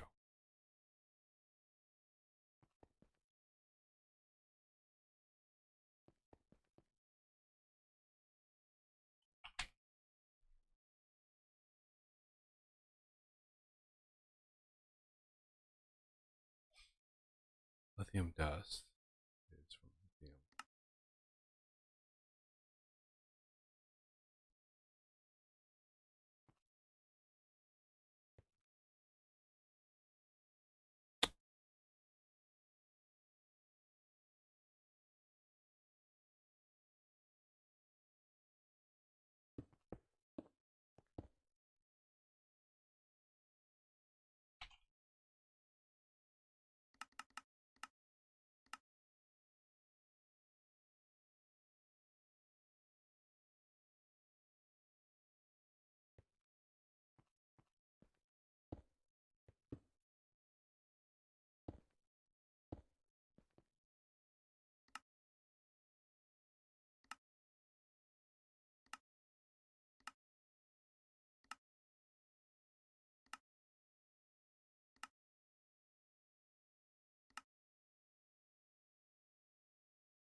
I thought for sure I had that automated.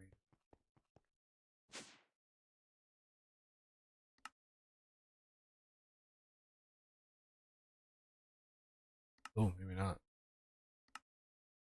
That's a very, very advanced recipe.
This maxes out at a bucket per tick, but I forgot what temperature. I think think I need like really high. Not sure how much these are gonna go.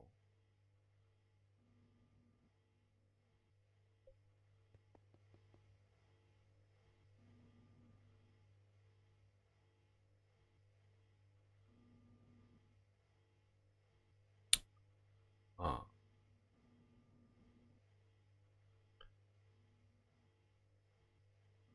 I think 1 million is probably too much. Let's go.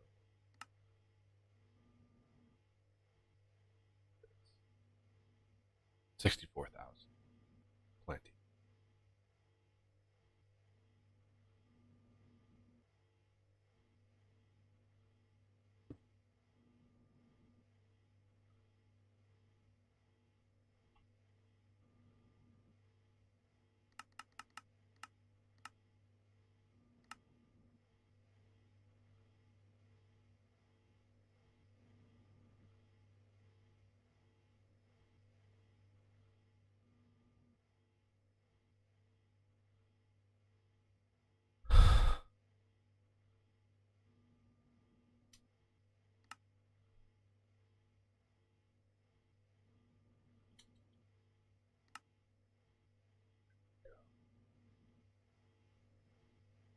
Bump that up.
Okay.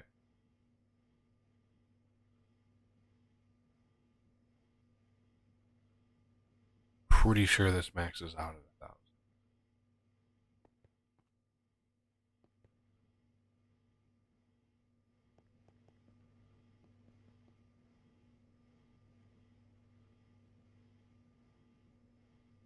There we go.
Well, I already put in a bunch of energy tablets. I've got 8 energy tablet crafters.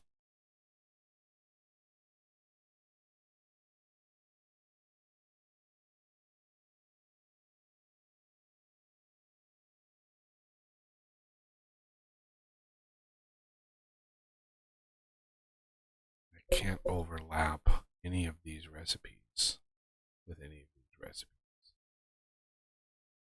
I have to be very careful.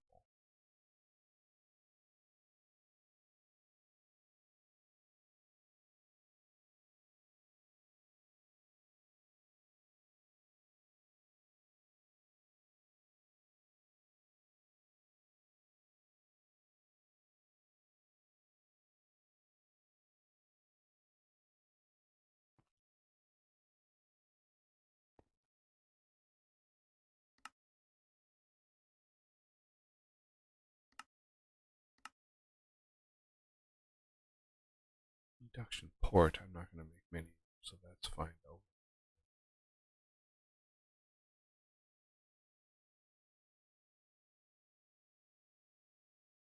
I need a lot of these basic energy.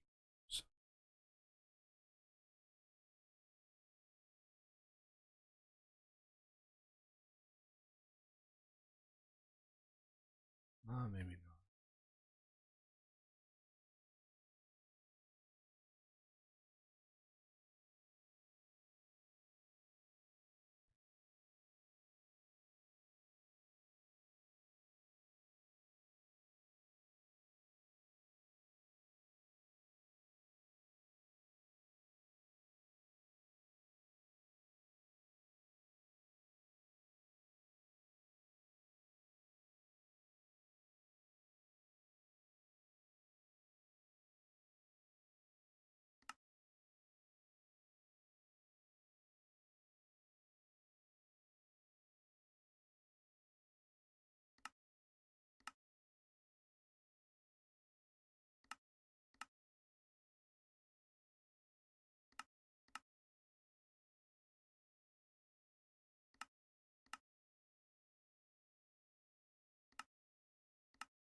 It's bath time.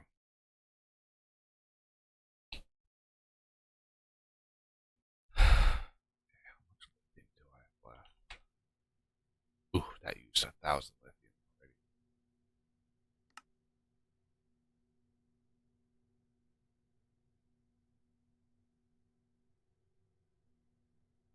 Okay, let's go build this.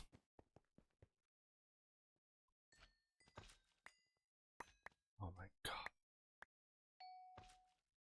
Amazing how much stuff this generates. Mob farm over here. It's a lot.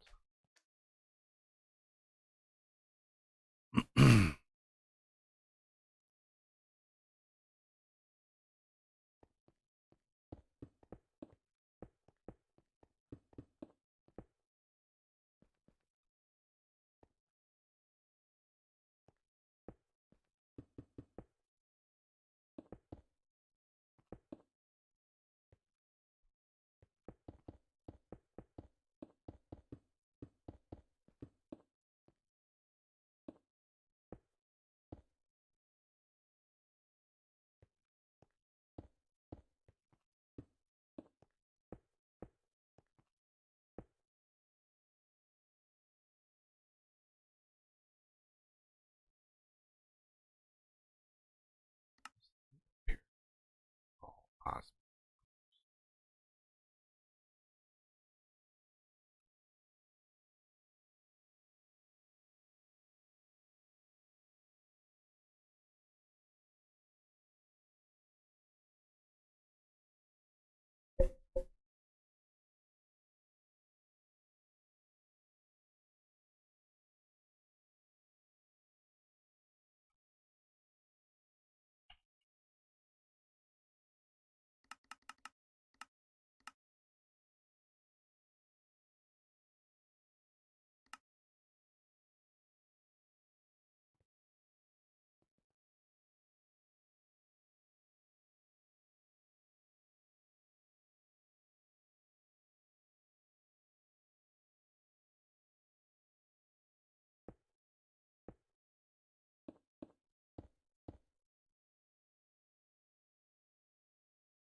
1.2 million FE for each one of these.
$256.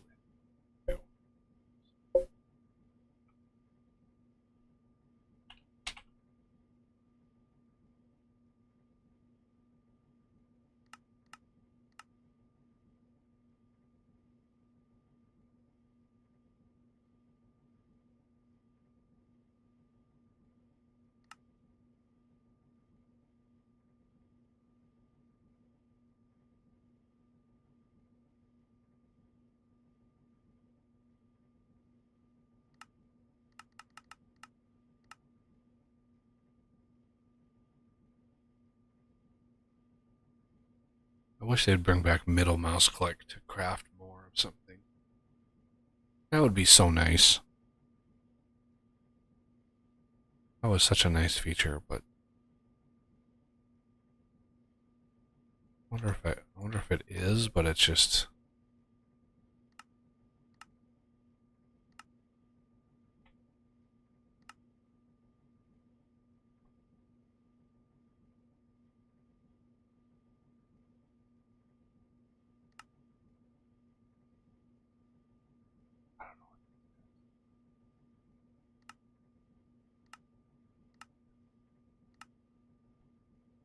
is that it? Let's try it.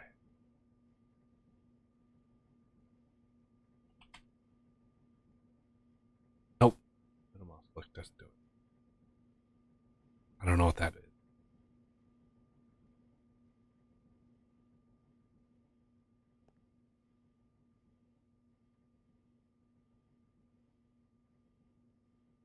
Yep, this is maxed out. 1080 is the max.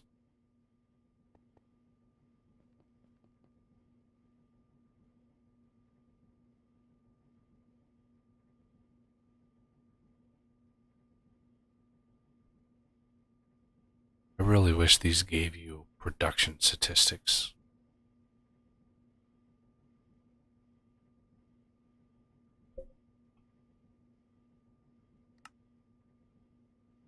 Like it's 1-to-1, right?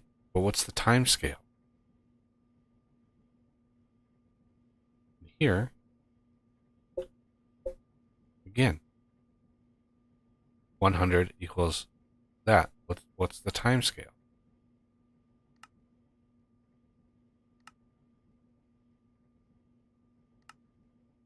There's your tritium right there. It's bizarre.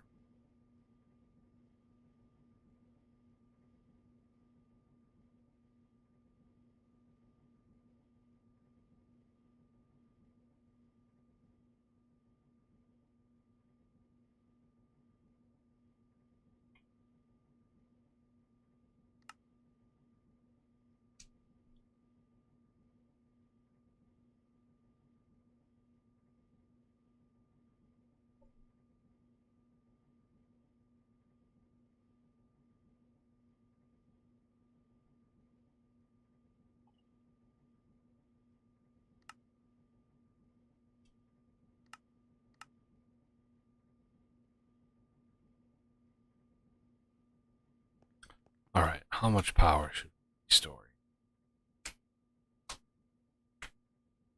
Remember, each one of these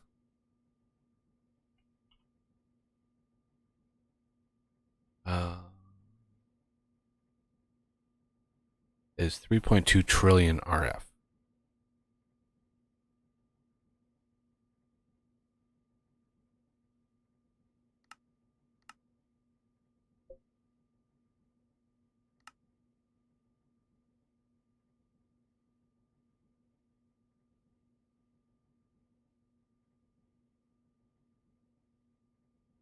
What's my bottom? Ah. Yep.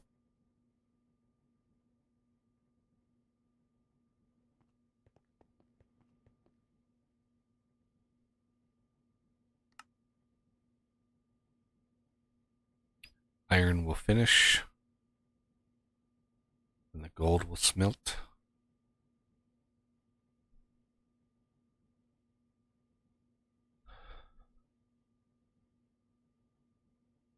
Just literally takes 2 minutes to smelt 10,000 iron. Need to go shut that system off again.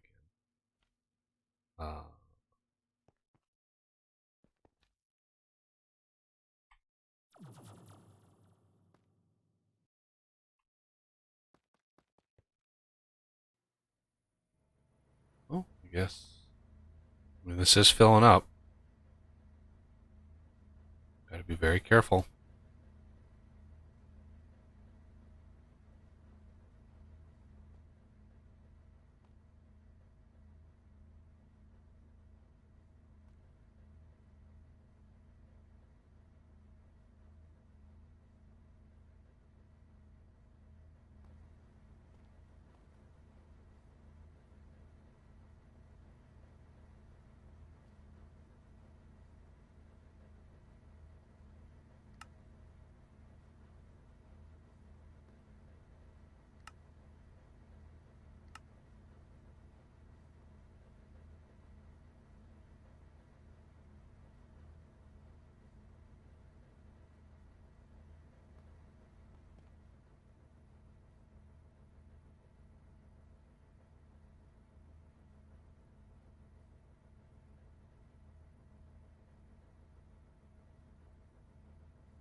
Oh.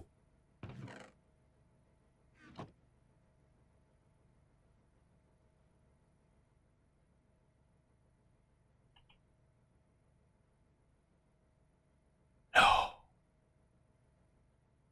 No way. There's no way.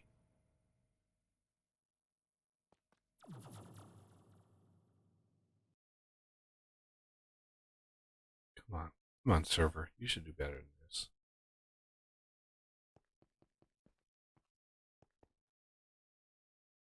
How in the hell did we burn through all of that sulfur dust? Holy crap.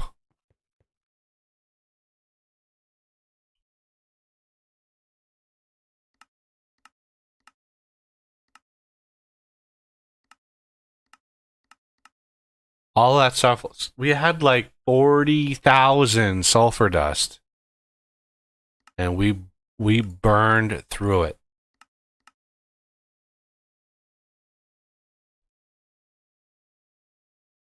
Crazy.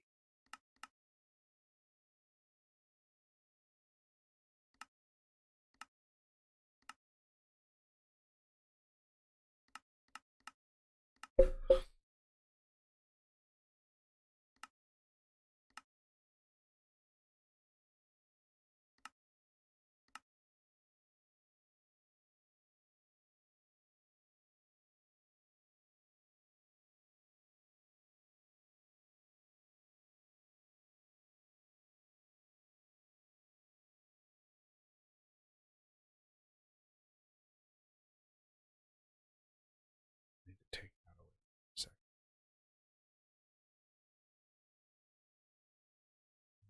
Grab stacks of this. Wait, this we can't put this in the crusher? Huh. Where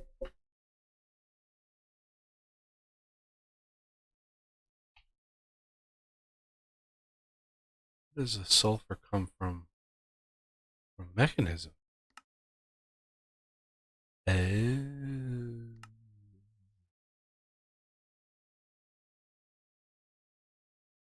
Water plus oxygen plus a block of charcoal equals 9 sulfur. Okay.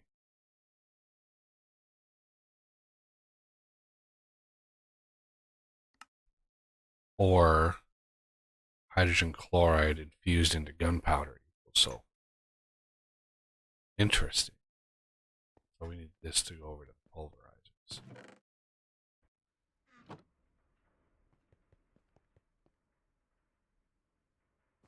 This. 1, 2, 3.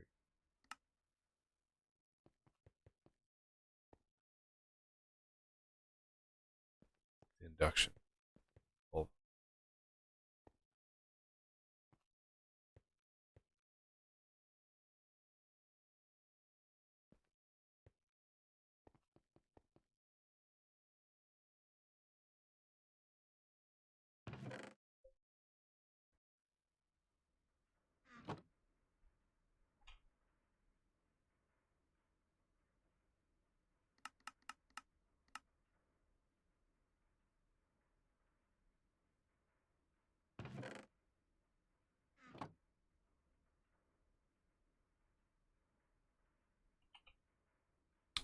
I have a feeling we're going to burn through that 200,000 sulfur pretty fast. Wow, that is like that was literally the entire like sulfur production from our refineries for the entire game. Like we had tens of thousands of it, and it disappeared.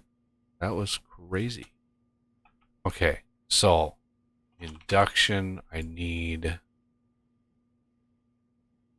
induction cell. Can I get 10? No crafting CPUs.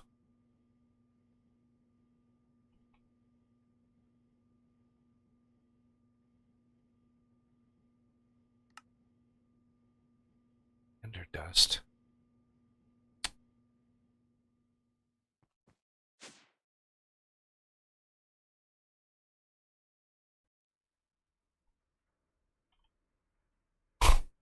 Which ender dust? You want AE2 ender dust. Okay. AE2 ender dust. Okay, is that the only ender dust that you use? What?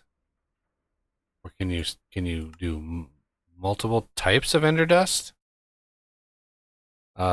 Which freaking recipe is that? Ender dust. I see it. Ender dust.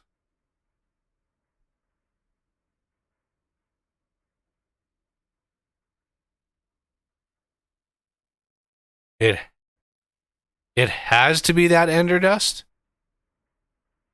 Don't tell me this mod author.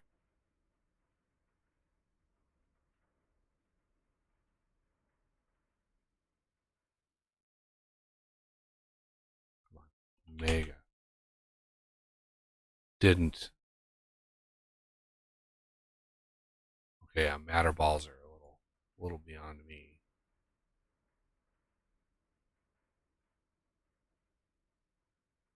I don't have a vanilla inscriber. Or Meg.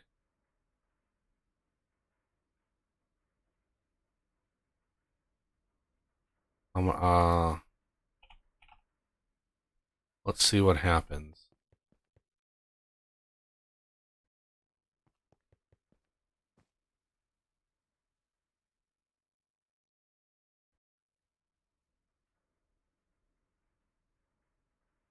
Nope, it is not or dictionary.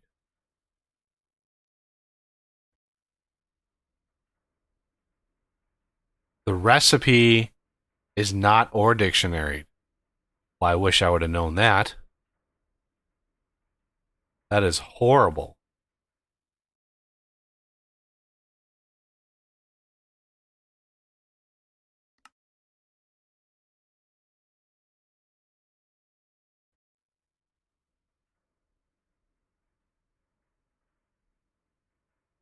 Ender dust. Okay, well. Literally.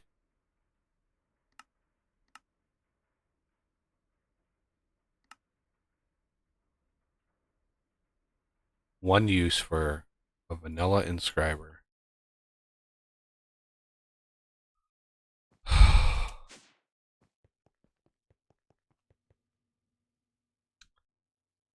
It needs power.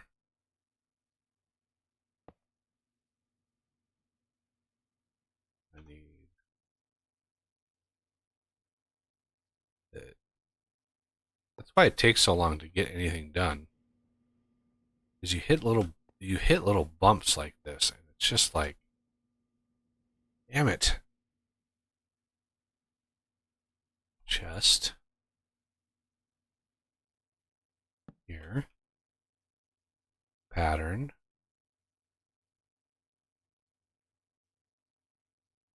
Uh,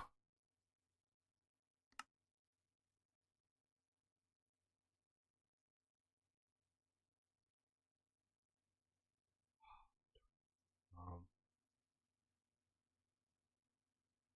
I hate how these are kitty corner.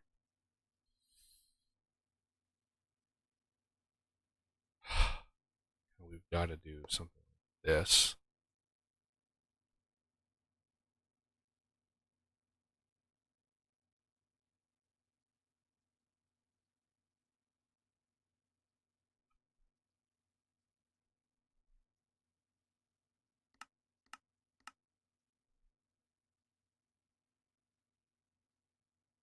Why does it always come down to laser eye?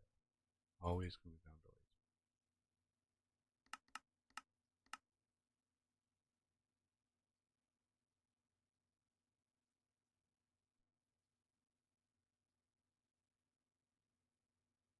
I want to insert on that face, which is fine. We are going to extract one at a time. Every second is fine. This does not need to be super duper fast, I don't think. Well,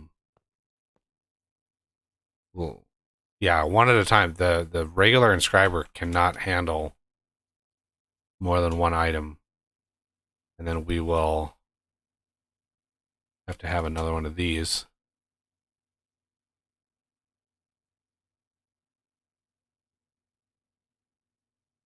because we need an extract card on the east face.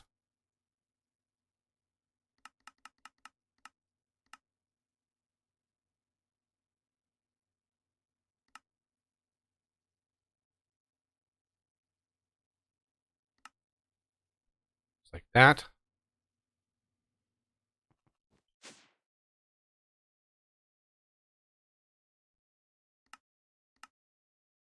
Ender pearl, ender dust.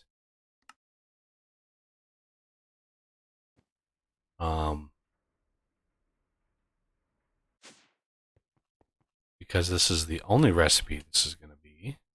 Put this here.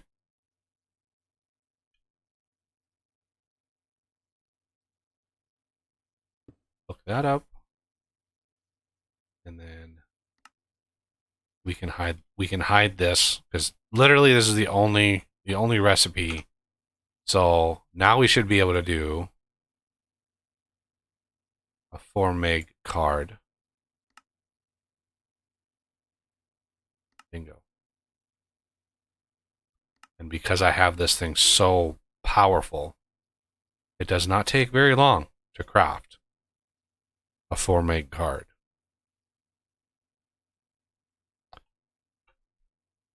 At Mega. We want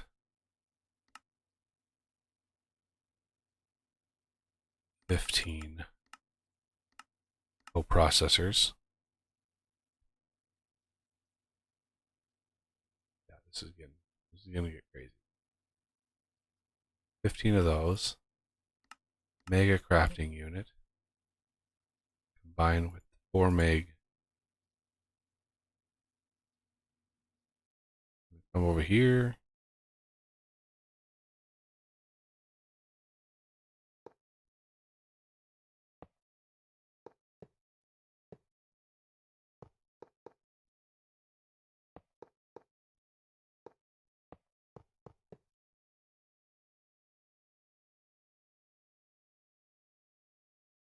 This is going to be only for requests by players. Do not use this for autocraft, because that would be an absolute waste of time.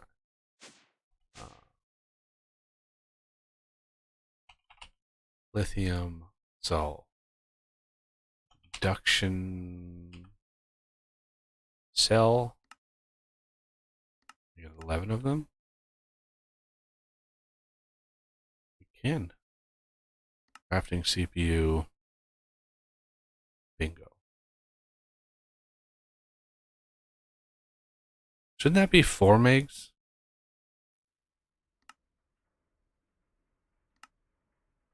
Isn't that a 4 meg?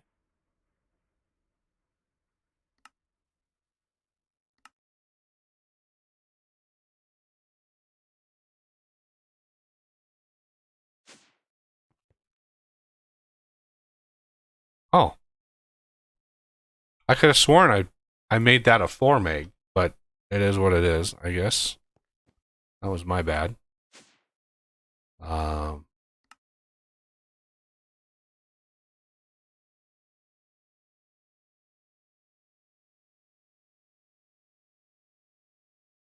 must be, yep. Wow. I didn't even have enough. I had just smelted 10,000 iron. And it wasn't even enough to craft all these induction cells. All right, so we are close. Let's put the glass here. So I built 11 of them, so we'll have 12 total.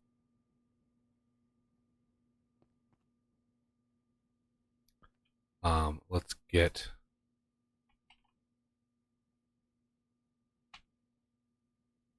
plug. Input here.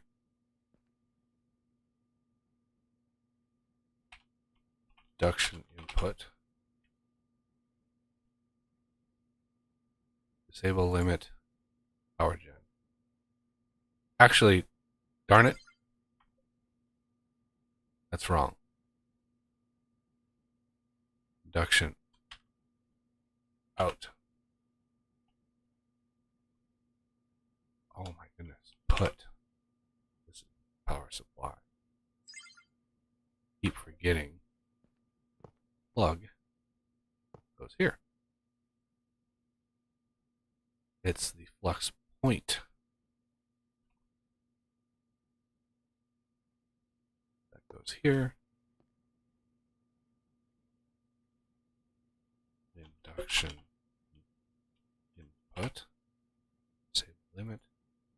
Power. That will pull power gen.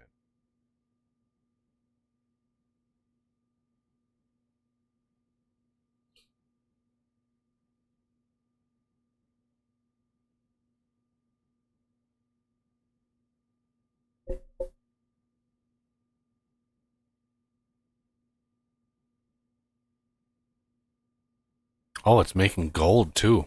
I didn't even realize.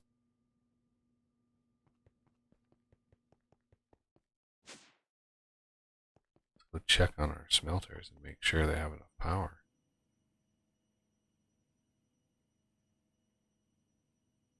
Yeah, sometimes in my build I have 2 smelting stacks of this size.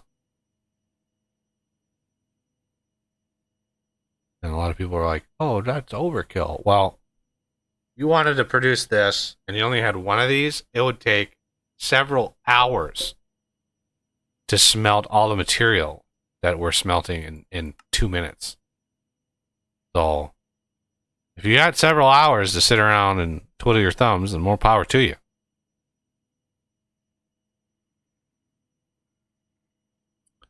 I can never, no matter, it always seems like I'm not quite using the potential of the molecular assemblers. Ideally, if you have crafts that you need done really fast, the best, like if you have single unit crafts, by far the better option are these RF Tools crafters. Like these things, if you have a 1 or 2 recipes set and you have everything labeled or everything set up, all the inputs, the AE system can very easily and quickly dump resources into something, which is why most of these machines have chest inputs, because the AE system is very easy at dumping materials.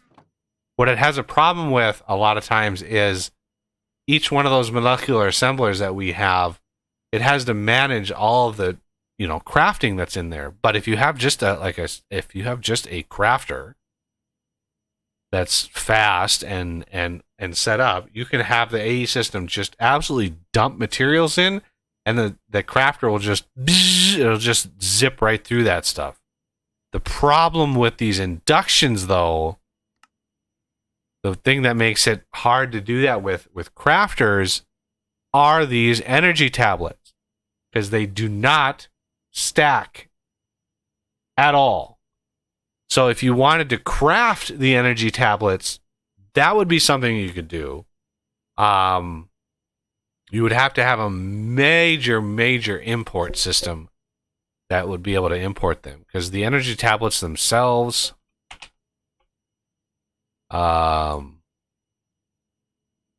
pretty simple. AE can definitely dump that material pretty fast.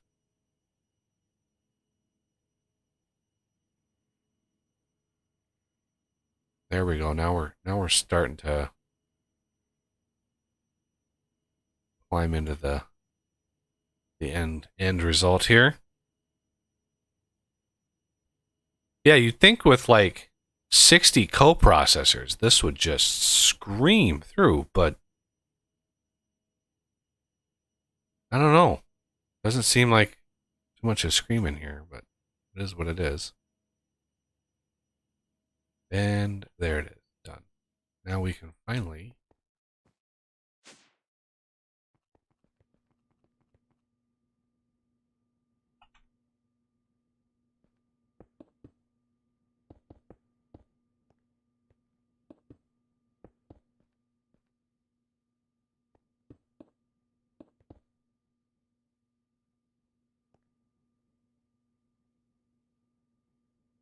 Well, that for very briefly was transferring 4 billion RF. Very briefly.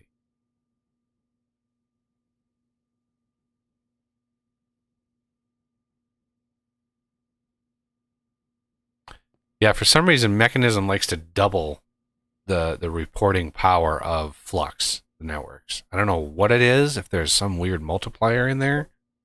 But as you can see, we now have a draw of power, and this thing can hold almost 40 trillion RF. Just shy of 40 trillion RF, which is a lot of power. But we're sending in 2.7 million. And believe it or not, the power supply here is not even like blinking.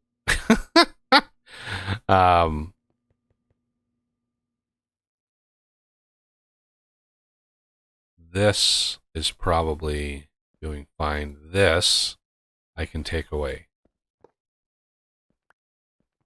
We don't need that anymore over here.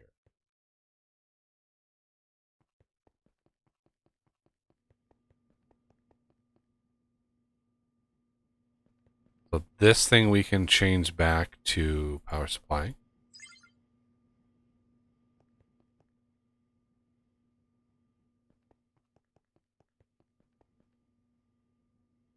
That's already power supply. Okay.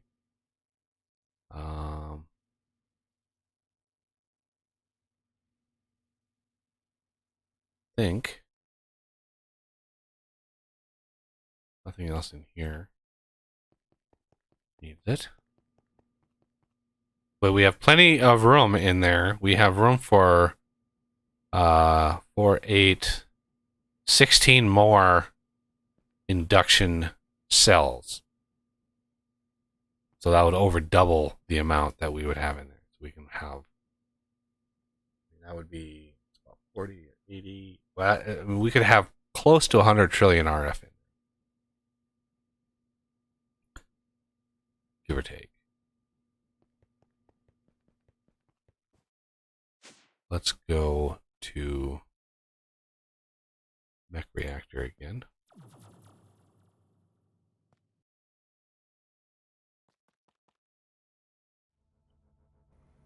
So that should have made this good. This is happy.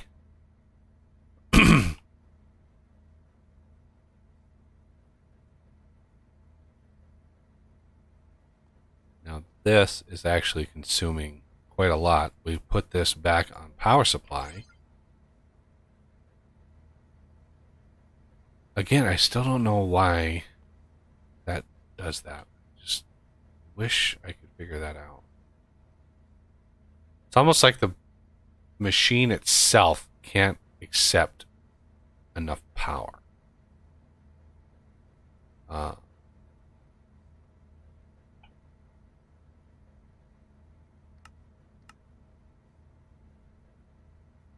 see what happens. Do that.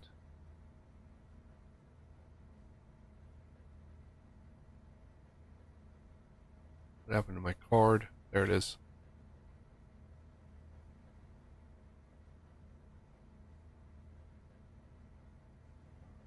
Two.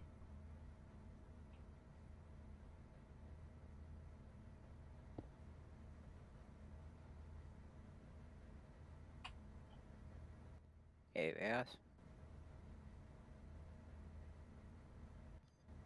Hello. Whoa. It's a Vejas. Yo.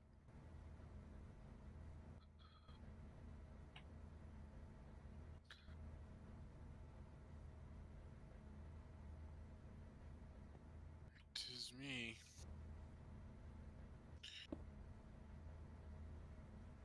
So you were quite popular for a little while on your stream there, Buggy. Yeah, that was actually a little surprising.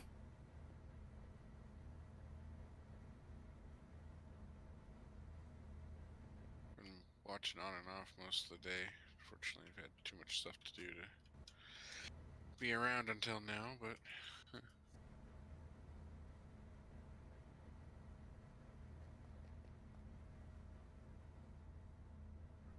fissile fuel do we have?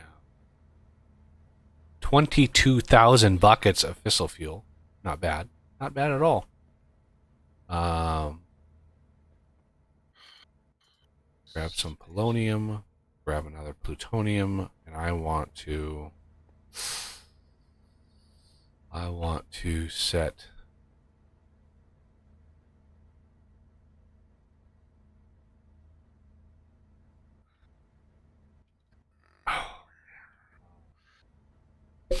Can I set the push?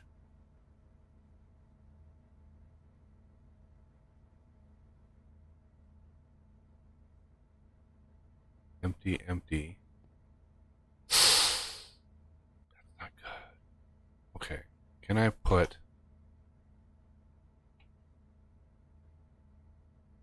Oh, I already had some. Can I put these? Oh, I can't.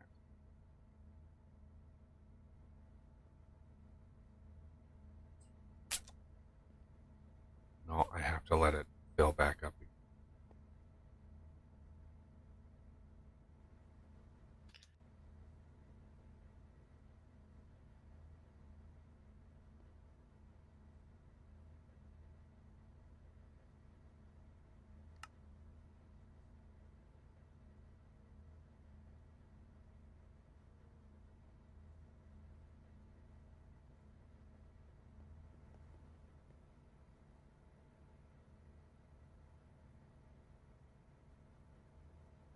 The best way to ensure all this stuff shuts down is to let it all max out and back stuff, disconnect your supply, and then empty out the machines. That way it all empties out and it's all even amounts. Because even the basic tubes,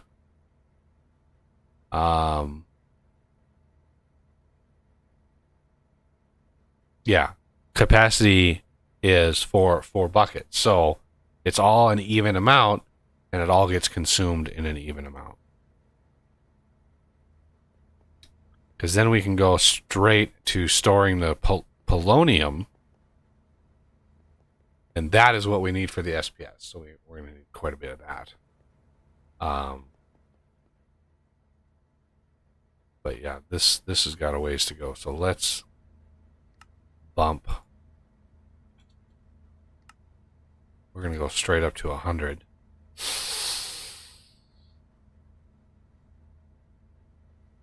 That's not good.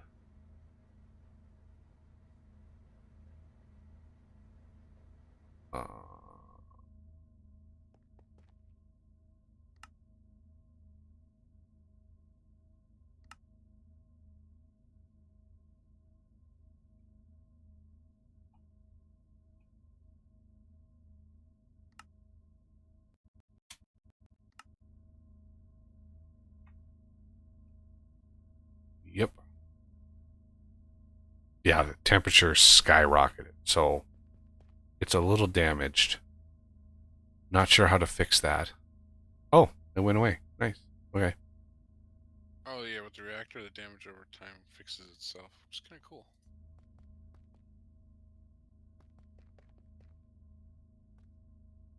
If only they all did that in real life. Japan would be happy. Right?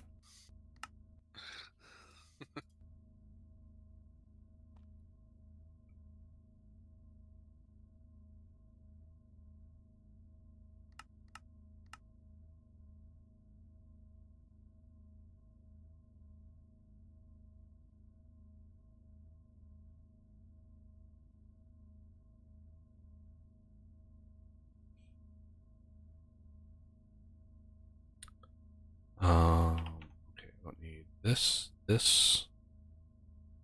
Bluix smart cable. Nope. Those. Do need these. And I never did. Make more of these. But.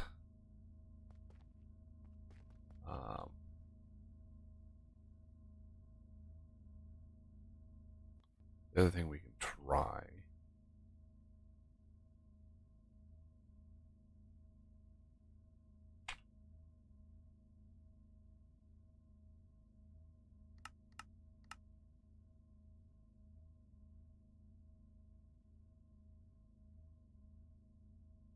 why I put these so far apart. Wanted to see if we could maybe improve a little bit.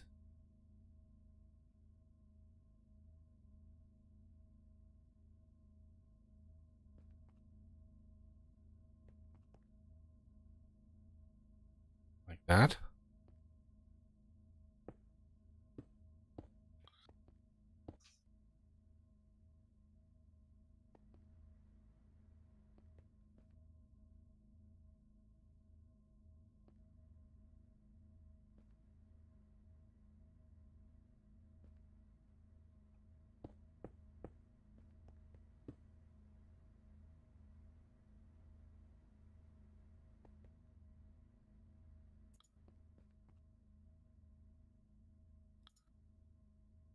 Because technically you should be able to recover all of the water.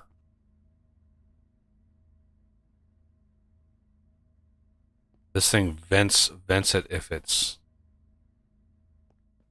I don't know. I don't know where it goes.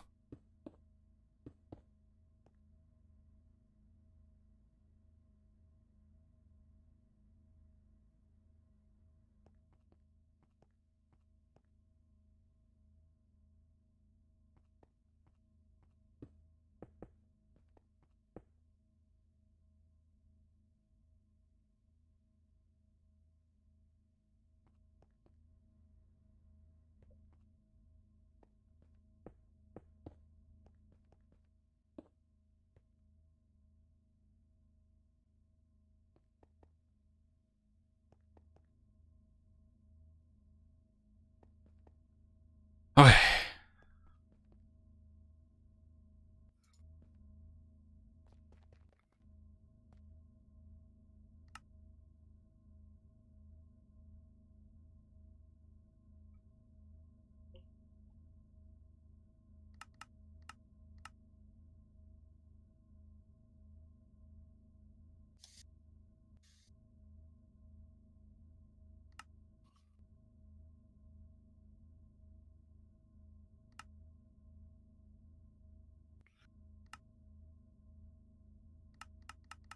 Oh, my wrist started.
Okay, let's try that again.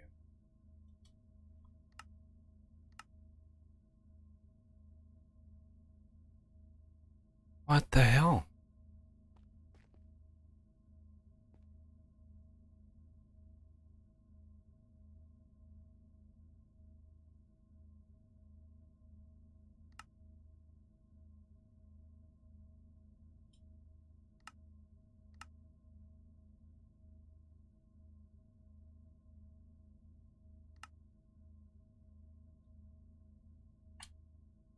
I had this burn rate up to 300 in my test world. Okay, here's what I'm going to try. I'm going to take this away.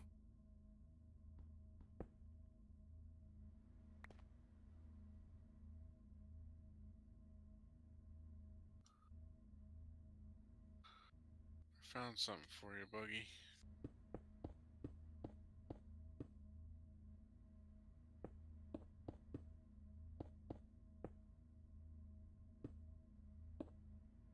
Yeah, my marbles? I lost my marble. Something belonged to an old friend.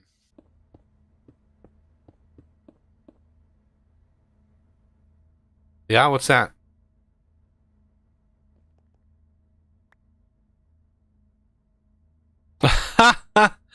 Z's elongated wood foil of surgical precision. Nice.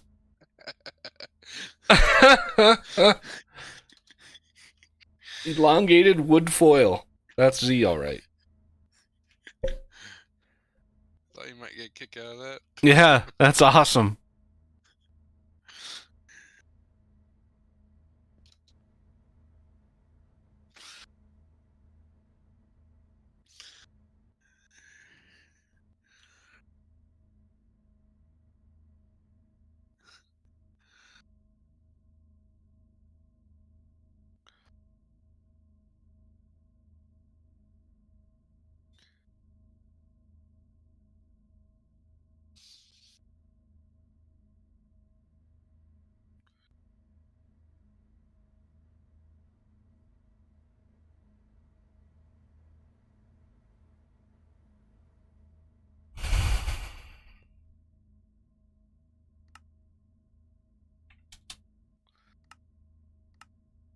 Yeah.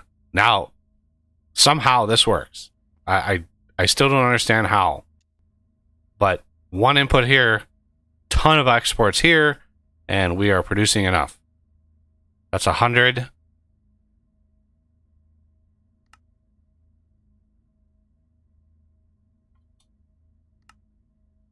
$200. Oh yeah, not even a blip on the water there.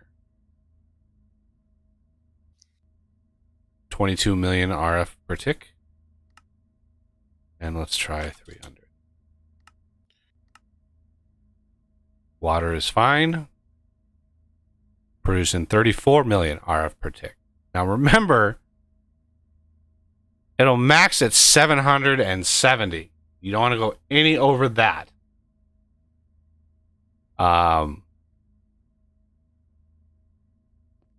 But I think we would need more water collector thingies to do that.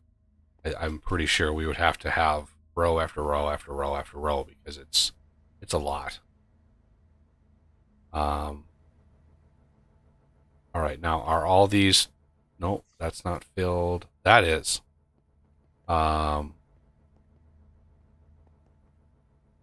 It's nighttime. We need to sleep. Is everybody able to sleep? Yep.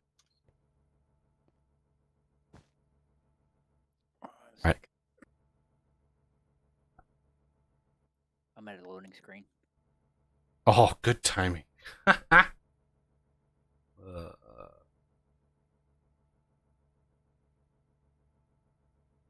we go.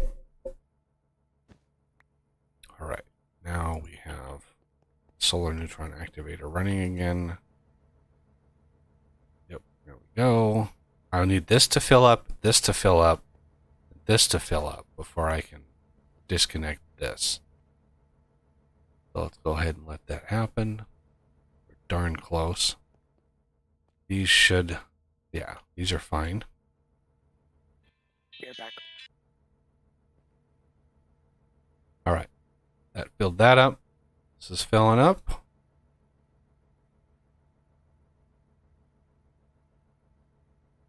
That's full. This has to fill before this can fill, so there we go. Wait, why did that?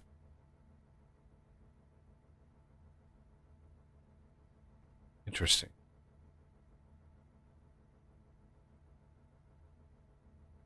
That fills up. This has to fill. I don't know how full that is. I guess. There we go. So we take. Don't break these. Just disconnect that. Now, taking these, we have plenty of plutonium. We don't need any more of that. So this will drain, yeah, this will drain out. See now how these are all empty now? Empty. Oh, what? Plutonium. Why is there 200 millibuckets of plutonium in there?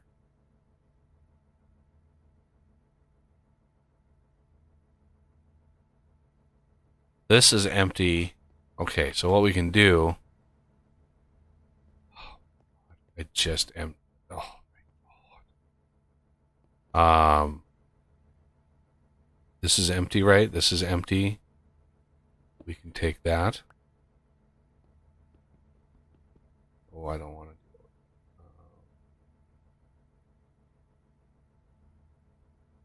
Wrench. Wrench. I do not want to break. I do not want to break this block. Breaking this block would release that into the air, and it would pollute the area. So that would be bad. That would be a bad day. So we have to let this fill up, I think.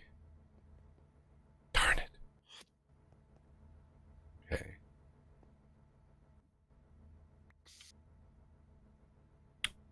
Basic pressurized tube. Oh.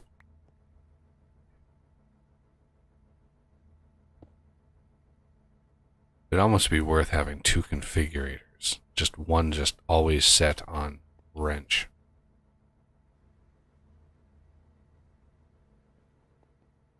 Okay, so we're going to get more plutonium for whatever reason. But we can move this process. Let's see. Radioactive storage component needs a singularity. Of course it does. Of course it does.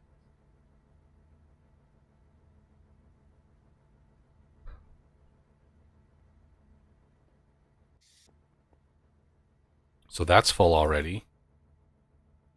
That's full.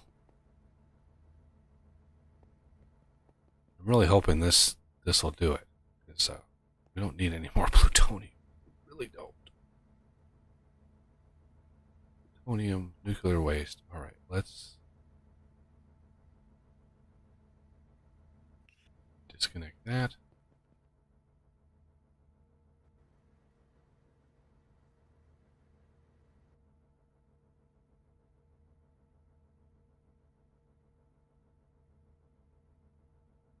It's going to be off by 200 mil.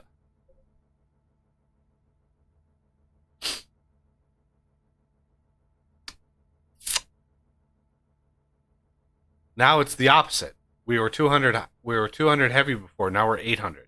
We need 200 more. Where is that going? Where in the world is that going? How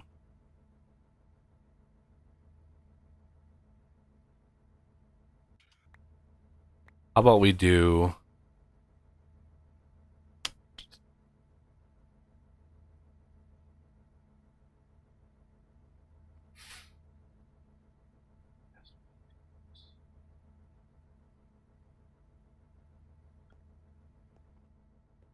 I wonder if the difference is just like...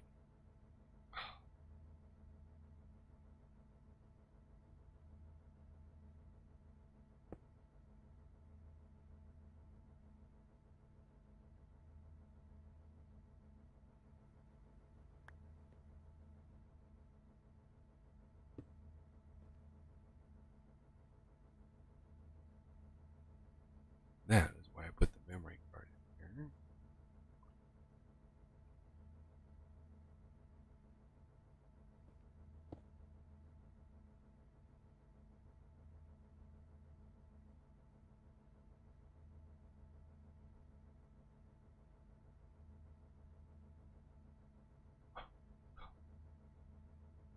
Didn't I shift click the memory? There it is. Boy, that was hard for me to find.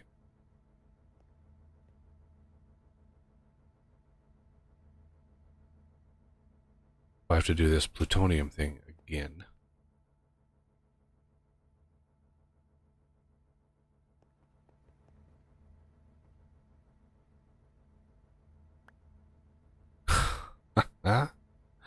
Still had it on wrench mode.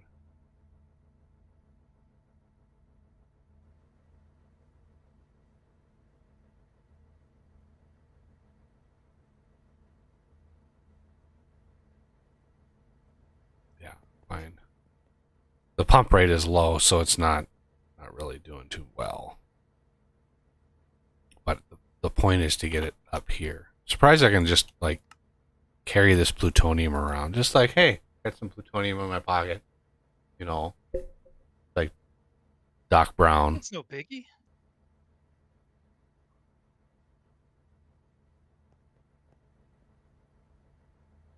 That fills up. That fills up. Let's give this plenty of time to fill up, even though it's 4 buckets. Plenty of time. Okay. So rather than take that away, I'm going to take the connection away. Okay. Device offline. Because I think the difference was this little, whatever this little bit right here was. That's just a guess.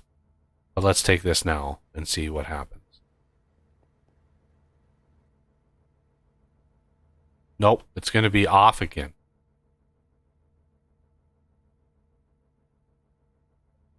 What?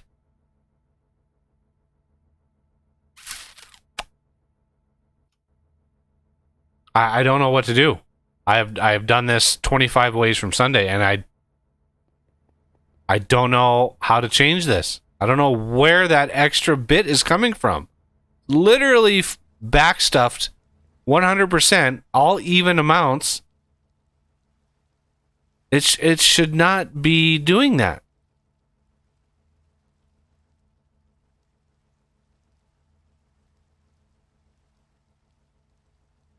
$10 to 1.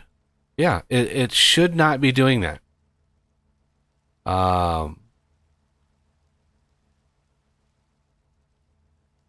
I don't think there's any way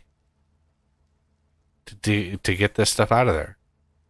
It won't decay. Okay, well, I'm at my wit's end. I don't know. I don't know what to do. I wonder how much sulfur we have. Oh, not doing too bad. We only used about 20,000. It's finally backstuffed. Backstuffed. Backstuffed. Dissolution chamber. Isn't this the one with the gas upgrades? Yeah. Interesting.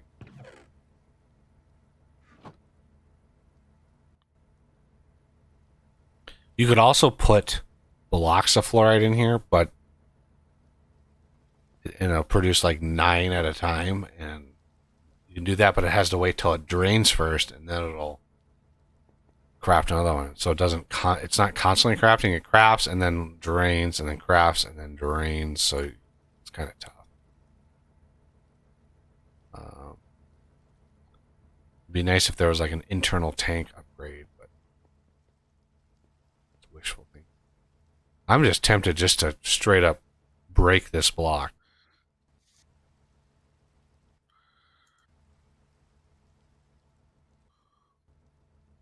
I just don't know what to do. I have massively overproduced plutonium. Like, we have more plutonium than we'll ever possibly need. Yeah, we have 320. We needed like 54. Just because I can't... Wow, this tank already filled up? No, it didn't.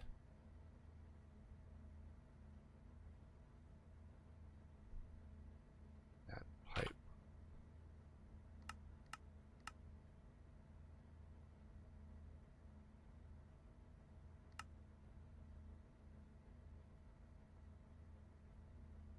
Come on, give me one. There we go. There, that drains that out. Well, it's half full, over half full. And we are producing 34 million RF per tick, and we are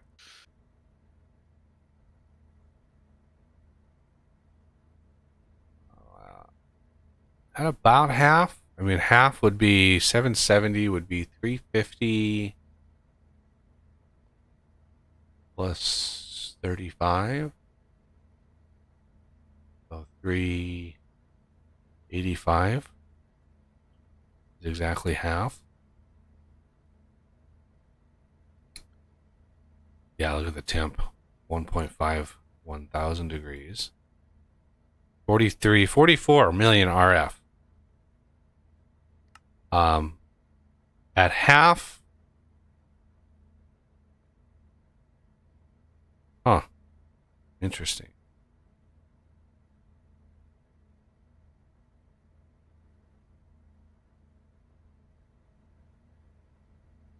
At half the burn rate, we are less than half of the power production. We're at like a third. So power production must ramp up like exponentially as you get to the top end.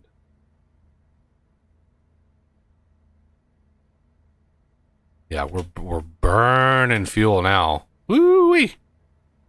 Are we still net positive though? That's the big question. Yes. Barely. A little barely, but we are. I think we could probably, yeah. Probably add some chemical infusers here for hexafluoride. Or no, yeah. We would need the dissolution chambers. How are we doing on fluoride? Well, 800,000. We have enough of those.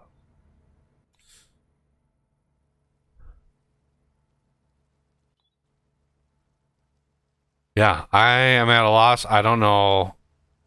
Maybe, ooh, cardboard box. Oh, there's block data. Give me a cardboard box. Wink. What? We can't cardboard box a machine? What? Damn it.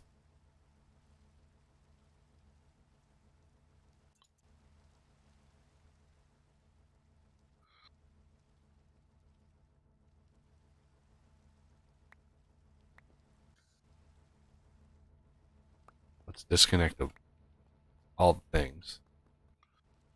Yeah, we can't. Literally can't disconnect it. Okay, yeah. Let's stop with the insertion of things, please. And that can go away. Thank you. And are you trying to empty that out? Yeah, I literally tried over and over and over again, had the system behind it pressurize back stuff so it was all full all the way back, disconnected, and then empty it out so it all would drain out. And I did it 3 different times, and every time I had a different amount of stuff left over. First time it was 200 millibuckets, second time it was 800 millibuckets, and now it's 400 millibuckets. So I have no idea where that extra stuff is coming from, but I'm at a loss for what to do about it. Like, I have no idea. No idea. Where's the dropper? The what? Mechanism? It's like gauge dropper. Allows you to empty out gases and fluids and stuff from machines.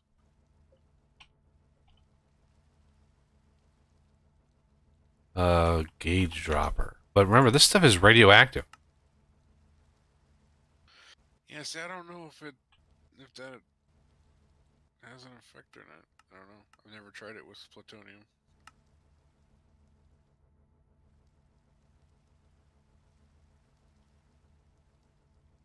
What do you, did you just click on it? Like, how do you work this thing? You make it and you just put it in the column that you want to empty out, and it like sucks it out. Nope, Doesn't work with plutonium. doesn't work. Okay. Yeah, I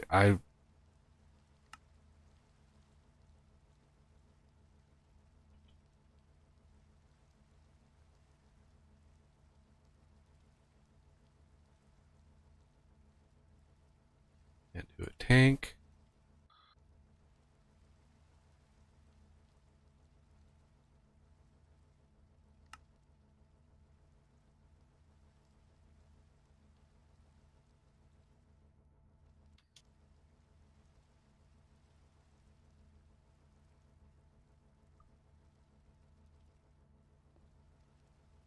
Can I do carry? Can't even do the carry mod.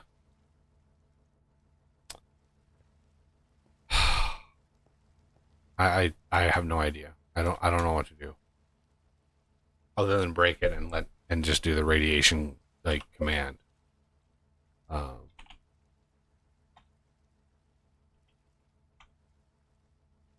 Yeah. So how about we do this?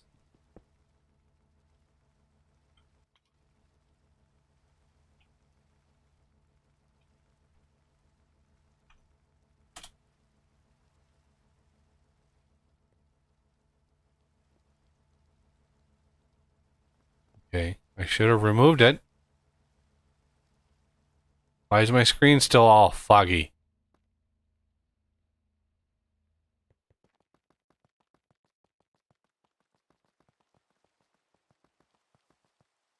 Why did my screen go all foggy? Oh, mine did too.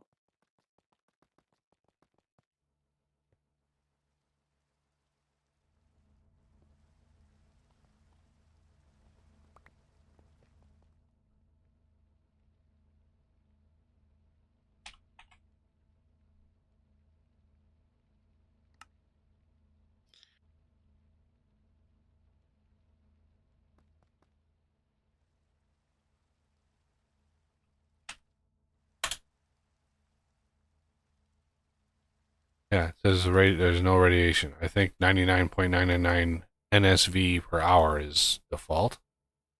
If I go way out here, do this. Yeah, see, it's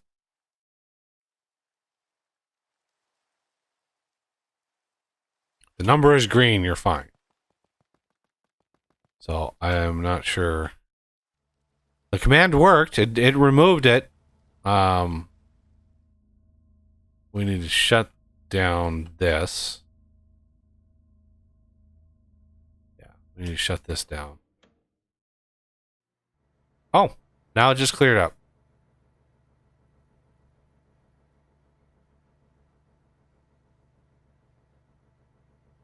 Yeah, this was filling up. Okay. Well, that is the mechanism system. Glorious. So we can pretty easily disable the system basically by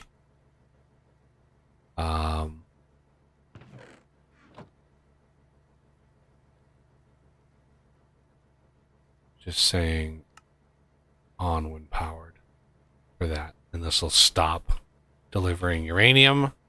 So we have how much fissile fuel now? Like 30,000 buckets. I think that's good for now. So the uranium will all drain out of here eventually, hopefully. Then this one will drain out, so it'll produce, several hundred more buckets. But the system will all drain out, and then back stuff, and then it'll just sit idle. But yeah, I really wanted to get an immersive engineering today, but wow, these projects, these are time consuming. But anyway, that's going to do it for the stream, everybody. I want to thank everybody for coming by. I want to thank all the patrons for joining me. And thank and nominate a patron for using his server. Very, very, very much appreciated. And yeah, I wanna thank everybody for coming by. I think it's Yeah, seems like it was a good stream.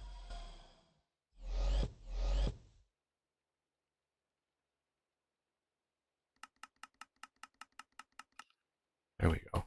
Whee!